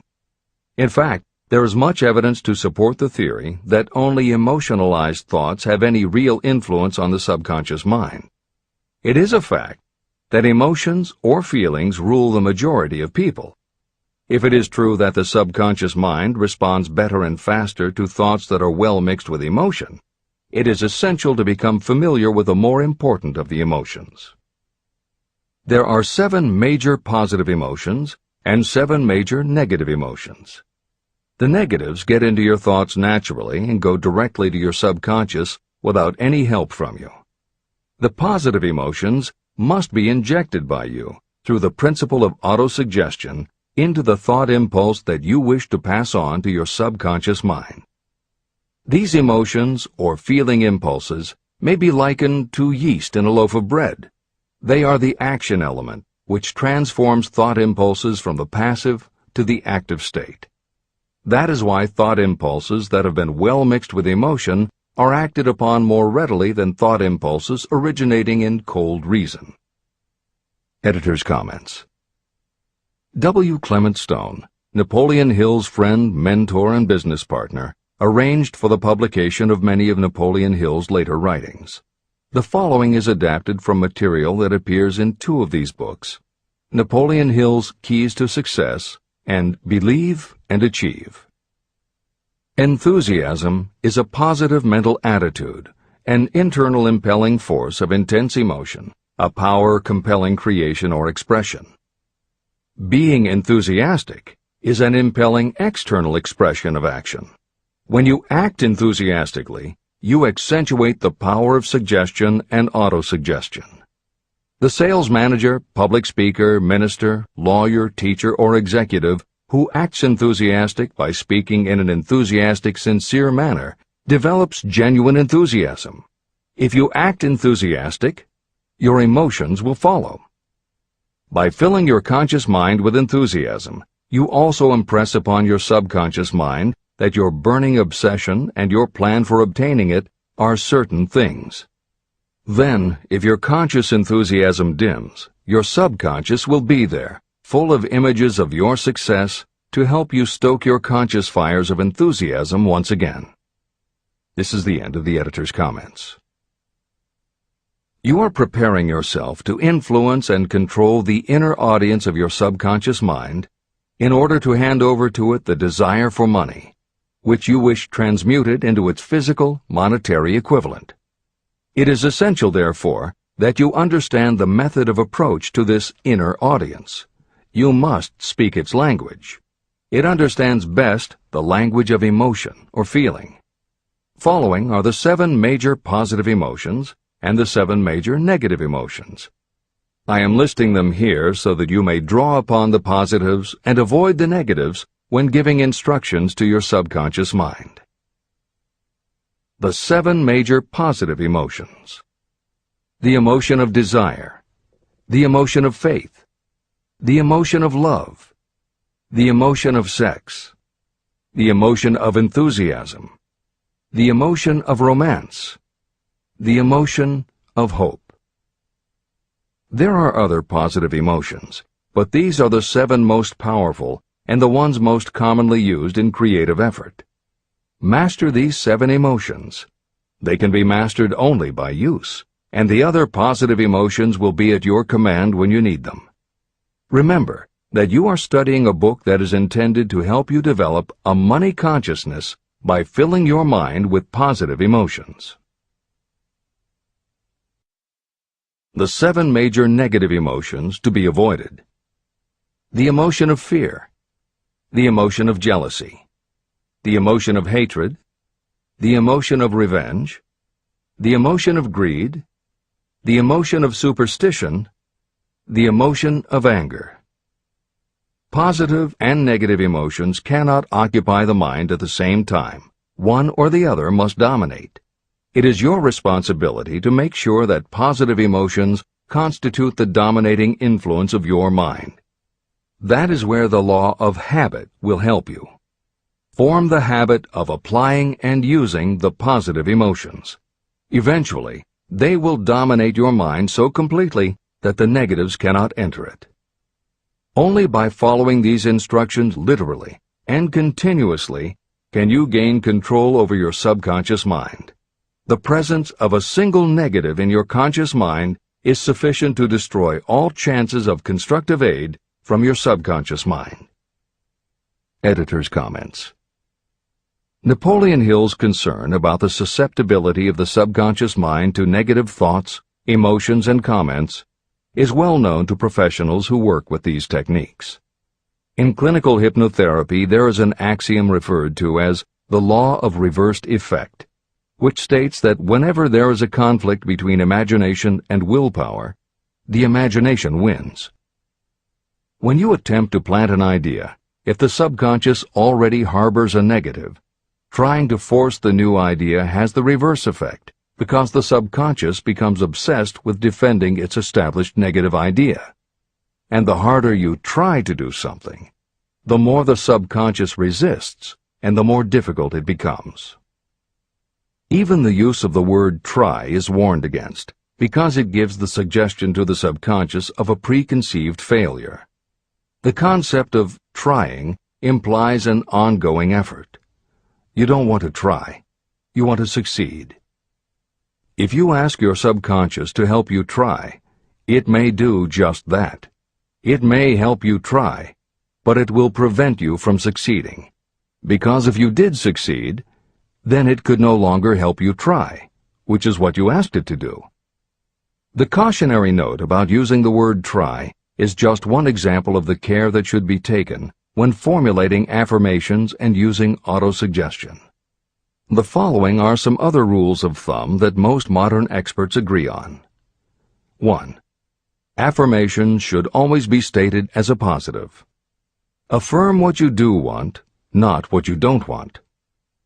2. Affirmations work best when they are short and very clear about a single desired goal. Take the time to write, rewrite, and polish your affirmation until you can express your desire in a short statement of precise and well-chosen words. 3. Affirmations should be specific about the desired goal, but not about how to accomplish it. Your subconscious knows better than you what it can do and how it can do it. 4. Do not make unreasonable time demands. Your subconscious can't make anything happen suddenly or now. 5. Just saying the words will have little effect. When you affirm your desire, you must do it with such faith and conviction that your subconscious becomes convinced of how important it is to you. As you affirm your desire to yourself, visualize it in your mind's eye as big as a billboard. Make it big, powerful, and memorable. 6. Repetition of your emotionalized affirmation is crucial. At this time, it is your habit to think one way. By repeating your affirmation often every day, your new way of thinking will begin to be your automatic response. Keep reinforcing it until it becomes second nature to you, and your habit will have become to think the new way, the way you want to think. This is the end of the editor's comments. We form habits based on the degree of reinforcement we receive. Habits make no moral judgments. They can be either good or bad. Both are formed through repetition. If we try something and like the results, we repeat the action. You can replace negative thoughts with positive ones. You can replace inaction with action, and you can form any habit you choose. Your thoughts are the only thing that you can completely control if you choose to do so. You can control your thoughts to control your habits. The secret of effective prayer.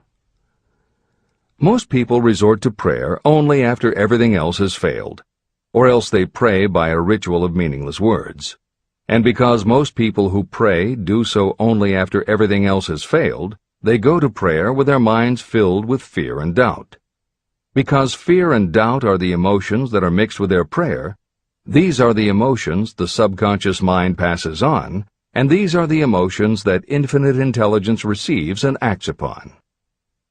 If you pray for a thing, but as you pray you have fear that you may not receive it, or that your prayer will not be acted upon by infinite intelligence, your prayer will have been in vain. Prayer does sometimes result in the realization of that for which one prays. If you have ever had the experience of receiving something for which you prayed, go back in your memory and recall your actual state of mind while you were praying, and you will know for sure that the theory here described is more than a theory. The method by which you may communicate with infinite intelligence is very similar to the way the vibration of sound is transmitted by radio waves. Sound cannot be transmitted through the atmosphere until it has been changed into a very high rate of vibration. The radio station takes the sound of the human voice and modifies it by stepping up the vibration millions of times. Only in this way can the energy of sound be sent over distances. After this transformation has taken place, the energy, which originally was in the form of vibrations of sound, is broadcast or transmitted as a radio signal. When a radio set receives the high-speed transmission, it then reconverts that energy back to its original slower rate of vibration. And when it is stepped down to its original rate, it vibrates the diaphragm of the speaker, which reproduces the original sound of the voice. The subconscious mind is the intermediary that translates prayers or desires into terms that infinite intelligence can receive. The answer comes back to you in the form of a definite plan or idea for procuring the object of your prayer. When you understand this principle, you know why mere words read from a prayer book cannot serve as an agency of communication between the mind of man and infinite intelligence. Do not expect troubles, as they have a tendency not to disappoint. Chapter 14. The Brain. A broadcasting and receiving station for thought. The 12th step toward riches. It was while I was working with the late Dr. Alexander Graham Bell and Dr. Elmer R. Gates that I first proposed the idea that every human brain is both a broadcasting and receiving station for the vibration of thought. In some way similar to the principle behind the operation of a radio receiver, every human brain is capable of picking up vibrations of thought that are being released by other brains. These are received as hunches and flashes of intuition. As was explained in previous chapters, it is your creative imagination that is the receiving set of your brain, which receives thoughts from your subconscious and, under certain circumstances, receives thoughts released by the brains of others. Your creative imagination is the interconnection between your conscious or reasoning mind and the four sources from which you receive thought stimuli. 1. Consciously from other people. 2. Your subconscious. 3. Subconsciously from other people. And 4. Infinite intelligence. When stimulated or stepped up to a high rate of vibration, the mind becomes more receptive to thoughts that reach it from outside sources. This stepping up process takes place through either the positive emotions or the negative emotions.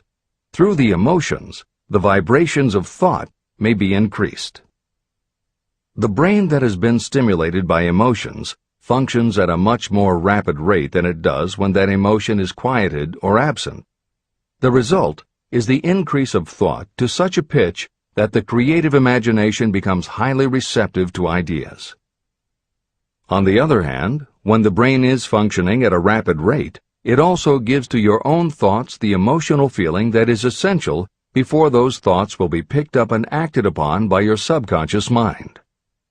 The subconscious mind is the sending station of the brain, through which vibrations of thought are broadcast. Autosuggestion is the medium by which you may put into operation your sending station. The creative imagination is the receiving set through which the energies of thought are picked up. Editor's comments. The following combines the above concept with the related materials from previous chapters to provide a step-by-step recap of Napoleon Hill's view of the process. 1. The brain is simultaneously both a broadcaster and a receiver. 2. Emotion affects both your ability to send and your ability to receive. When under the effect of strong emotion, the more powerfully you can send thoughts. When under the effect of strong emotion, the more receptive you are to receiving thoughts. 3. When you send thoughts, to where do you send them? You send them to your subconscious by using autosuggestion. 4. When you receive thoughts, where do they come from? They come from your subconscious and you receive them through your creative imagination. 5. Your subconscious mind has two aspects. Your subconscious is a storehouse of information, as explained in the previous chapter. Your subconscious is your connection to infinite intelligence. 6. Infinite intelligence is the medium through which you receive thoughts from other brains. Infinite intelligence is Hill's term for describing the following basic law of physics. Because everything in the universe is made of time, space, energy, or matter, and because matter is just energy in a different form, then everything is actually different parts of the same thing. This means that your subconscious mind, energy, has a common base with every other subconscious mind, energy. 7. Thoughts from other brains come to you as follows. When you are under the effect of a strong emotion and your receiver is especially receptive, sometimes its pull is so strong that it attracts a thought from the subconscious mind of another brain. It is able to do this because infinite intelligence interconnects your subconscious with the subconscious of the other brain. 8. These thoughts from other brains are what we refer to as intuition, hunches, déjà vu, and foreknowledge. Although Hill's explanation depends on the action of an intangible force that cannot be isolated and dissected in a laboratory, neither medical science nor psychology can offer a better explanation for those thoughts that depend on knowledge or information that we do not have. This is the end of the editor's comments. The greatest forces are intangible. In the past, we've depended too much on our physical senses and have limited our knowledge to physical things that we could see, touch, weigh, and measure. I believe we have entered the most marvelous of all ages, an age that will teach us more about the intangible forces of the world about us. Perhaps we shall learn that there is an other self that is more powerful than the physical self we see when we look in a mirror. Many people do not take seriously such intangibles, the things that they cannot perceive through any of their five senses. However, to belittle the idea of forces that are intangible or cannot be explained is to ignore the fact that all of us, every day, are controlled by forces that are unseen and intangible. The whole of mankind has not the power to cope with nor to control the intangible force wrapped up in the rolling waves of the oceans. We still do not fully understand the intangible force of gravity, which keeps this little Earth suspended in space and keeps us from falling from it, much less have the power to control that force.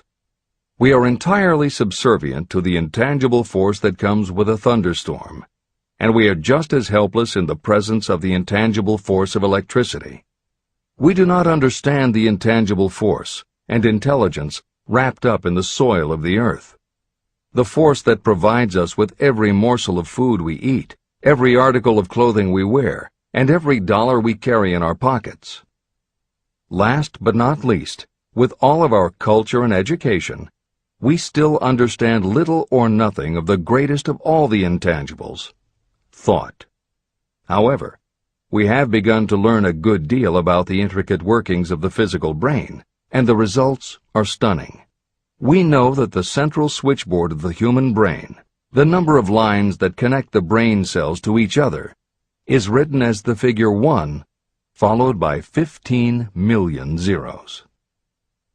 Dr. C. Judson Herrick of the University of Chicago says, "The figure is so stupendous that astronomical figures, dealing with hundreds of millions of light years, become insignificant by comparison.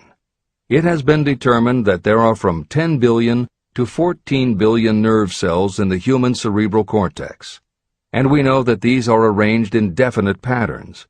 These arrangements are not haphazard. They are orderly.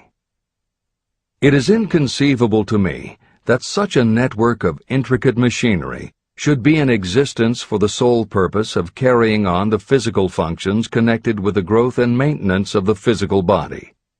Is it not likely that the same system, which gives billions of brain cells the media for communication, one with another, also provides the means of communication with other intangible forces?" Editor's comments. In the time since Hill wrote the above comments, we have learned a great deal more about the physical brain and how it operates. We understand much about the chemistry of the brain. We can measure the energies it releases. We know which areas control the various functions of the body and which areas affect memory, emotions, reasoning, and many other subtleties related to the thinking process. Through surgery, medication, and other techniques, we know how to prevent the brain from having certain kinds of thoughts. And we know how to encourage the brain to produce certain other kinds of thoughts when we want it to.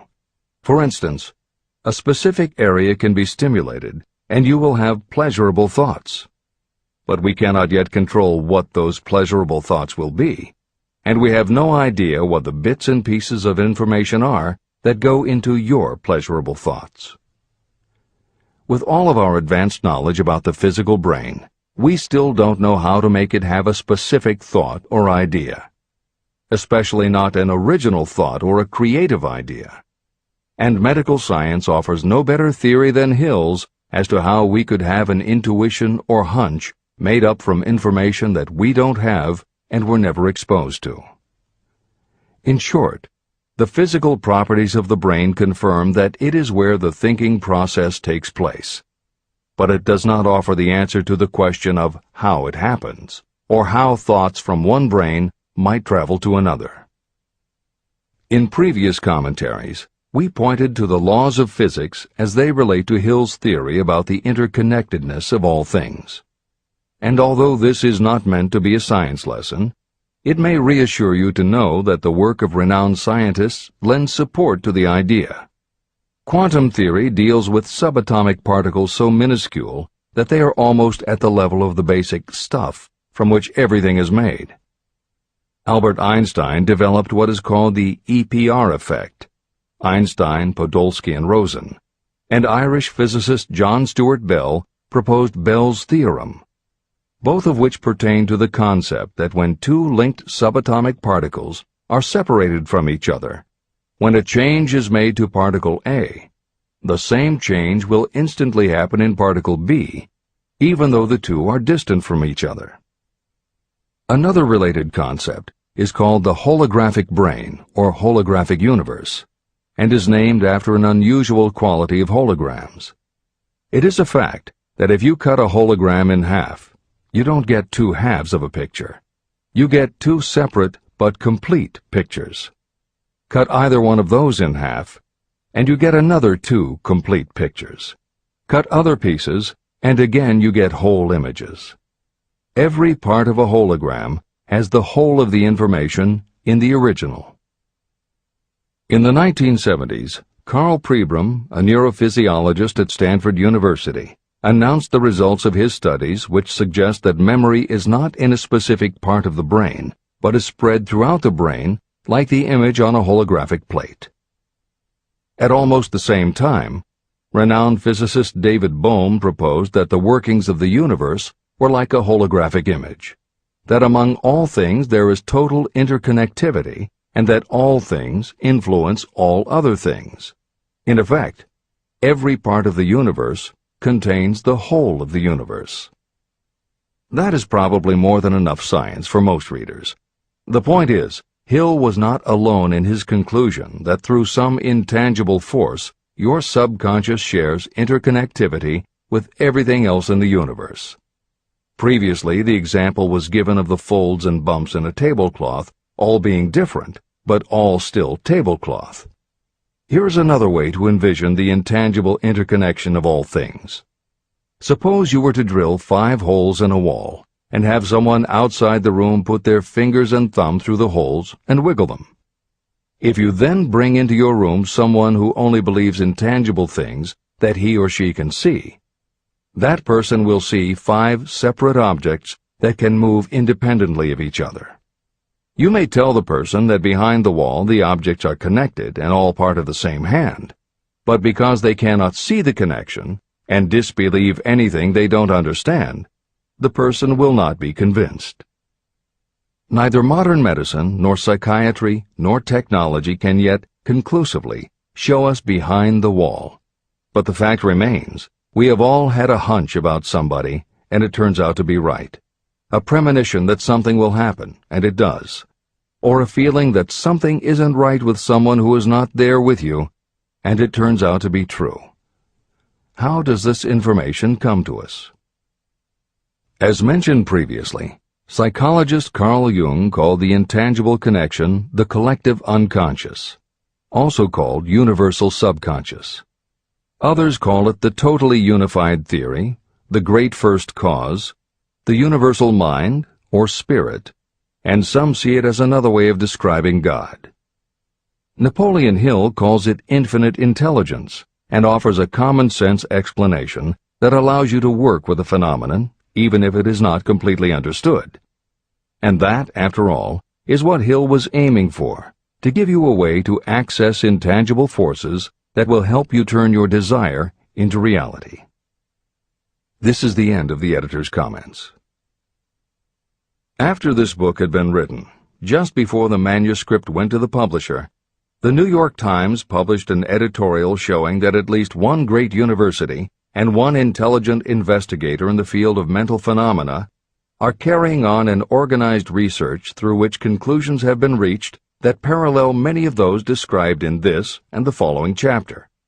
The editorial briefly analyzed the work carried on by Dr. J.B. Rhine and his associates at Duke University. From the New York Times. What is telepathy? A month ago, we cited on this page some of the remarkable results achieved by Professor Rhine and his associates in Duke University from more than 100,000 tests to determine the existence of telepathy and clairvoyance. These results were summarized in the first 2 articles in Harper's Magazine. In the second, which has now appeared, the author, E.H. Wright, attempts to summarize what has been learned, or what it seems reasonable to infer, regarding the exact nature of these extrasensory modes of perception. The actual existence of telepathy and clairvoyance now seems to some scientists enormously probable as the result of Rhine's experiments.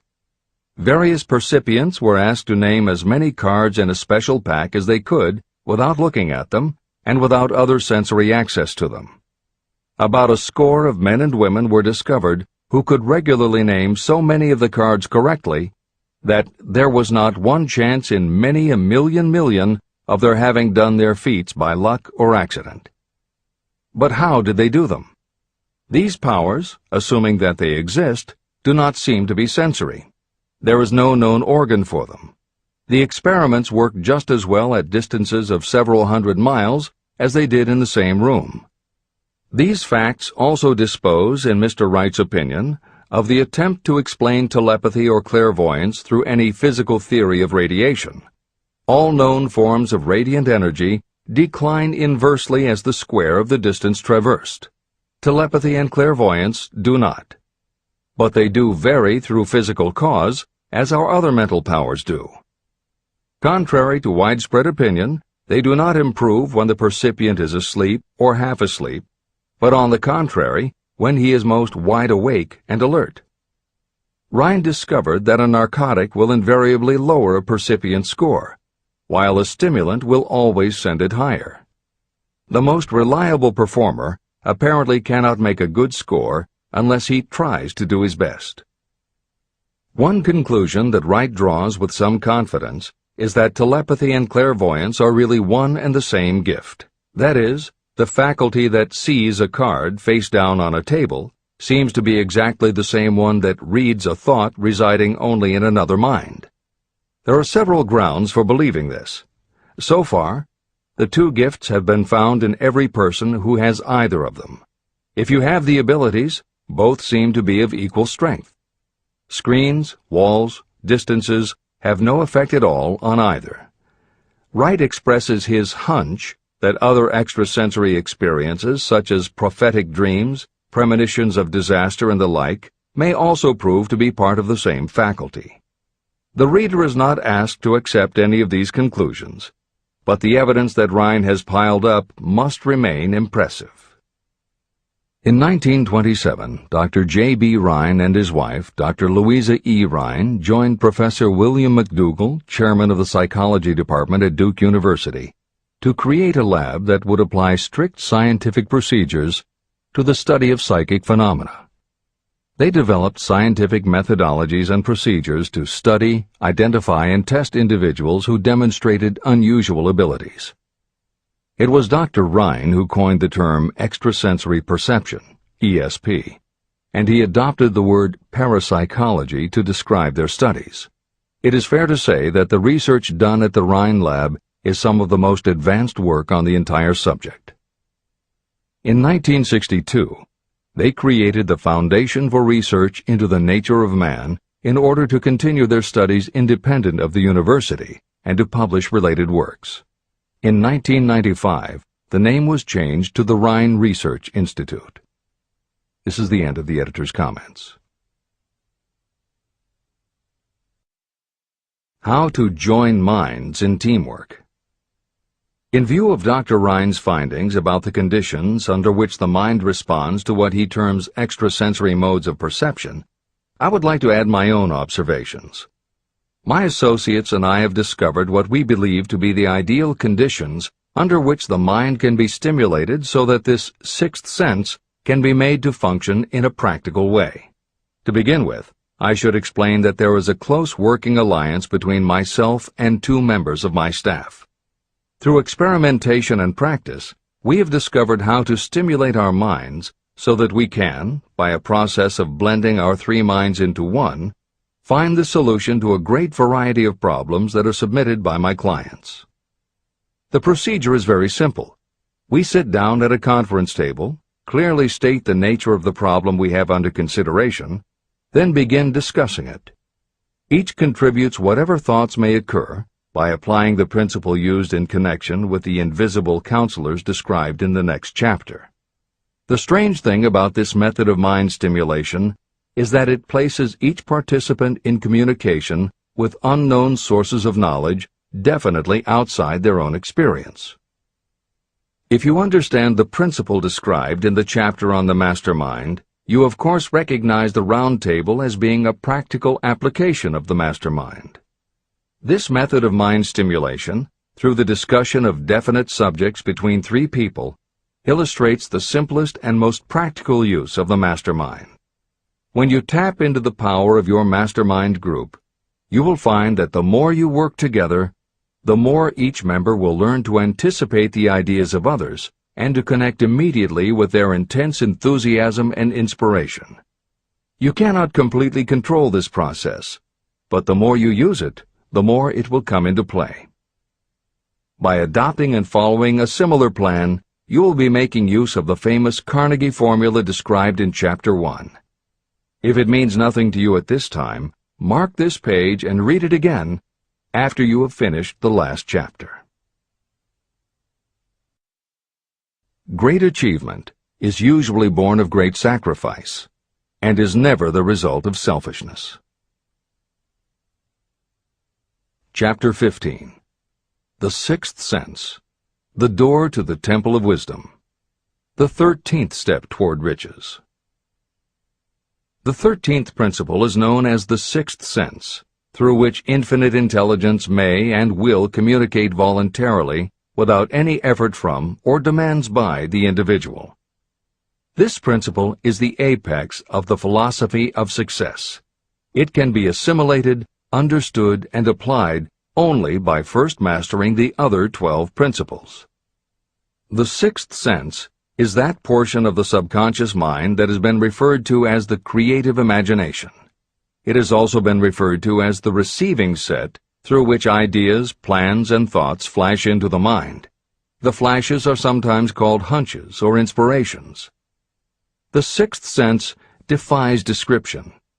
It cannot be described to a person who has not mastered the other principles of this philosophy, because such a person has no knowledge and no experience with which the sixth sense may be compared.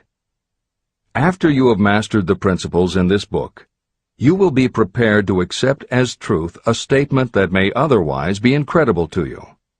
Through the sixth sense, you will be warned of impending dangers in time to avoid them and notified of opportunities in time to embrace them.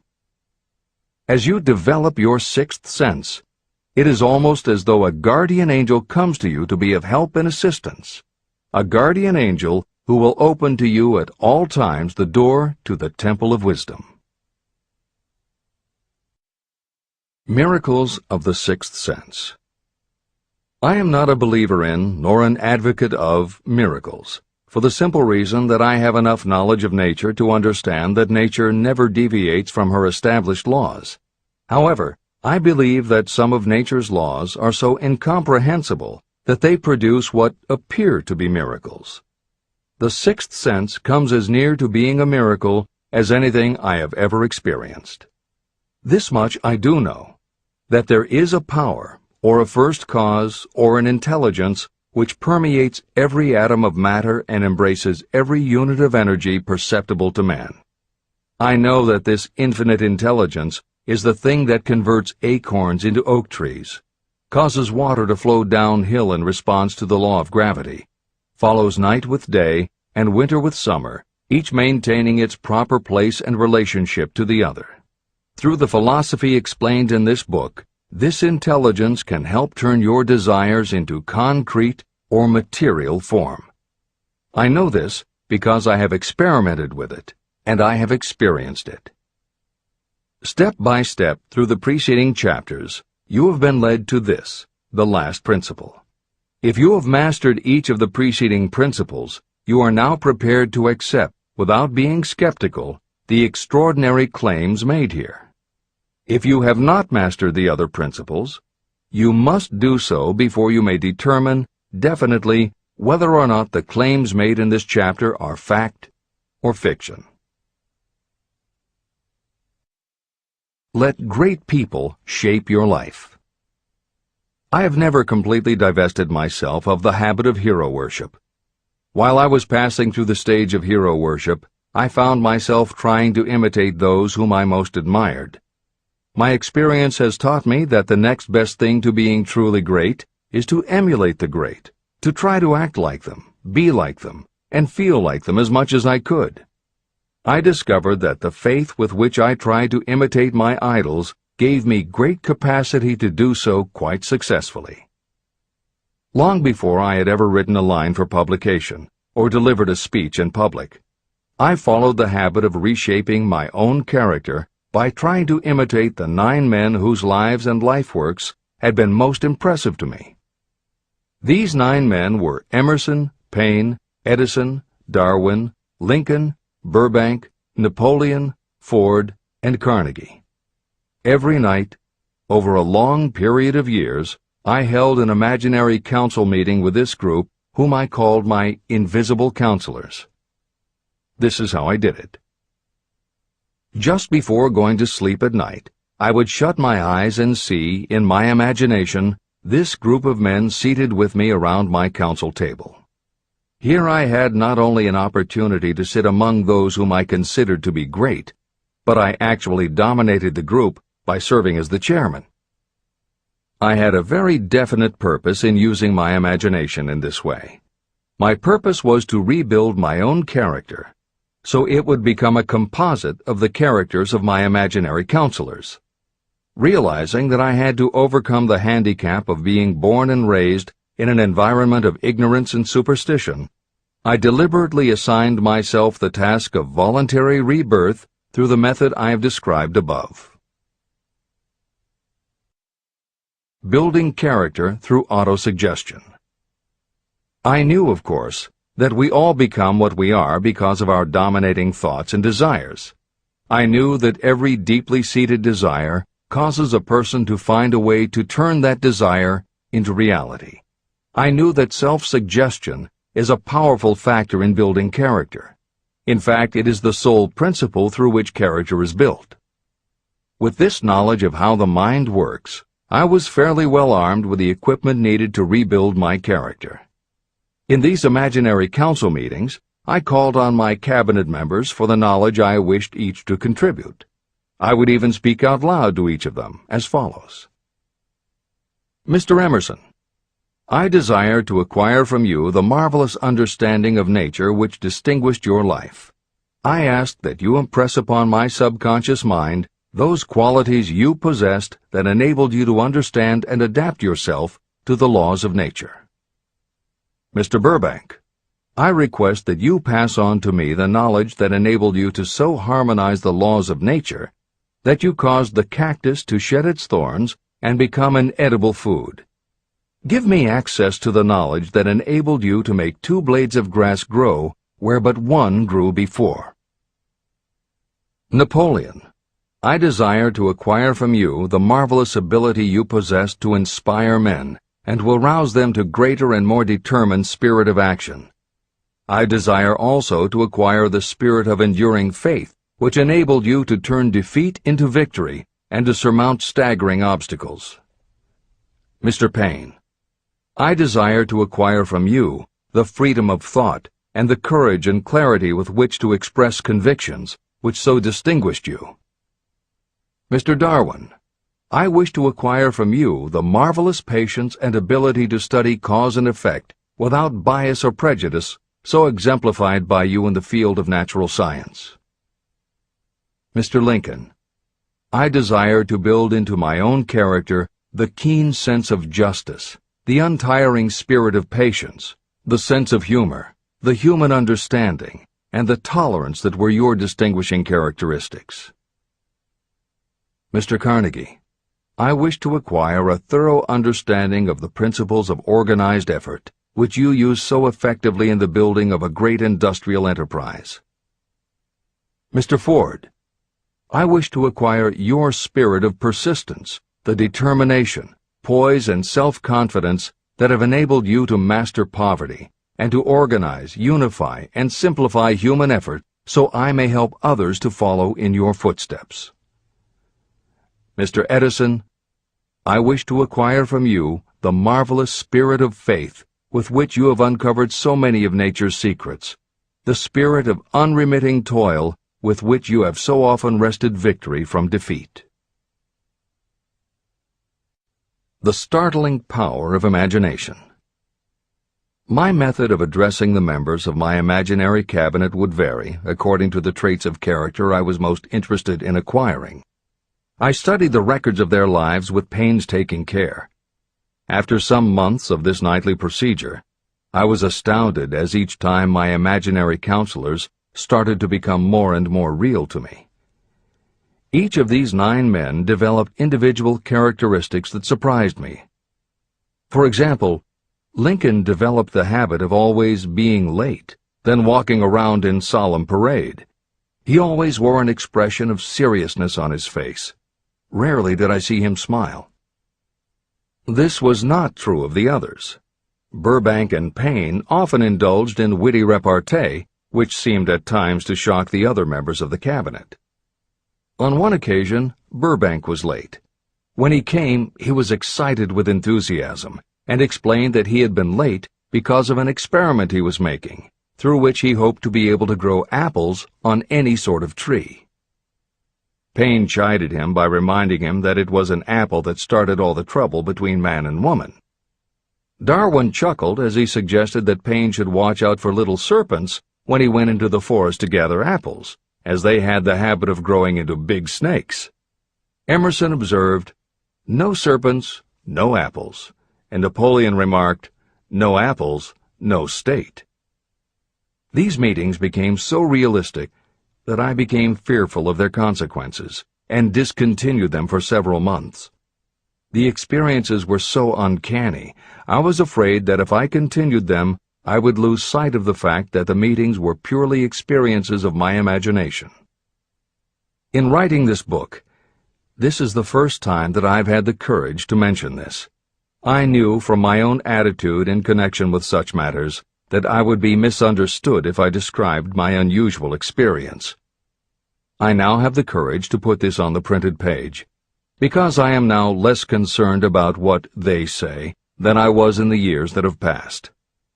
While the members of my cabinet may be purely fictional, and the meetings existed only in my own imagination, they have led me into glorious paths of adventure, rekindled my appreciation of true greatness, encouraged my creativity, and inspired me to be honest and bold in expressing my thoughts. Editor's comments. Napoleon Hill's experience with his imaginary counselors is not as uncommon as it may seem on first reading. In fact, it happens to novelists all the time. As an author proceeds with the writing of a book, there will come a point when the characters in the novel become so well defined in the author's mind that the personalities of the characters themselves begin to suggest plot points and dialogue that the author never planned. Often the thoughts that come to the author when he or she is in the character are completely original, and in real life would never have occurred to the author. Psychiatrists, therapists, and motivational experts also use this phenomenon when they work with role-playing. The usual procedure is to ask 2 people to act out a scenario as if they were in each other's shoes. If this is done in a situation where the participants do not feel embarrassed or self-conscious, and if the people will allow themselves to become submerged and seriously try to become the other person, the results can be stunning. Depending on the faith with which you approach it, you can get not just a general sense of what the other person is going through, but also have flashes of insight, actually feel what the other person feels, and gain a real understanding about the reactions or motivations of others. Why it works is just as much a mystery as why you get hunches. It may be simply that when your imagination creates a character, it doesn't give the character inhibitions. So when you think through the character, your mind is less restricted. Regardless, the fact is that by using your imagination to project yourself into other characters, you can open yourself to ideas that you don't normally have access to, and you can use this mental phenomenon as one of the tools that will help you turn your desire into success. This is the end of the editor's comments. Tapping the source of inspiration. Somewhere in the cell structure of the brain is something that receives the vibrations of thought ordinarily called hunches. So far, science has not discovered where this sixth sense is located, but this is not important. The fact remains that human beings do receive accurate knowledge through sources other than the physical senses.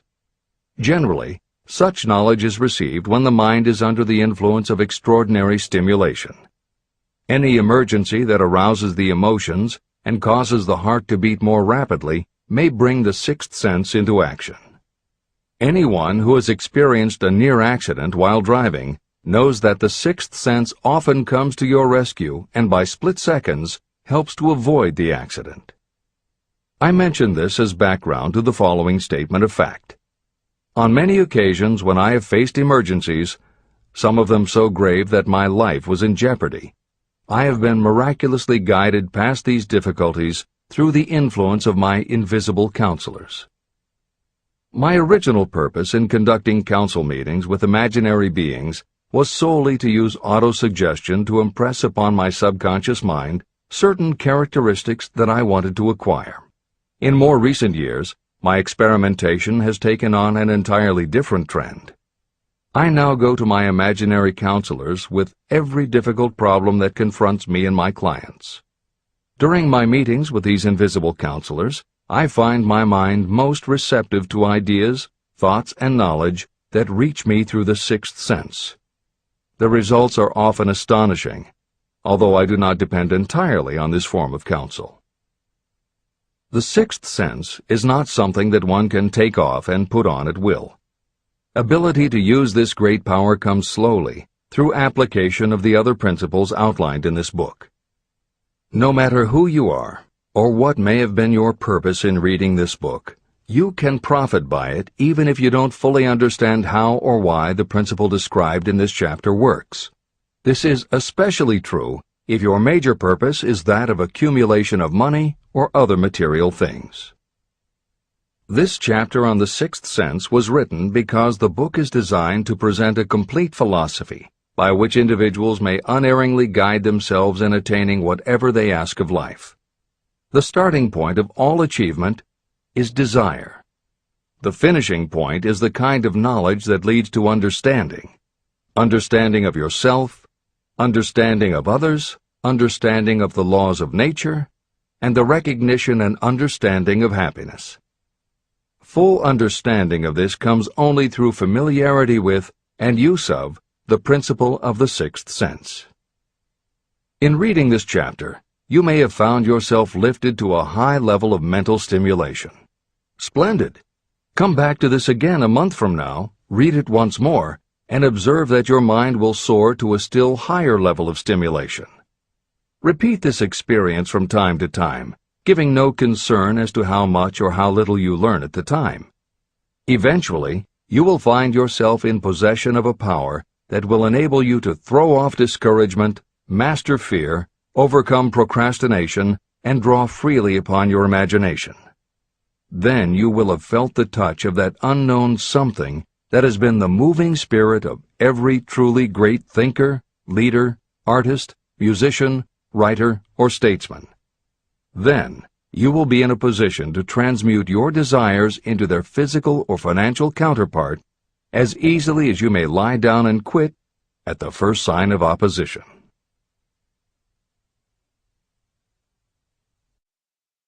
The man who actually knows just what he wants in life has already gone a long way toward attaining it. Chapter 16. The Six Ghosts of Fear. How many are standing in your way? Take inventory of yourself as you read this closing chapter, and find out how many of the ghosts are standing in your way. Before you can put any portion of this philosophy into successful use, your mind must be prepared to receive it. The preparation is not difficult. It begins with study, analysis, and understanding of three enemies that you will have to clear out: indecision, doubt, and fear. The sixth sense will never function while these three negatives, or any one of them, remain in your mind. The members of this unholy trio are closely related. Where one is found, the other two are close at hand. Indecision is the seedling of fear. Remember this as you read. Indecision crystallizes into doubt. The two blend and become fear.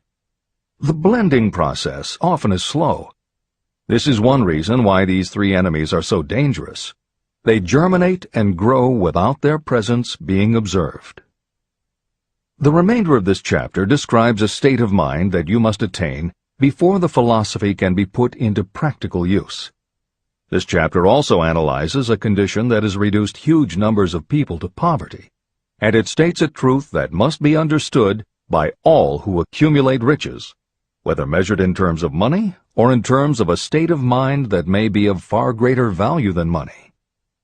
The purpose of this chapter is to turn the spotlight of attention on the cause and the cure of the 6 basic fears.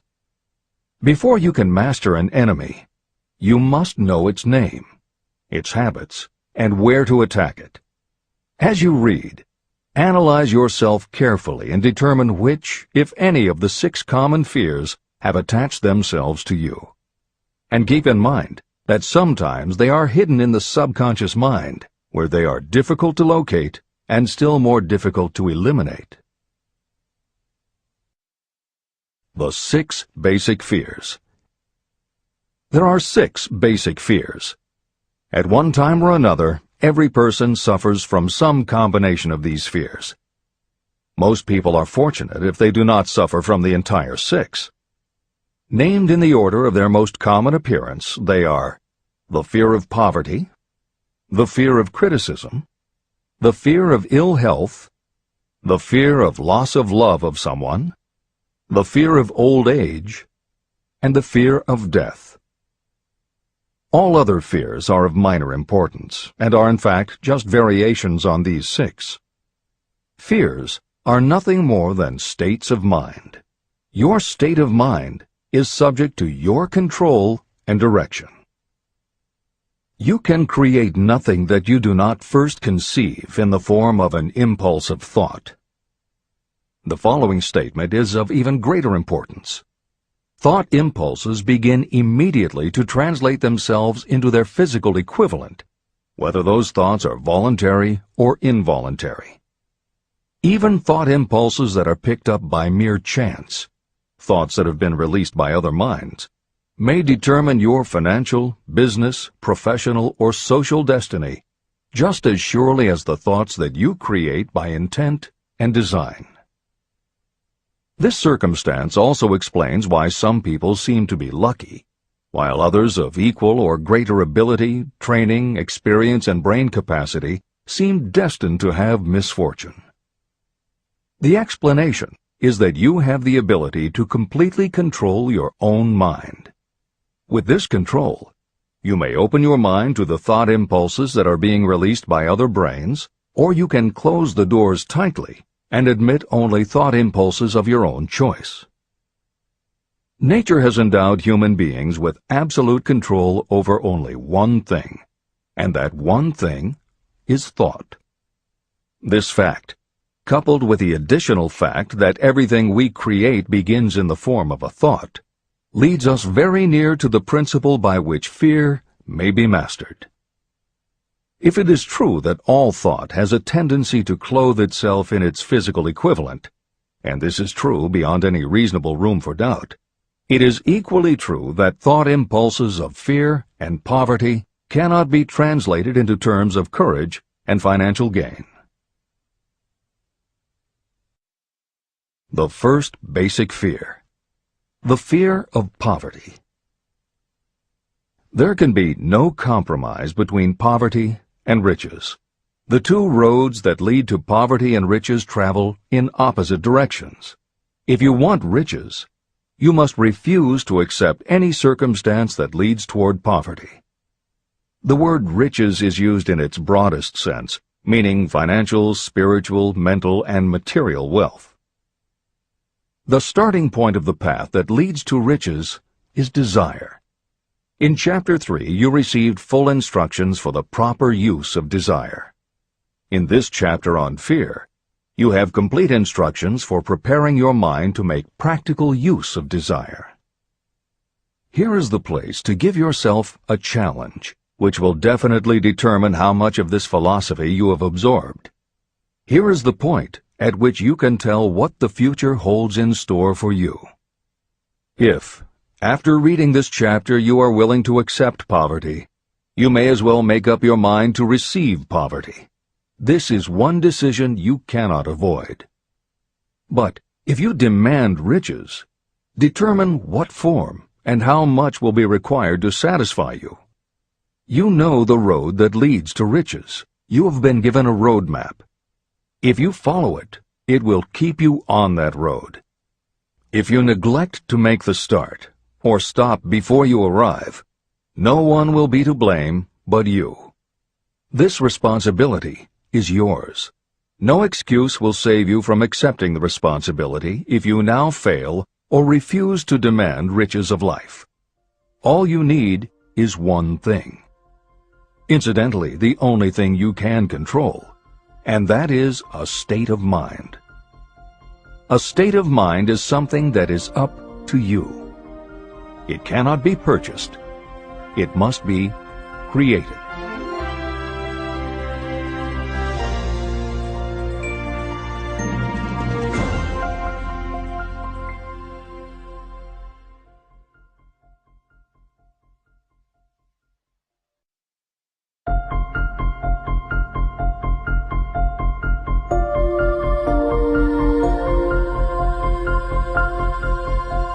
The most destructive fear.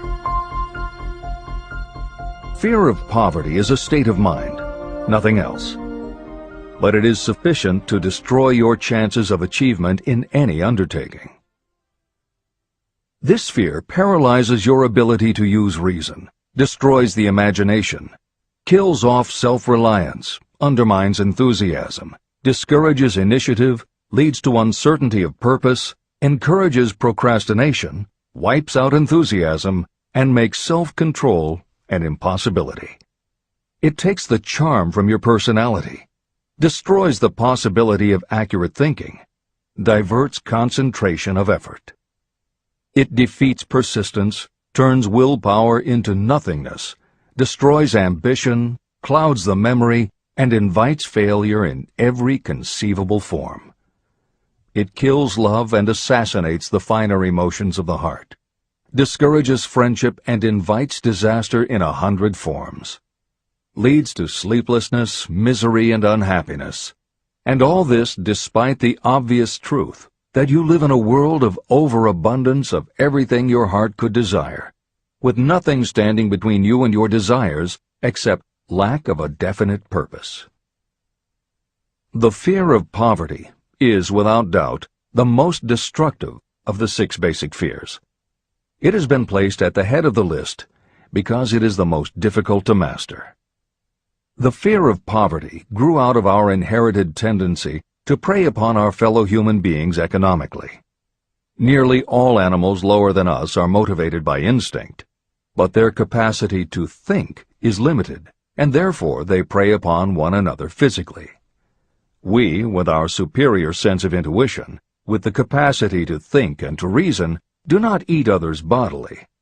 Human beings get more satisfaction out of eating others financially. Humans are so avaricious that every conceivable law has been passed to safeguard us from one another.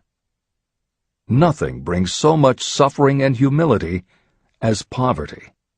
Only those who have experienced poverty understand the full meaning of this. It is no wonder that we fear poverty. Through a long line of inherited experiences, we have learned for sure that some people cannot be trusted where matters of money and earthly possessions are concerned. So eager are we to possess wealth that we will acquire it in whatever manner we can, through legal methods if possible, through other methods if necessary or expedient. Self-analysis may disclose weaknesses that you do not like to acknowledge, but this form of examination is essential if you are going to demand of life more than mediocrity and poverty.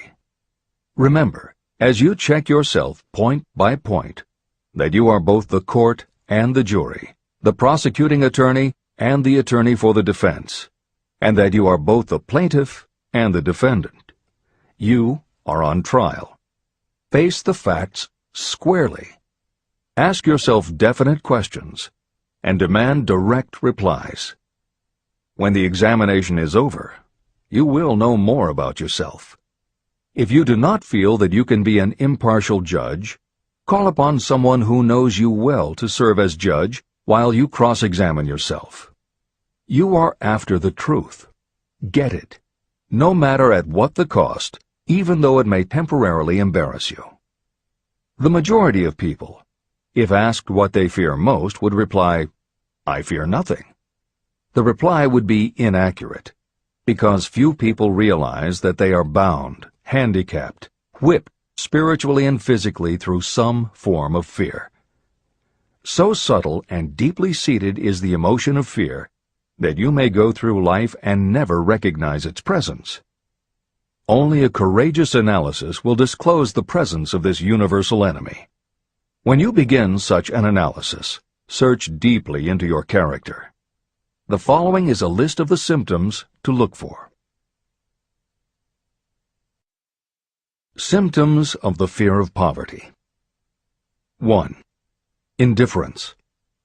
Commonly expressed through lack of ambition, willingness to tolerate poverty, and the acceptance of whatever compensation life may offer without protest. Also mental and physical laziness, and lack of initiative, imagination, enthusiasm, and self-control. 2. Indecision. The habit of permitting others to do your thinking. Sitting on the fence. 3. Doubt. Generally expressed through alibis and excuses designed to cover up, explain away, or apologize for your failures. Sometimes expressed in the form of envy of those who are successful, or by criticizing them. 4. Worry.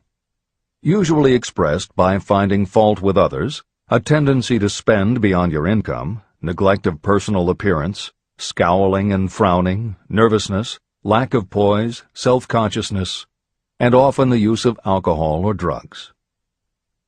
5. Overcaution. The habit of looking for the negative side of every circumstance. Thinking and talking about possible failure instead of concentrating on succeeding.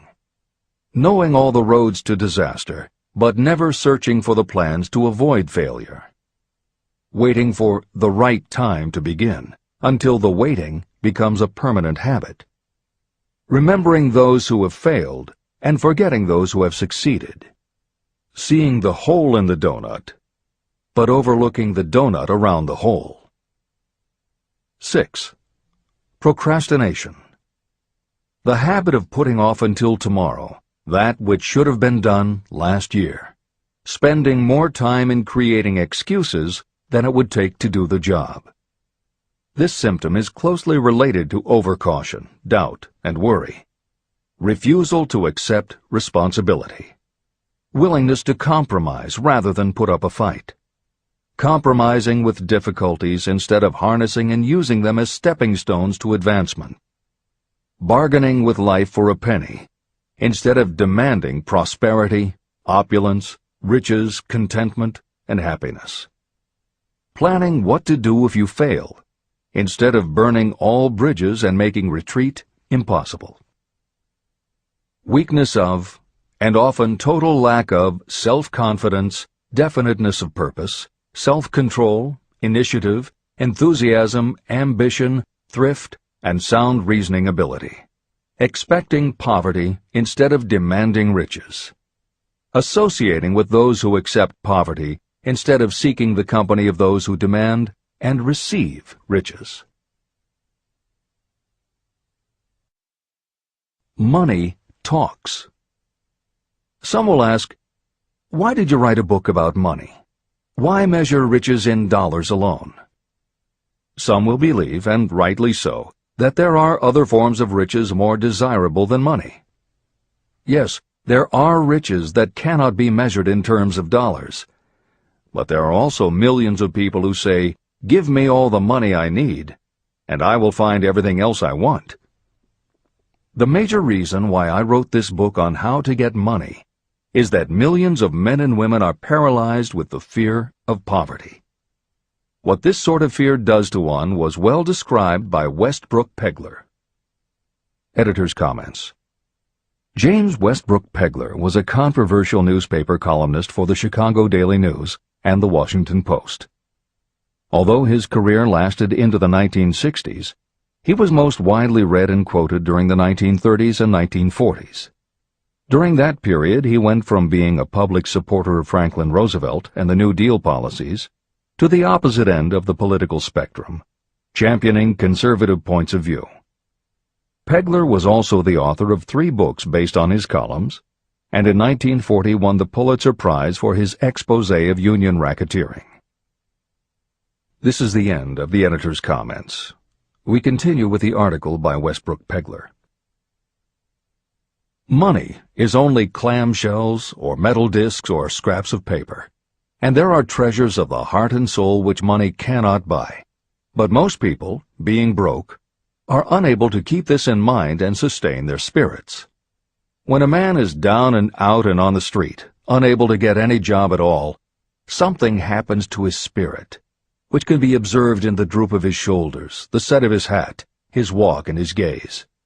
He cannot escape a feeling of inferiority among people with regular employment, even though he knows they are definitely not his equals in character, intelligence, or ability.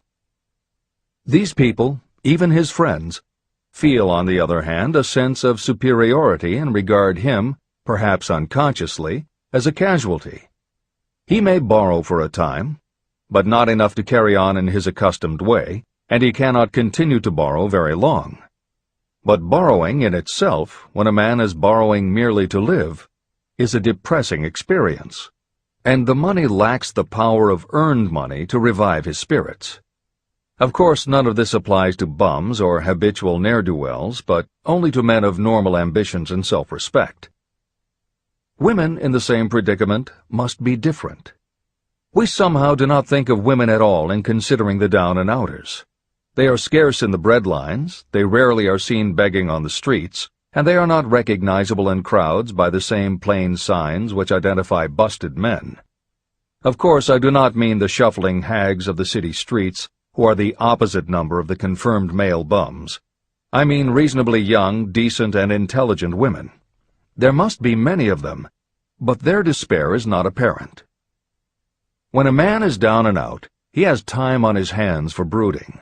He may travel miles to see a man about a job and discover that the job is filled, or that it is one of those jobs with no base pay, but only a commission on the sale of some useless knick-knack which nobody would buy except out of pity. Turning that down, he finds himself back on the street with nowhere to go, but just anywhere. So he walks and walks.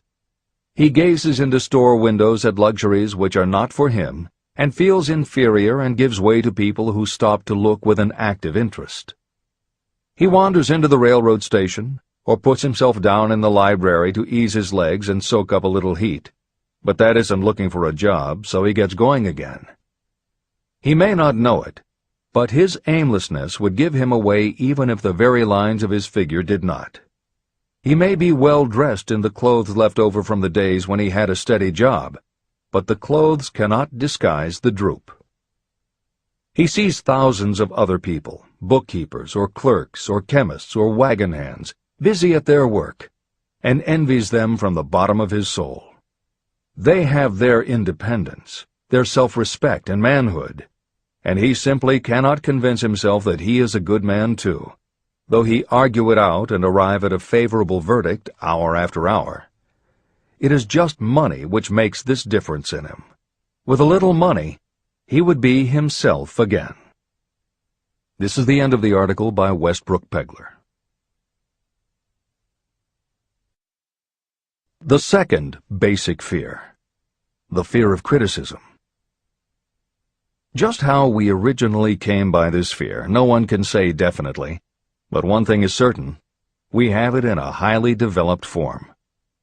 I am inclined to attribute the basic fear of criticism to that part of our inherited nature that prompts us not only to take away other people's goods and wares, but also to justify our actions by criticism of the character of others. It is well known that a thief will criticize the man from whom he steals, that politicians seek office not by displaying their own virtues and qualifications, but by running negative campaigns against their opponents.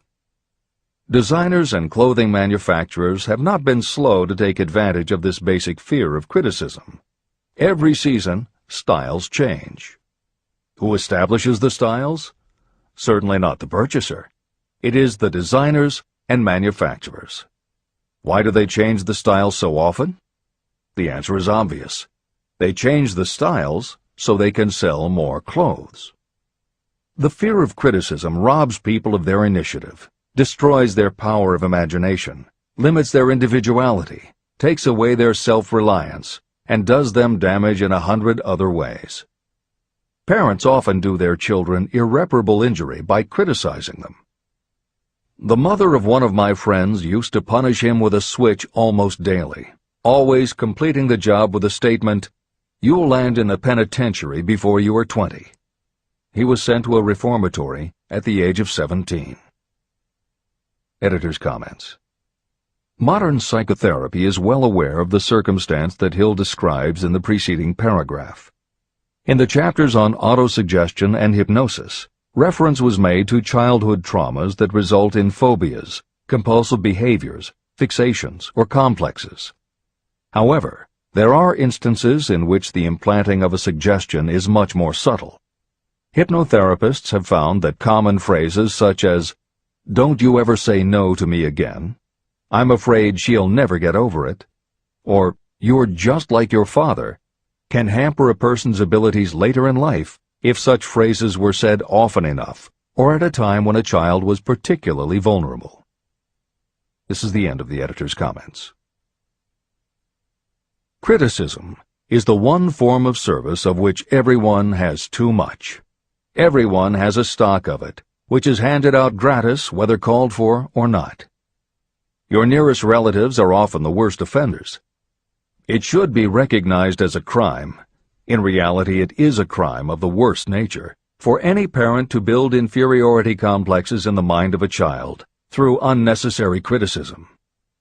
Employers who understand human nature get the best there is in people not by criticism, but by constructive suggestion. Parents may accomplish the same results with their children. Criticism will plant fear in the human heart, or resentment, but it will not build love or affection. Symptoms of the fear of criticism. This fear is almost as universal as the fear of poverty, and its effects are just as fatal to personal achievement, mainly because this fear destroys initiative and discourages the use of imagination. The major symptoms of the fear are 1. Self-consciousness, generally expressed through nervousness, timidity in conversation and in meeting strangers, awkward movements, and shifting of the eyes. 2. Lack of poise, expressed through lack of voice control, nervousness in the presence of others, poor posture, poor memory. 3. Personality weaknesses, lacking in firmness of decision, personal charm, and ability to express opinions definitely, the habit of sidestepping issues instead of meeting them squarely, agreeing with others without careful examination of their opinions. 4. Inferiority complex, the habit of expressing your own self-approval as a means of covering up your feeling of inferiority, using big words to impress others, often without knowing the real meaning of the words, imitating others in dress, speech, and manners, boasting of imaginary achievements, and acting superior to cover up the fact that you feel inferior. 5. Extravagance, the habit of trying to keep up with the Joneses and spending beyond your income. 6. Lack of initiative, failure to embrace opportunities for self-advancement, fear to express opinions, lack of confidence in your own ideas, giving evasive answers to questions asked by superiors, hesitancy of manner and speech, deceit in both words and deeds. 7. Lack of ambition. Mental and physical laziness, lack of self-assertion, slowness in reaching decisions, being too easily influenced, the habit of accepting defeat without protest, or quitting an undertaking when opposed by others. Also the habit of criticizing others behind their backs and flattering them to their faces, suspicion of other people without cause, lack of tactfulness of manner and speech, and unwillingness to accept the blame for mistakes. The third basic fear, the fear of ill health. This fear may be traced to both physical and social heredity. It is closely associated with the causes of fear of old age and the fear of death. We fear ill health because of the terrible pictures that have been planted in our minds of what may happen if death should overtake us. We also fear it because of the economic toll that it may claim. One reputable physician estimated that 75% of all people who visit doctors are suffering with hypochondria, imaginary illness. It has been shown that the fear of disease, even when there is not the slightest cause for fear, often produces the physical symptoms of the disease feared. Powerful and mighty is the human mind. It builds or it destroys. Through a series of experiments, my staff proved how susceptible people are to the power of suggestion. We asked 3 acquaintances to visit separately with the victim. They were instructed to pose the question, "What ails you? You look terribly ill." The first questioner provoked a grin from him and a nonchalant, "Oh, nothing, I'm all right." The second questioner was answered with a statement, "I don't know exactly, but I do feel badly." The third questioner was met with the admission that the victim was actually feeling ill. Editor's comment. Hill's experiment is one that you do not want to carry too far. It is not that different from the principle behind certain religious sects whose members take vengeance on their enemies by hexing or placing a spell on a victim. The spell only works because the victim believes that spells can be cast and that it is possible he or she could be hexed. When the hex victim is informed that someone has cast a spell on them, they accept that it is possible, and their mind does the rest. The same theory operated when Hill's associate was told 3 times that he looked ill. He believed it was possible. Being told 3 times was convincing, and his mind went to work and made it so. This is the end of the editor's comment. There is overwhelming evidence that disease sometimes begins in the form of negative thought impulse. Such thoughts may be planted in your mind by suggestion or created by you in your own mind. Doctors send patients to new climates for their health because a change of mental attitude is necessary. The seed of fear of ill health lives in every human mind. Worry, fear, discouragement, or disappointment can cause this seed to germinate and grow. Symptoms of the fear of ill health. The symptoms of this almost universal fear are 1. Autosuggestion. The habit of negative use of self-suggestion by looking for and expecting to find symptoms of all kinds of disease. Enjoying your imaginary illness and speaking of it as being real. The habit of trying fads and isms recommended by others as having therapeutic value. Talking to others of operations, accidents, and other forms of illness. Experimenting with diets, physical exercises, weight loss systems without professional guidance. Trying home remedies, patent medicines, and quack remedies. 2. Hypochondria, a medical term for imaginary disease.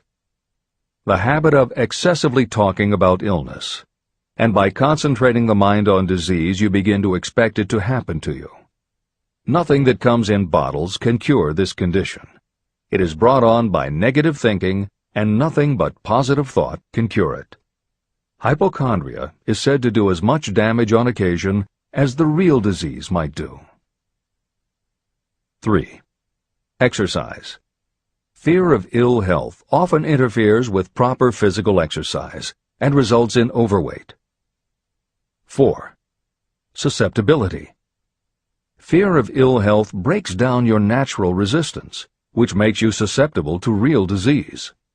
The fear of ill health is often related to the fear of poverty, especially in the case of the hypochondriac, who constantly worries about the possibility of having to pay doctor's bills, hospital bills, etc.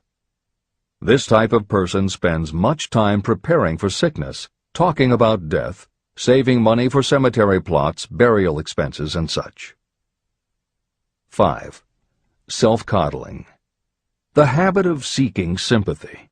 The habit of feigning illness to cover your laziness or to serve as an alibi for lack of ambition. People often resort to this trick to avoid work. 6. Intemperance. The habit of using alcohol or drugs to destroy pain instead of eliminating the cause. 7. The habit of reading about illness and worrying over the possibility of being stricken by it. The fourth basic fear. The fear of loss of love. Jealousy and other similar forms of neurosis grow out of our fear of the loss of love of someone. This fear is the most painful of all the 6 basic fears. It probably plays more havoc with the body and mind than any of the other basic fears. Editor's comment. By way of introduction to each of the 6 basic fears, Napoleon Hill usually postulates how the fear originated in humans.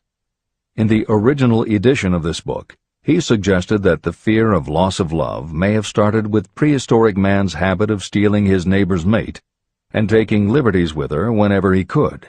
Though amusing, this theory does not take into account that women fear the loss of a love just as profoundly as men do, and both men and women fear losing the love of not just their mates, but also of family members and others with whom they are close. How the emotion of love originated may remain a mystery, but there is no mystery about how we feel when we lose it. This is the end of the editor's comment. The fourth basic fear. The fear of loss of love.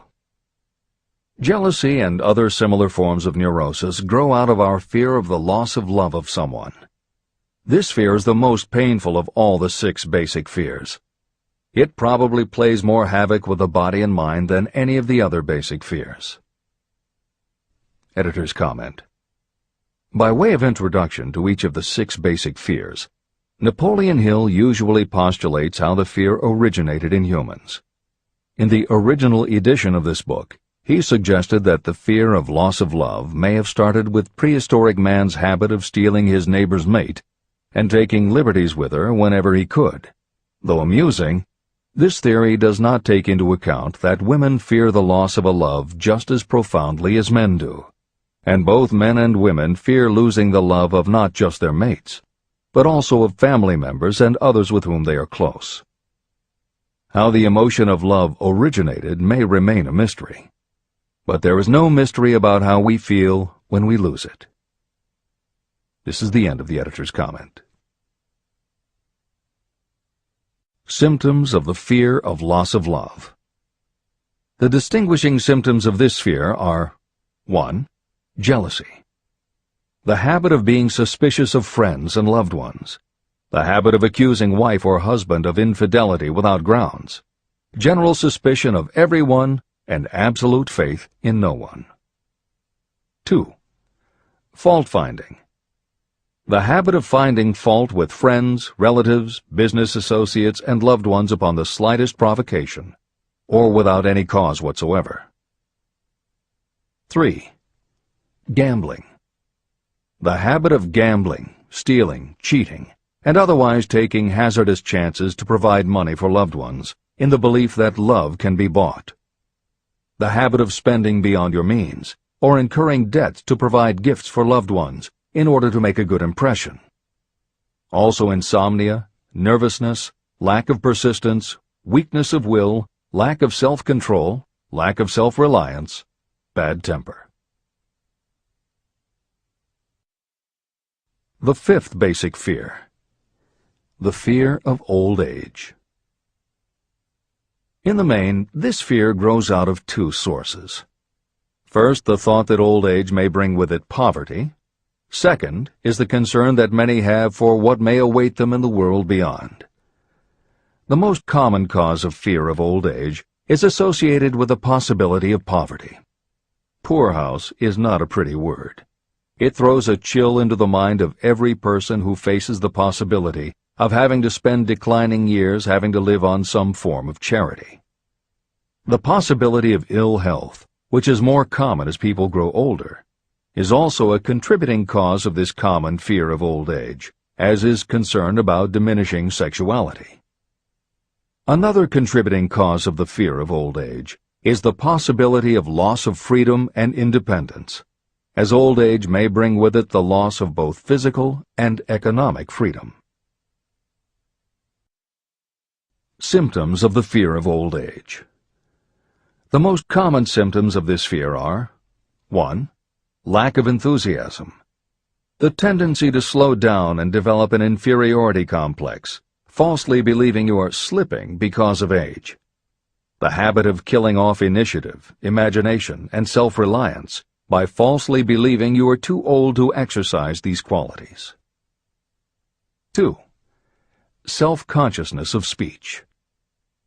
The habit of speaking apologetically of yourself as being old merely because you have reached the age of 40 or 50, instead of reversing the rule and expressing gratitude for having reached the age of wisdom and understanding.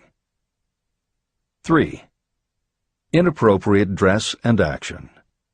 Trying to appear much younger than your age by going overboard in your attempt to keep up with the style and mannerisms of youth. The sixth basic fear: the fear of death.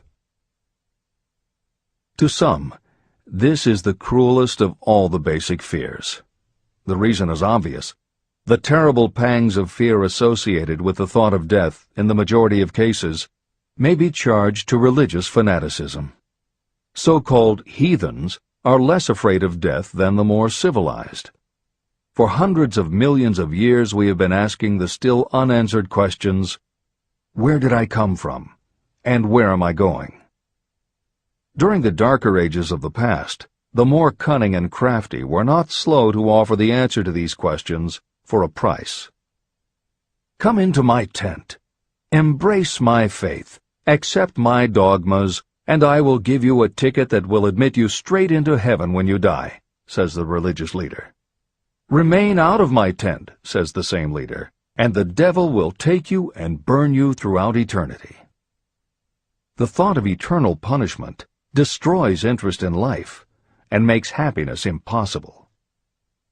While the religious leader may not actually be able to provide safe conduct into heaven or send you to hell, the possibility of the latter seems terrible.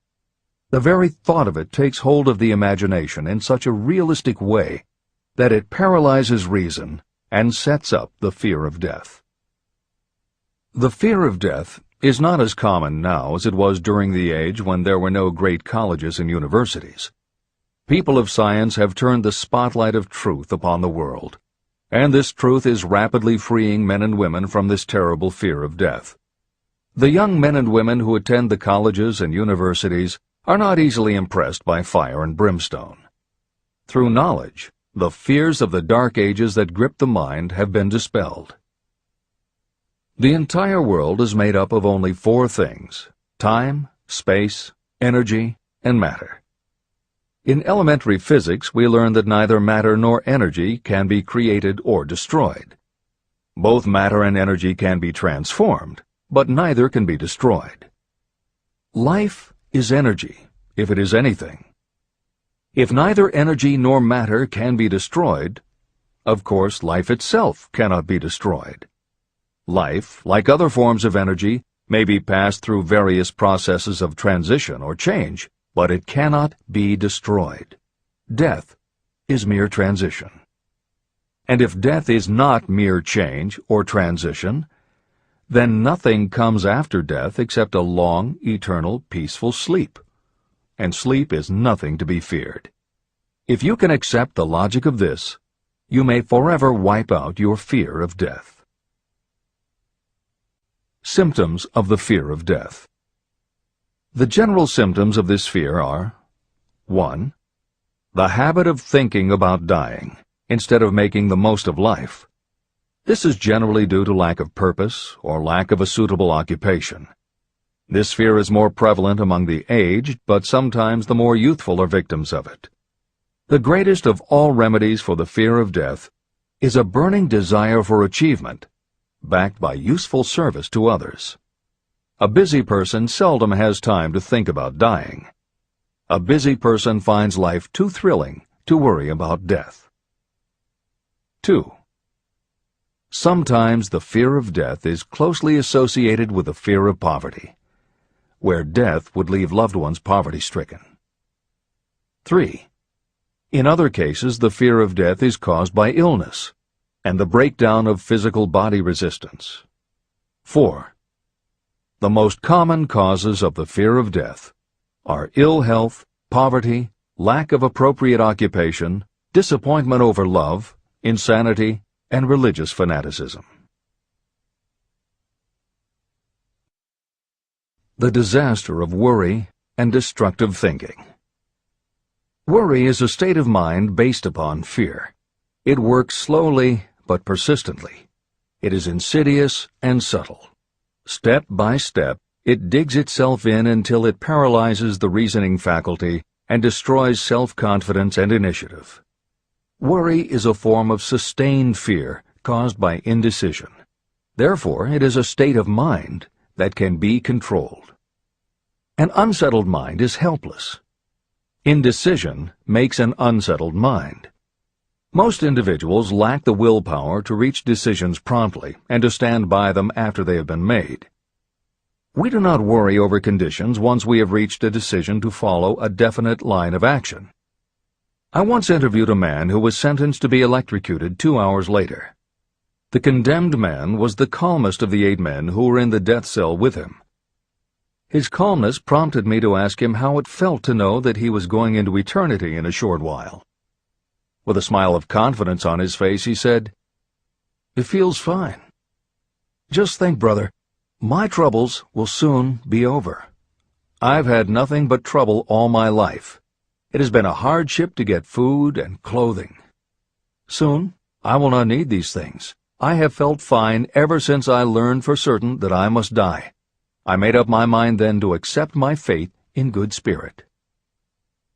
As he spoke, he devoured a dinner sufficient for 3 men, eating every mouthful of the food brought to him, and apparently enjoying it as much as if no disaster awaited him.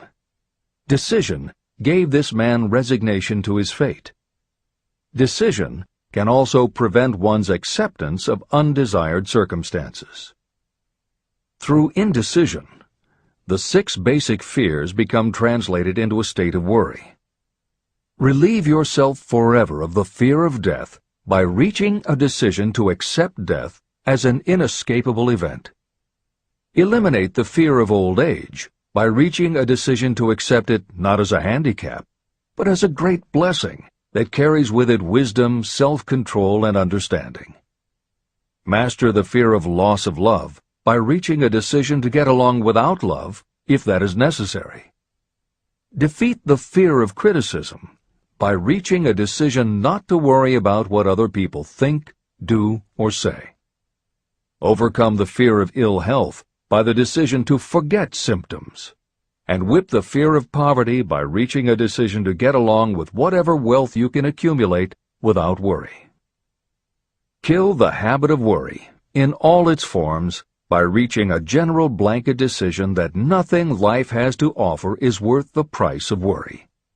With this decision will come poise, peace of mind, and calmness of thought, which will bring happiness. If your mind is filled with fear, you not only destroy your own chances of intelligent action, but you transmit these destructive vibrations to the minds of all who come into contact with you, and you destroy their chances too. Even a dog or a horse knows when its master lacks courage, It will pick up the vibrations of fear given off by its master and behave accordingly. The vibrations of fear pass from one mind to another just as quickly and as surely as the sound of the human voice passes from the broadcasting station to a radio receiver. The person who constantly speaks of negative or destructive thoughts is practically certain to experience the results of those words in the form of destructive feedback. But even negative thoughts without words will come back to you. The release of destructive thought impulses alone also produces feedback in more ways than one. First, and perhaps most important to be remembered, the person who releases thoughts of a destructive nature must suffer damage through the breaking down of creative imagination. Secondly, the presence in the mind of any destructive emotion develops a negative personality, which repels people and often converts them into antagonists. The third source of damage is that negative thoughts not only affect others, but they also embed themselves in the subconscious mind of the person releasing them and there become a part of that person's character. Your business in life is to achieve success. To be successful, you must find peace of mind, acquire the material needs of life, and above all, attain happiness. All of these indications of success begin in the form of thought impulses. You control your own mind. You have the power to feed it whatever thought impulses you choose. With this goes the responsibility of using your mind constructively. You are the master of your own earthly destiny, just as surely as you have the power to control your own thoughts. You may influence, direct, and eventually control your own environment, making your life what you want it to be. Or you may neglect to make your life what you want, and you will be adrift on the seas of circumstance, where you will be tossed like a wood chip on the waves of the ocean. The Devil's Workshop. In addition to the 6 basic fears, there is another evil by which people suffer. It constitutes a rich soil in which the seeds of failure grow abundantly. It is so subtle that its presence often is not detected. It is more deeply rooted and more often fatal than all of the 6 fears. For want of a better name, let us call this evil susceptibility to negative influences. Those who accumulate great riches always protect themselves against negative influences. The poverty-stricken never do. Those who succeed in any calling must prepare their minds to resist such influences. If you are reading this book to learn how to grow rich, you should examine yourself very carefully to determine whether you are susceptible to negative influences. If you neglect this self-analysis, you will give up your right to attain the object of your desires. Make your analysis searching. As you read the following questions, be tough on yourself. Go at the task as carefully as you would if you were searching for any other enemy you knew was waiting to ambush you. You must deal with your own faults as you would with a real and serious enemy. You can easily protect yourself against real enemies because there are laws, police, and courts to deal with them. But this 7th basic evil is more difficult to master because it strikes when you are not aware of its presence, when you are asleep and while you are awake. Moreover, its weapon is intangible because it consists of merely a state of mind. Negative influences are also dangerous because they come in so many different forms. Sometimes they enter the mind through the well-meant words of your friends and relatives. At other times they come from within, through your own mental attitude. Always it is as deadly as poison, even though it may not kill as quickly. How to protect yourself against negative influences. To protect yourself against negative influences, whether of your own making or the result of negative people around you, recognize that your willpower is your defense. You must put it into constant use until it builds a wall of immunity against negative influences in your own mind. Recognize that you and every other human being are, by nature, lazy, indifferent, and susceptible to all suggestions that reinforce your weaknesses. Recognize that you are, by nature, susceptible to all of the 6 basic fears, and you must set up habits to counteract all these fears.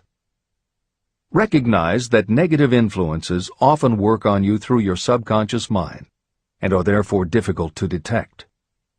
Keep your mind closed against all people who depress or discourage you in any way. Clean out your medicine chest and stop pandering to colds, aches, pains, and imaginary illness. Deliberately seek the company of people who influence you to think and act for yourself. Do not expect troubles, as they have a tendency not to disappoint. Without doubt, the most common weakness of all human beings is the habit of leaving their minds open to the negative influences of other people. This weakness is all the more damaging because most people do not even know they do it. The following list of questions is designed to help you see yourself as you really are. You should read through the list now. Then set aside a day when you can give adequate time to go through the list again and thoroughly answer each question. When you do this, I advise that you read the questions and state your answers aloud so you can hear your own voice. This will make it easier for you to be truthful with yourself. Self-analysis questions. Do you complain often of feeling bad, and if so, what is the cause? Do you find fault with other people at the slightest provocation? Do you frequently make mistakes in your work, and if so, why? Are you sarcastic and offensive in your conversation? Do you deliberately avoid the association of anyone, and if so, why? Do you suffer frequently with indigestion? If so, what is the cause? Does life seem futile and the future hopeless to you? Do you like your occupation? If not, why? Do you often feel self-pity? And if so, why? Are you envious of those who excel you? To which do you devote most time, thinking of success or of failure? Are you gaining or losing self-confidence as you grow older? Do you learn something of value from all mistakes? Are you permitting some relative or acquaintance to worry you? If so, why? Are you sometimes excited about life, and at other times in the depths of despondency? Who has the most inspiring influence upon you, and for what reason? Do you tolerate negative or discouraging influences that you could avoid? Are you careless of your personal appearance? If so, when and why? Have you learned how to ignore your troubles by being too busy to be annoyed by them? Would you call yourself a spineless weakling if you permitted others to do your thinking for you? How many preventable disturbances annoy you, and why do you tolerate them? Do you resort to alcohol, drugs, cigarettes, or other compulsions to quiet your nerves? If so, why do you not try willpower instead? Does anyone nag you, and if so, for what reason? Do you have a definite major purpose? And if so, what is it, and what plan do you have for achieving it? Do you suffer from any of the 6 basic fears? If so, which ones? Have you developed a method to shield yourself against the negative influence of others? Do you use autosuggestion to make your mind positive? Which do you value most, your material possessions or your privilege of controlling your own thoughts? Are you easily influenced by others against your own judgment? Has today added anything of value to your stock of knowledge or state of mind? Do you face squarely the circumstances that make you unhappy, or do you sidestep the responsibility? Do you analyze all mistakes and failures and try to profit by them, or do you take the attitude that this is not your duty? Can you name 3 of your most damaging weaknesses? What are you doing to correct them? Do you encourage other people to bring their worries to you for sympathy? Do you choose from your daily experiences lessons or influences that aid in your personal advancement? Does your presence have a negative influence on other people as a rule? What habits of other people annoy you most? Do you form your own opinions, or do you permit yourself to be influenced by other people? Have you learned how to create a mental state of mind with which you can shield yourself against all discouraging influences? Does your occupation inspire you with faith and hope?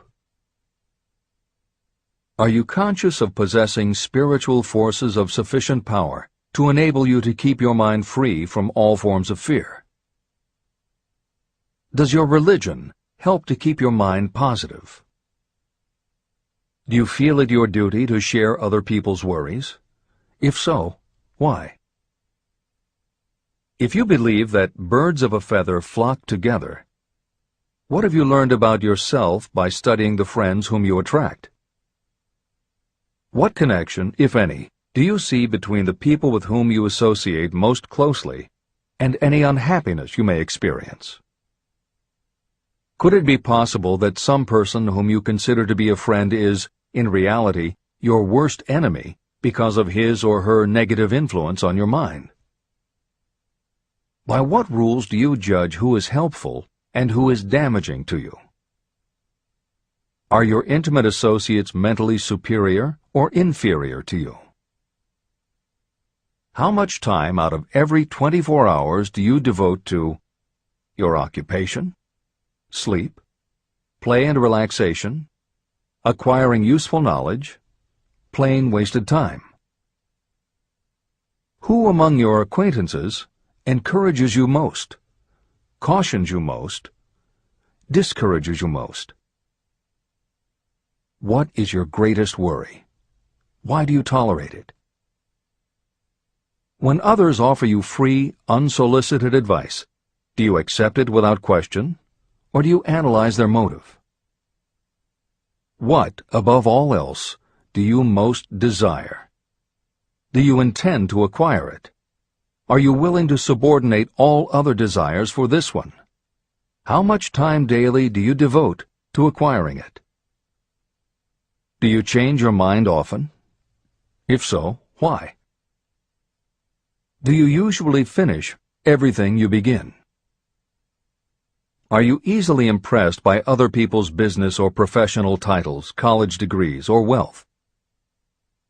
Are you easily influenced by what other people think or say about you? Do you cater to people because of their social or financial status? Whom do you believe to be the greatest person living? In what respect is this person superior to yourself? How much time have you devoted to studying and answering these questions? At least one day is necessary for the analysis and the answering of the entire list. If you have answered all these questions truthfully, you know more about yourself than the majority of people. Study the questions carefully. Come back to them once each week for several months, and be astounded at the amount of additional knowledge of great value to yourself you will have gained by the simple method of answering the questions truthfully. If you are not certain about the answers to some of the questions, seek the counsel of those who know you well, especially those who have no motive in flattering you, and see yourself through their eyes. The experience will be astonishing. The one thing over which you have absolute control. You have absolute control over only one thing, and that is your thoughts. This is the most significant and inspiring of all facts known to humans. It reflects our divine nature. This ability to control your thoughts is the sole means by which you may control your own destiny. If you fail to control your own mind, you may be sure you will control nothing else. Your mind is your spiritual estate. Protect and use it with the care to which divine royalty is entitled. You were given your willpower for this purpose. Unfortunately, there is no legal protection against those who, by design or through ignorance, poison the minds of others with negative suggestion. Those with negative minds tried to convince Thomas A. Edison that he could not build a machine that would record and reproduce the human voice, because, they said, no one else has ever produced such a machine. Edison did not believe them. He knew that the mind could produce anything the mind could conceive and believe. That knowledge was the thing that lifted the great Edison above the common herd. Men with negative minds told F.W. Woolworth he would go broke trying to run a store on 5 and 10-cent sales. He did not believe them. He knew that he could do anything within reason if he backed his plans with faith. Exercising his right to keep the negative suggestions of others out of his mind, he piled up a fortune of more than $100 million. Doubting Thomases scoffed scornfully when Henry Ford tried out his first crudely built automobile on the streets of Detroit. Some said the thing would never become practical. Others said no one would pay money for such a contraption. Ford said, "I'll belt the earth with dependable motor cars." And he did. For the benefit of those seeking vast riches, let it be remembered that practically the sole difference between Henry Ford and a majority of workers is this: Ford had a mind, and he controlled it. The others have minds that they do not try to control. Mind control is the result of self-discipline and habit. You either control your mind, or it controls you. There is no halfway compromise. The most practical method for controlling your mind is the habit of keeping it busy with a definite purpose, backed by a definite plan. Study the records of those who achieve noteworthy success, and you will see that they have control over their own minds, and that they exercise that control and direct it toward the attainment of definite objectives. Without this control, success is not possible. 55 Famous Alibis by Old Man If. People who do not succeed have one distinguishing trait in common. They know all the reasons for failure and have what they believe to be airtight alibis to explain away their own lack of achievement. Some of these alibis are clever, and a few of them are justifiable by the facts. But alibis cannot be used for money. The world wants to know only one thing: have you achieved success? A character analyst compiled a list of the most commonly used alibis. As you read the list, examine yourself carefully and determine how many of these alibis you use. Remember, the philosophy presented in this book makes every one of these alibis obsolete.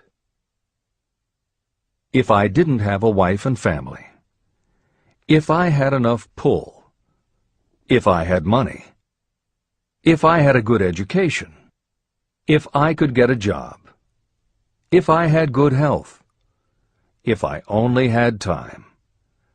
If times were better. If other people understood me. If conditions around me were only different. If I could live my life over again. If I did not fear what they would say. If I had been given a chance. If I now had a chance. If other people didn't have it in for me. If nothing happens to stop me. If only I were younger. If I only could do what I want. If I had been born rich. If I could meet the right people. If I had the talent that some people have. If I dared to assert myself. If only I had embraced past opportunities. If people didn't get on my nerves. If I didn't have to keep house and look after the children. If I could save some money. If the boss only appreciated me. If I only had somebody to help me. If my family understood me. If I lived in a big city. If I could just get started. If I were only free.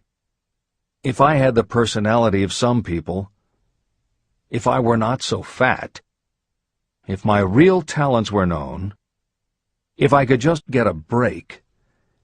if I could only get out of debt, if I hadn't failed, if I only knew how, if everybody wasn't against me, if I didn't have so many worries, if I could marry the right person, if people weren't so dumb, if my family were not so extravagant, if I were sure of myself, if luck were not against me, if I had not been born under the wrong star, if it were not true that what is to be will be, if I did not have to work so hard, if I hadn't lost my money, if I lived in a different neighborhood, if I didn't have a past, if I only had a business of my own, if other people would only listen to me, if, and this is the greatest of them all, if I had the courage to see myself as I really am,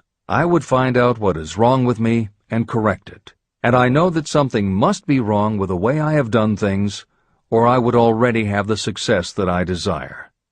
I recognize that something must be wrong with me, otherwise I would have spent more time analyzing my weaknesses and less time building alibis to cover them. Building alibis to explain away failure is a national pastime. The habit is as old as the human race and is fatal to success. Why do people cling to their pet alibis? The answer is obvious. They defend their alibis because they create them. Your alibi is the child of your own imagination. It is human nature to defend your own brainchild. Building alibis is a deeply rooted habit. Habits are difficult to break, especially when they provide justification for something we do. Plato had this truth in mind when he said, "The first and best victory is to conquer self. To be conquered by self is, of all things, the most shameful and vile." Another philosopher had the same thought in mind when he said, "It was a great surprise to me when I discovered that most of the ugliness I saw in others was but a reflection of my own nature." Elbert Hubbard, philosopher, author, publisher of the Fra magazine, and founder of the Roycrofters community of artists, said, "It has always been a mystery to me why people spend so much time deliberately fooling themselves by creating alibis to cover their weaknesses.